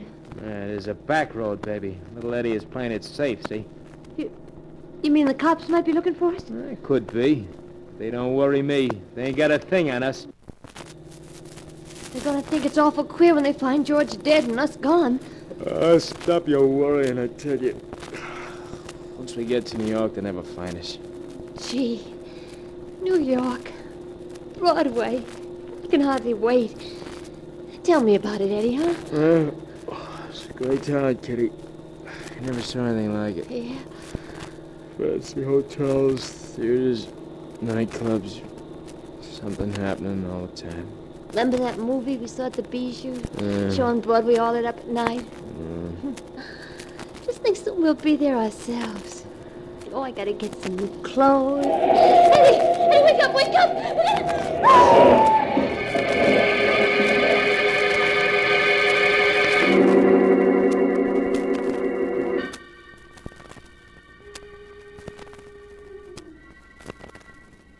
Eddie. Eddie, are you all right? Eddie. What happened? He fell asleep at the wheel. Oh, he might have been killed. Oh, gosh. Car's a complete wreck. Yeah. Well, mastermind, what now? We're stuck in the desert, hundreds of miles from anywhere. There's not a car in sight. Oh, you and your back roads. Well, we could... Kitty, look over there. Where? I don't see anything. Where I'm pointing, will you? Huh? Did you see there's a water tower about a mile away? Oh. Yeah, I see it now. Well, that water tower means there's a railroad over there. So what? So what? That means the train stopped there. We can rest in the shade of the water tower until a train comes along and stops for water. Then we can get on it and keep going. Come on.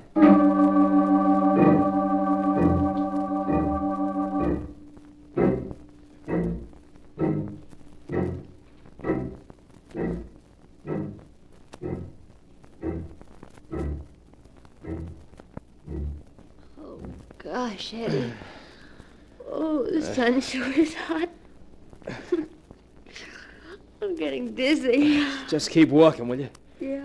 Soon be in the shade of the water tower. Oh, what's so funny? Oh, Eddie, look at us. You've got $14,000 in your pocket. We're tramping across the desert like a couple of bums. Very funny.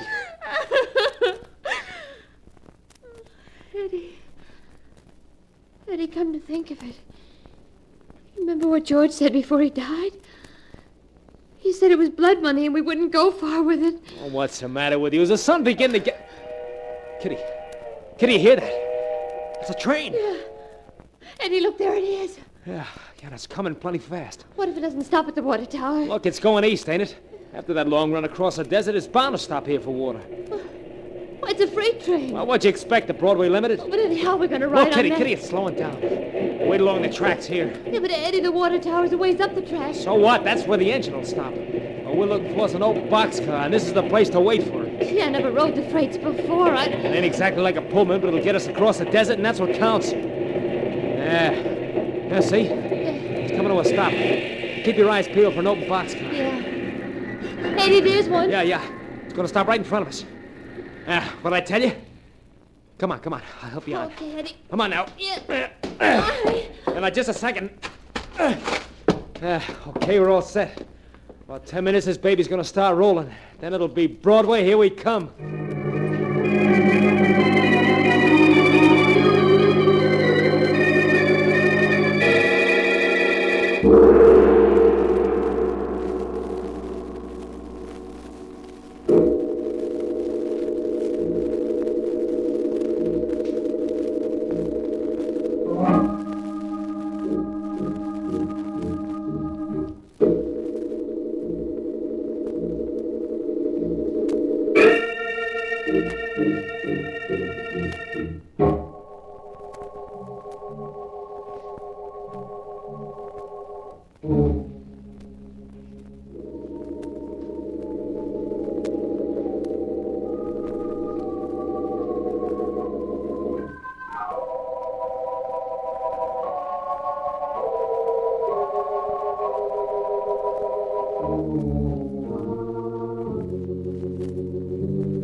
And now to continue the story as it is written in the sealed book.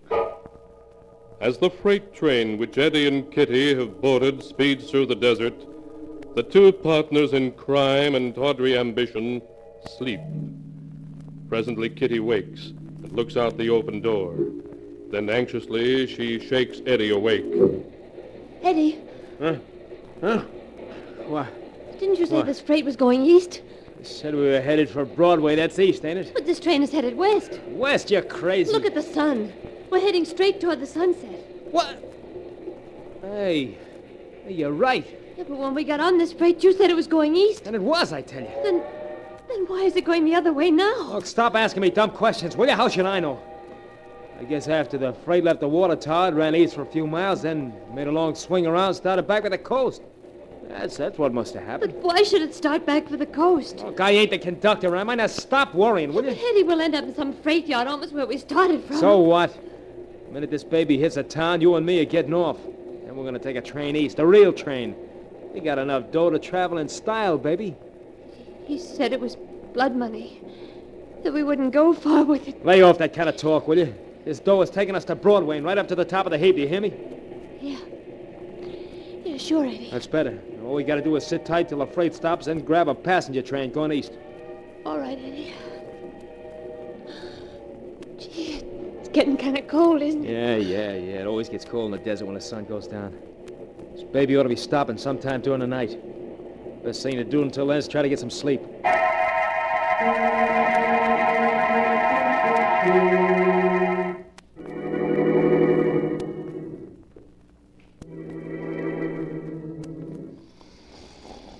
Eddie. Eddie, wake up. What? Wake up, Eddie. We've stopped. We stopped? Yeah. Yeah, so we have. Where are we? I don't know. I just woke up myself. Still dark outside. You think we're still in the desert? I'll soon find out when I open this door. Yeah. Still night, all right. Pretty dark out. Say, what do you know? What, Eddie? This boxcar's on a siding all by itself.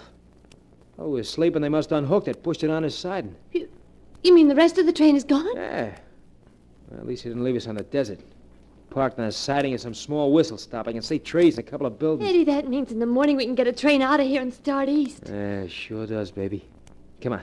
Let's hop off this car. Yeah. It's pretty late, but maybe there's some place in that two-bit burg we can get a cup of coffee, huh? Funny we haven't eaten for a long time, but I don't feel hungry. I ain't so hungry myself. But we will be when they put some food down in front of us. Here, baby, I'll help you down. All right, Eddie. Yeah. Come on, baby, this way. Well, come on, what are you standing there for? Eddie, look. That building over there. Oh, what about it? It's George's lumber mill. George's lumber mill. Eddie, don't you recognize it? Eddie, we're back in Fairhope. Fairhope?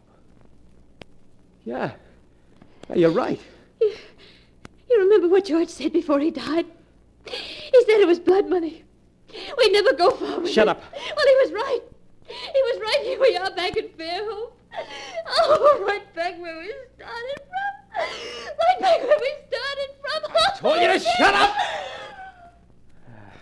Maybe that'll bring you to your senses. Look, it's just a coincidence that we landed back in Fairhope, that's all. Eddie, what are we going to do? That's simple. We're going back to the house and change our clothes. Then we'll be on our way again. Back to the house? Oh, no. What are you scared of, baby? You're stiff laying on the floor in the living room? George can't hurt you now. Come on. Eddie, I don't want to go back there. Don't be like that. We can't travel in these clothes. Change at the house in 10 minutes, then hitch a ride over to Rockford and catch a morning express east. Now, come on.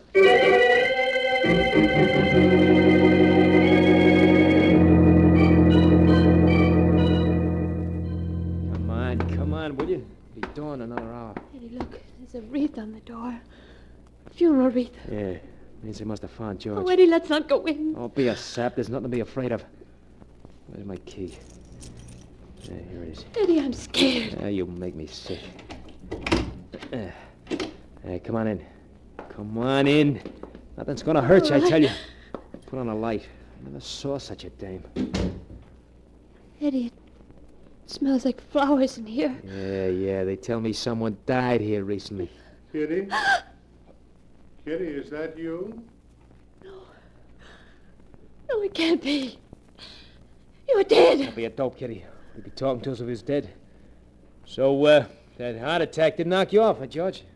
I shouldn't talk to you, Eddie, after what you did. Oh, now, come on. It was an accident, Mike, breaking your bottle of medicine, George. In fact, I shouldn't speak to either of you. After the way you murdered me. After we what? Eddie, the funeral wreath. A fine thing.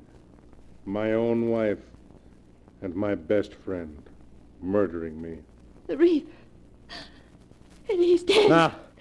No, it can't be. Oh, but I am dead. Maybe you'd like to see me laid out in my coffin. My body's in the living room. I have a beautiful coffin. Eddie is dead. No. They don't believe it.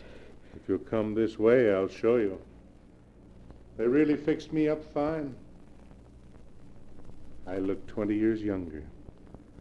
Now wait till I open the door. Here we are. I'm afraid you won't be able to see me too well. These 3 candles don't give much light. Eddie, there's 3 coffins in this room. Yeah, 3 coffins. Oh, didn't you know? No, what? Those other 2 coffins are yours. When your car overturned yesterday out in the desert, you 2 were killed.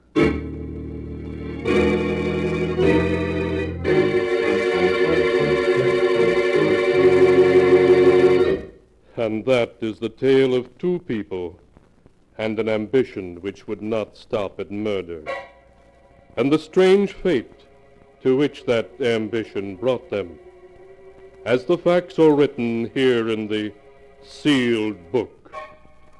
Mysterious are the workings of fate in the lives of mere mortals.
And now, keeper of the book, before you close the great volume, show us the tale we tell next time.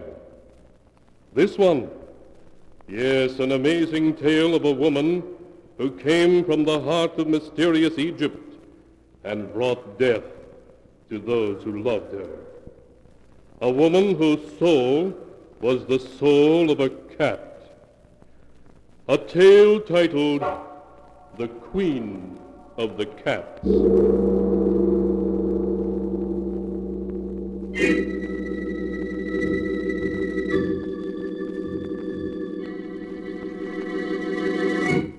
Be sure to be with us again next time, when the sound of the great gong heralds another strange and mystifying tale from The Sealed Book.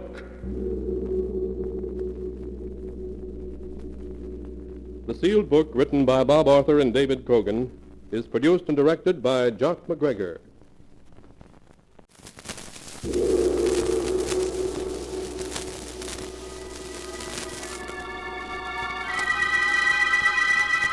The Sealed Book.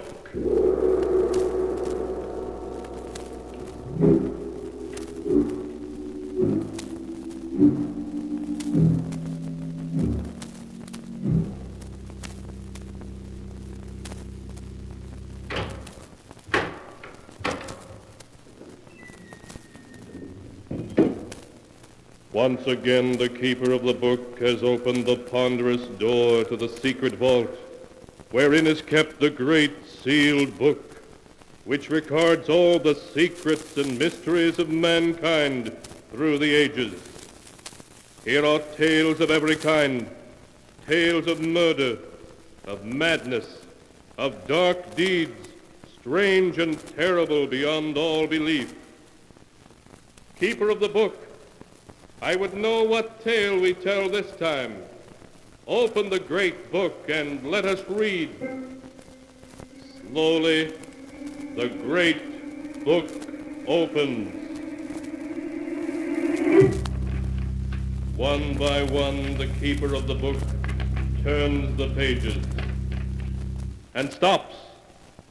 Ah, the strange story of a woman who was born with the soul of a cat. A tale titled Queen of the Cats.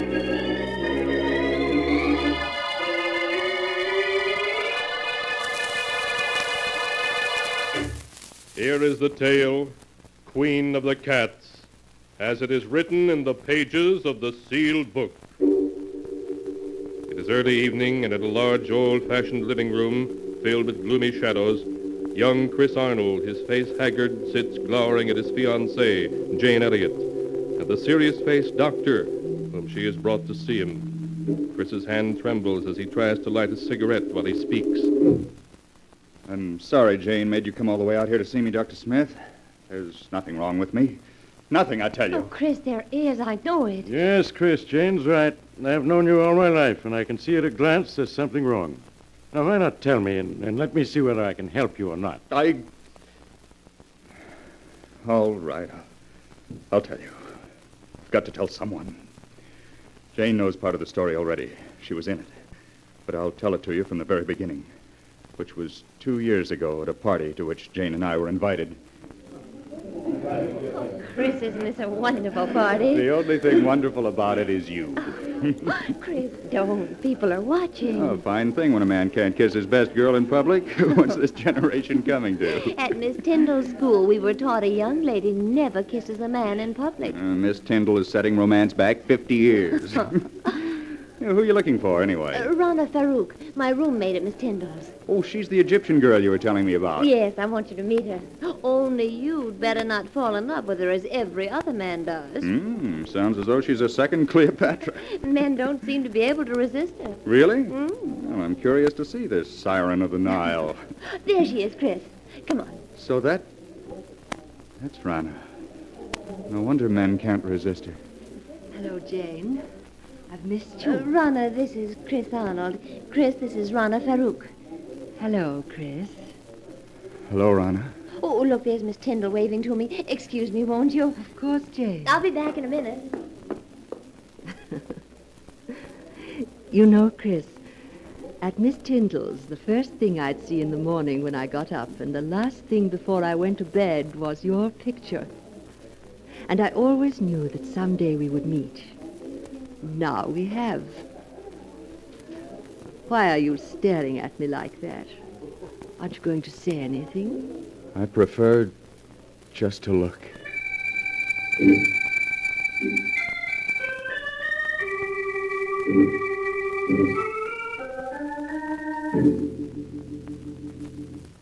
Even now, Doctor, 2 years after our first meeting, I find it difficult to describe how beautiful Rana was. I was her slave from the moment I saw her. And a month after we'd met, we were married. I see. Please go on, Chris.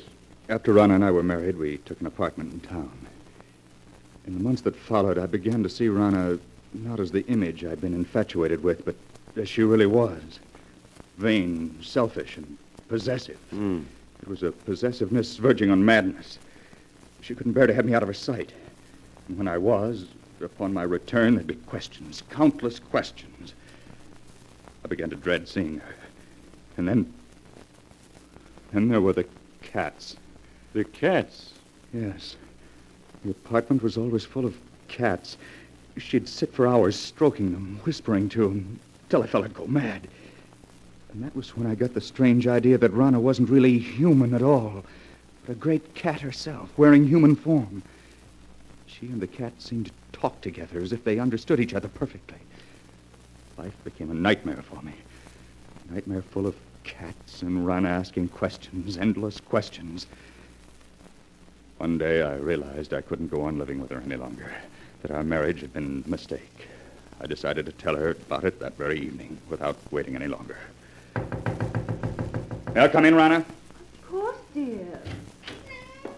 Rana, there's something important I want to talk to you about. Please, Chris, there's so little time just now. We can talk after the party. But, Rana, this is important.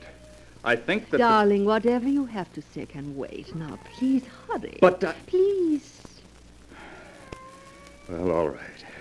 We'll discuss what I have to say later. Chris, when I called you at the office this afternoon, why didn't you tell me that you'd had lunch with Mary Walker?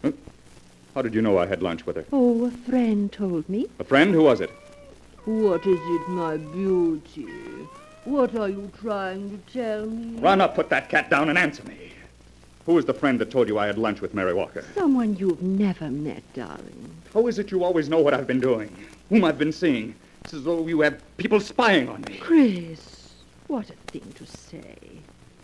Now, please hurry or we'll be late. There's something strange about the way you always know what I've been doing. Sometimes I suspect... Chris, look out! You stepped on Sabina's tail. Well, if there weren't so many cats underfoot, I wouldn't have stepped on it. Why must you keep 5 cats around? Because I love cats. They're beautiful, sacred. Thousands of years ago, my ancestors worshipped cats. And the great cat goddess Sakonet.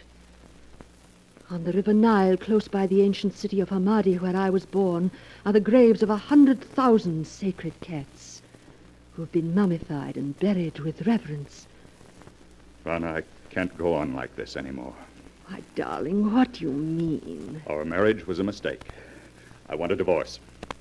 Chris, you can't be serious. But I am. No, Chris. I love you and I won't give you up. You're mine, darling. You always will be. Nothing shall ever separate us.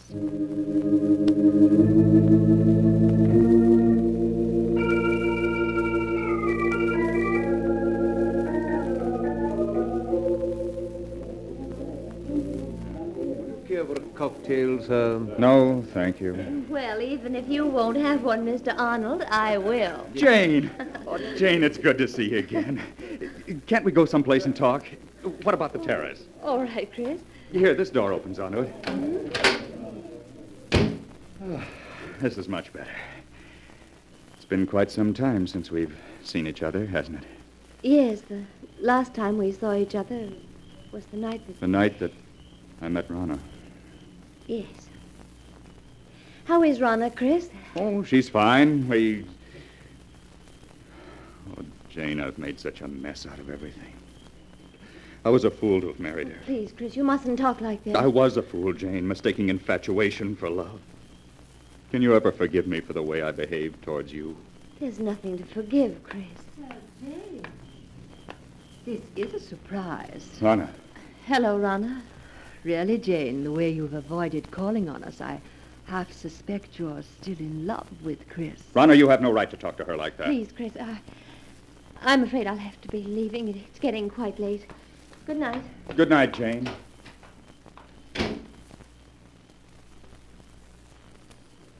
I hope I didn't interrupt anything by coming out here so unexpectedly, Chris. Yes, Rana, you did. I was about to tell Jane that I love her and that I always will. Rana, you've got to give me a divorce. I'll never give you a divorce. Never, do you hear? You're mine and you always will be. If I can't have you, no one else will.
And now my story continues, as it is written here in the pages of the sealed book. There is horror on Chris Arnold's features as he tells the doctor of his efforts to get his wife, Rana, to divorce him, and of her refusal to let him go. I can still see her, Doctor. She stood there, glaring at me. She looked like a cat. A great angry cat. Her green eyes were cold and murderous. Her long nails dug into my arm. Her body was tense. For a moment, I thought she was going to scratch my eyes out. And she turned and stalked away. What happened after that night, Chris? I ceased speaking to Rana.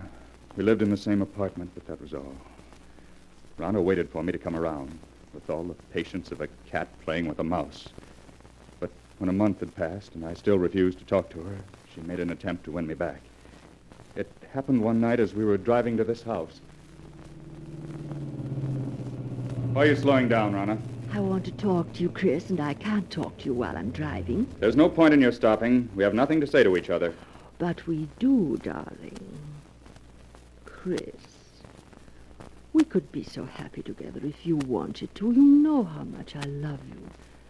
I'd do anything to make you happy, anything. Anything? Then you can give me a divorce. Chris, you haven't any right to treat me like this. I'm your wife. Only in the eyes of the law, not in my eyes. I hate you. I hate you! Oh, you cat! You almost took my eyes out with those claws of yours. I will scratch your eyes out before I let any other woman have you. You're mine and you always will be. Perhaps this will bring you to your senses. Slide over. I'll drive. Very well, Chris.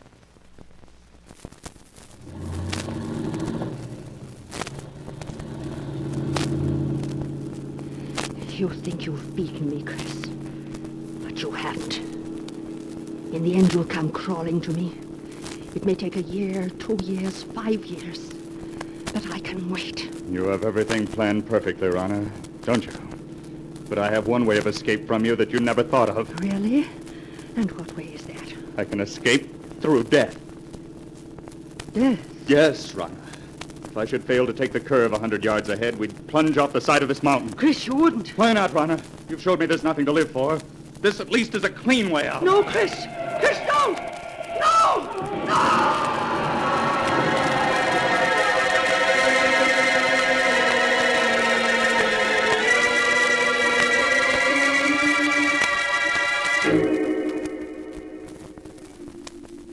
When I drove the car over the side of the mountain, Doctor, I thought Rana and I were going to our deaths.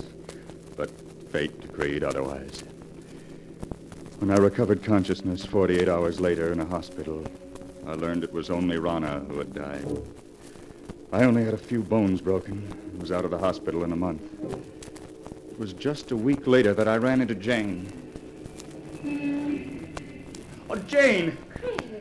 Oh, Chris, it's you. Janie, you always seem to pop up just when I need you most. These past weeks must have been so difficult for you. Oh, I don't want to look back at the past, Jane, but only to the future.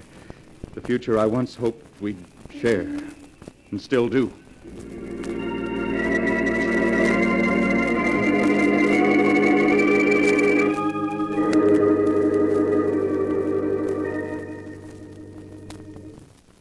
Two months ago, Doctor, Jane and I became engaged. It was just about that time that I first began to notice that everywhere I went, there always seemed to be a cat following me. Are you sure you weren't imagining it, Chris? Well, at first I thought it was my imagination, but a week after Jane and I became engaged, I was certain I was being followed. Well, tell me, Chris, was it always the same cat that followed you? No. One day it'd be one cat, and another day a different one. Then one night, I saw her. It happened in this very room 6 weeks ago. I had great difficulty in falling asleep that night. Suddenly, the silence was broken by the faint crying of a cat. The crying grew louder, louder. I lay in the darkness listening, realizing that the cat crying was real, living, and in my room. I could feel my heart pounding as I sat up in bed and looked about my darkened room. And suddenly I saw her. Two burning green eyes in the darkness. There was no mistaking those eyes. They were Rana's. I stared into those eyes for what seemed like hours. Then, as though listening to a stranger's voice, I heard myself speak. Rana! It is you, Rana, isn't it? Yes, I'd recognize those green eyes anywhere. So you've come back, and in the form I've always thought of you as, a cat. I know why you've come back. It's because of Jane. You always said that if you couldn't have me, no one else would. That I was yours and always would be. Well, you're wrong, do you hear? Jane and I are going to be married. You came between us once, but you aren't going to this time. I will marry her, and there's nothing you can do to stop me. You fiend, try to scratch my eyes out, would you? Well, we'll see about that. Perhaps that'll show you. Nothing you can do will stop me from marrying her. I know that the cats that were following me and spying on me were doing so under your orders. You're the queen of the cats. Yes, I should have known. No wonder you always knew where I'd been, who I'd seen. You had cats spying on me even then. Well, even if you are the queen of the cats, you can't stop me from marrying Jane. Perhaps a bullet between those green eyes of yours is what's needed.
And now to continue the story as it is written in the sealed book.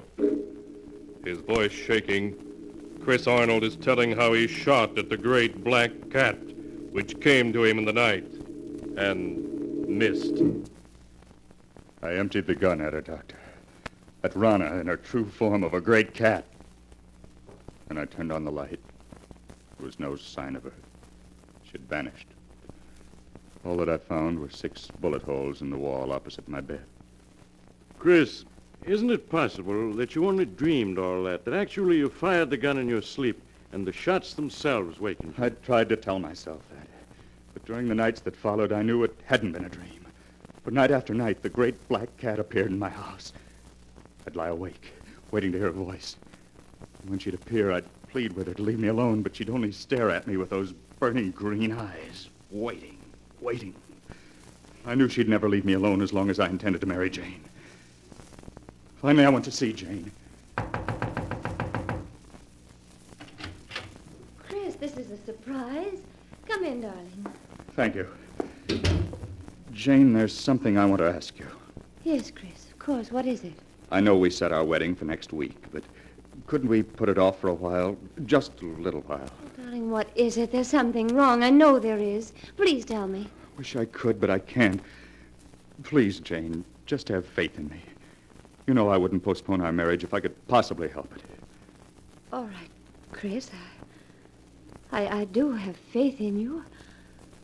We'll consider our marriage postponed for the time being.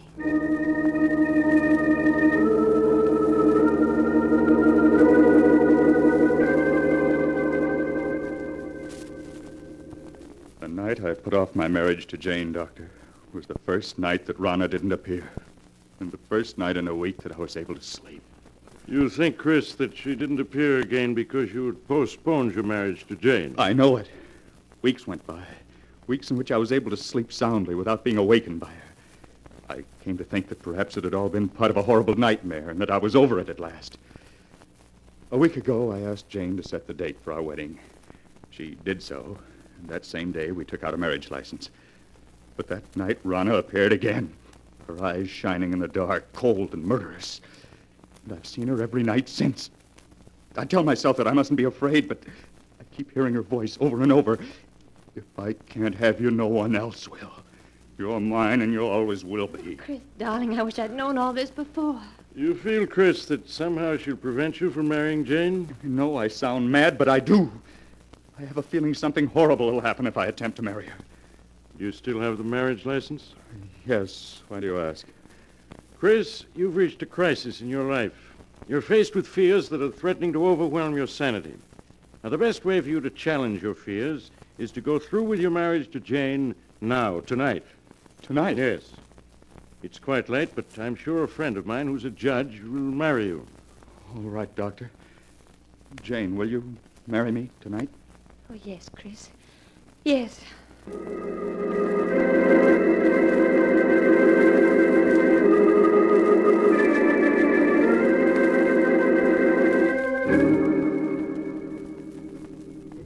Sorry to get you up in the middle of the night, Judge, but for reasons I can't explain, it's important that these two be married tonight. That's quite all right, Doc. Always glad to oblige a friend.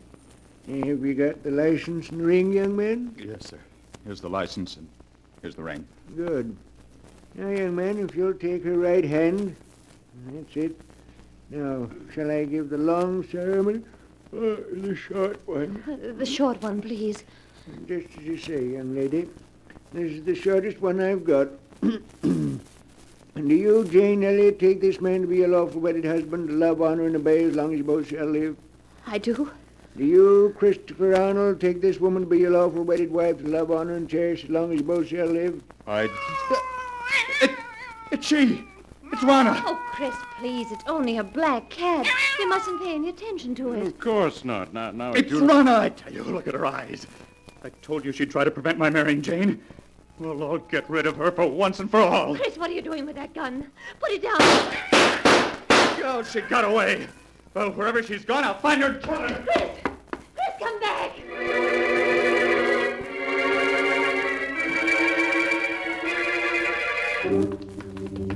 Oh, Doctor, where can he be? Now, Jane, he can't be far off. We'll find him. Listen. Doctor, that must be Chris firing that gun. Come on. Those shots came from close by. Oh, hurry. Hurry. You better take it easy now, Doc. It's pretty dark out here. Wait a moment. I'll light my lighter. Doc, look. A dead cat.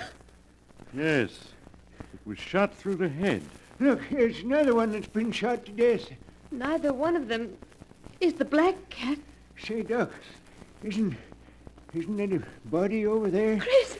Jane, you stay with the judge while I look. All right, Doctor. There, miss. You mustn't cry. But this would never have happened if I hadn't agreed to marry him. He was afraid, so afraid. Doc, is it Arnold? Yes, it is. He's dead, isn't he? I can see it in your face. Yes, Jane, he's dead. But, Doc, how could such a thing have happened to him in such a short time? He's been clawed to bits, as if by the claws of hundreds of cats. Oh. And most horrible of all, his eyes have been scratched out.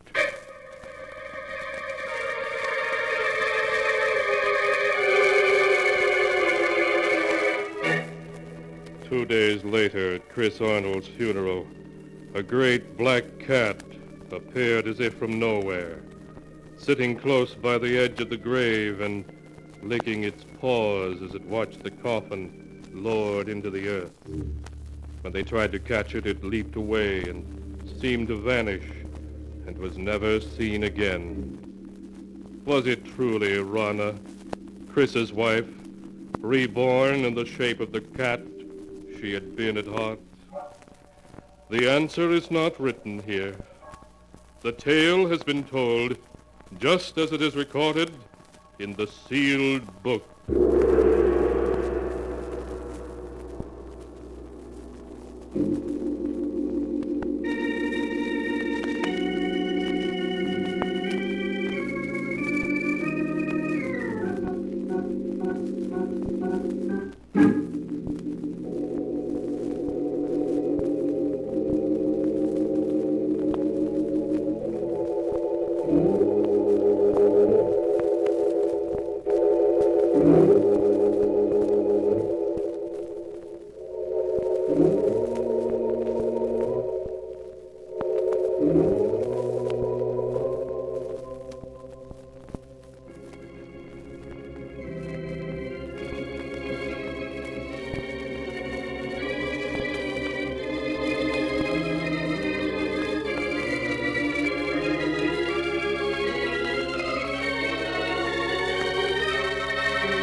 'And now, keeper of the book, before you close the great volume, show us the tale we tell next time. This one, yes, an amazing tale. It's the story of a brother and sister who found themselves left out of their aunt's will and who remedied that unfortunate situation by a clever scheme. A scheme which proved to be just a little too clever. It's a tale titled Death Rings Down the Curtain.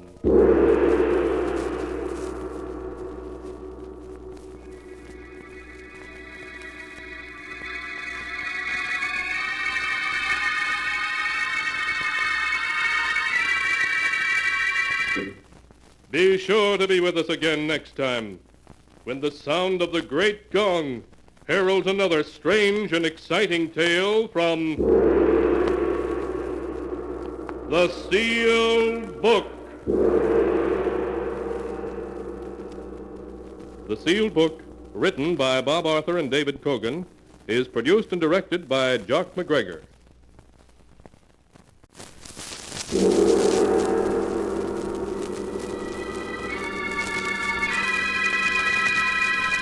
The Sealed Book.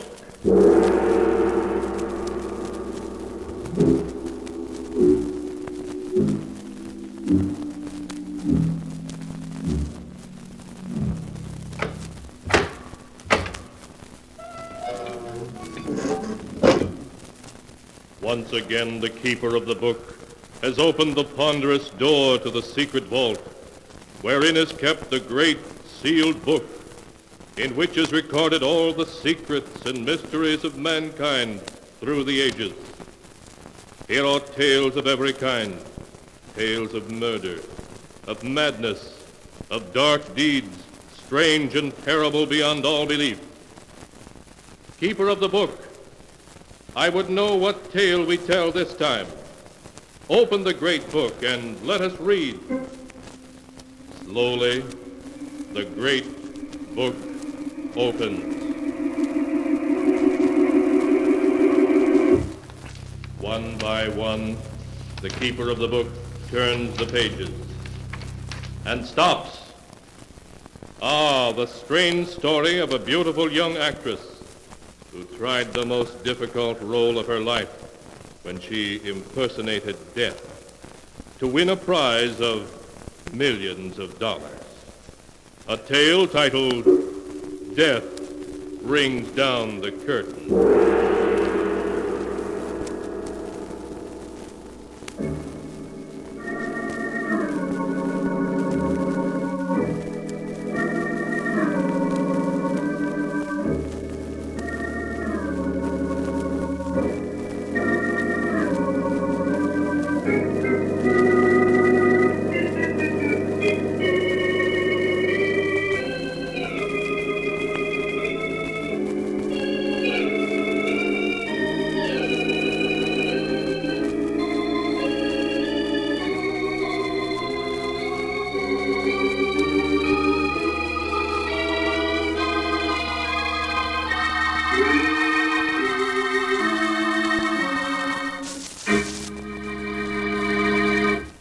And here is the tale, Death Rings Down the Curtain, as it is written in the pages of the sealed book. In the darkened bedroom of Martha Richards, a room where the blinds are always shut, young Dr. Smith is listening intently through his stethoscope to the laboring heart of his elderly, crotchety patient.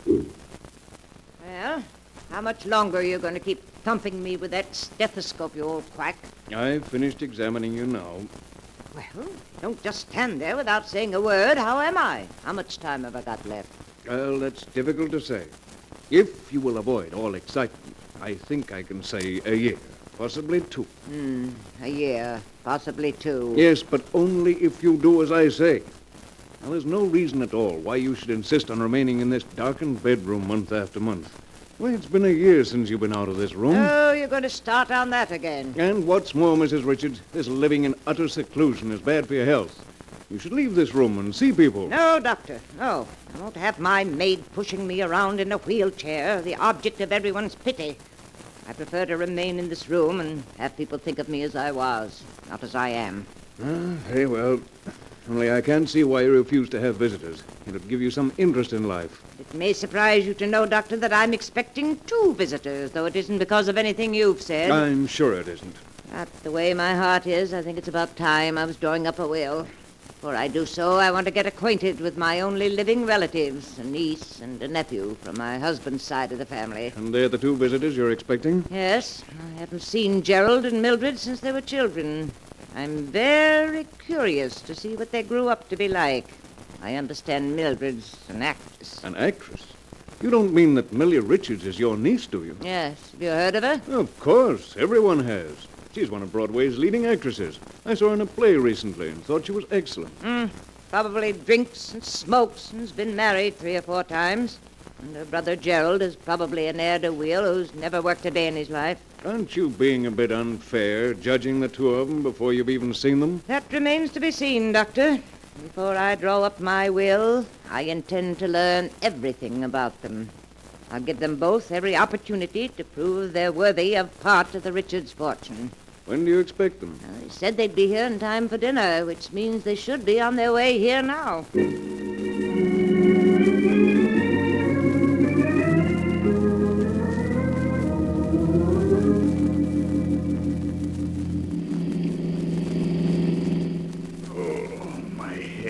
How's the hangover, brother dear? Painful, I hope. What am I doing in this car? Where are we going? Have you forgotten, darling? This is the day we were invited to visit Aunt Martha. You remember dear old Aunt Martha. She's the one with all that lovely money. Oh, save it, will you? I'm in no mood for your witticisms. Considering that I spent half of last night looking for you under nightclub tables, Gerald, you might be a little more grateful. Ooh, my head. What a night. Yes, wasn't it, darling? Every place I went looking for you, they gave me IOUs you'd left behind. Exactly how much do you owe around town? $11,000. Millie, you gotta help me. If I don't pay up soon, I'll be in real trouble. What exactly am I supposed to do? You've got to lend me enough money to hold off my creditors. Lend you money? You may not know it, brother dear, but I'm far deeper in debt than you are. But you were getting $1,000 a week as the lead in Let Us Be Merry. How can you possibly be in debt? It's all very simple, darling. I was getting $1,000 a week and spending $2,000 a week. Well, that makes everything just perfect.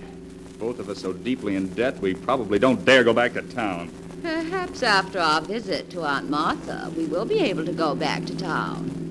What do you mean by that? Why do you think Aunt Martha sent us an invitation to visit her? Your guess is as good as mine. Aunt Martha's getting on in years, and unless I'm very much mistaken, she's decided to draw up a will. Naturally, before doing so, she wants to see what her only living relatives are like. Millie, do you really think she'll leave us some money? If we play our cards right, all we've got to do is convince Aunt Martha that we deserve it. And how are we going to do that? By showing her that we're lovable, simple, and unspoiled. Gerald, do you remember the ingenue role I played in I Dream of Love? Yes, of course. You weren't half bad. Half bad? Why, I was superb. The critics were mad about me. How dare you say I was only half bad? All right. You were superb. What about it? I think I shall play that role for Aunt Martha. Just a simple, unsophisticated girl, untouched by success. How am I supposed to behave? I'm no actor. You just play the strong, silent type, Gerald, and leave all the talking to me. When the curtain rings down on my special performance for Aunt Martha, the Richards' fortune will be ours.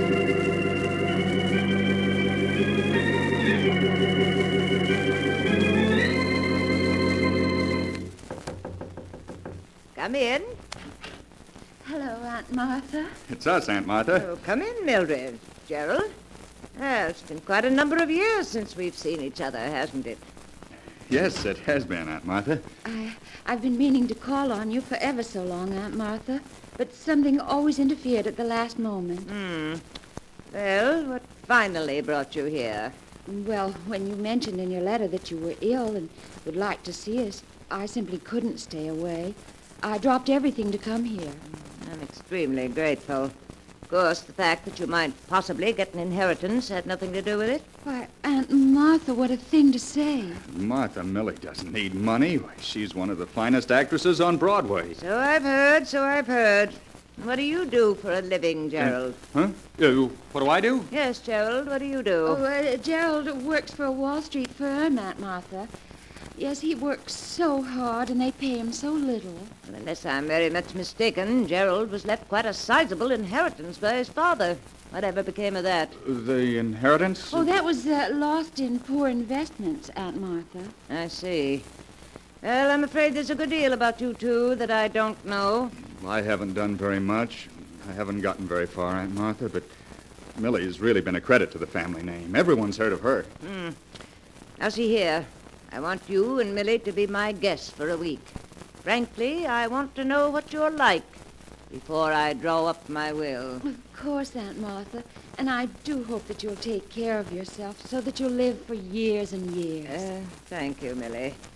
Now, I'm afraid I must ask you two to leave, as I'm a bit tired. Why, certainly, Aunt Martha. If we can do anything for you, please don't hesitate to ask. Thank you. I'm glad we're out of there. The old lady stares at a person as though she can see through him. The room's so dark, it was difficult to see her. But you can tell she won't last much longer. Yes, but the main point is, did she fall for our little act? If you ask me, your performance hardly swept her off her feet. Nonsense. I played my role perfectly. Just give me a week, darling, and you and I will be the sole heirs to the Richards' fortune.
And now to continue the story.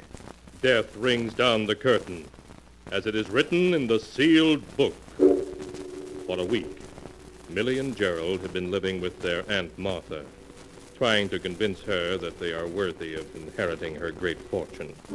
And Millie, sure that they have succeeded, is waiting for Gerald to return to tell him the news. Hello, Millie. Gerald, where have you been all night? I've looked everywhere for you. I spent the night in town. Well, you've been drinking. So what? Oh, you fool. What if Aunt Martha were to hear about it, just when everything's working out perfectly? So everything's working out perfectly, is it? Yes. I told you if you'd leave her to me, it would. Last night, Aunt Martha made a phone call to New York. Gerald, it was her attorney she was calling, and he's coming here tonight to draw up her will. You don't say. Well, well. Well, you don't sound very enthusiastic at being named one of Aunt Martha's heirs. My dear Millie, it may interest you to know that the greatest performance of your career has gone for nothing. What do you mean? You may be able to sweep a Broadway audience off its feet, but not Aunt Martha. Oh, why, I tell you, she believes in me utterly. Oh, does she? Yes, she does. It may come as quite a shock, but while Aunt Martha was listening so devotedly to your every word, she had a private investigator in New York at work investigating. A private investigator? You mean Aunt Martha's been checking on our past? That's the general information I received. Why, that double-crossing old hag. Yes, and no doubt you can guess what she'll do when she learns that I happened a job on Wall Street and that I gambled my inheritance away. And what do you think she'll say when she hears you were named as correspondent in 3 divorce actions and were involved in the Wainwright scandal? Oh, I'd like to scratch out those staring eyes of hers, playing with me like a cat with a mouse. Well, the game's up. We may as well go up to our rooms and pack. What? Walk out on a $4 million inheritance? I should say not. There must be something we can do about it. Yes, well, what, for example? Well, I don't know yet. Let me think. I won't go back to the city beaten, deeply in debt. And Martha may think she's clever, but she won't beat me. Before she cuts me out of her will, I'll... Yes. What are you planning, Millie? Gerald, if we play our cards right, you and I will inherit the entire Richards fortune in spite of anything Aunt Martha can do. Now, listen, this is what I want.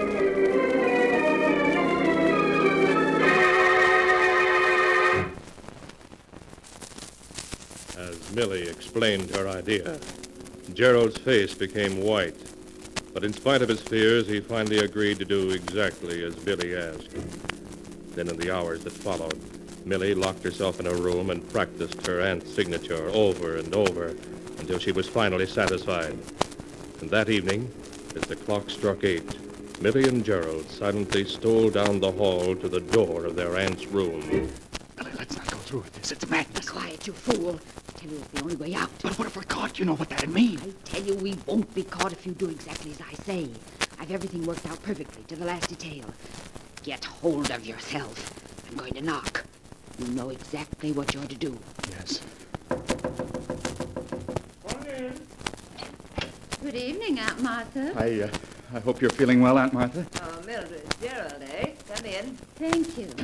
It's quite dark in here, Aunt Martha. Would you like me to turn on a light? No, Gerald, that isn't necessary. I'm quite used to being in the dark. Of course. How are you feeling this evening? Much better, thank you. Gerald, perhaps you ought to fix Aunt Martha's pillows. She doesn't seem very comfortable. No, you needn't bother. I'm quite comfortable, I assure you. Gerald, fix Aunt Martha's I can't go through with it. Do you hear? I can't. Fool, I should have known better than to count on you. Mildred, what's Gerald talking about? Nothing important, Aunt Martha. Here, let me fix this pillow I for tell you, I don't want Millie, to... don't. Mildred, Millie, don't. She's suffocating. Quiet, do you hear?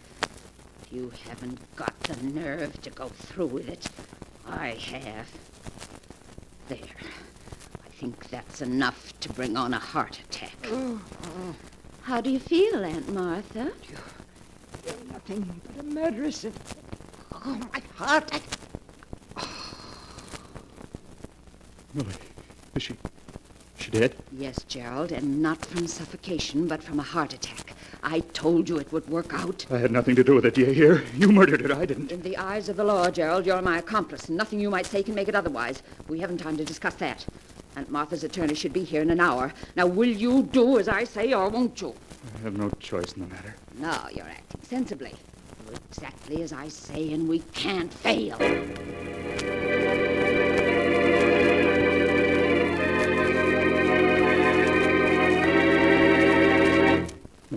The car just stopped in front of the house. It must be Mr. Jordan, Aunt Martha's attorney. It certainly is punctual. Are you ready? I need a little more shading here under my eyes. Hurry, Millie. He'll be up here in a minute. Gerald, I've never been late for a curtain yet, and I won't be late for this one. There. Now, help me on with Aunt Martha's bedrobe. Right. There. Now, how do I look, Gerald? You look exactly like Aunt Martha. If I didn't know her body was in that closet, I'd swear you were her. In the dim light of this room, no one can help but take me for Aunt Martha. Yes, but what about your voice and the things you may have to know? Just listen to this. Don't be ridiculous, Gerald. As mistress of this house, I answer only those questions which I wish to answer, and I assure you I shall not be tripped up. Does that convince you? Yes, I'm convinced. Millie, quick. Get in bed. I hear someone coming. All right, Gerald. And please stop shaking. I tell you, we can't fail. I shall give the greatest performance of my career.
And now to continue the story.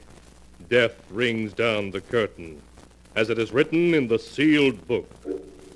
Swiftly, Millie, made up to look like her dead Aunt Martha, slips into her aunt's bed, and then, as Gerald lights a cigarette with trembling fingers, someone knocks at the door. Come in. Good evening, Mr. Jordan. Come in, won't you? Well, Mrs. Richards, how are you? Why, bless me, it's been over a year since I've seen you. Really, Mr. Jordan? Has it been that long? Certainly has. How are your eyes? Still troubling you? My eyes? Oh, they're much better, thank you. Well, that's fine, Mrs. Richards. Oh, by the way, this is Mr. Wilson, my secretary. How do you do? I'm happy to meet you, Mrs. Richards. I don't think, Mr. Jordan, you've met my nephew, Gerald Richards. Gerald, this is my attorney, Mr. Jordan. Hello. How do you do, Mr. Richards? Mr. Jordan, I want to have a will drawn up and signed tonight. Tonight? Surely you can't be serious, Mrs. Richards.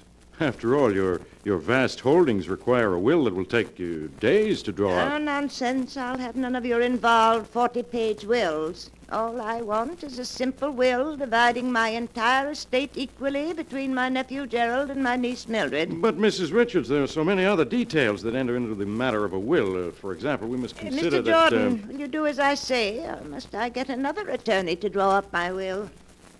Very well, Mrs. Richards. Mr. Wilson, please draw up a will dividing the entire estate between Gerald Richards and Mildred... Mildred Richards. She's Gerald's sister. Yes, thank you. I'll take care of it at once, Mr. Jordan.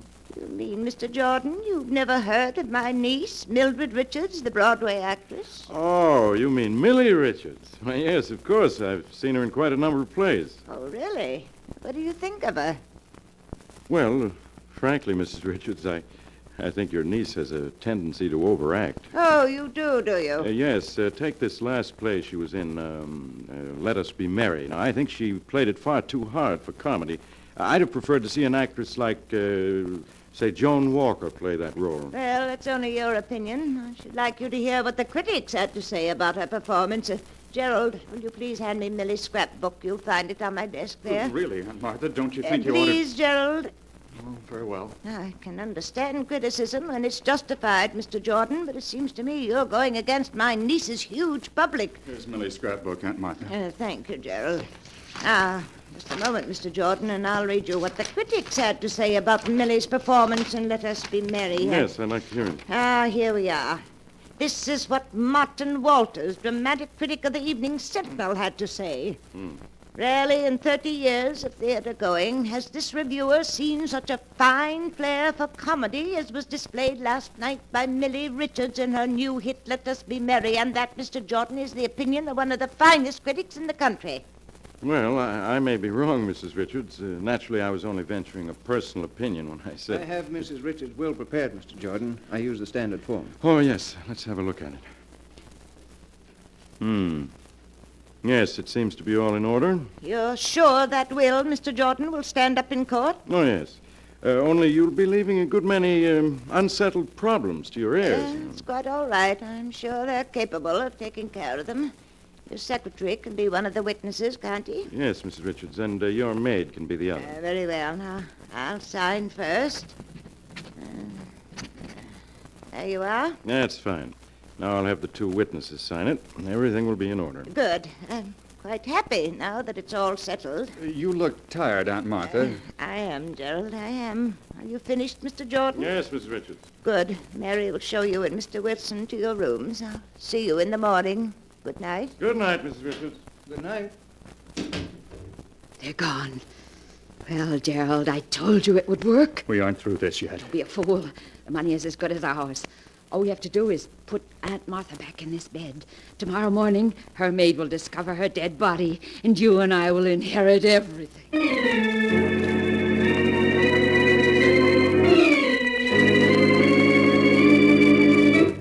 The next morning, things went exactly as Millie had foreseen. The maid found the old woman's body in her bed as if she had died in her sleep, and Dr. Smith was summoned at once. After a brief examination, he was satisfied that Martha Richards' tired heart had simply given out during the night. Oh, I can't believe it somehow, Doctor. Aunt Martha was such a dear. It's impossible to believe she's really dead. You mustn't feel too badly, Miss Richards. It was all over quite quickly, I'm sure. Your aunt's heart simply gave out. But she seemed so strong and well when we left her last night. Why, when she and I were arguing, it was just like old times. You mean you and Mrs. Richards had an argument last night? Well, not really an argument, Doctor. They were just debating over my sister's ability as an actress. Yes, that's all it was. I hope you won't mind, Miss Richards, but when I told your aunt, I thought that you overplayed your roles. Oh, that's quite all right, Mr. Jordan. What did she say to that? She almost hit the ceiling when I criticized you. She claimed that you're the finest actress in the country. Oh, Aunt Martha was always a dear. Strange that she should have said that, considering that she never saw Miss Richards perform. Well, maybe she hadn't, but she pulled out a book of clippings about Miss Richards and read me what one of the critics had said about her niece. She did what? She read me what one of the critics had said about Miss Richards' ability as an actress.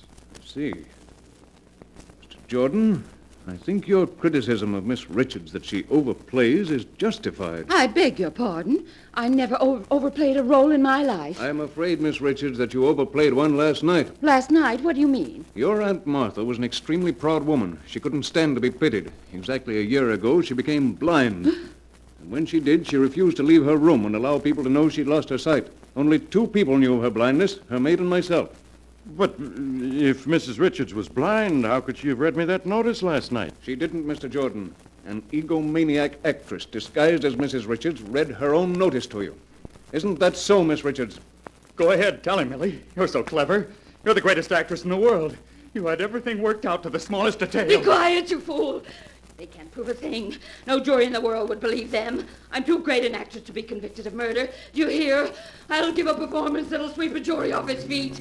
They'll never forgive me. They'll never convict me.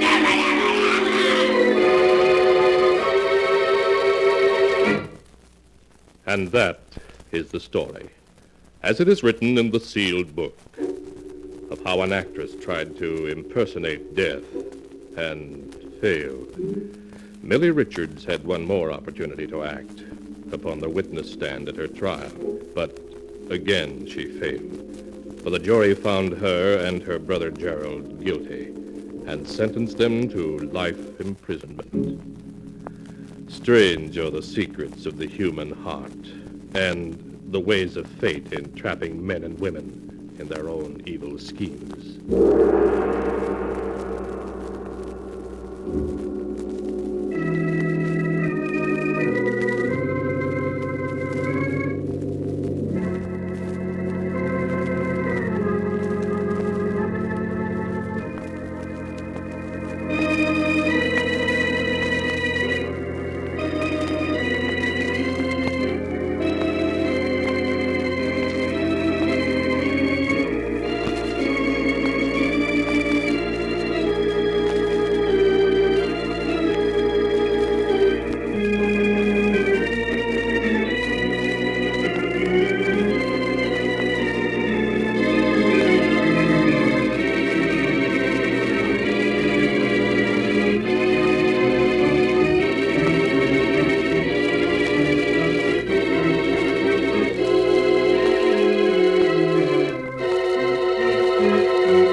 And now, keeper of the book, before you close the great volume, show us the tale we tell next time. This one, yes, a weird and amazing story of a wife who loved her husband too fondly, and of another wife who came from the grave. A tale titled, Till Death Do Us Part.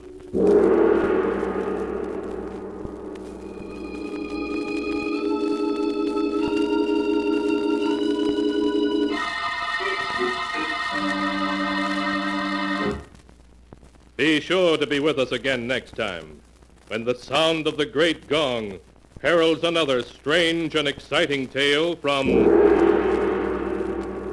the sealed book.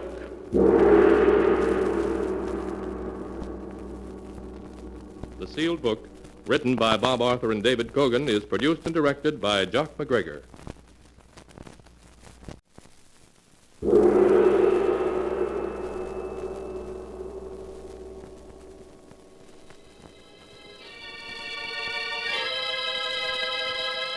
The Sealed Book.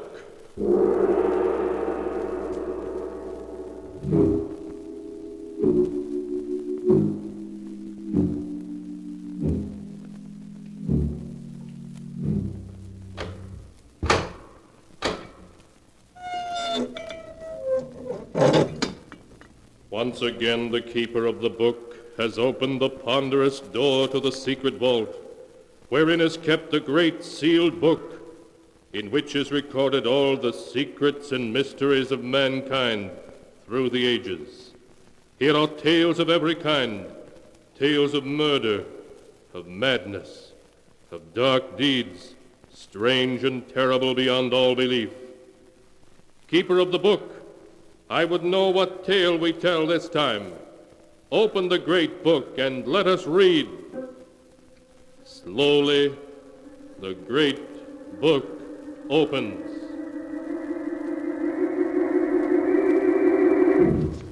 One by one, the keeper of the book turns the pages and stops. Ah, the strange story of a man who hated his wife because she loved him too much, with a love that even death could not extinguish. A tale called Till Death Do Us Part.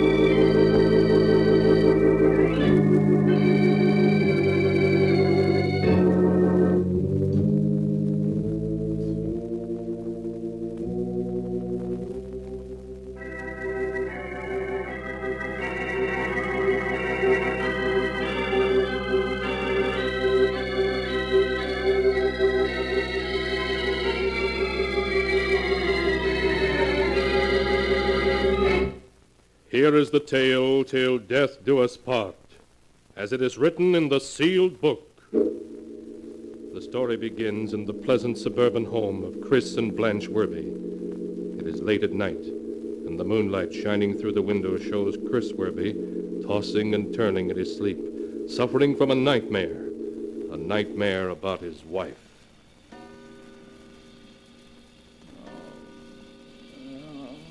Chris, darling, you really must put on this jacket. It's getting chilly. Oh, really, Blanche? I don't need it.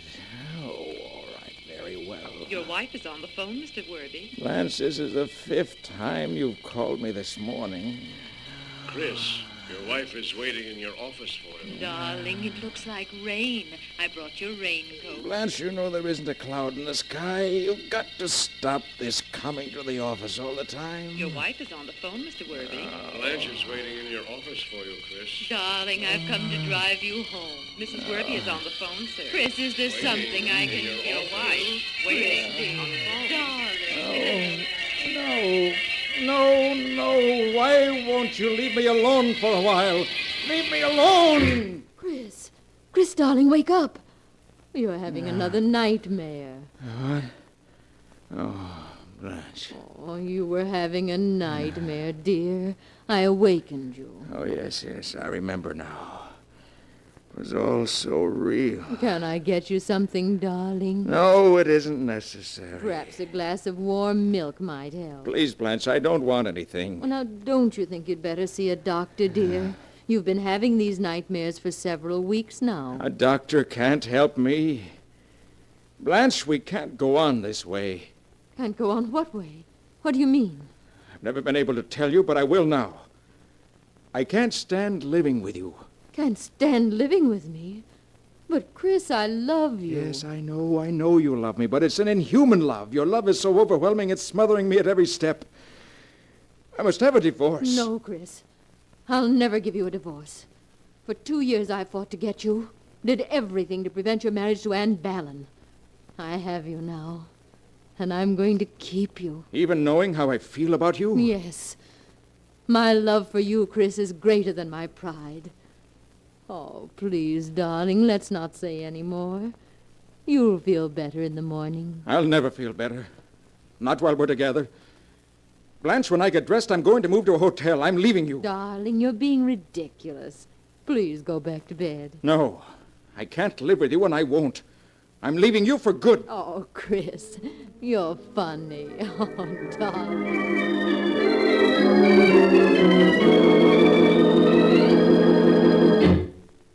Your wife is outside, Chris, waiting to see you. Oh, no, not again. I'm afraid so, Chris. I can't go on this way. Day after day, she phones every hour, comes down here to see me. Well, now, perhaps you had better see her, Chris. Maybe you can reach an amicable agreement with her. No, not with Blanche. Martin, there's only one way out for me. I must leave town, disappear. Leave town?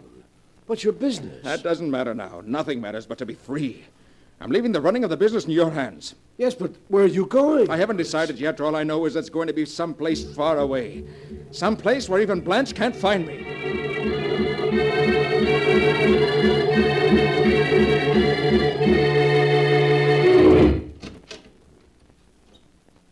Come in, Chris. Hello, Tuffy. Glad you remember me. I sure do. You were the best tackle Yale ever had outside of myself.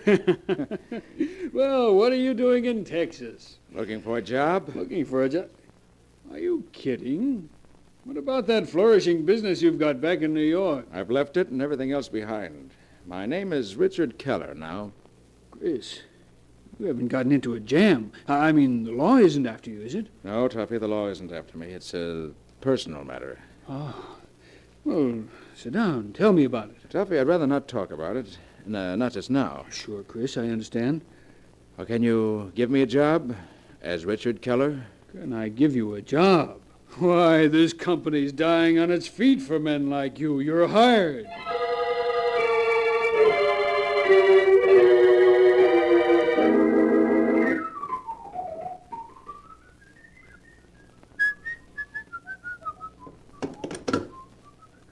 Oh, this is room 313. Will you send up a waiter, please? Oh, and the morning paper. Thank you. best service. Come in. Hello, darling.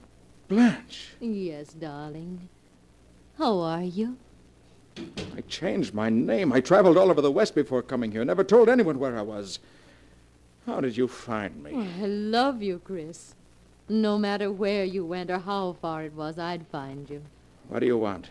Oh, I want you to come home. No, never. I'm not coming back, and that's final. But, Chris, I'm your wife, and I love you. Oh, just give me another chance, darling. I'll do whatever you want me to if you'll only come home. No, it'll just be the same thing all over again. No, it won't, dear. I'll change. Really, I will. Do you remember your objecting to my calling you every hour at the office? Well, I promise I won't anymore. You mean that? Yes, Chris, I do. Won't you please come home? All right. We'll have another try at it. But this is the last time. Oh, Chris, you'll never regret it.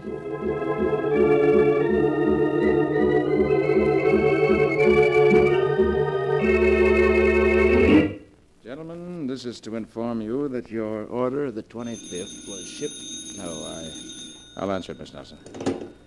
Hello? Hello, darling. How are you? Blanche!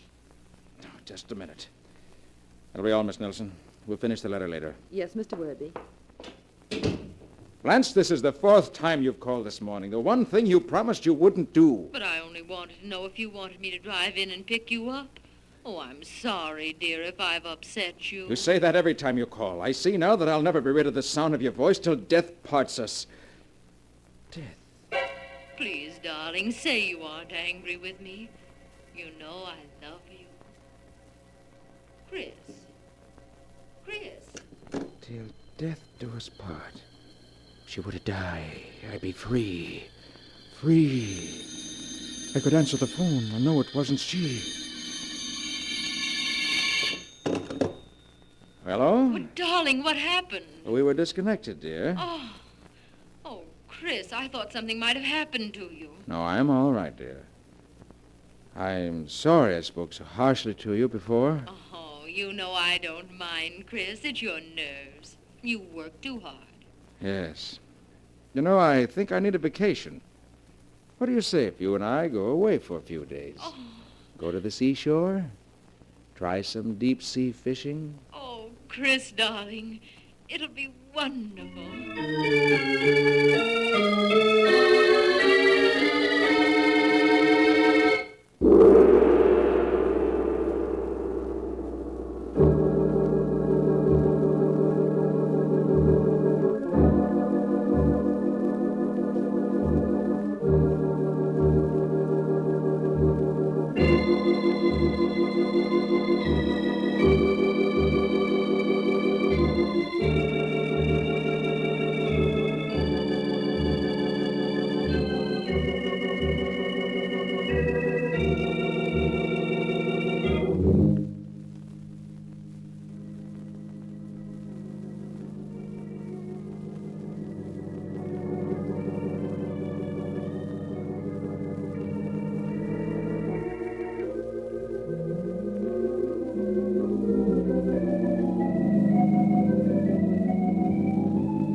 And now to continue the story, till death do us part, as it is written in the sealed book.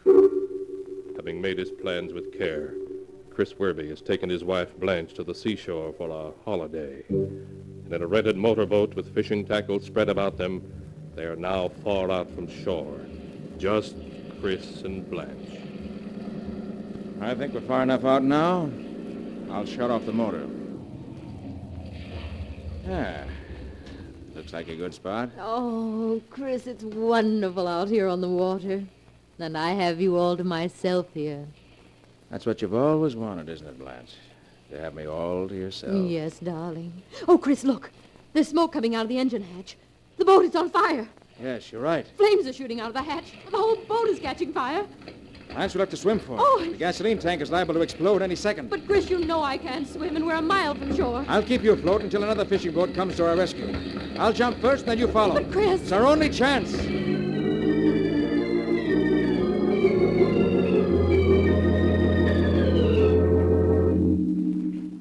Chris, I'm frightened. Someone on shore must have heard the explosion and seen the smoke. Why don't some boats come? No boats are going to come for you, darling. Chris, what are you saying? When the boats do arrive, they're only going to find me. Chris, you wouldn't let me drown. Oh, wouldn't I? I tried to reason with you, and when that didn't work, I ran away. Oh. But you wouldn't let me alone. Well, this is the only way I'll ever be free of you. You can't do it, Chris. You can't. I love you. It's the only way I can get rid of you, so we're parting now, forever. Oh. This time you won't follow me. I won't let you go. I won't. But you will. No. Don't break that grip. You've been a millstone around my neck long enough. There. Chris, don't let me drown. Save me. This is the end, do you hear? I'm free. I'll never leave you.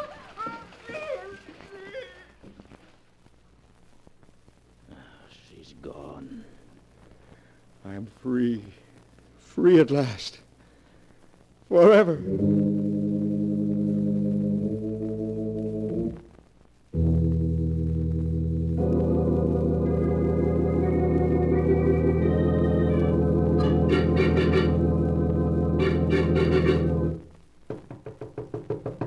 Come in. Excuse me, Chris, but there's a Miss Ballon to see you. A Miss Ballon? Ann Ballon? Yes. Oh, show her in. All right. Ann. Chris. Ann, it's wonderful seeing you again. Oh, it's been 5 years. 6. You left Owensville in 1938. 6 years. Good deals happened in that time. Yes. Oh, I've just learned that you lost Blanche a year ago, Chris. I want you to know how sorry I am. Oh, thank you, Ann. But tell me, how's everyone in Owensville? Well, you might have paid us a visit.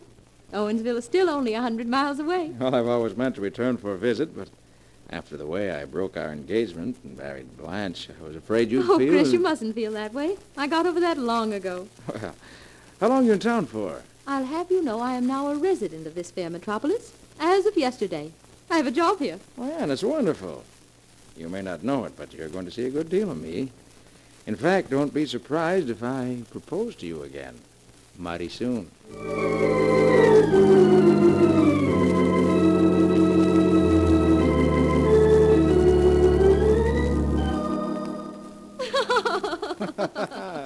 Oh, Chris, it's the most beautiful house a new bride ever had. Well, if you'll carry me across the threshold, Mrs. Worby, you can see what it looks like inside. I should be delighted to. Hey!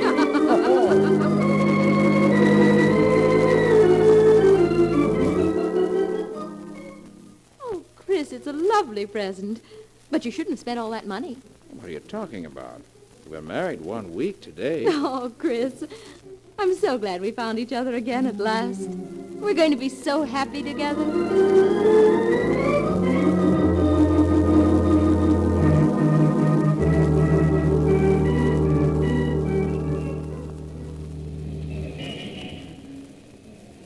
Chris? Why, Chris Worby. Why, Sidney Rand. I thought I recognized you. How are you, Chris? Why, I haven't seen you since you left Owensville. Good to see you, Sidney. How are the folks back home? Oh, fine, just fine. I suppose you heard about Ann Ballon. What can you tell me about Ann Ballon that I don't already know? Well, I guess this will come as a shock to you, Chris, seeing you were engaged to her once. Ann died last month. What did you say? Ann Ballon died a month ago. Why, that's impossible, Sidney. You're wrong. Chris, I wouldn't joke about a thing like that. I was at the funeral myself with Sam Morris. But that couldn't be. It all happened so sudden. They never did find out what it was she died from. It certainly was a shock. Anne was so young and beautiful. Now she's dead. Couldn't be. It couldn't be. Chris, what's the matter with you? Chris, why are you so... Dead a month. But Anne came to New York just a month ago. And she married me. She's alive, beautiful, everything I've ever wanted. Oh, Sidney's wrong. They buried someone else, another Anne Ballon. Yes, that must be it. Anne's home, waiting for me, waiting for me.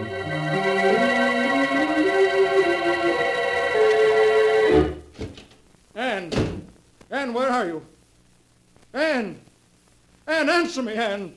I was at the funeral myself with Sam Morris. Sam Morris. Yes.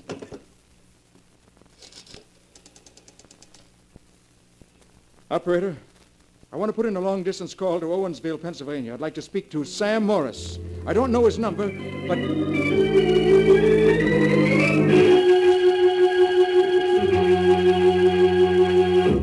Hello, Sam. Sam Morris? Yeah, speaking. Who's this? Chris Werby. You remember me, Sam. I used to live right next Why, door... of course I remember you, Chris. How are you? Oh, fine, thank you. Sam, I want to ask you something. Sure, what is it? How's Anne Ballon? Anne Ballon? Yes. Well, didn't you hear, Chris? She's been dead for over a month. Are you sure? Am I sure? I was at her funeral. But Sam, couldn't they have buried someone else by mistake? Well, hardly, Chris. I saw her in the coffin just before they laid her away in the family plot. Chris! Chris! Are you there? Couldn't be Anne they laid away. It couldn't be.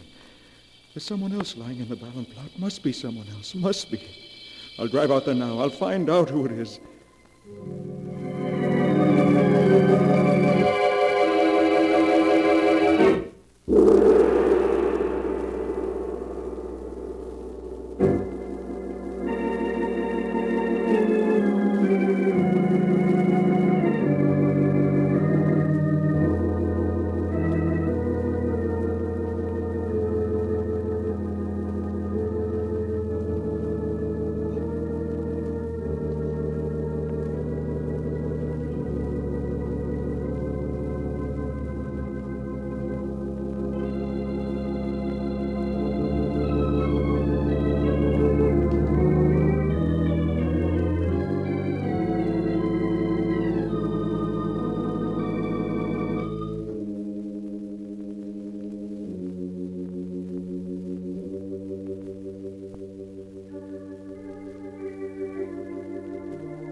And now to continue the story, till death do us part, as it is written in the sealed book. After driving frantically for hours, Chris has reached Owensville, his hometown, and on the outskirts of town, at the entrance to the ancient cemetery, he is arguing with the old caretaker, who has come to the door in nightshirt and trousers. But I tell you, I have to know tonight. Can't you understand? I only want to know if a girl by the name of Anne Ballon is buried here. Look, mister, it's almost midnight. I can't go looking through any records now. You'll have to come back in the morning. Please. I'll give you $20 if you look it up for me now. $20?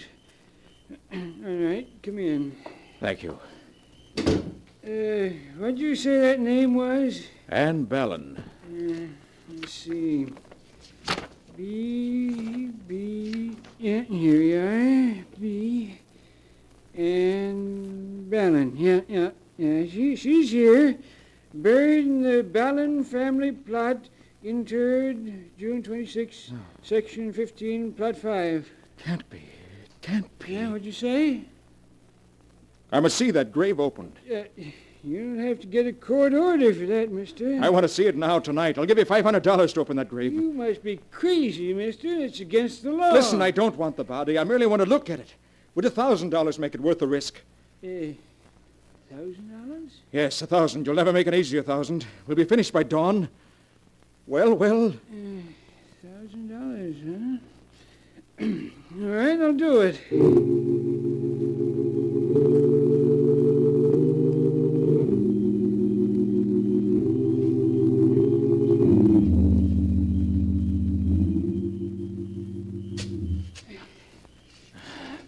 Can't have but a little more to dig. A few more shovels full. We should reach the coffin. Blast that moon. Anybody comes past this graveyard, they can see us. You don't have to worry about anyone being around at 3 in the morning. Keep digging. We shouldn't be disturbing the dead. Rest in peace. That's what the minister always says. There, I've reached it. The coffin. Quick, help me clear all this earth off it so I can open the lid. All right. Anything to get this over with. Hurry up. There, that's enough. All right, now hold up the lantern. I'll open it. All right. There you are. Now go ahead.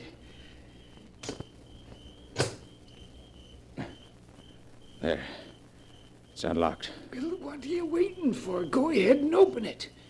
All right. Stand back a bit.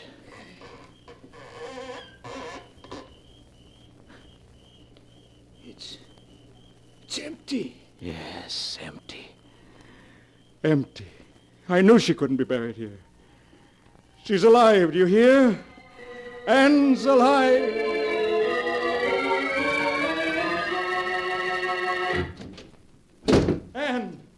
Anne, where are you? Here I am, Chris. Oh, Anne, it's good to feel you in my arms. Why, Chris, you act as though you never expected to see me again. Well, there was a moment when I thought I wouldn't.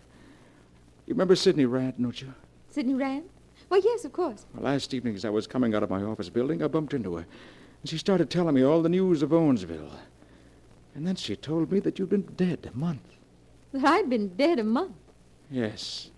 But when I got home, you weren't here. Well, darling, it was only my running out of gas that kept me from being home when you arrived. Well, I should have known it was something like that. But I got panicky. Called Sam Morris long distance, and he too said you were dead. Must have gone haywire after that. For I took the first train to Owensville. Chris, you didn't. Yes, I'm afraid I did. Went to the cemetery where your family's buried. And there I found your grave. Yours. Mine? Yes. The tombstone had your name on it. Anne Bellin. What did you do then? I paid the caretaker to help me dig up the coffin. And when we opened it, we found it empty. Anne, what is it? Why are you laughing like that? Anne! Chris, Anne Ballin is dead. Anne, you know what you're saying. You're Anne Ballin. No, Chris, I'm not. Look deeply into my eyes, darling. Don't you recognize me? Recognize you? Yes. Don't you know who I am, darling? Do you remember that day at sea?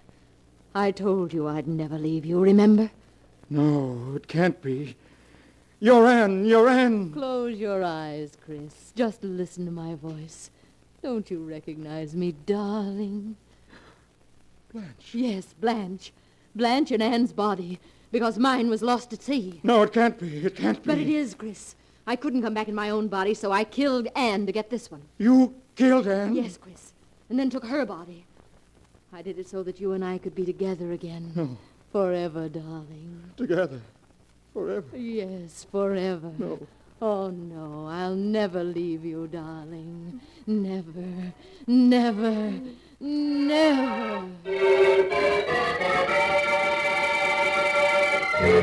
And that is the tale of Chris and Blanche Werby, till death do us part, as it is written in the sealed book. When Chris was sure that Blanche had indeed returned to him, even from the grave, he tried to escape by seeking death himself, throwing himself into the sea from an ocean liner.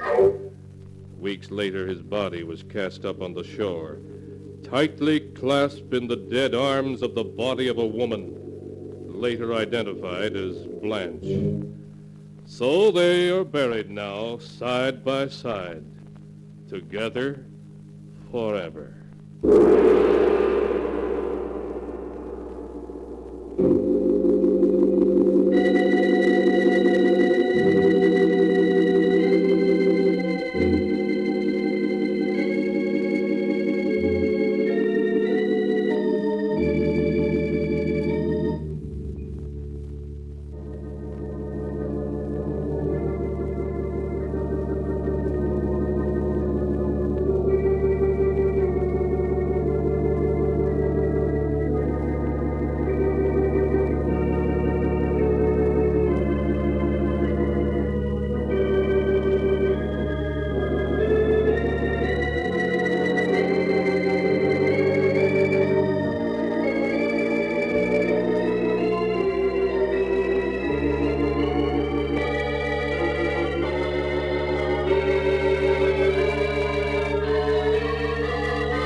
And now, keeper of the book, before you close the great volume, show us the tale we tell next time. This one? Yes, the amazing story of a man who stole millions and then found he had to steal himself a new face so he could protect those millions, but who discovered that his new face brought with it murder and sudden death. A tale titled The Man with the Stolen Face.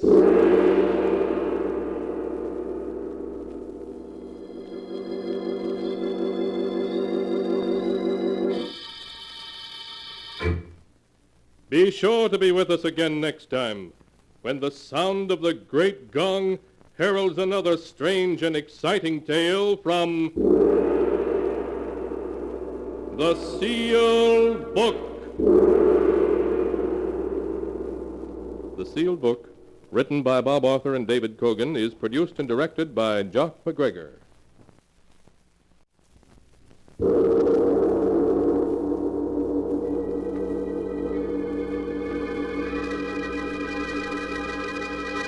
The Sealed Book.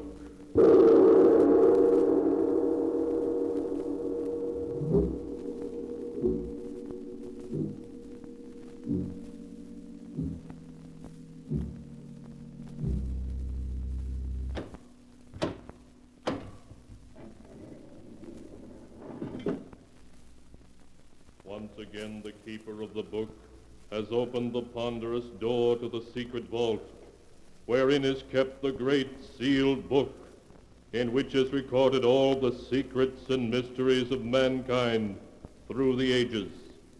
Here are tales of every kind, tales of murder, of madness, of dark deeds, strange and terrible beyond all belief. Keeper of the book, I would know what tale we tell this time. Open the great book and let us read. Slowly, the great book opens. One by one, the keeper of the book turns the pages and stops. Ah, the strange story of a wealthy man who, to enjoy the fortune he had stolen, wove a web of death around those who stood in his way. A tale titled The Man with the Stolen Face.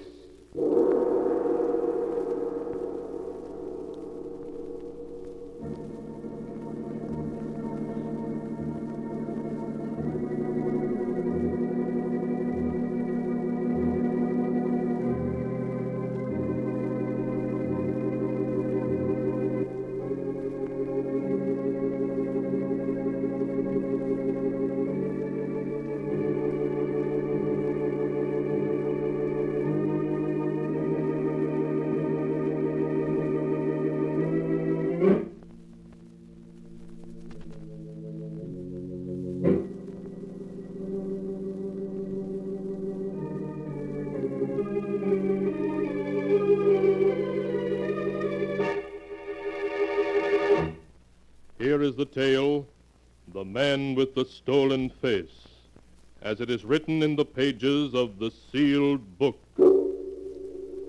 Our story begins in the large, richly furnished office of John Harrington, famous financier. It is late afternoon, and Harrington is speaking to Matthew Briggs, his very confidential secretary. Well, Matt, this is it. I swore I was going to retire when I had $20 million, and now I have it. I worked hard, and now I'm going to play hard. And do your plans include me still? No, of course they do, Matt. I couldn't get along without you. I see. Yes, I suppose you still need someone to do your dirty work for you. Why, Matt, what a thing to say. Now, where would you be if you hadn't hooked up with me? Executed and buried these 14 years, that's where. I know, you don't need to remind me. Because after all, you did kill that man, Matt. Killed him in cold blood. No, you and I belong together. You could send me to jail, but I still have carefully locked in my lawyer's safe all the evidence necessary to send you to the gallows. Yes, I know. Now, why don't you run along to the apartment? I think I'll sit and smoke one last cigar here in my office. All right. I'll see you later. Poor Matt, how he hates me. There isn't a thing he dares do about it. Well, I suppose a lot of people hate me, but I'm not going to let that worry me any. Now is the time for me to enjoy myself, and I'm going to. Fun. That's my program from now on. Too bad that program will have to be canceled, Harrington. Who are you? I'm Jeremiah Cole, Harrington. You don't recognize the name, I see. Why should I? I never heard of you before in my life. I dare say not. But you've heard of my father, Nathan Cole. Oh. He gave you your first job 20 years ago. Well, what of it? I don't suppose you've forgotten that you got your start by cheating him out of his business. I did nothing illegal. You ruined my father after he'd befriended you and he died of a broken heart. I've spent 20 years trapping you, and now I'm ready to pull the noose tight. You're crazy. There isn't a man alive who has anything on me. I have. San Quentin. San Quentin? What are you talking about? When you were 19, a year before you came to the city and Dad gave you a job, you escaped from San Quentin, and you killed a guard doing it. Nonsense. You're crazy. Believe me, I can prove it. I've spent almost 20 years getting ready for just this moment. What do you want? I want $20 million. You can't be serious. Why, that's every cent I have in the world. You ruined my father, and I intend to ruin you. Turn over to me your entire fortune. I'll consider that punishment enough. No, I won't do it. I have 2 detectives waiting now in the outer office. Do you want me to call them in? No. No, wait. All right. I'll do it. I'll give you everything. I thought that would be your decision. Very well. Just sign this paper. And then you... What are you doing? Take your hands off my throat. You fool. You think I'm the man to give up that easy? I'll show you. Yes, I have $20 million, and nobody's going to take them away from me. Nobody.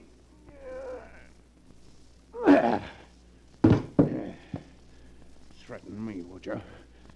That's what happens to men who threaten John Harrington.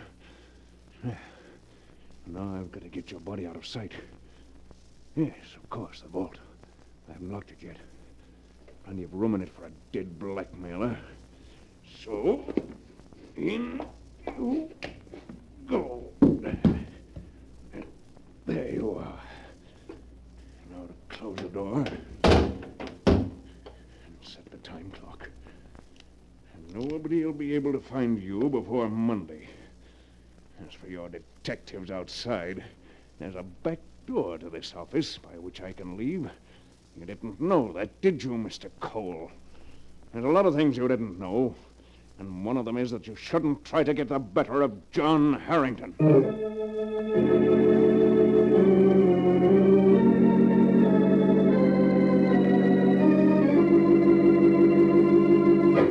So John Harrington slipped away by means of the back door, and once safely outside, telephoned Briggs, giving Briggs instructions to meet him at his mountain lodge that night, with all the money and securities he could put his hands on.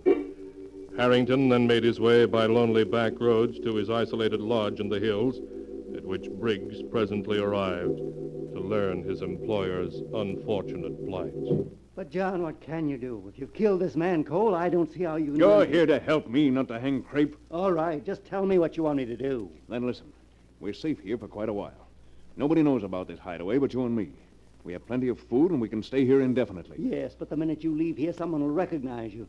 That rugged face of yours has been in the papers and newsreels so often everybody knows it. I'm aware of that, so I've got to have a new face. A new face? Why not? I know just the man to do it. Ludwig Muller. Muller? You mean the plastic surgery expert who was mixed up with that gang out in Chicago? That's the one. He was given 5 years for altering the features of members of the gang. Well, he must be out now. That was 6 years ago. Yes. Yes, I don't doubt he could do it, but... I have it all planned out. Now, first you've got to bring Muller here with all the necessary equipment. Then you have to find someone my age and my height who's willing to become John Harrington. Become you? Oh, that's insane. Why, even for all your money, who would trade places with you and go to the electric chair? Don't be stupid, Matt. I tell you I have that worked out, too. Now, listen.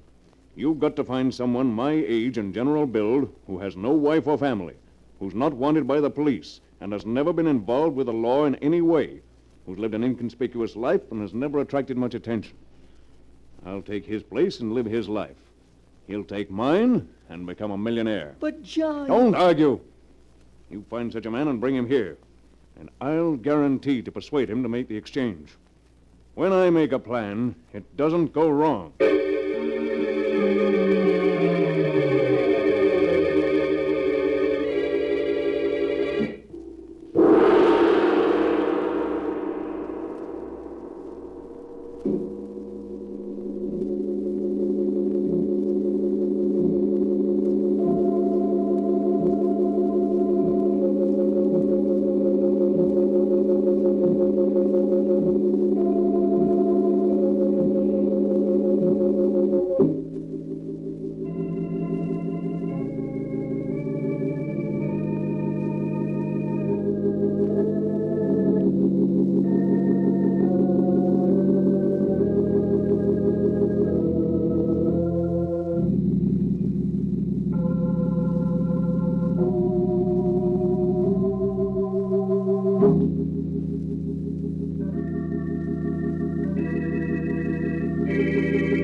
And now to continue the story, as it is written in the sealed book. A week passed, then a second, and a third. Then late one evening, Briggs returned. In the car with him were two men, one large and heavy-set, like John Harrington, the other slender, pale, and nervous. Briggs ushered them to separate rooms. Then he reported to his master. Well, Matt, who have you got to take my place? His name is Quincy. William Quincy. I have his whole life history written down for you. Here. Let's see. William Quincy, 39, born in Detroit, parents dead, unmarried, no police record, college education, traveling salesman, down on his luck at the moment. He seems to fit the bill. Does anybody know you brought him here? Not a soul. Good. Bring him in. I'll put the proposition to him. All right. Come in, Quincy. John, this is William Quincy. Hello, Quincy. Sit down. Holy smoke, you're John Harrington. That's right. Now sit down, have a cigar, and we'll get down to cases. Quincy, what would you do for $1 million? $1 million? I'm ready to pay that much money for someone who'll spend 10 years, maybe less, in jail in my place. What kind of a trick are you trying to pull? Briggs told me you're wanted for 2 murders. I'm not trying to pull any trick. I'm innocent of the California murder, and the worst I could get for killing that fellow in my office is manslaughter. He was a blackmailer, and I lost my temper. Well, is it a deal? For $1 million? Yes. Yes, it's a deal. Good. I'm afraid that you'll have to sell me your face as well as your time, Quincy. Sell you my face? Oh, that's a hot one. What's so funny about it? Excuse me, Mr. Harrington. I've always heard that a man's face was his fortune, but I never knew mine had any market value before. Well, it has. $1 million. Okay, you've bought it. Of course, you have to take my face in exchange. Oh, sure. Huh. Sure, I understand. Good. There are a lot of things to be settled yet, but we have time for that. Matt, will you bring in Ludwig Muller? Of course, John. There's just one thing I want to know, Mr. Harrington. Oh? When I'm you, how am I going to clear myself of that California rap which you're innocent of? Very simply. You'll take my face, but your fingerprints won't jibe with the prints on file at San Quentin. That'll be obvious proof you're not the man. Very clever, Mr. Harrington. I think of every detail, Quincy, as you'll see. Oh, come in, Dr. Muller. Dr. Muller, this is Mr. Harrington. Please, not Dr. Muller. I have no license. I'm plain Mr. Muller. Just as you like, Mr. Muller. But sit down, please. Thank you. Now, may I ask why I was brought here? Just to help me and Mr. Quincy here exchange faces. Exchange faces? But why should you wish to do such a thing? For personal reasons. We plan to exchange identities. You could make my face look like Quincy's and his like mine, couldn't you? Yes, of course I could, but... Then you're going to do it, and I'm going to pay you $1 million. $1 million? No, you cannot mean it. I do mean it. With that much money, you can become a man of science again. You can build laboratories, experiment, become famous, all just for a simple job of plastic surgery. Not simple, no, but yes, Mr. Harrington, I will do it.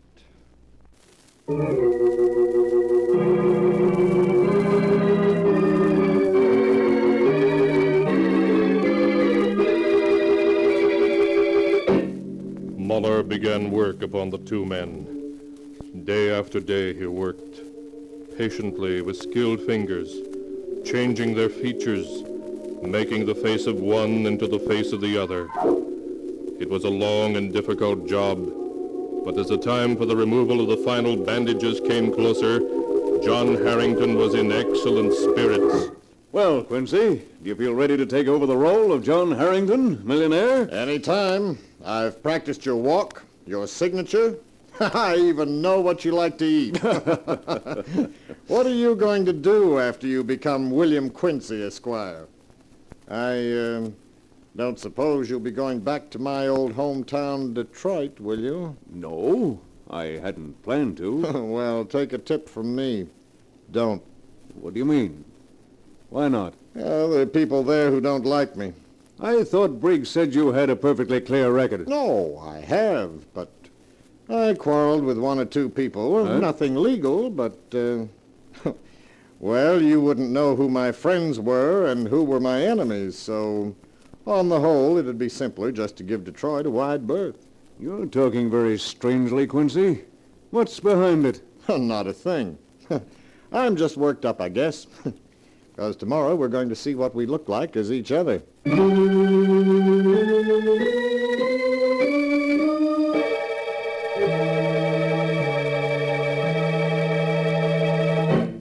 The next day, Ludwig Muller removed the bandages from their faces and from Harrington's hands. And when he held mirrors for them to see themselves...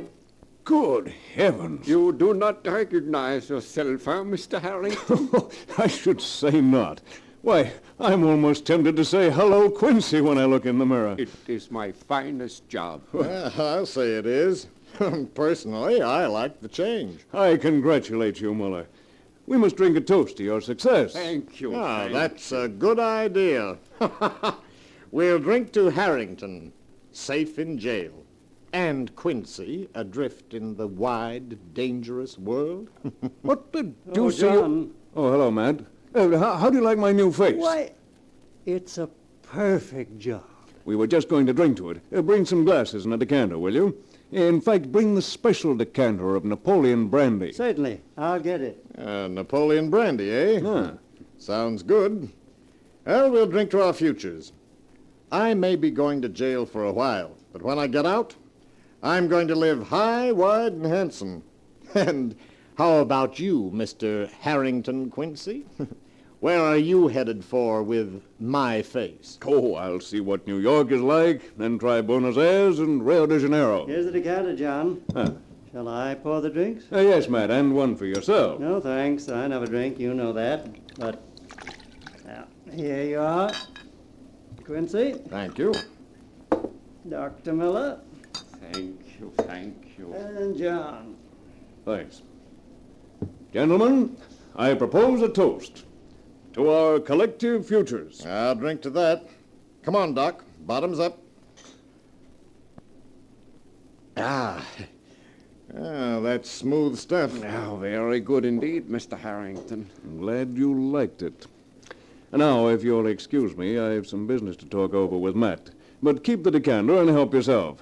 Today is a day to cut loose. And I'm going to cut. Pour us both another, Doc. Sure. Come along into my office, Matt. Yes, John.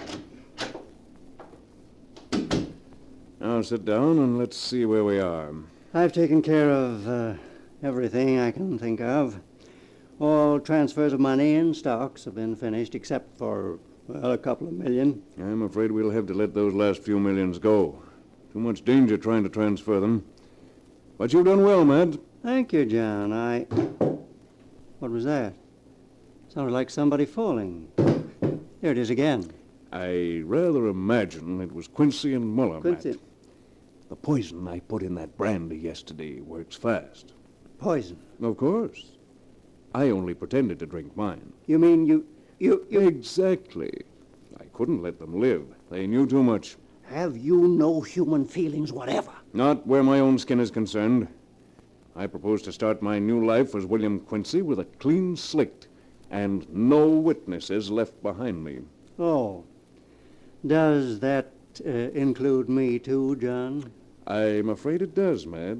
No, don't move. I have my gun here in my pocket. See? Yes. I see now. I've been a fool, haven't I? I'm afraid so. You should have acted first, Matt, and killed me. Yes, I should have. But I never had the courage. The race is to the strong, never to the weak. Maybe you're right, John. Maybe, but the weak sometimes win, too. This is a joke on me and on Quincy, but it's a joke on you, too, John, because... because... Goodbye, Matt.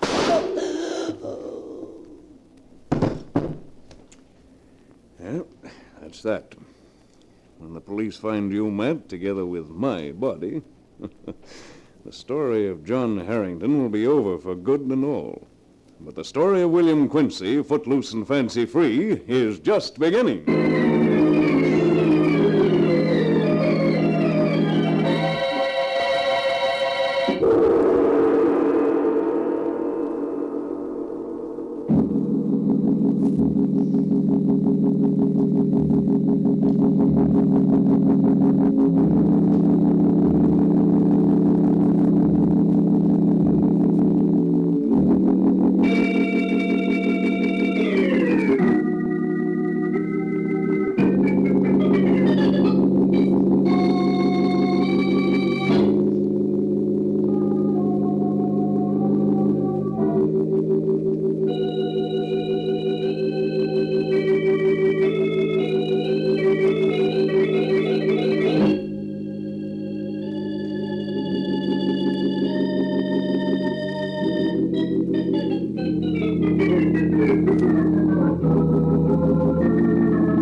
And now to continue the story, as it is written in the sealed book. A day later, John Harrington slipped away from the mountain hideout, leaving death in sole possession. He had no qualms and no fears. His new face was that of another man, and he became the other man. As William Quincy, he reached New York and went to the hotel where Matt Briggs had made a reservation for him by mail. Yes, sir. Can I help you? My name's Quincy, William Quincy. You're holding a suite for me. Oh, yes, sir. 17E. If you'll just register. Certainly. And here's a letter we've been holding for you, Mr. Quincy. A letter? Thank you. Why, it's in Matt's handwriting. And there were 2 gentlemen asking for you yesterday. 2 gentlemen? Yes, sir. What did you tell them? That you hadn't checked in yet, sir. If they ask for me again, tell them I've canceled my reservations. I'm here for a vacation, and I don't want to be disturbed by anyone.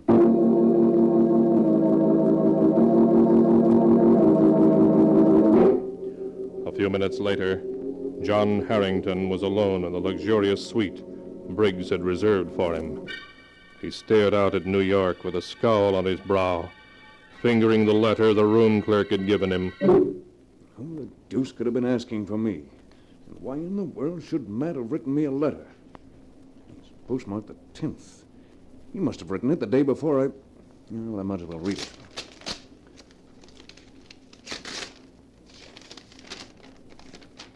Dear John, you'll get this letter when you reach New York. By then you will be William Quincy for good and all, and Quincy will be John Harrington. I've talked with him, and he has agreed as his first act to ask your lawyer for the evidence you've been holding over my head all these years. He will destroy it. Then, at last, I will be free of you forever. The poor devil, that was his mistake. Now, what else did he say? And now, I want to give you a word of warning. The worm has turned after all these years. I have outsmarted you at last with your own help. What in thunder does he mean? Why do you suppose Quincy was so willing to take your face and go to jail even for money? He had good reason for it. Believe me, he... who is it? Telegram from Mr. Quincy, sir. Telegram? Just a second. Well, let's have it. All right, Quincy, put him up. Come on in, Rocky. Yeah, Lefty. Well, Quincy, old pal, you don't seem very glad to see us. What's the meaning of this? Who are you and what do you want? Steady, Quincy. My trigger finger's itchy. Back up a little. That's better. Who are you? What do you want? Why, we want you, Quincy. You ought to know that. I don't know who you are or why you're here, but you're making a mistake. Listen to him, Rocky. He's forgotten his old pals Lefty and Rocky. I tell you, I never saw you before in my life. You mean you've forgotten all about it, Detroit, Quincy? How you double-crossed the boss and my kid brother 6 months ago and got them both bumped off by the cops? Well, ain't that forgetful of you? No, you're wrong. You've got the wrong William Quincy. Hey, Lefty, you don't suppose this could be the wrong guy, do you? What makes you say that? You nuts? No, but, well, it's just that this guy's voice don't sound like the way I remember Quincy's voice did. That's right. I'm not the Quincy you know. Never mind the voice, Rocky. Look at the face. Could there be 2 guys in a world with a puss like that? But I tell you, He's just trying to stall. Let him have it. No, please. I'll give you $1 million.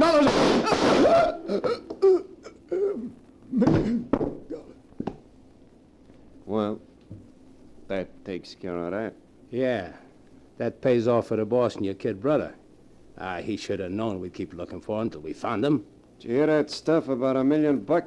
You must have been nuts to think we'd listen to guff like that from a cheap dope peddler like Bill Quincy. Yeah, but, you know, Lefty, I'd still kind of like to know who sent us that letter, tipping us off we'd find him here at the Clark House in New York.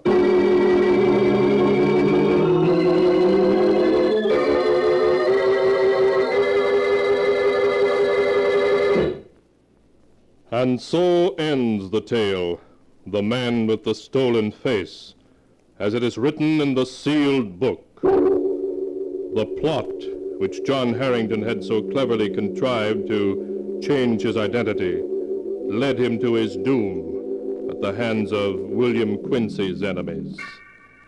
Twisted indeed are the strands of fate in which destiny entangles mere mortals.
And now, keeper of the book, before you close the great volume, show us the tale we tell next time.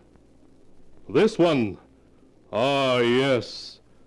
The tale of a handsome and mysterious man who had a strange power over people and who caused heartbreak and ruin wherever he went. A tale titled, My Beloved Must Die.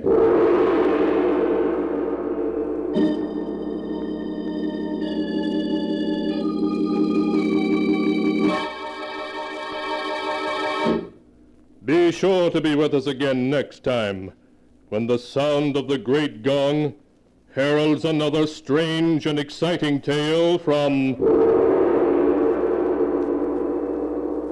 The Sealed Book. The Sealed Book, written by Bob Arthur and David Cogan, is produced and directed by Jock McGregor.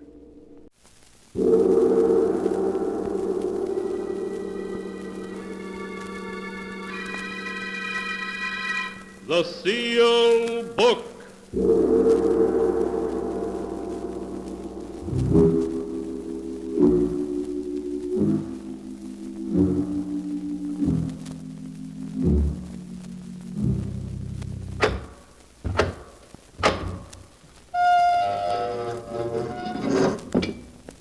Once again, the keeper of the book has opened the ponderous door to the secret vault, wherein is kept the great sealed book, in which is recorded all the secrets and mysteries of mankind through the ages. Here are tales of every kind, tales of murder, of madness, of dark deeds, strange and terrible beyond all belief. Keeper of the book, I would know what tale we tell this time. Open the great book and let us read. Slowly, the great book opens. One by one, the keeper of the book turns the pages and stops. Ah, the strange story of a handsome and mysterious man who, wherever he went, caused fear and grief. A tale titled, My Beloved Must Die.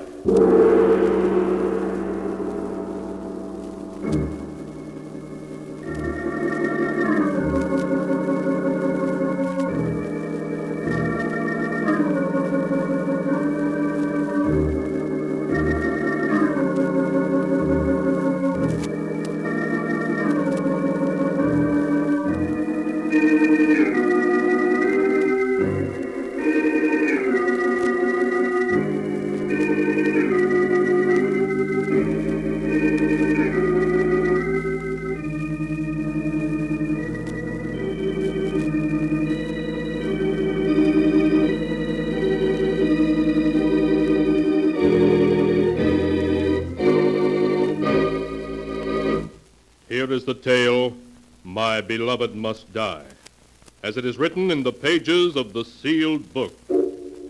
Our story begins in a large, smartly furnished apartment.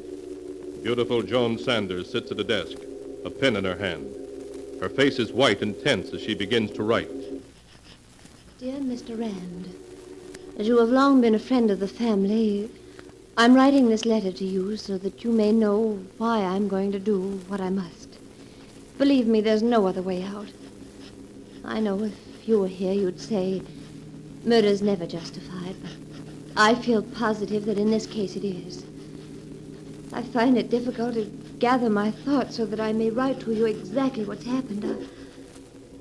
I suppose it all began that afternoon 2 months ago when Millie returned from her vacation.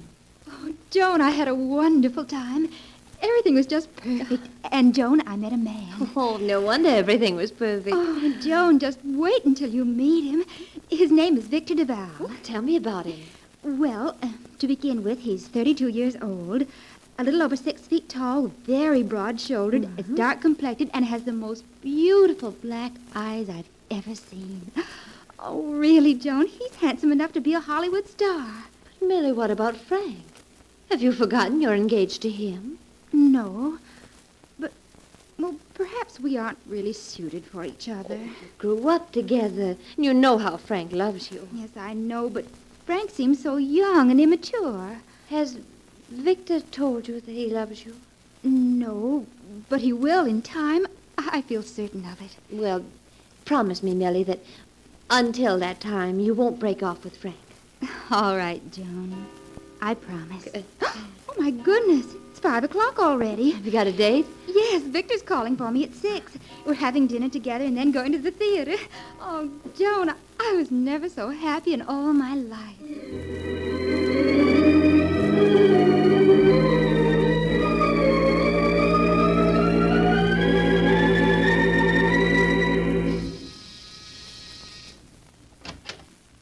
Good evening.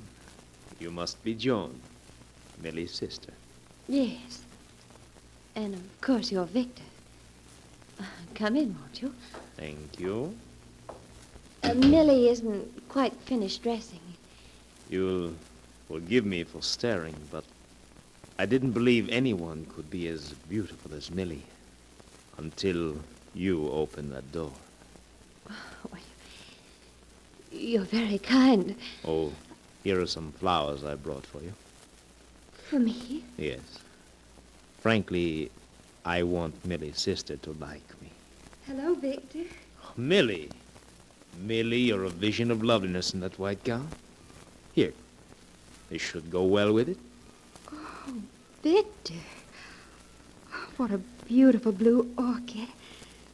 Thank you so much. Just matches the shade of your eyes.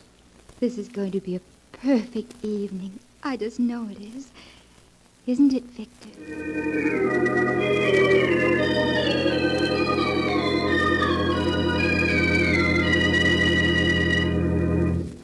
Millie hadn't exaggerated in her description of Victor. There was something about him that set him apart from other men. It was more than his looks, his voice. Perhaps it was his extraordinary eyes. They were very large, deep, black eyes. And when he looked at you, they seemed to exert a hidden power, an almost hypnotic power. Whatever it was that set Victor apart from other men, you sensed it the moment you saw him. Later that evening, the doorbell rang. I opened the door to find Frank there. Hello, Frank. Can I see Millie a moment, Joan? Well, she isn't here. She's gone out for the evening. Gone out? With Duval?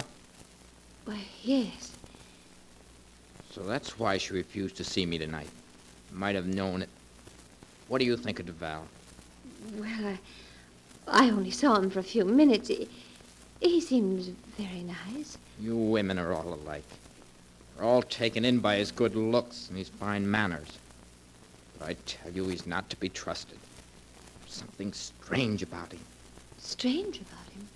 Well, what do you mean? It's hard to put into words. Wherever Duval goes, trouble seems to follow. Duval apparently has nothing to do with it. Somehow, I always have a feeling he's behind it. Oh, Frank, aren't you letting your imagination run away with you? All right, I may be wrong. But I want you to promise me one thing. That you'll, well, keep a close watch on Millie. I don't want to see anything happen to her that she'll regret.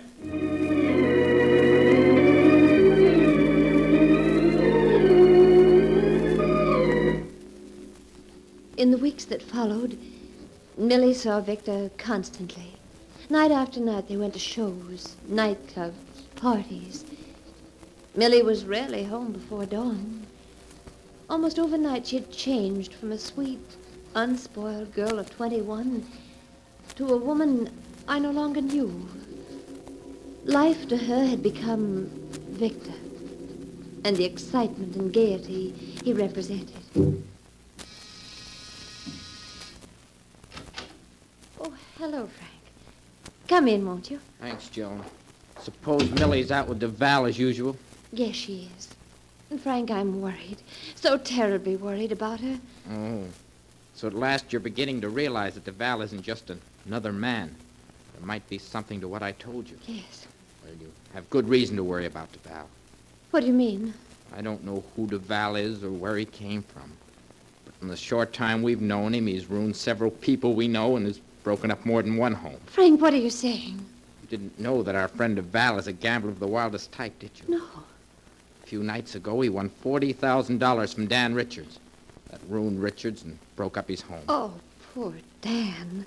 And his wife, Helen. Yes, and speaking of wives, did you know that Doris Anderson has filed suit for divorce? Doris Anderson? Yes. It seems that one night DeVal was dancing with Doris, and he said to her, "What a pity you're married." Now Doris is in Reno. Oh, Frank, it just doesn't seem possible that anyone could want to do such things. Joan, those are only a few things that DeVal has caused. Everywhere he goes, he seems to create attention, bring about trouble, delights in it. I tell you, there's something unnatural about him. Frank, what can we do? I was hoping that if we just let Millie alone, she'd get over this infatuation for DeVal, but she hasn't. I'm going to wait here until she returns. Then we're going to have it out, once and for all.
And now to continue the story. My beloved must die, as it is written in the sealed book. The hours slipped by as Frank and Joan awaited the homecoming of Millie and her escort, Victor DeVal. A little after 3 a.m., the door to the apartment was quietly opened, and Millie slipped in, followed by Victor. Good evening, Joan. Why, Joan, I didn't expect to find... Frank, what are you doing here at 3 o'clock in the morning? It's time you and I had a little talk, Millie. Frank, you're not going to lecture me, are you? Millie, you must listen to me. Can't you see what DeVal's doing to you? He's making you cold and cynical like himself. There's something evil about him. His eagerness to create trouble, to see people unhappy. One time you would have despised him. Now you've changed. You've become like him. Oh, really, Frank, you're going too far. Millie, you know I love you. I'm only saying this for your own good. I'm tired of your constantly interfering in my life. I think our engagement's a mistake. Millie, what are you saying? Millie, you don't mean that. You know I love you and that I can't live without you. I'm afraid you'll have to, Frank. Here's your ring. We're through. All right, Millie. I know when I'm licked. But I warn you, Val will bring you nothing but heartbreak if you don't give him up. Someday he'll stand smiling at you, just the way he's smiling at me now. And then you'll see him for what he really is.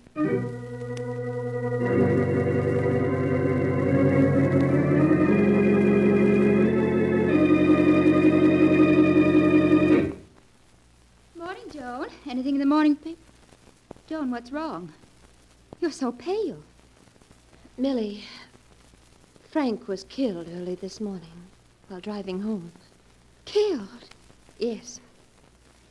The paper says he ran off the road while traveling at a fast speed and hit a telephone pole. Oh, it's dreadful.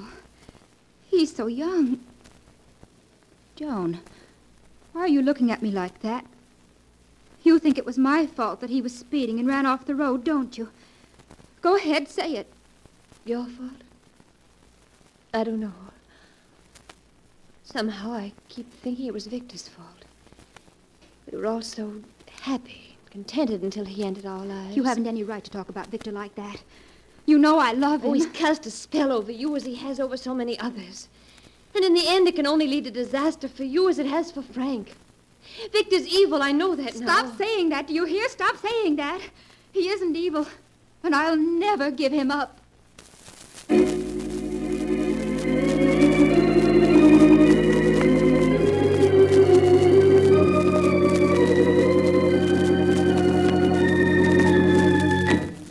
During the weeks that followed Frank's death, I scarcely saw Millie.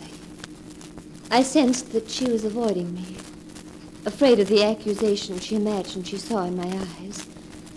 I knew that she was still seeing Victor every night.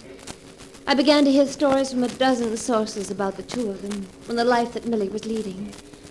As time went by, Victor became involved in one scandal after another, and Millie with him. One night I went to his home, determined to have it out with him. Victor, you and I must have a talk. But of course, Joan. What is it you wish to say to me? Victor, you mustn't see Millie anymore. Oh? May I ask why? You know very well why. Since you've entered Millie's life, there's been nothing but trouble. Before Millie met you, she was unspoiled and contented, ready to marry a nice boy, but you changed all that. Perhaps, my dear, it's a change for the better. You know that isn't true. If Millie weren't in love with you, she'd never be leading the life she is. You've taken her and tried to change her into someone like yourself. Someone who's evil and corrupt. You know, you're very beautiful when you're angry. You're amused by all this, aren't you? You enjoy knowing I'm worried. Well, all right, but just remember, you'd better not see Millie again. John, you wouldn't by any chance be forbidding me to see Millie because you happen to be in love with me yourself? Me? In love with you? Yes. Does that sound so incredible? Well, many women are in love with me. You're the last man in the world I'd fall in love with. You're nothing but an egomaniac with an overwhelming desire to possess and to destroy. And yet, from the moment we met, you have been in love with me, haven't you? Oh, you fought against it, told yourself I'm a scoundrel, which I admit I am, and you've tried to forget me. But you can't. That isn't true. I've never loved you, and I never will. You have, and you still do. You dreamed of my taking you in my arms like this. You've hated yourself for it. Victor, let go of me. You do love me, don't you? No, I don't love you. Do you hear? I don't. Oh, Victor. Now tell me you don't love me. Oh, darling.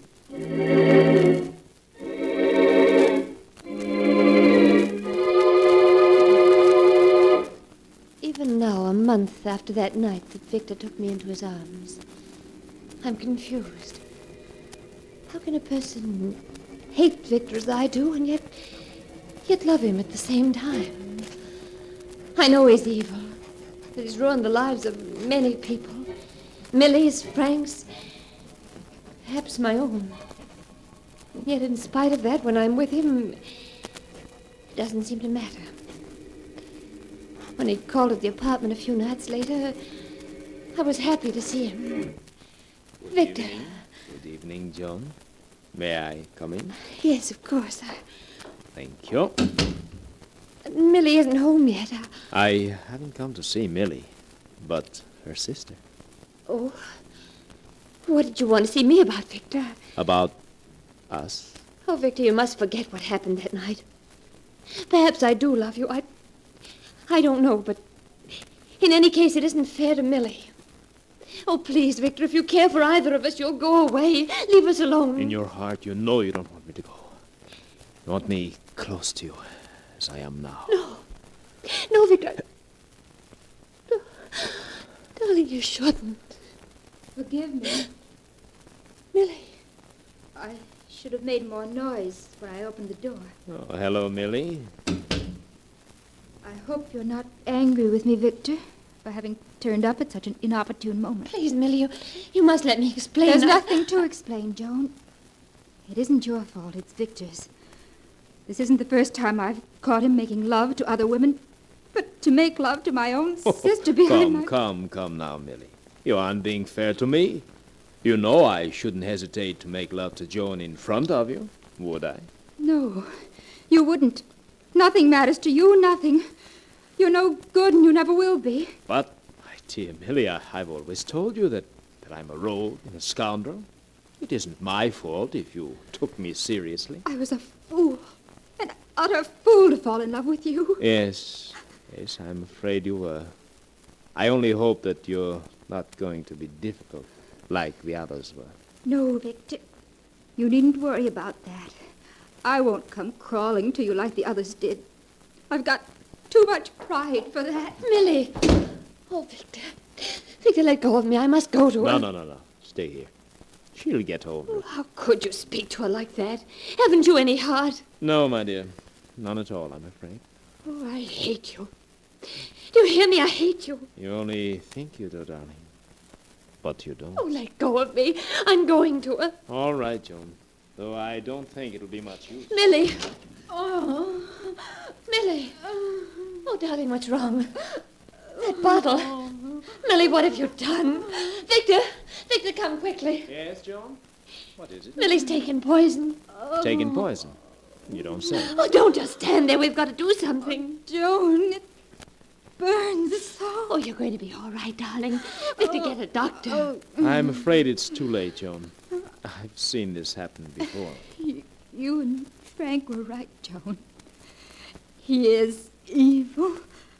I came to realize it too late. Oh. Millie. Millie! I'm afraid you're wasting your time. She's dead.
And now to continue the story, My Beloved Must Die, as it is written in the sealed book. Joan Sanders, her face white and tense, sits at her desk, writing to a family friend, explaining why she is going to do what she must. It's been a month now since Millie died. A month in which I've suffered all the torments that she must have undergone when Frank died. At times I fear for my sanity. I know I should forget the past and live for the future, but I can't. For the evil of the past is with me in the present. This afternoon, Victor phoned me. It was the first I'd heard from him since that night Millie died. When I heard his voice, I'm ashamed to say I was thrilled. Thrilled to hear the voice of the man who's responsible for Frank's death and Millie's. In spite of everything, I know I still love him. There's only one way out. Victor Duval must not be allowed to go on ruining lives. I expect him here any minute now. So I must close this letter. What I'm going to do must be done. Victor.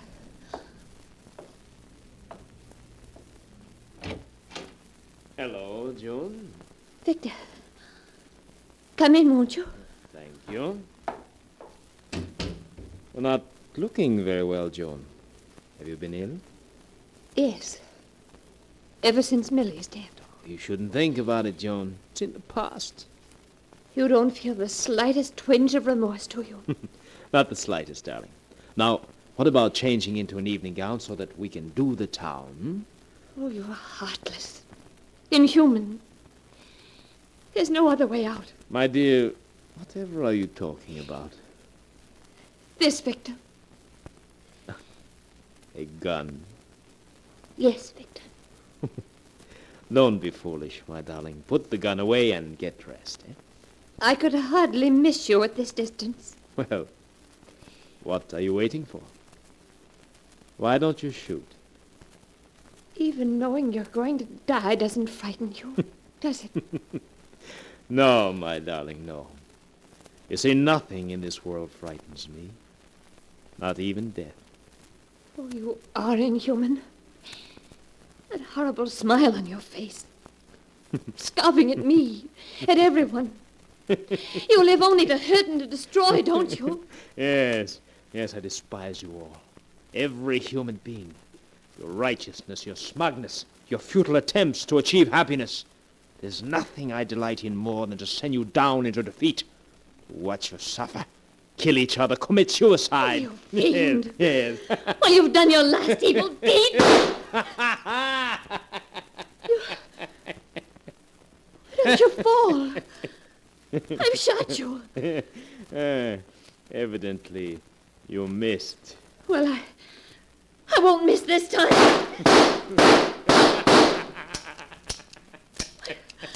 Why don't you fall? Your gun seems to be empty. Oh, I couldn't have missed you. I couldn't have. No, you didn't miss me. Then why aren't you dead? No one can kill me. No one.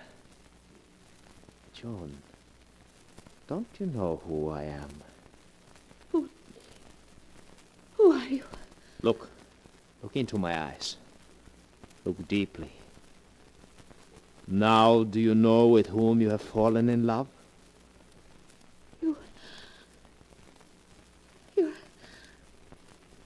You're the devil. Yes, darling. The devil himself. Oh, no. No, I won't be in love with you. I won't be. Oh, but you will, darling. You will. Even though you know who I am. You'll be in love with me forever.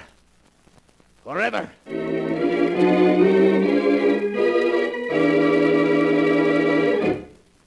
And so ends the tale. My beloved must die, as it is written in the sealed book.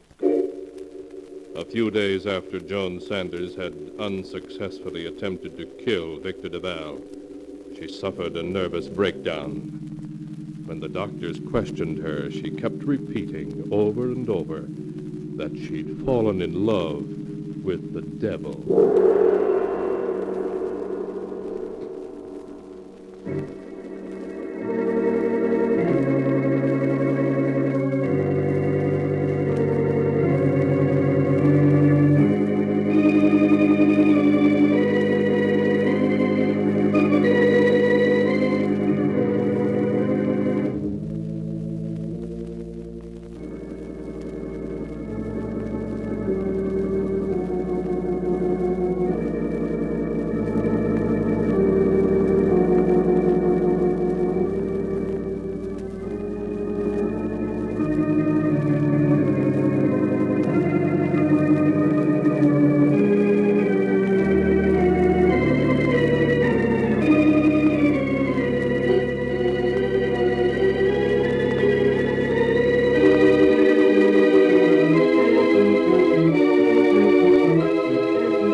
And now, keeper of the book, before you close the great book, show us the tale we tell next time.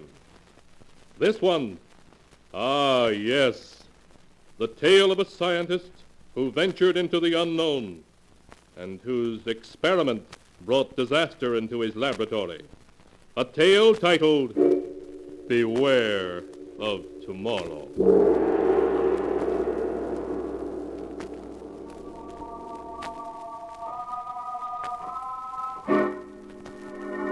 Be sure to be with us again next time, when the sound of the great gong heralds another strange and exciting tale from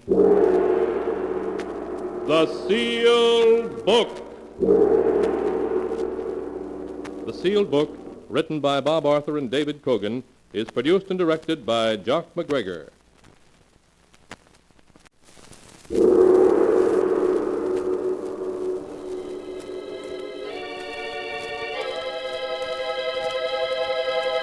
The Sealed Book.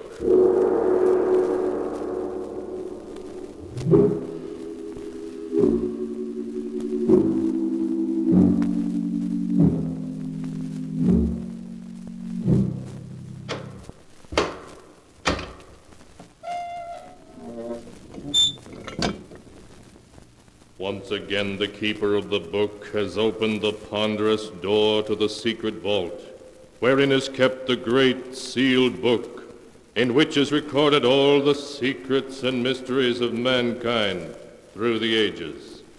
Here are tales of every kind, tales of murder, of madness, of dark deeds, strange and terrible beyond all belief. Keeper of the book, I would know what tale we tell this time. Open the great book and let us read. Slowly the great book opens. One by one, the keeper of the book turns the pages and stops. Ah, the strange story of a scientist who delved into the unknown with frightening results. A tale titled Beware of Tomorrow.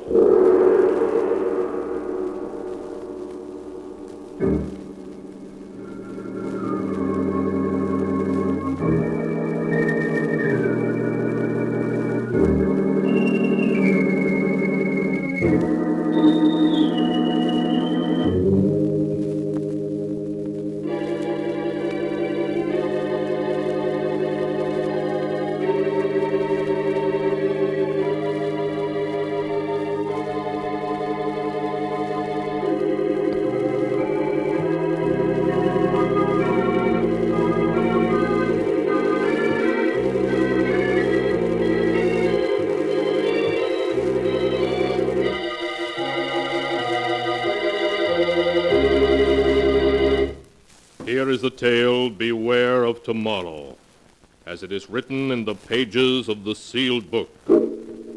Our story begins as Sheriff Ramsey brings his car to a stop in front of an old mansion in a desolate section of New England. A young man gets out of the car and speaks to the sheriff. Thanks very much, Sheriff, for bringing me out here. That's quite all right, young feller. Do you know Professor Clark? The man that lives in this old mansion? Why, yes. I was Professor Clark's laboratory assistant back in college. Why?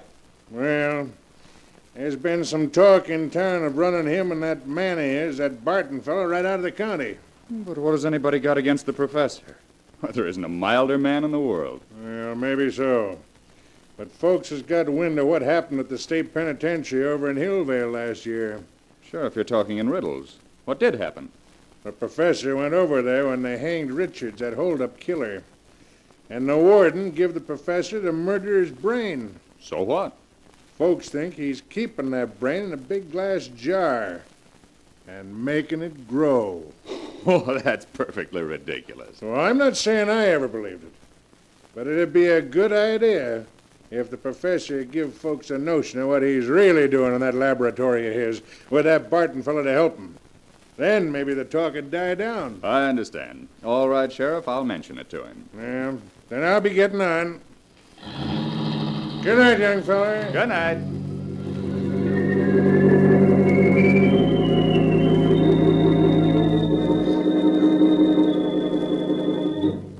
A few moments after Dr. Richard Dale had knocked on the door of the ancient mansion, a frail, white-haired old man answered the door.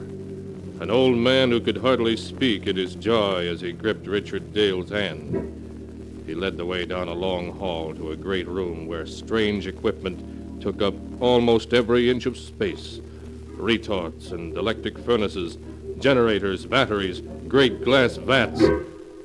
Dr. Dale stared around him in intense curiosity as Professor Clark helped him off with his hat and coat. There.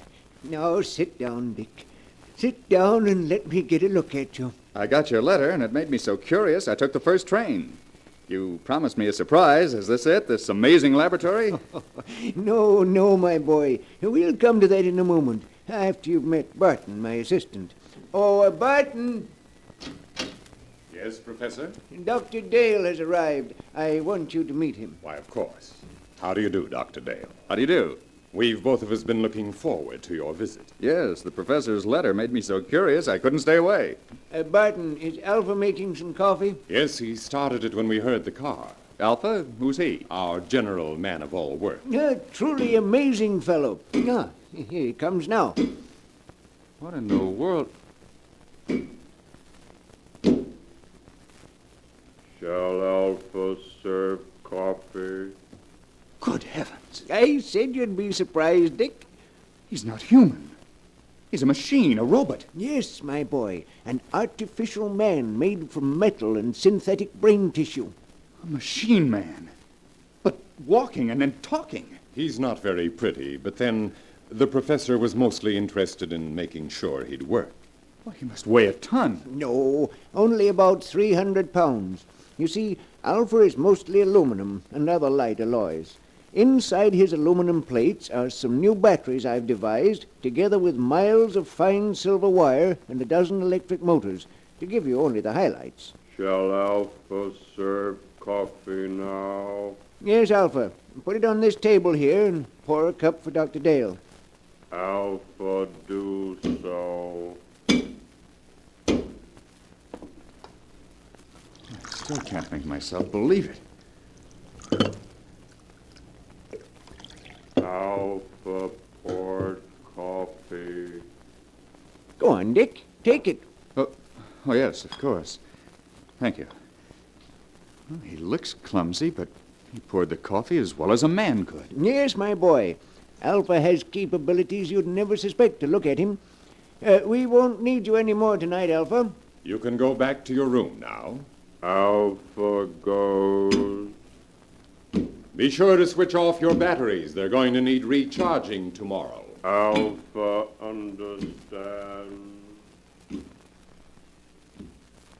That's the most incredible thing I ever saw. You see, Dick, like any machine, he's completely inactive when his batteries have been switched off, but his brain continues to function. It's an artificial protoplasm that I spent 8 years creating.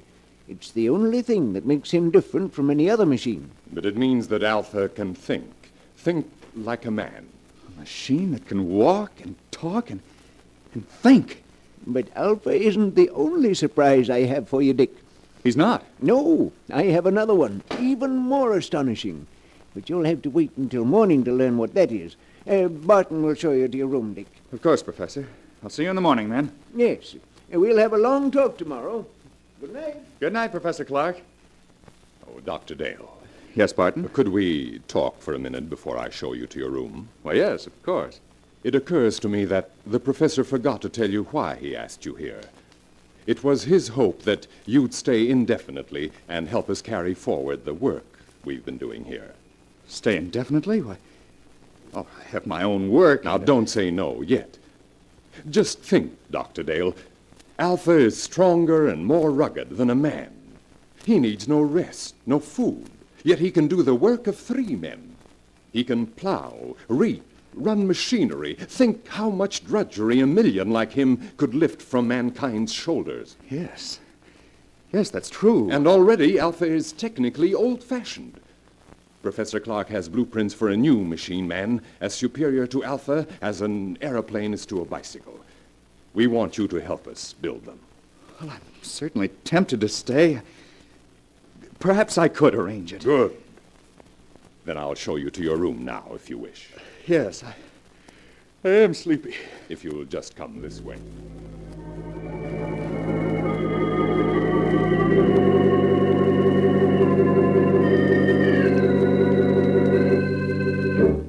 His mind in a whirl of amazement, Dr. Dale retired and finally fell into an uneasy sleep. How long he had slept he did not know when abruptly he woke with a scream ringing in his ears. The cry came from downstairs.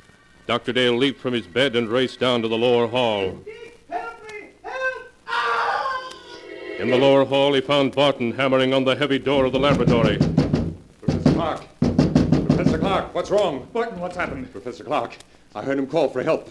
The door is locked. We've got to break it down. Yes, come, put your shoulder beside mine. Right. Are you ready? Ready. Then shove. Oh, once again. All right, once more. Professor Clark, where are you? Professor Clark, he's not here. Yes. Yes, he's here. Lying on the floor beside the window. He's been murdered. It was Alpha. It must have been. No one else could have done it. Where is Alpha? The window, it's open. He went out that way. We've got to go after him. I'm afraid it's hopeless. At night in these woods, we couldn't possibly find him. No. No, you're right, of course. It'll be morning soon. Then I think he'll come back. He knows that he can only go for a few more hours before his batteries must be recharged. But, Barton, why did he kill the man who created him? The professor has been thinking of destroying Alpha because he's now technically out of date. Perhaps that's the reason Alpha killed him. Poor Professor Clark. We'll have to notify the police. That is only the sheriff. In any case, I think we should wait until morning and then report the professor's death as an accident. An accident? Yes. If the authorities learn the truth, our research may be stopped. And when Professor Clark has achieved so much, can we let it go for nothing? Why, no, of course not. Dr. Hale, we must carry on his work for him. Yes, that's what he would want. Then you will help me to continue it? You'll stay? Yes. Yes, I'll stay.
And now to continue the story.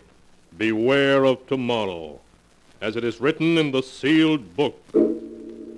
Greatly upset by Professor Clark's tragic death, Dr. Dale returned to bed and at last fell again into an uneasy sleep, a sleep in which he was haunted by dreams of Alpha, the metal monster Professor Clark had created.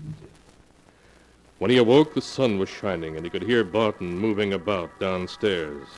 He dressed and went down to find Barton getting breakfast ready. Good morning, Dr. Dale.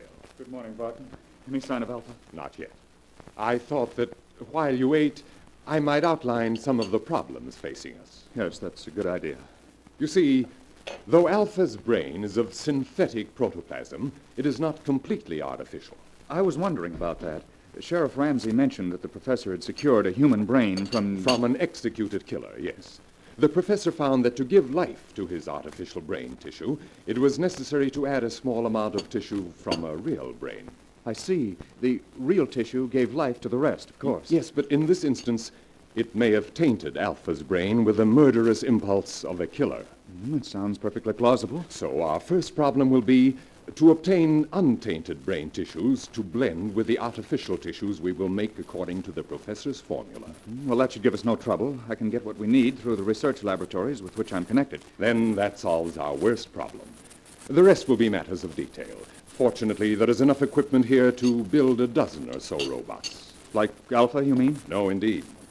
The far more advanced type Professor Clark was perfecting. If you finished your breakfast, I have something to show you. Yes, I'm through. I don't feel much like eating after last night. Then come with me to the laboratory, and I'll show you the second surprise that Professor Clark had in store for you.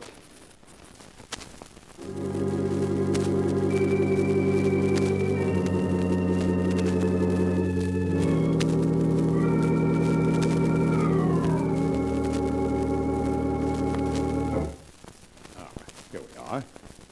Now, what I'm going to show you is in this box. Not another robot? Yes.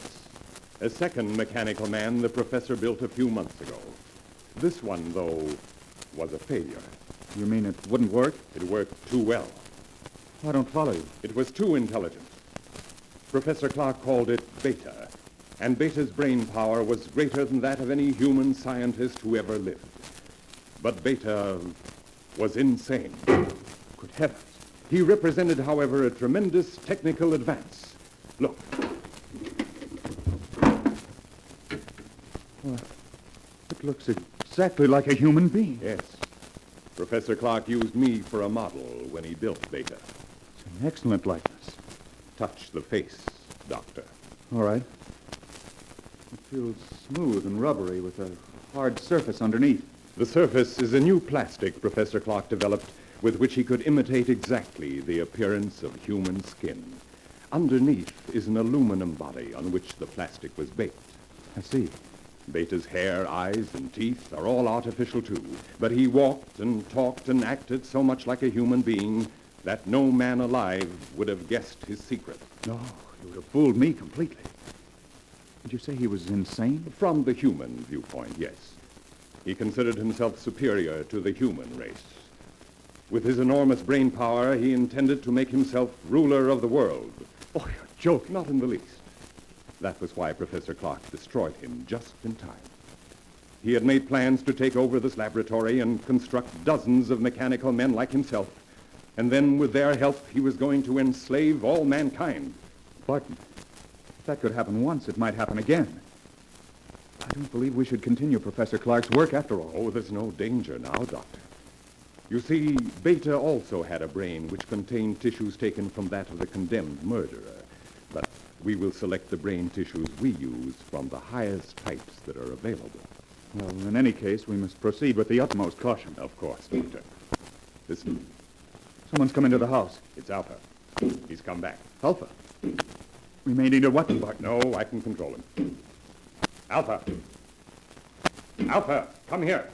Alpha, come. Alpha, you killed Professor Clark. Why did you do it? Professor said he would destroy Alpha. And you killed him because of that? Alpha not want to be destroyed. But you're just a machine. What difference does it make to you? Alpha is machine that lives. Alpha stronger than you. Alpha better than you. Alpha, be quiet. We want to know where you've been. Did anyone see you? 2 men saw Alpha. What do you mean? 2 men driving automobiles saw him. And what did they do? They tried hit Alpha with automobile. And then what happened? Alpha stopped automobile. Alpha killed 1 man. Killed him? Other man ran into woods. Alpha not find him. Alpha come back. We can't keep this a secret. No matter what happens, we must notify the authorities at once. Wait, let me think. We can't... the bell. There's someone at the door. I'll see who it is. You stay here. But what about Alpha? I'll switch off his batteries, and then he can't move. There. And now I'll see who's at the door.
And now to continue the story, beware of tomorrow, as it is written in the sealed book. Dr. Dale waited tensely as Barton went to answer the doorbell. He heard the door open and recognized the excited voice of Sheriff Ramsey speaking. Then a moment later, Barton came back into the laboratory, followed by the sheriff, who held a revolver in his hand. But, Sheriff, if you'd only let me explain... Never mind that. You're coming with me, both of you. The professor, too. Where is he? Professor Clark is dead, Sheriff. Dead? He was killed last night when an experiment he was engaged in went wrong. An experiment, eh? I suppose it was an experiment that crushed the life out of Jed Thompson an hour ago down the road and scared Fred Jennings so bad all he can do is jabber about monsters. It's true. The thing that killed both the professor and Thompson is an experiment. It's standing there behind you. Behind me? Oh! There. Man made out of machinery. Don't be alarmed, Sheriff. It's perfectly harmless now. It is a machine man which Professor Clark built. Unfortunately, it got out of control. I don't believe it. I don't blame you, Sheriff, but that's the truth. I think I can convince you. What are you doing? Stand still or I'll shoot. I'm simply going to switch Alpha on. There. Now he can move and speak as well as you or me. That thing talk? You're lying. You're up to something. Alpha, will you tell the sheriff that it was you who killed Mr. Thompson? Alpha killed man. What? Man tried hit Alpha with car. Why, so that's what the professor was doing all this time. Building that thing. Now, Sheriff, surely you realize that we are not murderers. Oh, maybe not. But you're coming to jail just the same. You're partly responsible anyhow. But, Sheriff... Anyway, it's for your own protection. There's a mob on the way out here, and they're going to burn this place down. I got to put you in jail for your own safety. That mob's ready to lynch you right now. Burn the place down. That's what I said. So turn that machine thing off and come along. We ain't got much time. No. All this equipment, machinery, the professor's notes, they must not be destroyed. We must stop them. Yes, Sheriff, the loss to science. Never mind science. You got your own skins to worry about. That mob means business, so let's get started. I'm afraid we can't do that, Sheriff. I've got a six-shooter here that says different. We have no choice, Barton. Oh, yes, we have. Alpha, take the gun away from this man. Alpha will do. What are you doing? Stop him. You stop him or I'll... No. No, let go of me. Stop him! Stop him! Too late, Dr. Dale.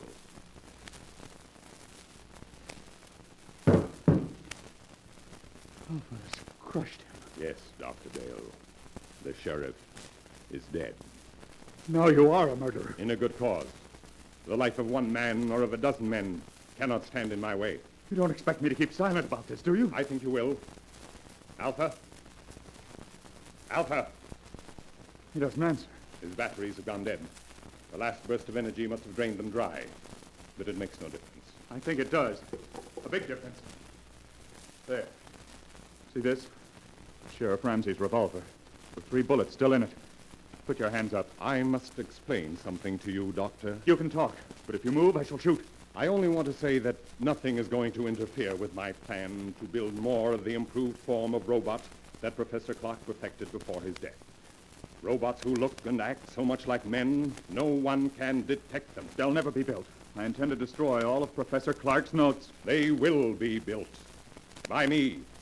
I shall build 10, 100, 1,000. Then I shall lead them with their superior intelligence to the mastery of the world.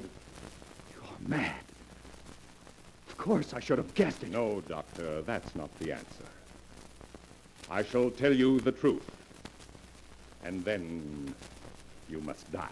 Stand still or I'll kill you. You remember last night when the professor said he had another surprise for you? An even greater surprise than Alpha? Yes? That surprise, Doctor, was Beta, the second robot. So perfect it looked like a man, but so intelligent that human beings were his children in comparison. But Beta was destroyed. No, Doctor. Beta was not destroyed.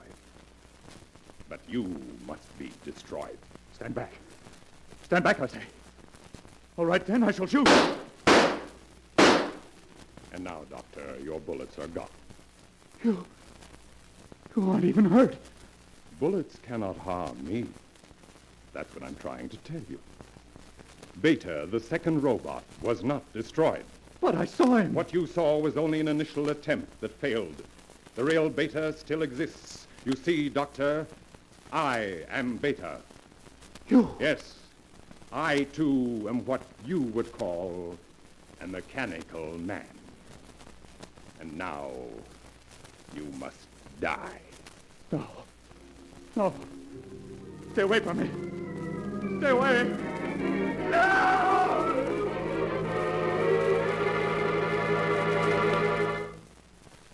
And so ends the tale. Beware of tomorrow, as it is written in the sealed book. Shortly after Dr. Dale's murder, a fire swept through the old mansion, burning it to the ground. To this day, the ruins are avoided by the natives, for cursed is the ground where evil has dwelt.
And now, keeper of the book, before you close the great book, Show us the tale we tell next time. This one? Ah, yes. The story of a man who escaped punishment for a murder he committed, only to find that justice has a strange way of working itself out. The tale is titled, Murder Must Be Paid For.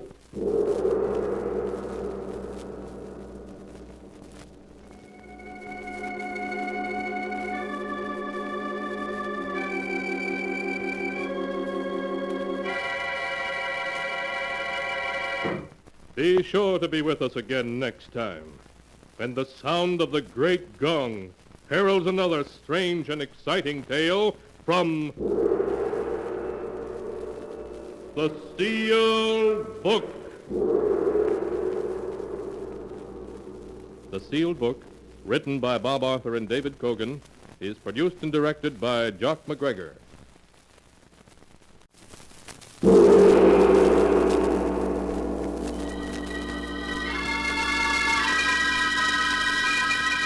The Sealed Book.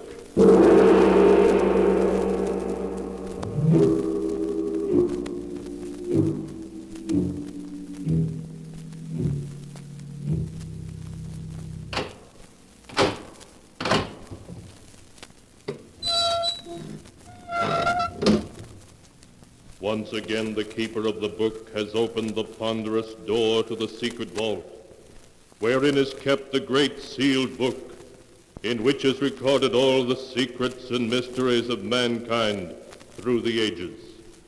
Here are tales of every kind, tales of murder, of madness, of dark deeds, strange and terrible beyond all belief. Keeper of the book, I would know what tale we tell this time. Open the great book and let us read. Slowly, the great book opens. One by one, the keeper of the book turns the pages and stops.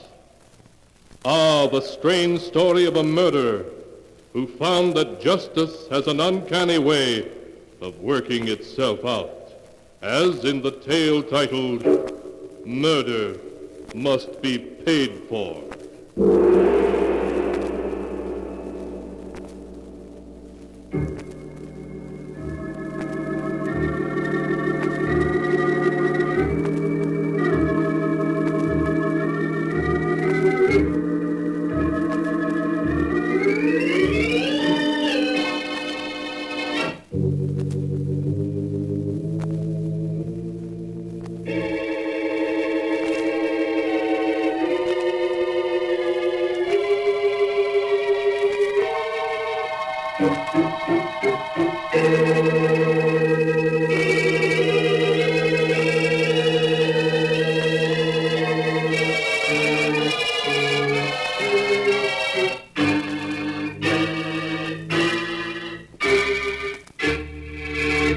Here is the tale, Murder Must Be Paid For, as it is written in the pages of the sealed book. Our story begins in the office of Judge Wallace, Lucy Holden's legal advisor. Judge Wallace, an anxious expression on his face, is pleading with the beautiful young woman. Lucy, listen to me. You mustn't do this. Believe me, you're making a terrible mistake. I don't think so, Judge Wallace. I love Tom, and I'm going to marry him. Lucy, I didn't want to tell you this because no one can prove it. But Tom Barrow murdered your father. I know a lot of people think he murdered Dad, but I don't believe it. I wish I didn't. Listen, Lucy. Tom and your father were on a hunting trip. Your father died with a rifle bullet through his heart from his own rifle.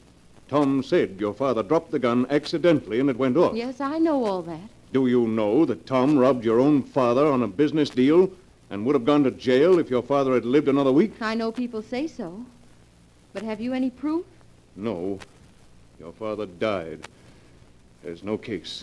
Well, Judge, you've done your duty and warned me. So the responsibility is mine. All right, Lucy. You know, you've grown very pretty since you went away to school. 4 years. I'm sorry we haven't seen anything of you in all that time. I'm sorry, too, but Dad wanted me to stay east. You know, Judge Wallace, I met my sister when I was in New York last winter. Your sister? Mm-hmm. What sister, Lucy? Doreen. Don't you know about her? Doreen? No. I never knew you had a sister. I didn't either until Dad wrote me and told me about it. But you knew Dad's first wife ran away with an actor a year after she and Dad were married. Yes, I knew that, but that's all. Well, Doreen was his first child. Her mother took her along when she ran away. I wondered if Dad had mentioned Doreen in his will. No, he didn't. Well, I'm going to send her some money anyway. Will that be all right? Oh, yes, of course. It's your money now. The whole $1 million. Thank you, Judge Wallace. Well, I have to go now. Tom's waiting for me. We're going to be married right away.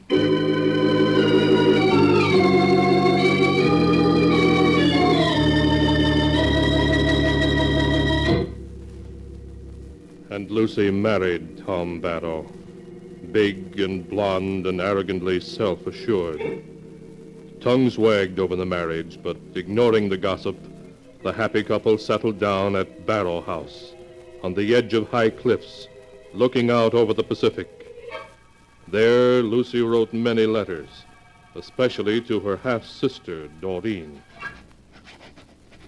Dear Doreen, I hope that at last you're going to have a chance to visit Tom and me here at Barrow House. I know you'd like Tom, and he'd like you. Hello, darling. Oh. More letters to Doreen? Oh, yes, Tom. I'm trying to persuade her to come visit us, and since her show's going to be in San Francisco all this week. Oh, good. If she's half as pretty as you are, I'll welcome her with open arms. Well, people in New York used to take us for twins, but she's really much more sophisticated than I am. She's an actress. Sounds more and more interesting. But how about coming for a speedboat ride, hon? Water's just right. Oh, I can't. This is the day I volunteered to help the sisters at the mission hospital. Oh, for Pete's sake. That's a 30-mile drive, 20 to town and 10 more beyond. You won't get back till after dark. I'm sorry, Tom, but I promise.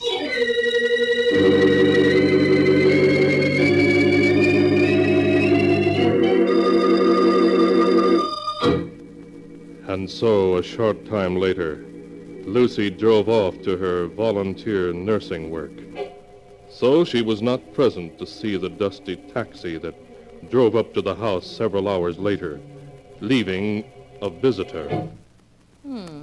I wonder if anyone's home. Ahoy, the house! Is anyone in?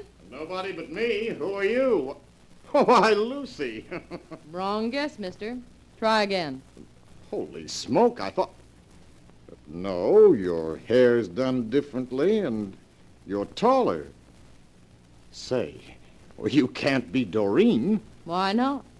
Is there a law against it? The mystery sister here at last. And on the day Lucy's away. You mean I've missed her? Oh, she'll be back tonight, and you're staying, aren't you? Can't. I have to get back to town to catch the 7 o'clock train for Frisco. No, that's too bad, but, well, there's no reason you and I shouldn't get acquainted before then, is there? None I can think of offhand. Well, then come on in. I'll show you around, and then I'll mix us a couple of drinks. Okay? Okay.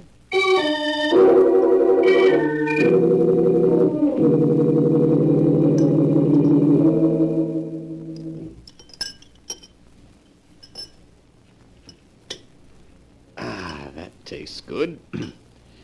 Well, how do you like our little place, now that you've seen it? I go for it. Imagine sitting out here on the cliffs every evening and watching the sun set into the Pacific. Pay us a visit, and you can do it. Maybe I will. How high are these cliffs anyway, Tom? 80 feet, straight down to the Pacific. There's deep water at the foot of them. Oh, I'd hate to fall off. But as for the visit idea, on second thought, I don't think I will. Why not? We'd love to have you. I know I would. That's just the trouble. I might find myself poaching on little Lucy's territory.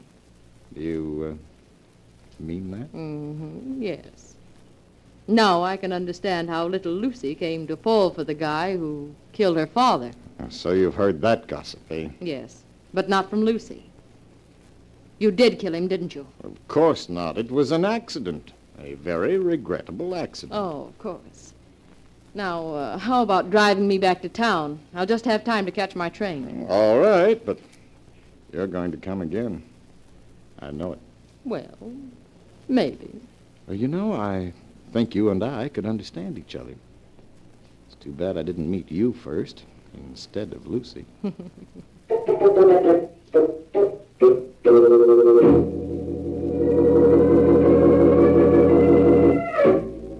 That evening, when Lucy returned, she was upset to learn that she had missed Doreen. But Tom said that Doreen had promised to come again in a few weeks. And then, because Lucy was tired, they retired early. But during the night, Tom awoke to find Lucy shaking him. Tom! Huh? What's the matter? What is it? Tom, you were talking in your sleep. Talking in my sleep? Yes. I thought you might be having a nightmare. No. No, I'm all right. Oh, I'm sorry, Tom, but when I heard you talking in your sleep, I thought What was I saying? Well, nothing that I could understand. Why? No reason, just curious, that's all. I've never talked in my sleep before that I know of. Oh, yes, you have, darling. Several times the last few weeks. Lucy, are you telling me the truth? Why, of course. Why should I lie about such a silly little thing? No, of course you wouldn't. Lucy. Yes, Tom?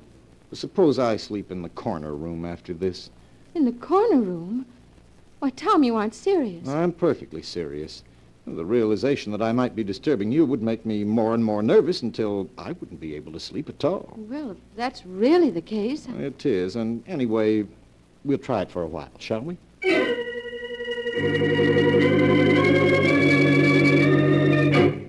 After Tom moved to the corner room, there was an atmosphere of strain between him and Lucy.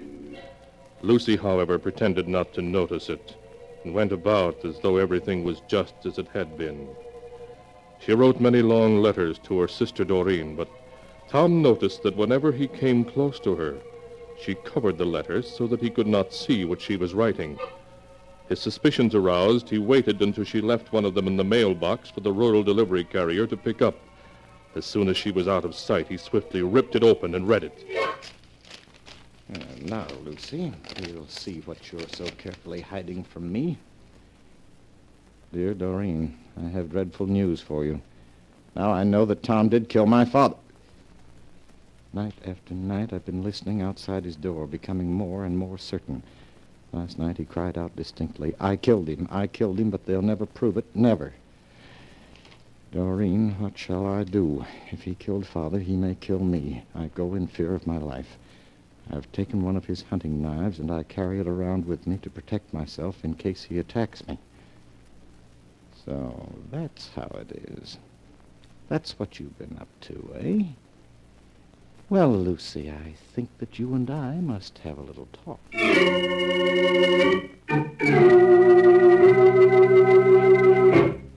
But when Tom returned to the house, Lucy was not there.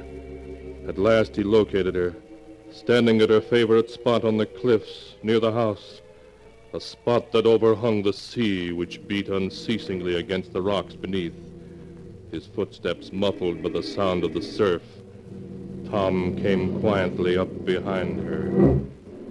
Lucy! Oh, Tom, you frightened me. Lucy, I want to talk to you. What about? I just read the letter you wrote your sister. You opened it? Yes. You little fool, you know perfectly well such evidence means nothing in a court, nothing. Now, why not be sensible? Come on, Lucy, let's forget the whole thing. It's over and done with. No, stay away from me. Don't come near me. Lucy, put that knife down. No. I'm not going to hurt you. I'm just trying to talk sense to you. No, don't come any closer. Lucy, be careful. You'll go over the cliff if you... Lucy, look out!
And now to continue the story, as it is written in the sealed book. Tom Barrow, a look of horror on his face, stared over the edge of the cliff from which Lucy had fallen. Lucy was gone, swallowed up in the huge waves 80 feet below. Tom searched desperately for her until darkness fell and forced him to return to the house. He strove to calm his nerves and plan a course of action.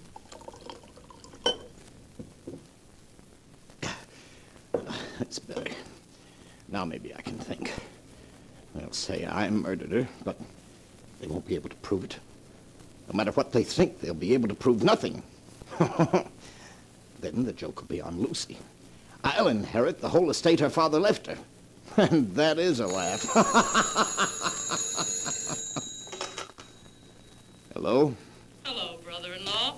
Doreen, where are you? In town. Is Lucy there? I thought I'd come out and visit you two. No, she's not here just now. Well, when'll she be back? Or don't you want me to come see you? Yes, but... Doreen, listen. Yes? There's something I've got to talk to you about, privately. Where are you now? At the restaurant across from the railroad station. Stay there for half an hour. I'll meet you there. I have a proposition for you, and I think you're going to like it.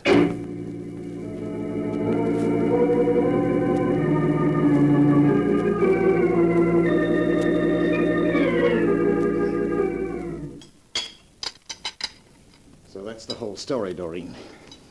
I just wanted to talk sense to her, and she backed away from me and fell over the cliff. So you killed her, did you, Tom? No, I tell you I didn't. It was an accident. All right, it was an accident. As a matter of fact, I'm inclined to believe you. Now, what did you want to talk to me about?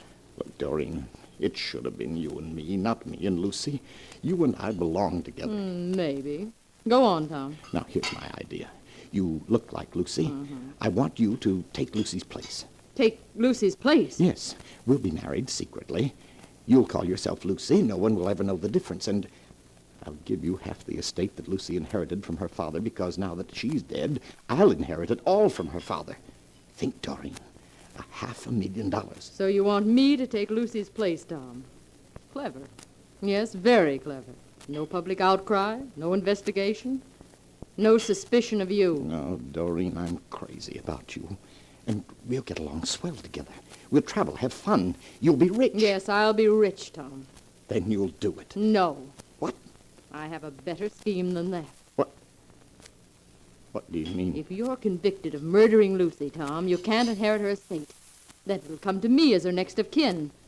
That way I'll have it all. Doreen. So I'm not going to fall in with your plan. Instead, I'm going to work one of my own. I'm going to see you convicted of murdering Lucy.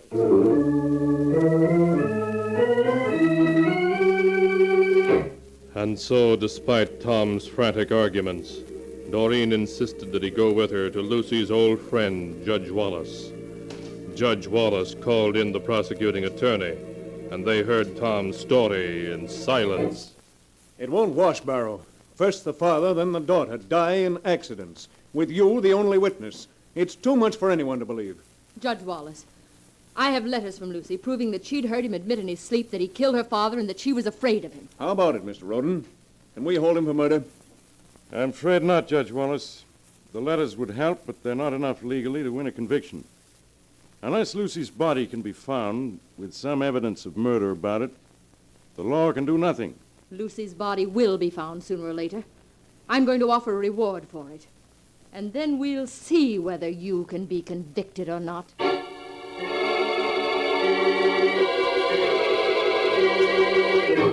But a week went by, and a second week, and Lucy's body was not recovered from the restless waters of the Pacific. A third week, and Tom Barrow began to breathe easily again. Then one morning he received a call from the prosecuting attorney to view the body of a young woman that had been found on the beach by fishermen not far from Barrow House. Well, here I am. Where's the body? Is it Lucy, Mr. Roden? I prefer not to give an opinion till you've both seen her. Attendant, open number 17, please. I'll lift the sheet so you can see the face. I'm afraid it's badly battered, probably by rocks. Oh. That's not Lucy. I'm positive of it. Well, Miss Holden, what do you say? I'm not sure. Now, I have everything that was on the body here in this envelope. 2 rings and a silver pin. Here they are. Mr. Barrow, do you recognize them? No. No, I don't. I can't be sure about the rings, but that pin was Lucy's. I sent it to her for a wedding present. If you look on the back, you will see engraved, "To L from D with love." That would be to Lucy from Doreen, wouldn't it? It would. I think that settles the identification. But there's one more point, as you'll see when I turn back the sheet further. A knife. A knife through her heart. No, it can't be. Your knife, Mr. Barrow, with your name stamped on it. Thomas Barrow, you're under arrest for murder.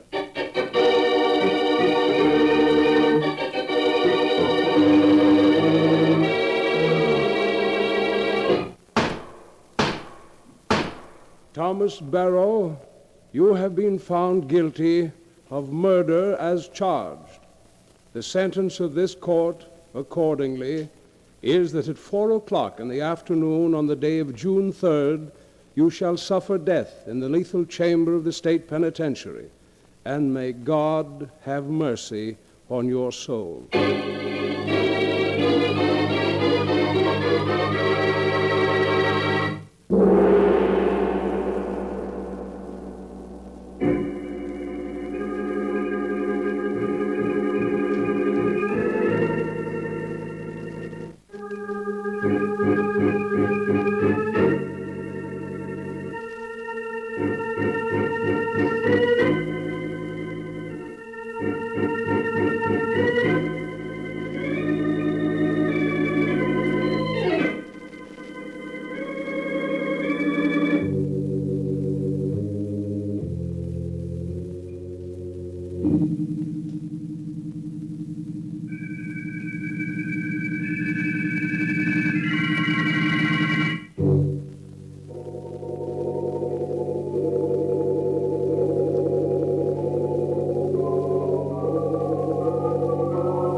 And now to continue the story, as it is written in the sealed book.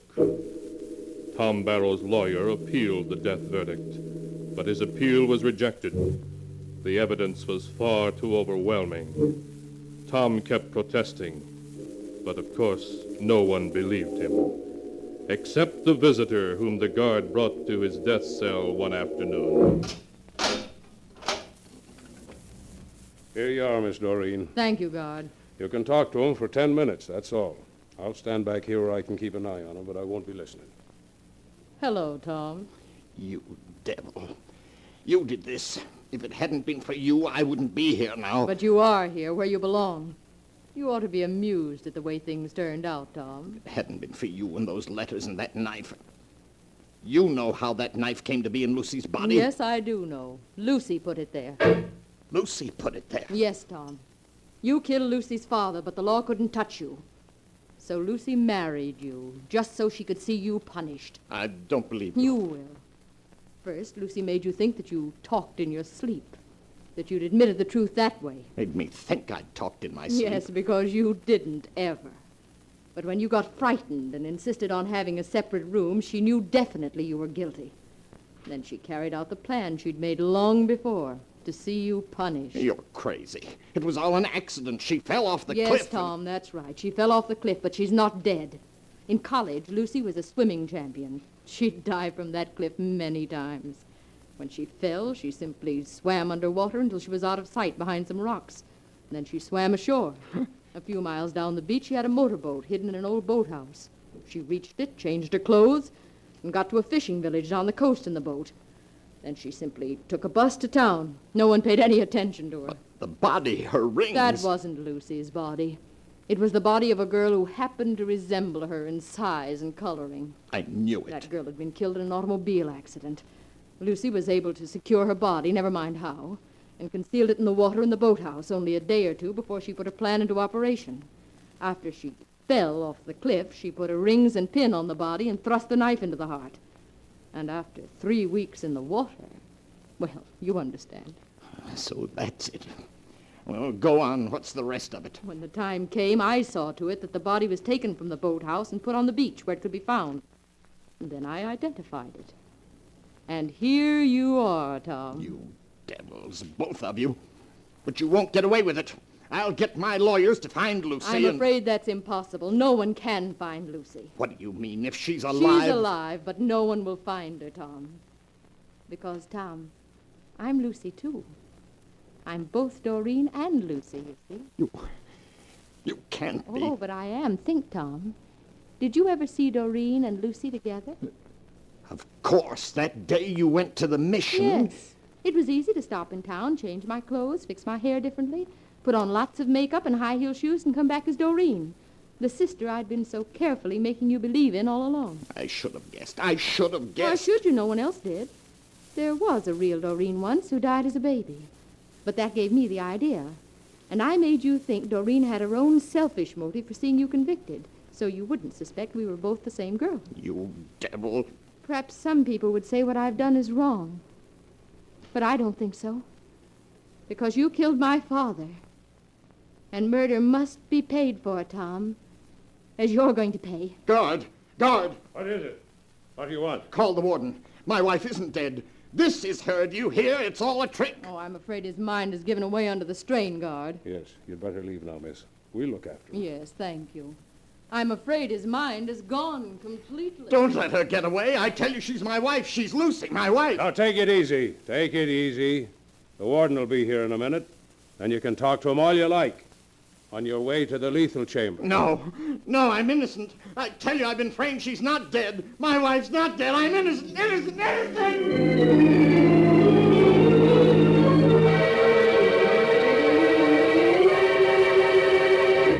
And so ends the tale. Murder must be paid for, as it is written in the sealed book. Tom Barrow paid the supreme penalty, though he protested his innocence to the last. Strange indeed are the ways of justice, from which no mortal can escape.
And now, keeper of the book, before you close the great volume, show us the tale we tell next time.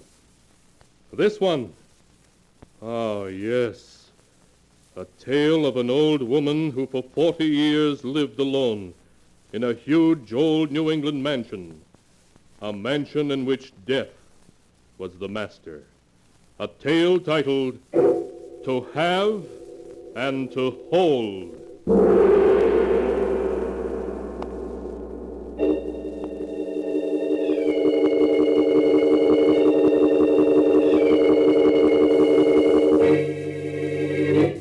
Be sure to be with us again next time when the sound of the great gong heralds another strange and exciting tale from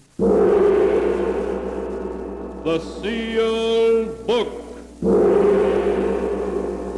The Sealed Book, produced and directed by Jock McGregor, is written by Bob Arthur and David Cogan.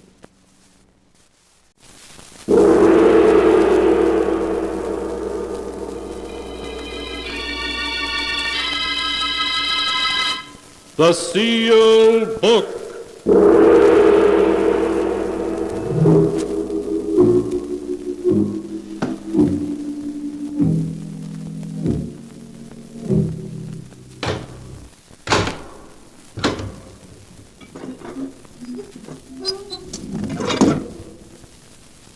Once again, the keeper of the book has opened the ponderous door to the secret vault, wherein is kept the great sealed book, in which is recorded all the secrets and mysteries of mankind through the ages. Here are tales of every kind, tales of murder, of madness, of dark deeds strange and terrible beyond all belief. Keeper of the book, I would know what tale we tell this time. Open the great book and let us read. Slowly, the great book opens. One by one, the keeper of the book turns the pages and stops.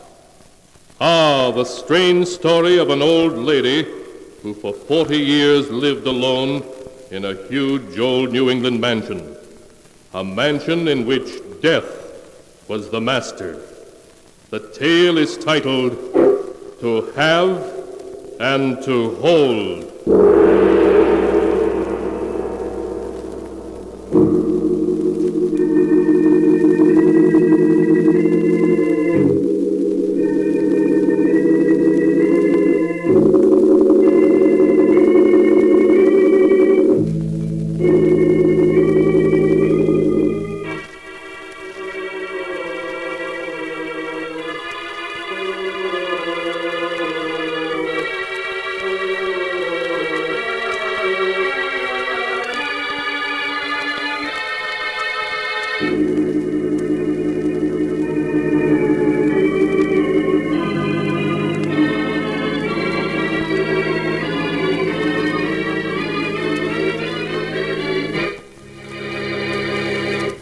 Here is the tale To Have and to Hold, as it is written in the pages of the sealed book. Our story begins at a small New England railroad station as a train stops to discharge a lone passenger. The passenger, a young, attractive girl of 20, looks about the station with an air of uncertainty. Looking for a cab, miss? Oh, yes, please. Yeah, get right in. Here, I'll take your bag. Thank you. Where to, miss? The Bradley estate, please. Did you say a Bradley estate? Why, yes. You know where it is, don't you? Sure. Everyone does. In fact, I was just getting ready to go out there to deliver these packages. Oh, good. Miss, are you sure you want to go out to the Bradley estate? Why, they ain't had a visitor in 40 years. Why, that's funny. You a Bradley? Yes. My family lives in California, and none of us have ever seen our relatives here in the East. I'm attending college nearby and thought I'd pay my aunt a surprise visit. Oh. Well, miss, I'd forget the idea if I were you to take the next train back. Oh, no. Not after I've come 70 miles. I'm not going back to college until I've seen my aunt.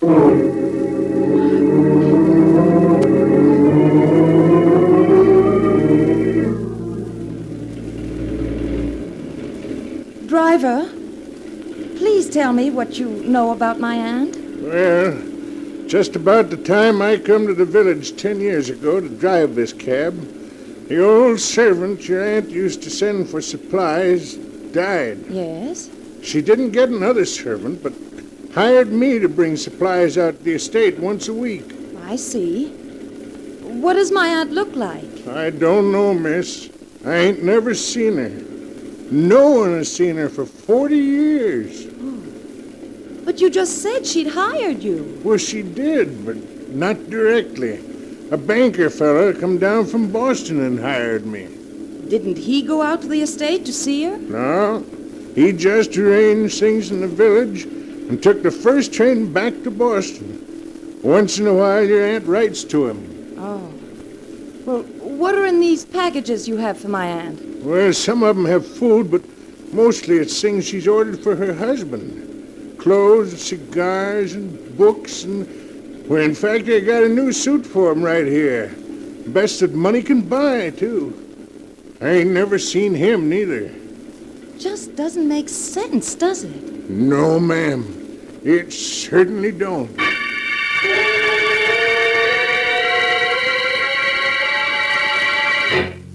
Jane stared into the fast-falling dusk, seeking her first glimpse of her father's birthplace.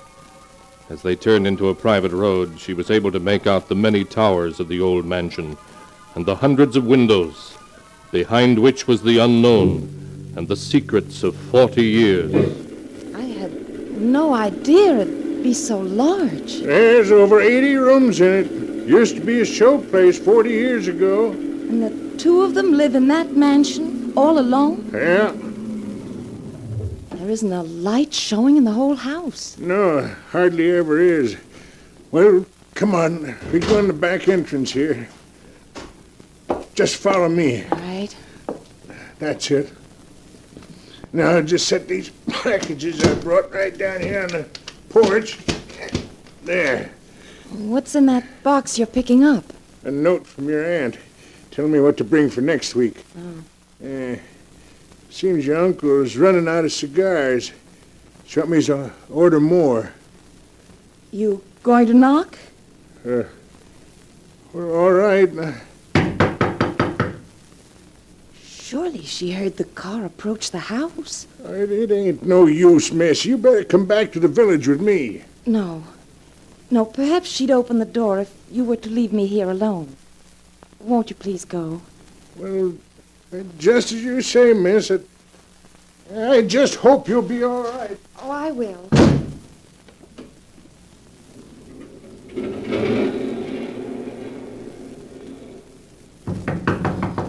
It's getting cold.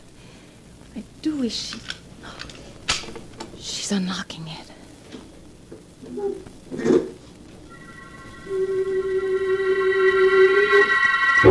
As the door slowly swung open, Jane saw her Aunt Olivia for the first time. Olivia stood with one hand, white and tense, gripping the door, while the other hand shakily held a lamp. The light revealed deep, savage lines in her strong face. Her voice trembled as she spoke. What do you want? I'm Jane Bradley, your brother Richard's daughter. Richard's daughter? Yes. May I come in? Yes, do. But we must be very quiet. I don't want to wake my husband. Oh, yes, of course. We'll go into the drawing room so as not to disturb him.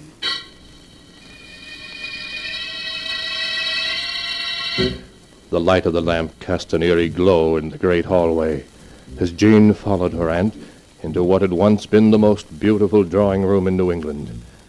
Jane's eye was caught by a faded portrait over the fireplace. Whose portrait is that, Aunt Olivia? He's so handsome. That's my husband, Christopher. Oh. And he's just as handsome today as he was then. Everyone's always loved and admired him. I'm sure of that. That costume he's wearing, it's the one he wore the night of the New Year's Eve masquerade ball. Come, my dear, I'll show you the ballroom.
to continue the story, To Have and to Hold, as it is written in the sealed book.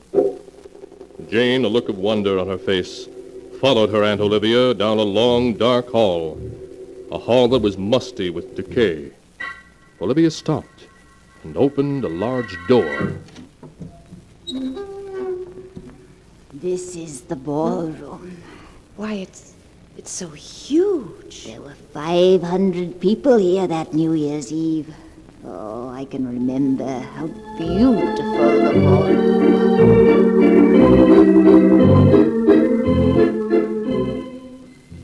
And Olivia, the lamp held high, stood entranced, as though listening to strains of music of long ago at that gay New Year's Eve ball, listening to a younger and happier Olivia.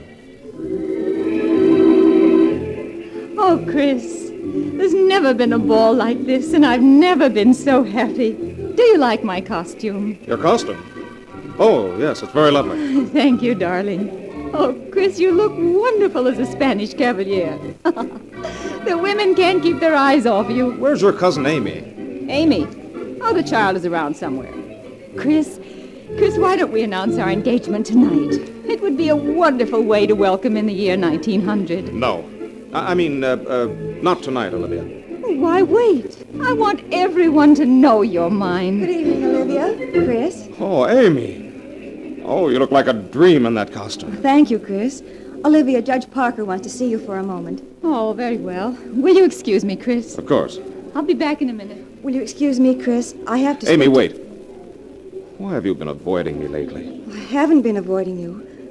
Chris, please let me go. You know that I love you, don't you, Amy? No, Chris. It's Olivia you love, and are going to marry. Olivia and I will never be married. You don't know what Olivia's like when she can't get what she wants. And she wants you. You do love me, don't you, Amy? Yes, but it's no use, Chris. Why, Olivia's my cousin. Her family brought me up. Just leave everything to me. I thought I'd never break away from Judge Parker. Oh, Chris, darling. He wanted to know when you and I were going to announce our engagement. Why, Amy, is anything wrong? You look ill. No, I'm all right. I must see the housekeeper now. Please excuse me. Olivia, I want to talk to you where we won't be disturbed. Can't we go into the drawing room? Of course, darling. Come along. We won't be disturbed here.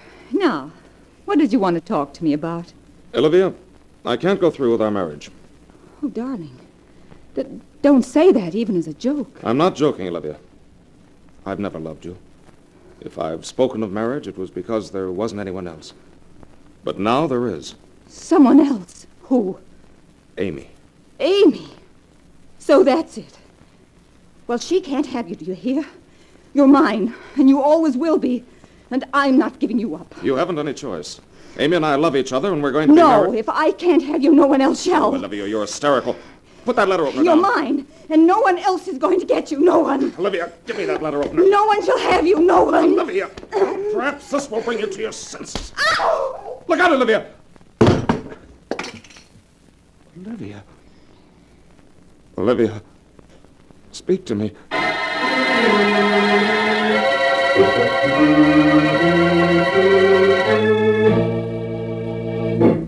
How is she, Doctor? She will be all right, won't she? Well, that was quite a serious blow she got in the back of her head. Oh, Doctor, she's regaining consciousness. Chris, where are you? Here I am, Olivia. Where? Why don't you put the lights on? It's so dark in here. But the lights are... Oh, Chris, why is it so dark? Why can't I see? Now, Olivia, you're going to be all right. You've just lost your sight temporarily. You mean I'm blind? Chris, where are you? Don't leave me. I'm here, Olivia. Oh, Chris, don't leave me. I'm frightened, terribly frightened. No, you mustn't worry. You heard what Dr. Marshall said. You've only lost your sight temporarily. Oh, you're just saying that to make me feel better. I know you are. I'd better give you a sedative so that you can sleep. You two had better leave now. You must get some rest, Olivia. I'll be back later. Chris, you will come back. You will, won't you? Yes, of course. Good night. Good night, Olivia. Good night, Chris. Chris, what's happened is all my fault. No, Amy, it's mine. It was I who struck her and caused her blindness. Chris, no matter how we feel about each other, you can't leave her, now that she's blind. Yes, Amy, I know. Olivia and I will be married as soon as possible.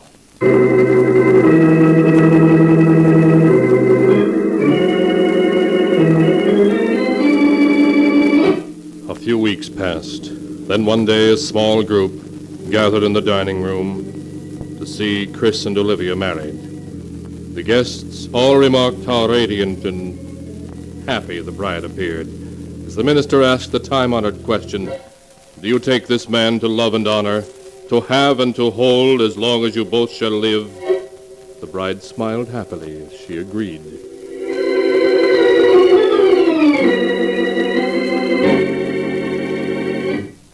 Is that you, Chris? Yes, Olivia. Oh, it's getting so that I can recognize everyone's footsteps, particularly yours.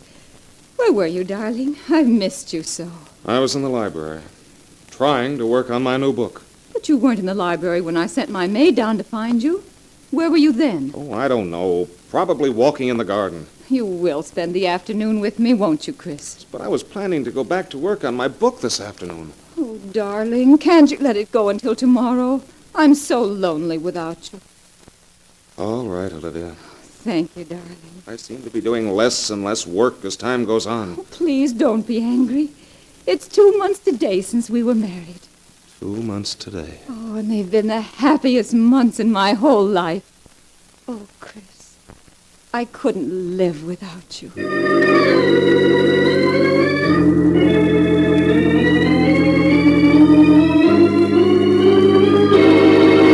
Hello, Chris. Where's Olivia?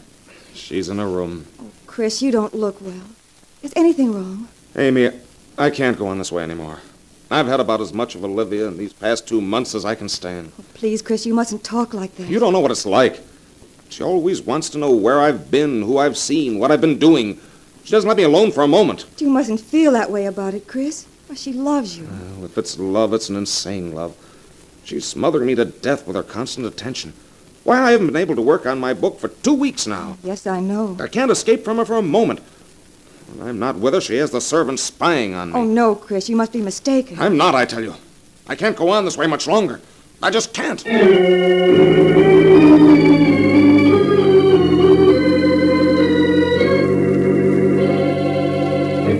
Is that you, Amy? Yes, Olivia. I've come to read to you. Where's Chris? What's he doing? He's in the library writing. But I wanted him to read to me this evening. Now, Olivia, you know how anxious Chris is to finish his book. With all the money I have, he doesn't need to waste his time writing books. It's more than just money, Olivia. Chris writes because he has the desire to. Yes, and you encourage him, don't you, Amy? Well, I won't have it. Why, Amy, you're wearing my brooch. This brooch isn't yours. It's a duplicate I had... Olivia, how did you know I was wearing this brooch? Oh, Olivia, you can see. You're no longer blind. Well, what if I can? It's none of your business. All this time you've been pretending, keeping it a secret from Chris and all of us. I suppose now you're going to tell him. Then he won't feel obligated to me anymore, and the two of you can go away together. That's what you're going to do, isn't it? I am going to tell Chris, but I'm not going away with him, Olivia. You're lying. You've always wanted him, always. You hate me because I'm married to him. Olivia, you're becoming hysterical. You must control yourself. If it weren't for you, he'd love me. He was mine until you came along.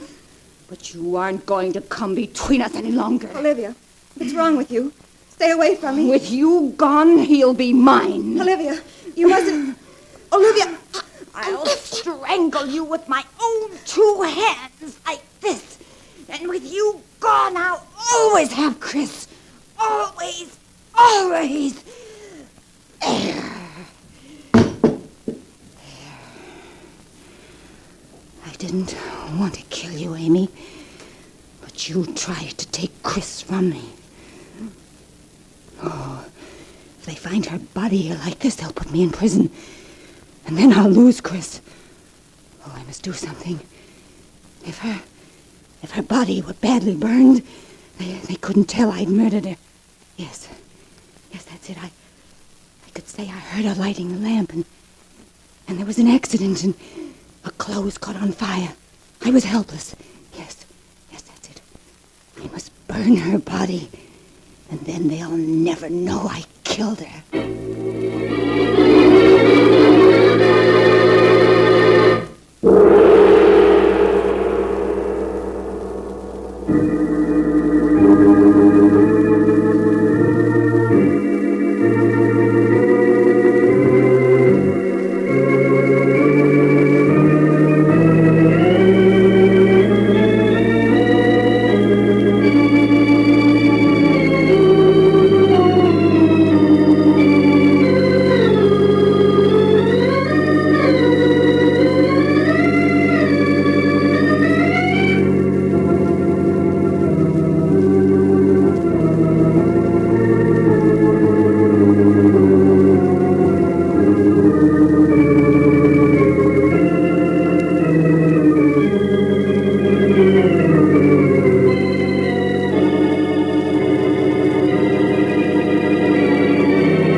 And now to continue the story, To Have and to Hold, as it is written in the sealed book. The weeks that followed Amy's accidental death were full of anguish for Chris. More and more he took to drink, trying to forget the death of the girl he loved. Oh, darling, you've been drinking so much lately. Well, what else is there to do? Oh, Chris, you mustn't talk like that. Why not? Now that Amy's dead, what difference can it make? Oh, Chris, please. The only way I can bear to live with you is to drink. Chris, how can you be so cruel? You know I'd do anything for you, anything. You've done enough. I'm through. I'm leaving you, do you understand? No, Chris, you can't. You're mine, do you hear? You can't leave me. You've done nothing to make me love you. Now we're through. No, you can't say that. Not after I killed to keep you. Killed to keep me? I see. Amy's burning to death wasn't an accident. Was it? Chris! Was it? Chris, my arm, you're hurting. It wasn't an accident, was it? No! She found out that I wasn't blind anymore, that I'd recovered my eyesight. I couldn't let her tell you and spoil everything. Murder. I only did it because I love you It's so. an insane love. A love that destroys everything. I did it all for you, Chris. There's only one thing left for me to do. Chris, no. You needn't be afraid of this gun, Olivia. I'm not going to kill you. Chris! This gun is the only escape I have from my memories. And from you. Oh, no, Chris, you can't. You know how much I love you.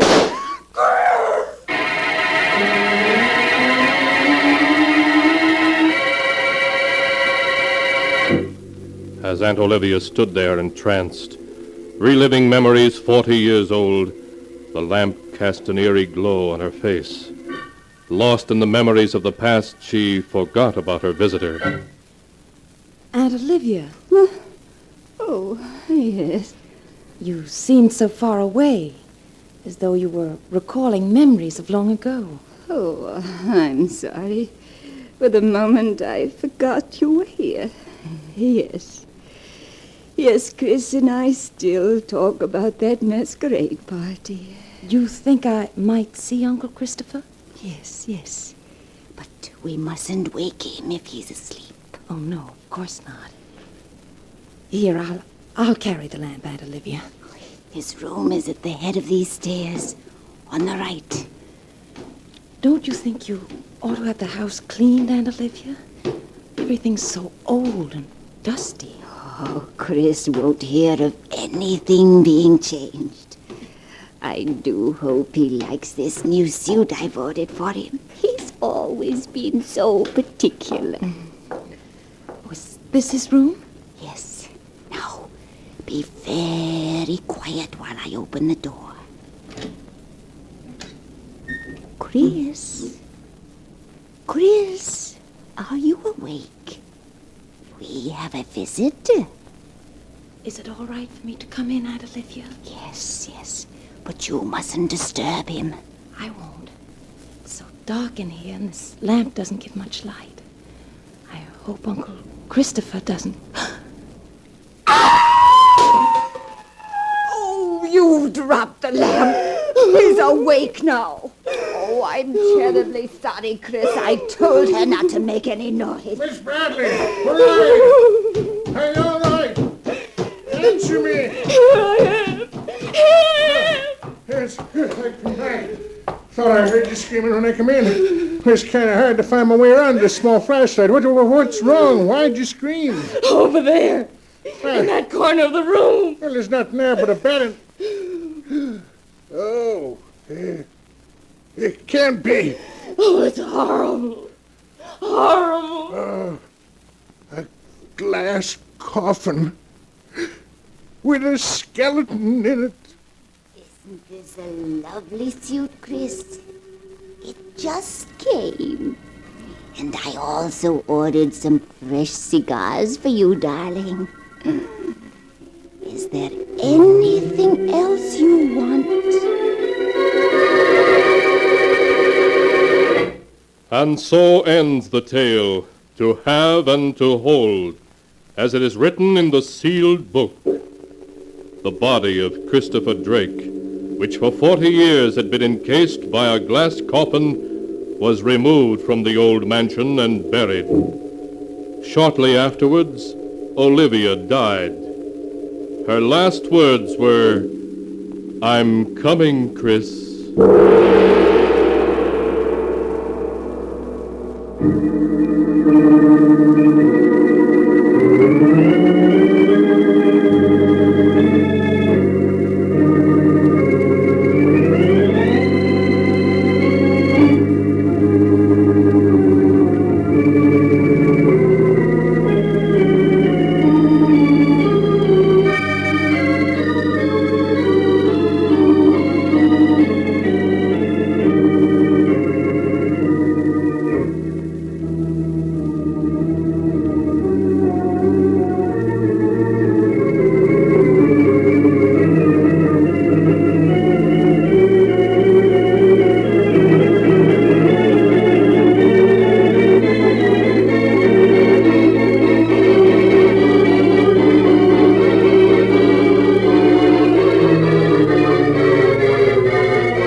And now, keeper of the book, before you close the great volume, show us the tale we tell next time. This one. Ah, yes. The strange story of a scoundrel who became wealthy through swindling hundreds of innocent people, only to discover that all his money couldn't protect him from justice. A tale titled Murderer Unknown.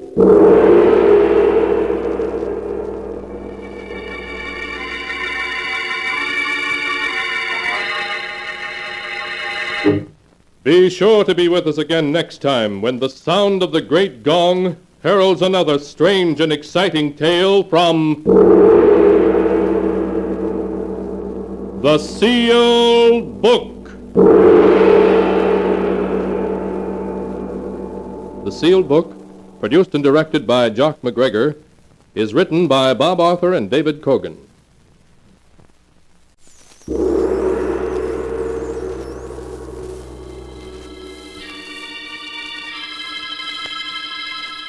The Sealed Book.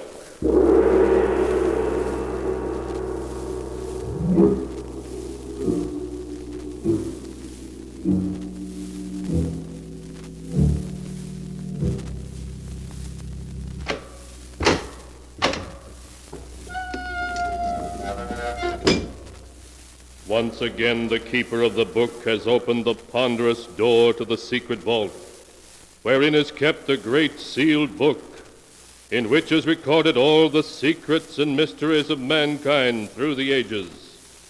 Here are tales of every kind, tales of murder, of madness, of dark deeds strange and terrible beyond all belief. Keeper of the book, I would know what tale we tell this time. Open the great book and let us read. Slowly, the great book opens. One by one, the keeper of the book turns the pages and stops. Ah, the strange story of a scoundrel who swindled the innocent, only to find that all his wealth could not protect him from justice. A tale titled Murderer Unknown.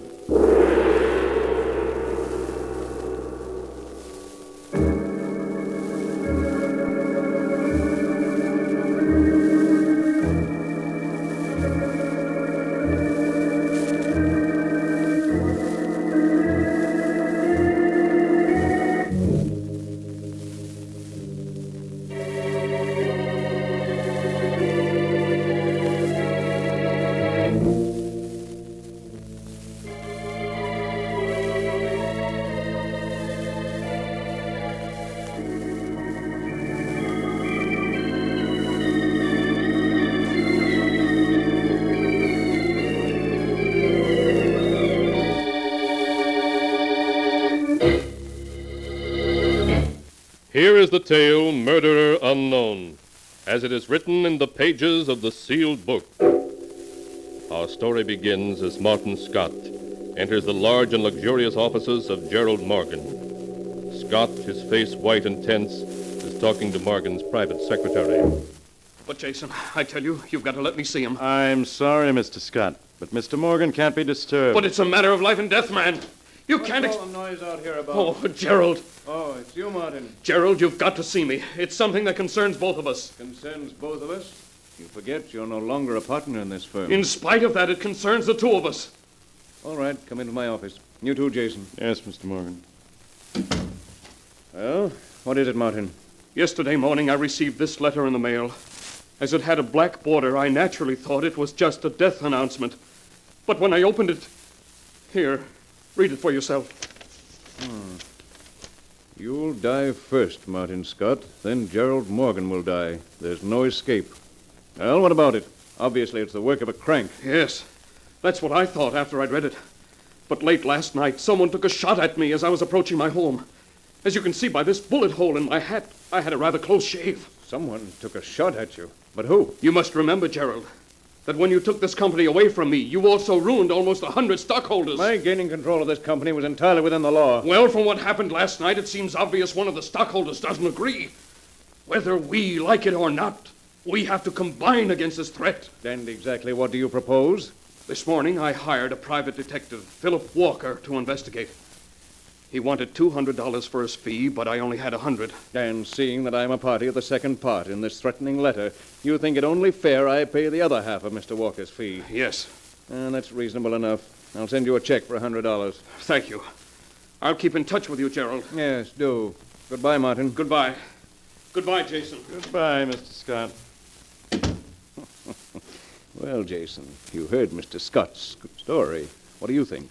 Mr. Scott is a poor liar. Exactly, Jason. I'm very curious to know what Martin's next move in this little game will be. What was the name of that private detective he said he hired? Philip Walker. Ah, yes, Philip Walker. Have him call on me as soon as possible, Jason. There are a few things I'd like to discuss with Mr. Walker.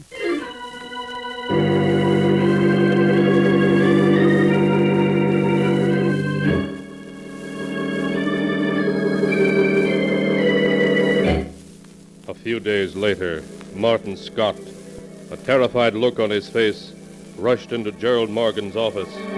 Gerald, I've got to talk to you. Now, we mustn't get excited, Oh, Martin. please. 4 days have passed, and I see you're still alive. Gerald, I've received another letter. It says I'm to die tonight at midnight. Look. So it does. Too bad, Martin. Looks as though I'll have to pay for your funeral after all. Jason, you'd better make arrangements. Don't joke, Gerald. If he kills me, you'll be next. What do you suggest? I want to leave town. Go far away. Oh. And, of course, you want me to lend you the money. Oh, I know I haven't any prospects now, Gerald, but I'll pay you back somehow. All I want is $5,000. It's nothing to you, but to me it's the difference between living and dying. Really, Martin, you give me credit for very little intelligence. What do you mean?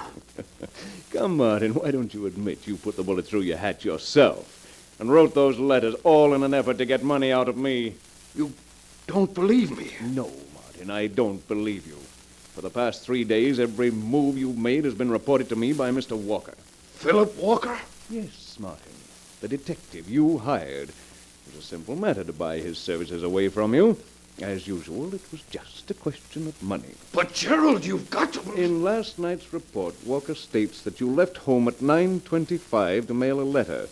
That letter you mailed couldn't by any chance be the death threat which you received this morning, could it? Gerald, don't be a fool! I tell you, someone's out to murder both of us! Well, I shall begin worrying when you've been killed. And rest assured that if anything happens to you tonight, I'll see to it you get a decent burial.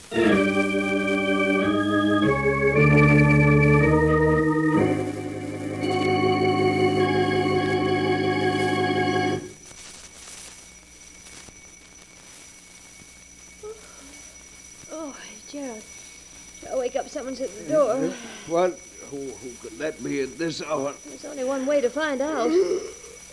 Oh, all right. If you won't answer it, I will. Although why you don't think... Oh, shut up. I'll come with you. Does that idiot think we're deaf?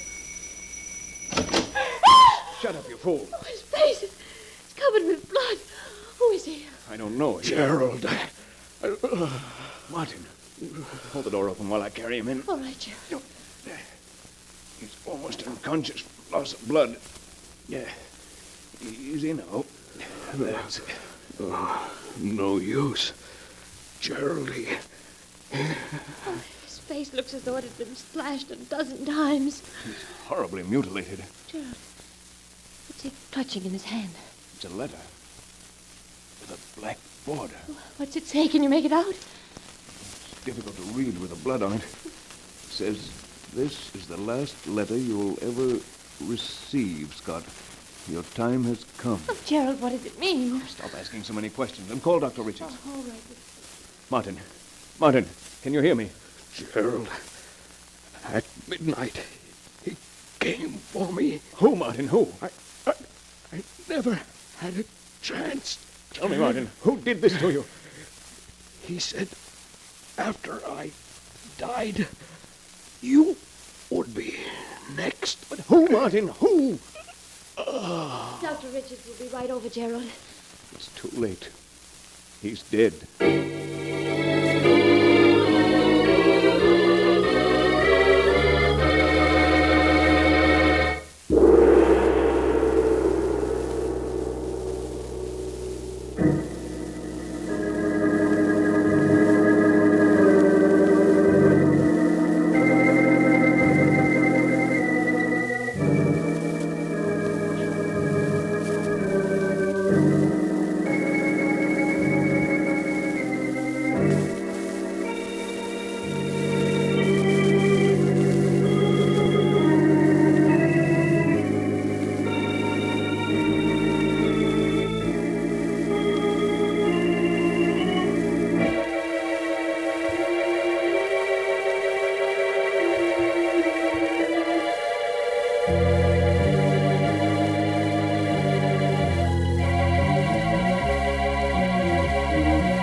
And now to continue the story, Murderer Unknown, as it is written in the sealed book.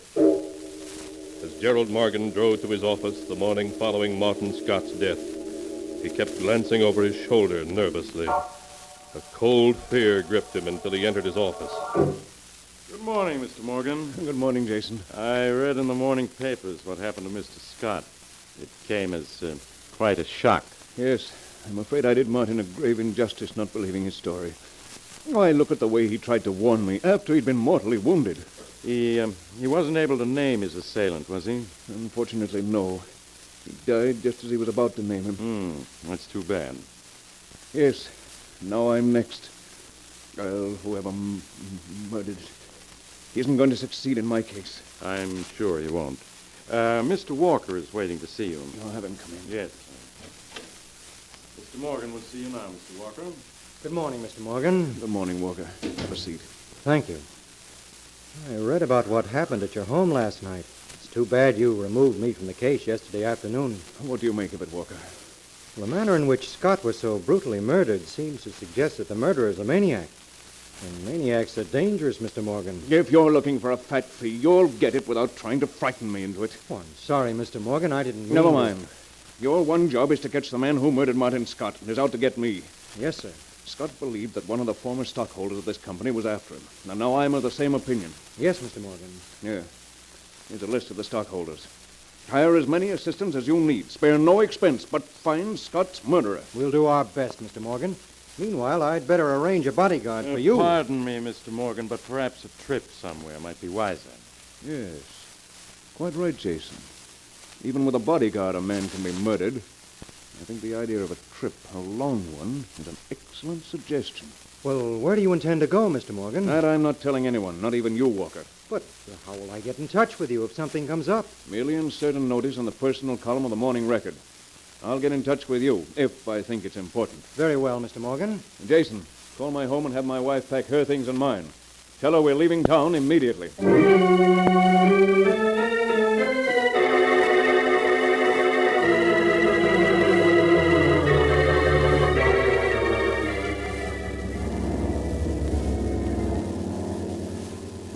Now that we're well on our way, I feel much safer. This trip was an excellent suggestion, Jason. Pardon me, Mr. Morgan, but you haven't given me my course yet. I'm still flying due west. Oh, yes. Yeah. Here's a map with our destination on it, Jason. We're flying to a small lodge in the North Woods. There's a small clearing nearby where you'll be able to land. Yes, Mr. Morgan. You'll find it an ideal vacation spot. There will be perfect safety for Walker to catch Scott's murderer.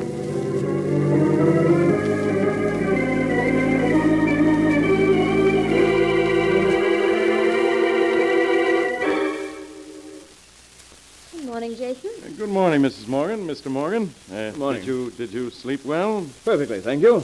2 weeks here has made me feel like a new man. Ah, wonderful air. Yes, it is. I have here a copy of the Morning Record. Is there a message from Walker in the personal column? Yes, sir.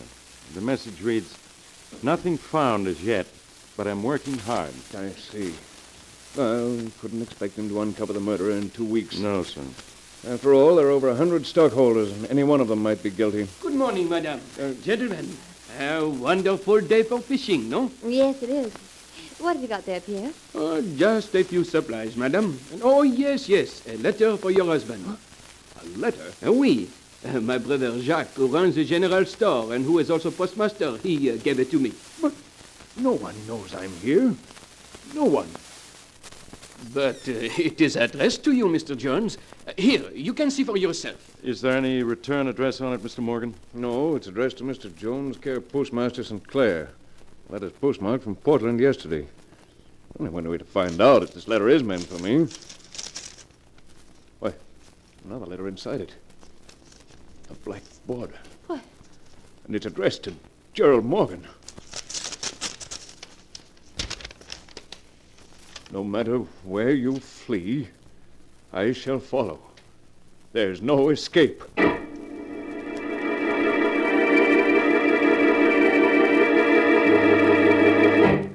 A few minutes later, after a few bags had been hastily packed, a plane took off from a small clearing in the woods. Hour after hour, it flew due southwest, and when the fuel was almost gone, it landed near a small village in Indiana. Gerald and his wife went to the only hotel in the village. Gerald, it was dreadful enough flying 1,000 miles in 8 hours, but it's too much to expect me to stay at a miserable inn like this. Just look at this room. Gabe, if you value that lovely white neck of yours, you'll do exactly as I say. We're staying at this inn because it's secluded and safe. Who is it? It's Jason. Oh, just a minute. Come in, Jason. Did you get rid of the plane and send the telegram to Walker? Yes, I did. What did you say in the telegram? Well, I told him that the murderer had been in Portland yesterday, and that he was to fly there and make every effort to apprehend him. Good. Walker's no fool. He'll have his men in every hotel, station, and bus terminal in Portland. They have photographs of all the stockholders, and sooner or later they'll catch up with the guilty man. But suppose he's already left Portland. Walker will still find him. Now stop talking about it. We're perfectly safe here. All we have to do is wait.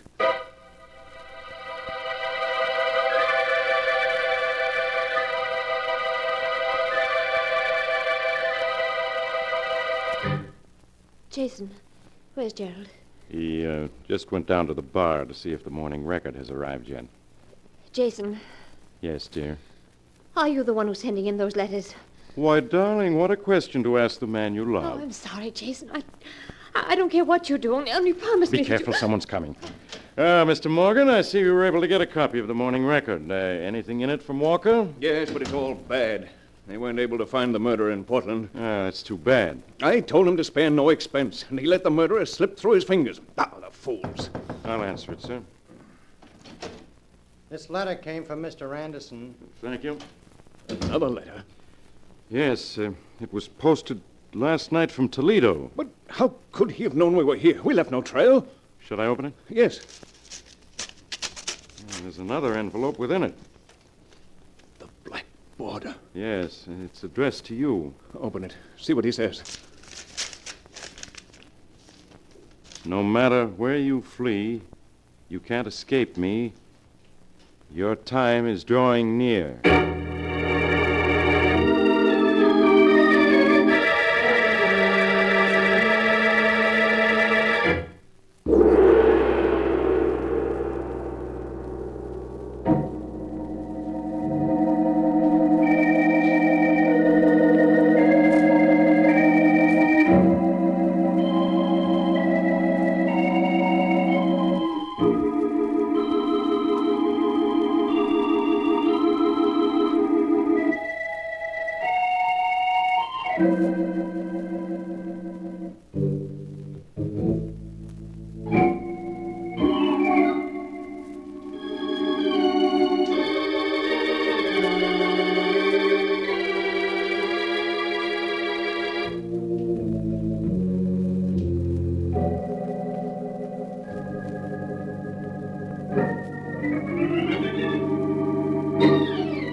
And now to continue our story, as it is written in the sealed book.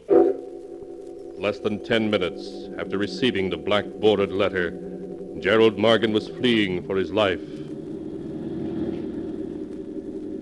Hour after hour, he raced his car through the Indiana countryside, stopping only for gas. He drove recklessly with fear in his eyes. Oh, Gerald, must you drive so fast? Several times we've almost had an accident. Be quiet. I'm stopping in the next garage. We're going to leave the car there. Leave the car? Yes. I'm not taking any chances of his tracing us through the license plates. But, Gerald, where are we? We're on the outskirts of Chicago. Now, Jason, we've got to be clever. We're separating. You're to go to the Westview Hotel and take a suite for yourself under an assumed name. Do you understand? Perfectly. Mrs. Morgan and I will slip into the suite after you've engaged it, with no one the wiser.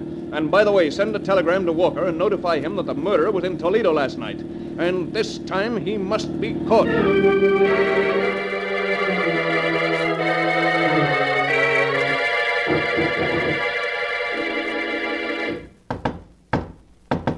must be Jason. Yes, I'll let him in. Were you able to get a copy of the morning record, Jason? Yes, I was. Give it to me. Let me see. Here we are. No success in Toledo. Will continue search. Oh, the fools. Another opportunity to catch him lost. How long do they think I can go on this way? I'm sure you can depend on Walker. Gerald, why don't you go and lie down for a little while? I'm perfectly all right. But you look tired. A little rest would do you good. Yes, I suppose it would.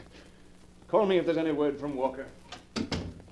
Jason, come over to the window where he won't be able to hear us. What's the matter, Eve? You look so upset. Well, you saw the way he acted, Jason. He's losing his nerve, going to pieces. And when Gerald's frightened, he becomes violent, almost a maniac. What are you trying to say? Jason, you've got to stop sending him those letters. I tell you, it's dangerous. So, you really think I'm the one who's sending those letters to him, Who else huh? could it be? Yes, Jason. Who? Gerald! Mr. Morgan, what are you doing with that gun? You haven't answered my wife's question, Jason. I tell you, I know absolutely nothing about those letters. Really? Perhaps you haven't noticed, but there's another one just been slipped under our door. Oh, no, no. Yes, my dear. We'll see what this one says. As usual, there's another envelope inside it, and with a black border. Oh, Gerald, please don't open it. Don't, I can't stand it. Come, dear. It's only fair that I should know what it says as well as Jason. No matter where you flee, I'll find you. When the clock strikes midnight, you die.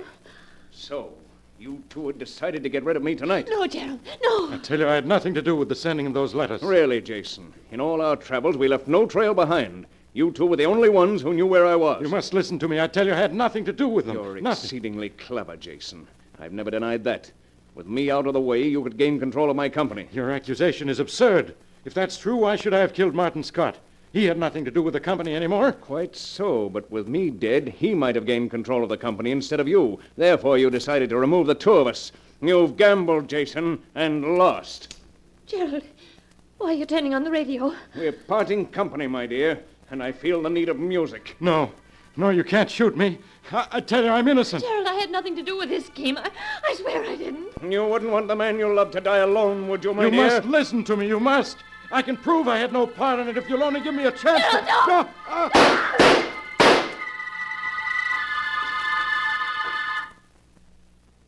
You were both very clever, but you were dealing with Gerald Morgan. And you sent your last threatening letter. I've got to get out of here. The gun, I'll wipe my fingerprints off it and place it in Jason's hand. Perhaps the police will think it's a double suicide. If not, they still can't prove anything against me. No one saw me come to the hotel. No one even knows I'm in Chicago. I'll return home and get someone to act as my alibi. The police will never know. Who's that? Open up. It's the police.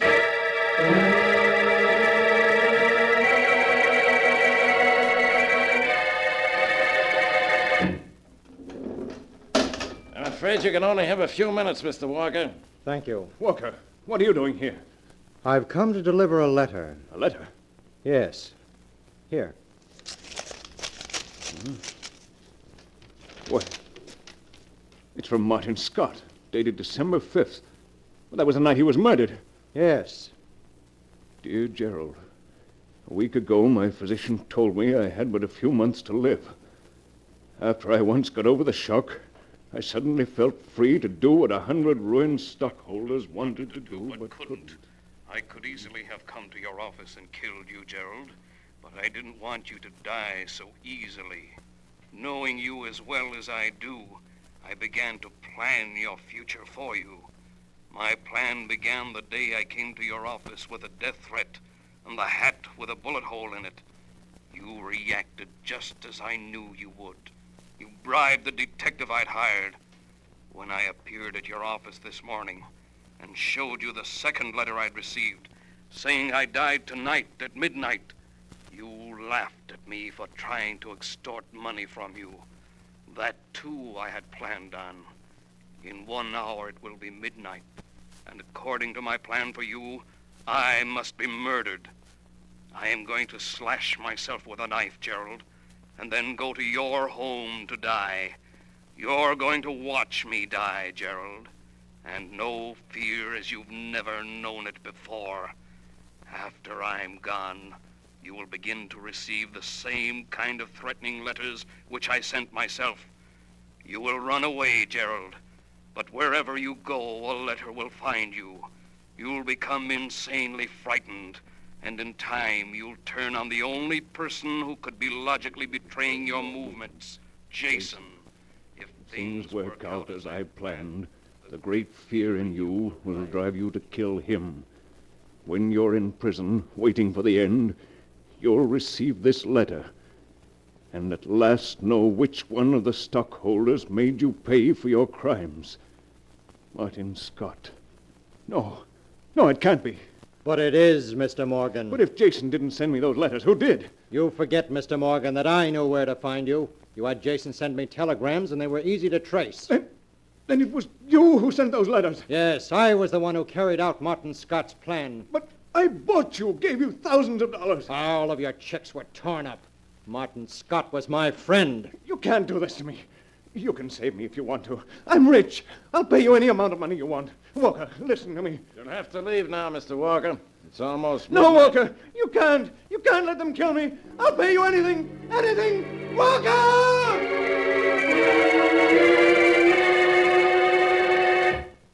And so ends the tale, Murderer Unknown, as it is written in the sealed book.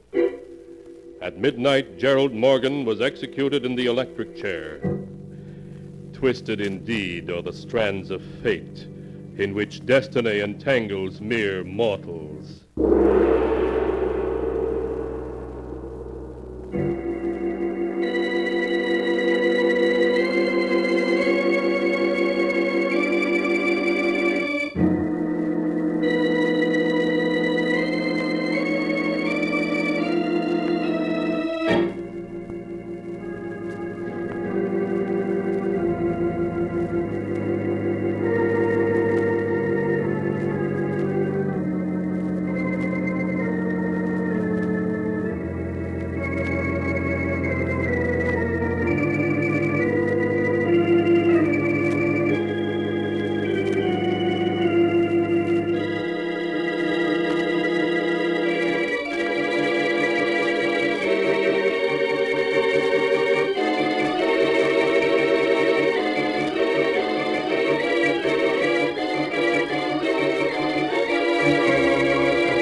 And now, keeper of the book, before you close the great volume, show us the tale we tell next time. This one. Ah, yes.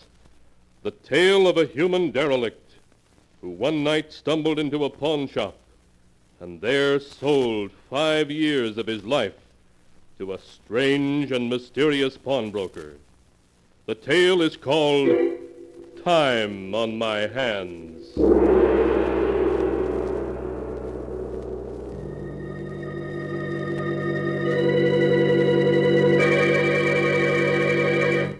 Be sure to be with us again next time when the sound of the great gong heralds another strange and exciting tale from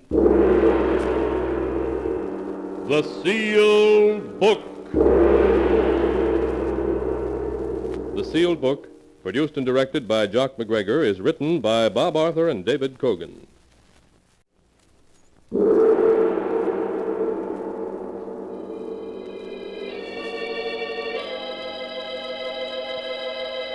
The Sealed Book.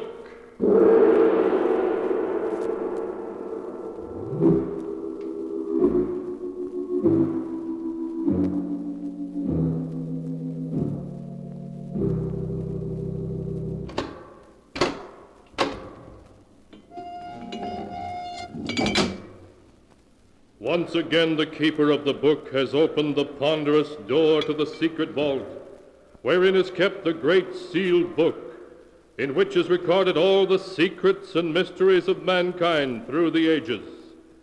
Here are tales of every kind, tales of murder, of madness, of dark deeds strange and terrible beyond all belief.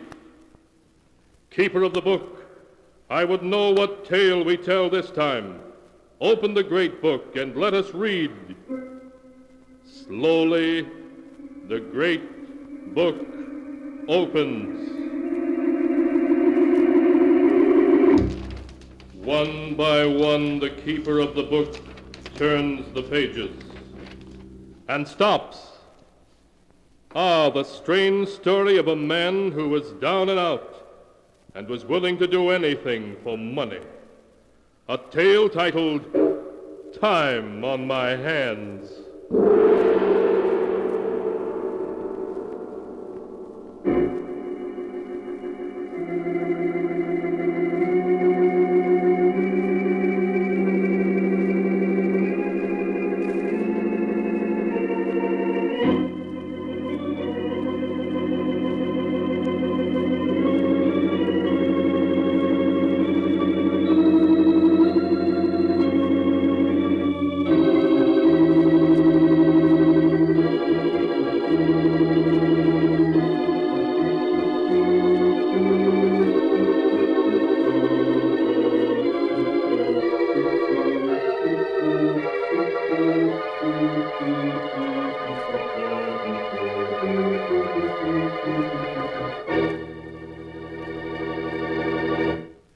Here is the tale, Time on My Hands, as it is written in the pages of the sealed book. Our story begins in one of the cells of the state penitentiary. Joe Martin, his face white and tense, is speaking to Father Dolan. Father Dolan, I'm not faking insanity. I'm not. Everything I've told him is true. Look, you can make him see why it can't be tonight, why it mustn't be tonight. Oh, even if it's only put off until tomorrow, that'll be all right.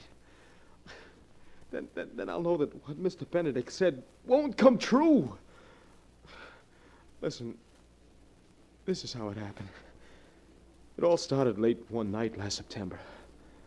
It was awful cold. It had been getting darker and darker all afternoon. Then, just about midnight, the storm started.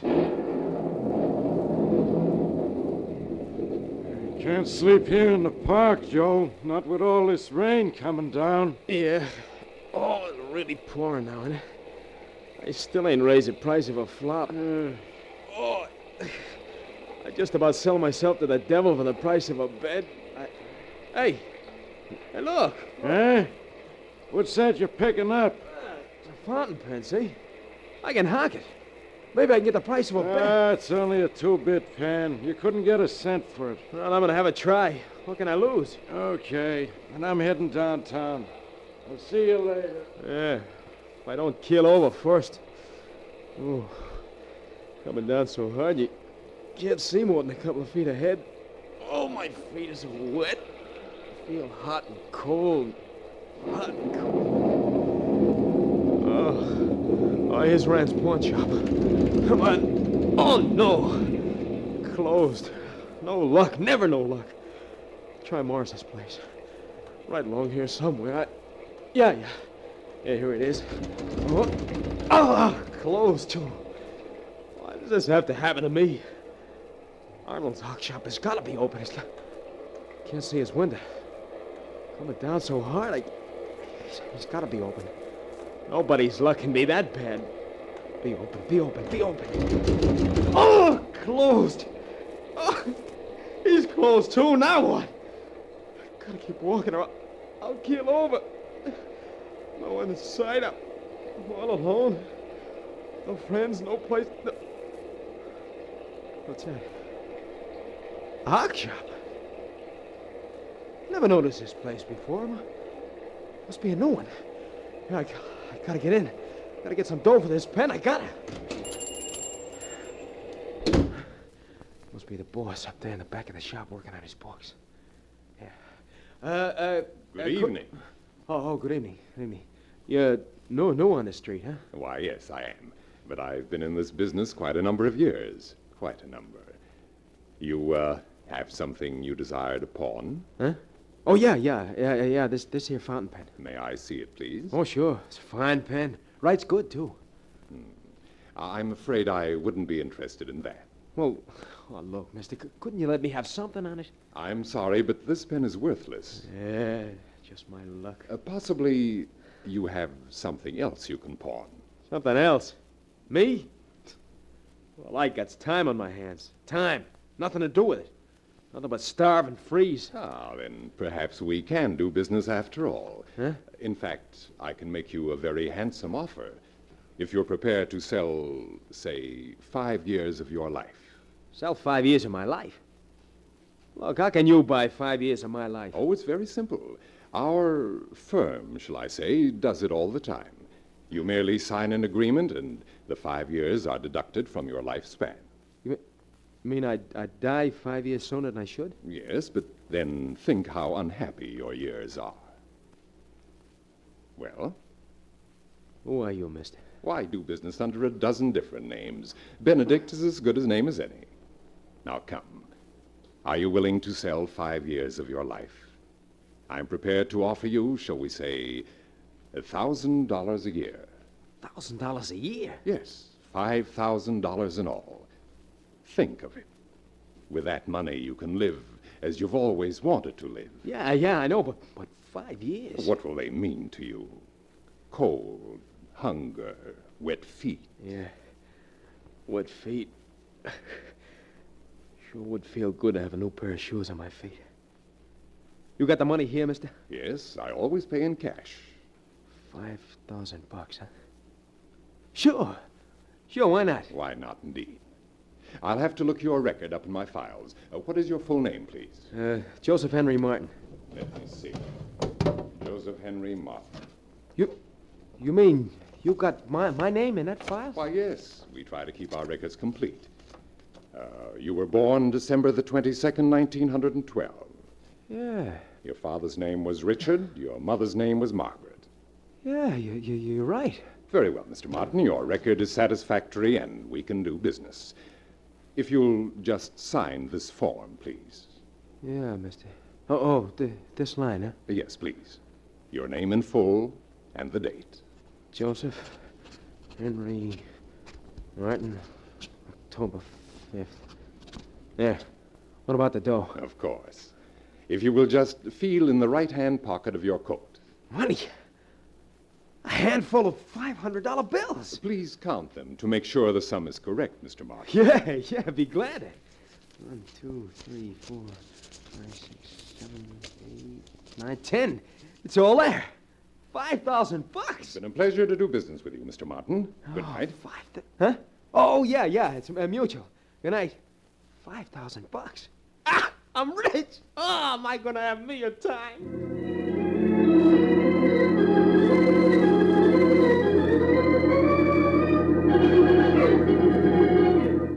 Come on, service. How about some service in this hotel? I want a room, see? No. I want a suite. The best suite you got, Mac, with a bath. Never mind how I look. Never mind. I got dough, see? $500 bill. Now do I get that suite or don't I?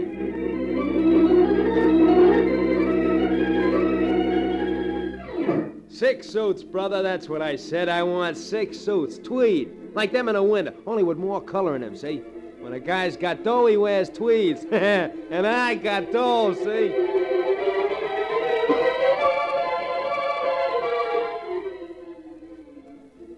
Any fur coat you like, baby. Just name it. Go ahead, name it. That one? Okay, mister, wrap it up. Go on, you heard what the lady said.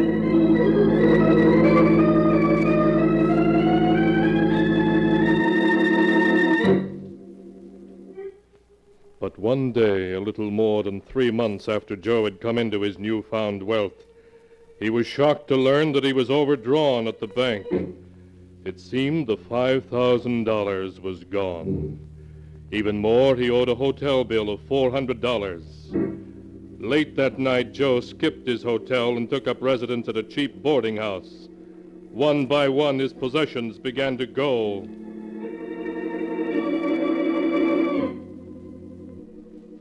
What do you mean, only what? $10 for these suits? Look, they're worth 60 anyway. Look, Mac, I paid a tailor. $10, huh? Okay, let me have it.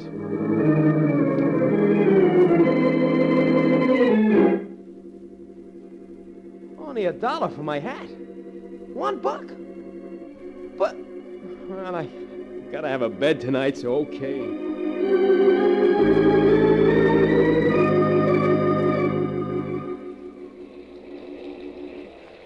Say, Bud, can you help a fella that's down and out, huh? Huh? Can you help me out with a little something, mister, huh? Just a little... Yeah, you louse. Didn't even look at me. Midnight ain't even got the price of a flop yet. Raining again. Always had rain. 4 months ago, I had $5,000. Now I ain't got a dime. I ain't even got anything left to pawn. Nothing. Not even a... Wait a minute. Yeah, sure I am. Why didn't I think of that before? Benedict's pawn shop. I'm still young. I got plenty of time left. I'm gonna see Benedict.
And now to continue the story, Time on My Hands, as it is written in the sealed book.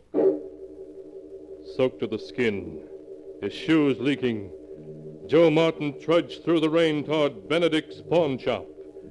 He peered anxiously ahead as he approached it. Just a little further and I'll be there. He's got to be open. He just got to. Yeah. There's a light in his window. He is open. Good evening. Oh, Mr. Benedict. Remember me? Certainly. You're Joseph Henry Martin. Yeah, that's right. Look, how'd you like to buy another 5 years of my life from me, huh? Just a minute, please, while I get your record from the file. You can bet this time I ain't gonna waste my dough. Here we are. Joseph Henry Martin. Yeah. Well, is it a deal for another 5 years, huh? Yes, we can do business. Good. However, Mr. Martin, I can only pay you $500 a year this time. $2,500 in all. $2,500? Oh, but look, you gave me $5,000 for the first 5 years. Yes, I know, but we're rather heavily stocked just now. $2,500? I don't know. I was kind of counting on buying a farm with the $5,000. Well, perhaps we can do business another time, when conditions are more favorable. Oh, wait a minute. Let me think it over. Do so, by all means. It's quite all right. My clothes are soaked. My feet are wet.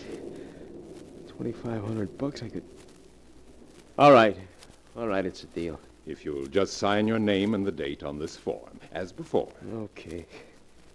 Joseph Henry Martin. What's the date? January the 18th. And put down the time, Joseph. 2 minutes past 2. Yeah, 2 minutes past 2. Yeah. Fine. Hey, I can feel it dough in my pocket again. Yeah, 10, 15, 20, 25. 2,500, yeah. Look, hey, maybe I better sell you another 5 years, huh?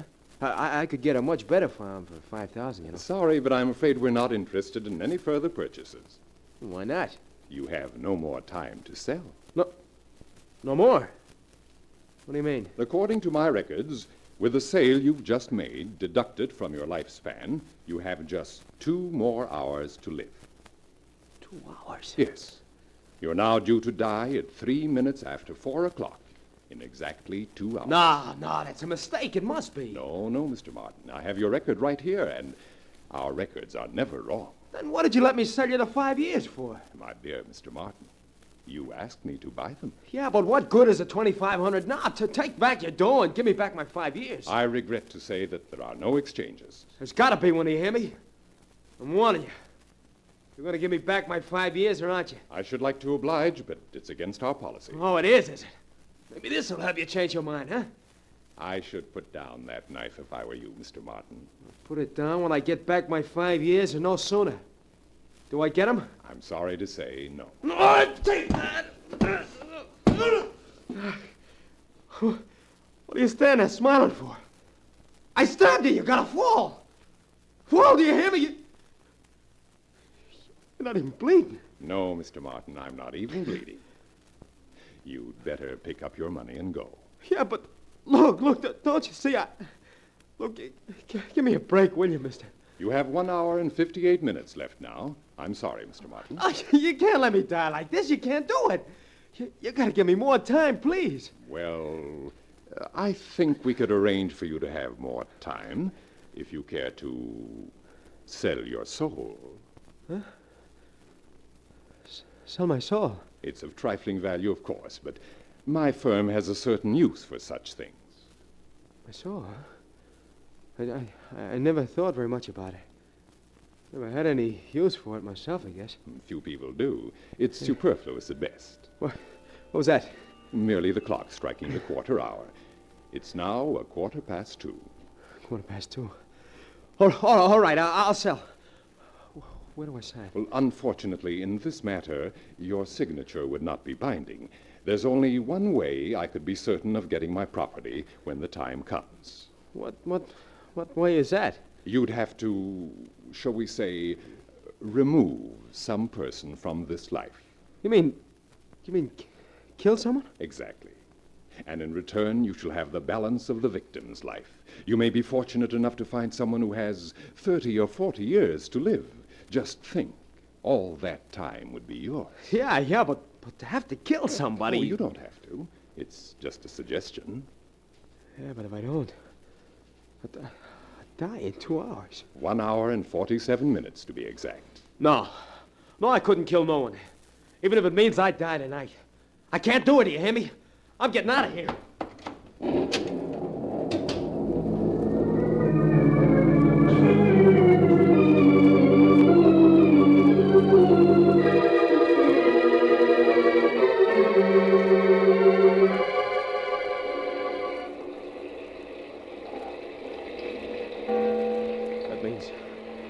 That means 1 hour and 3 minutes to live.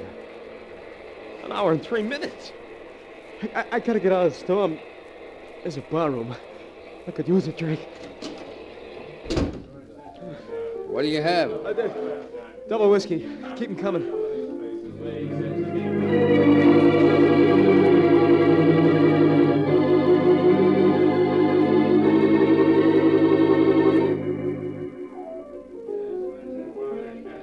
Let me have another. Say, pal, you already put away a bottle. Don't you think you had enough for one night? Look, you just keep setting them up. I'm paying for it, ain't I? Okay, it's your funeral. Don't say that! All right. I didn't mean nothing by it.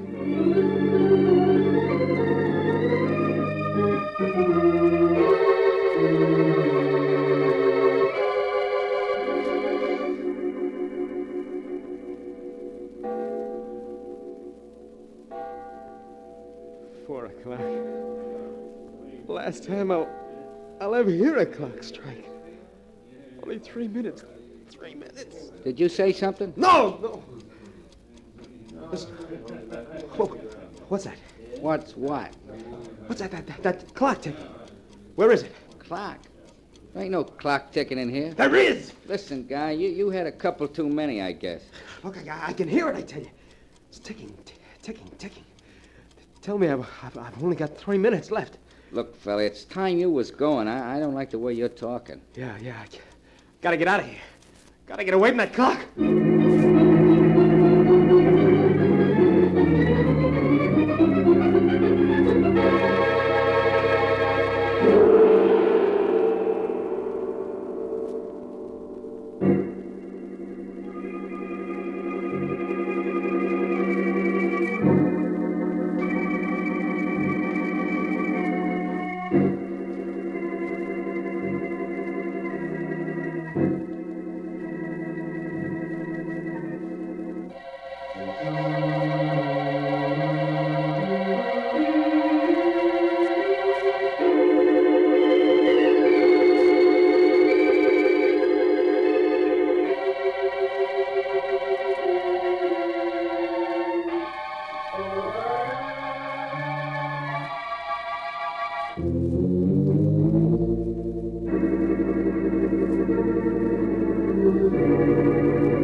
now to continue the story, Time on My Hands, as it is written in the sealed book. His heart pounding in his ears, Joe ran out of the bar and down the street, terror clutching his heart. Try as he would, he couldn't rid himself of one thought. The clock had just struck 4. The end was fast approaching. Breathless, he came to a stop, looked around wildly. 3 minutes to live. 3 minutes. No. Must be only 2 now. I don't want to die. I want to live. I've got to do it. I've got to. Time is going so fast. The street's empty. No. Here comes somebody. Mister, you got a match? Yeah, sure. Hey, why are you looking at me like that? Oh, no, you're old. You must be over 70. Yes, but you're no good to me. I want someone with lots of life left. Lots of life for me to live. You're mad. Wait a minute. Here comes somebody else. Somebody young. I can tell by the way he walks. Somebody with years to live yet. It's my last chance. Hey, mister. You call me? Yeah, you got the time? Yeah, sure. Exactly 2.5 minutes after 4. Means I got 30 seconds left. 30 seconds. What are you doing with that knife? Oh, don't. Well, don't.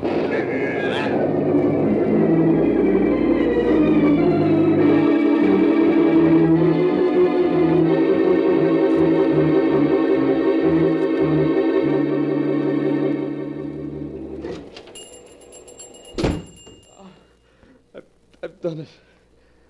I've done what you said. I killed a man.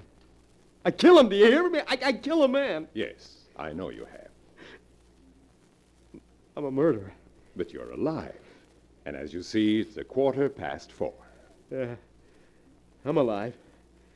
And his time... I'm sure you'll put it to excellent use. Yeah. Took his wallet so as to get his name. Proved I did it.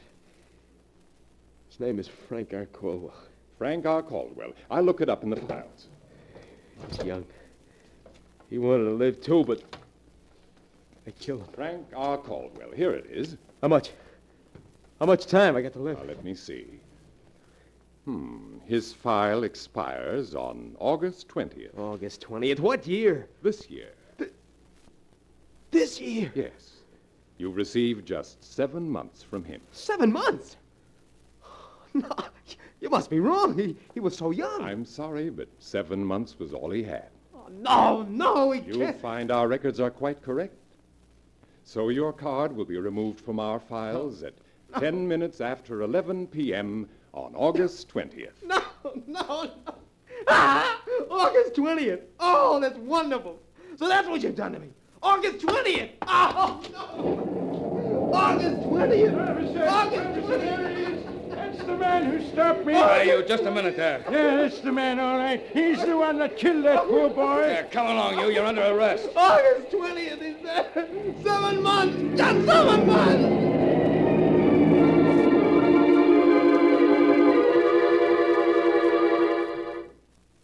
Don't you see, Father Dolan? He said I was going to die on August 20th. Oh, August 20th. So that's why it's got to be put off until tomorrow. Because today is the 20th, and if I go tonight, then he'll 11 o'clock. 11 o'clock. No. Sorry, Father Dolan. His time is up. You ready, Joe? Yeah. Yeah, sure, Wooden.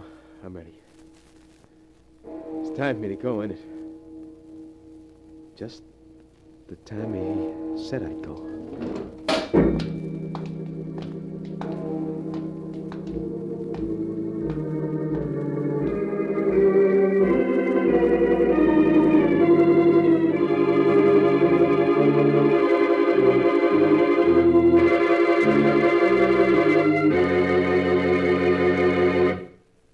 And so ends the tale, Time on My Hands, as it is written in the sealed book. As Joe was strapped into the electric chair, there was a look of terror in his eyes. It was not death that terrified him, but the thought of Mr. Benedict Mr. Benedict, who would be waiting for him.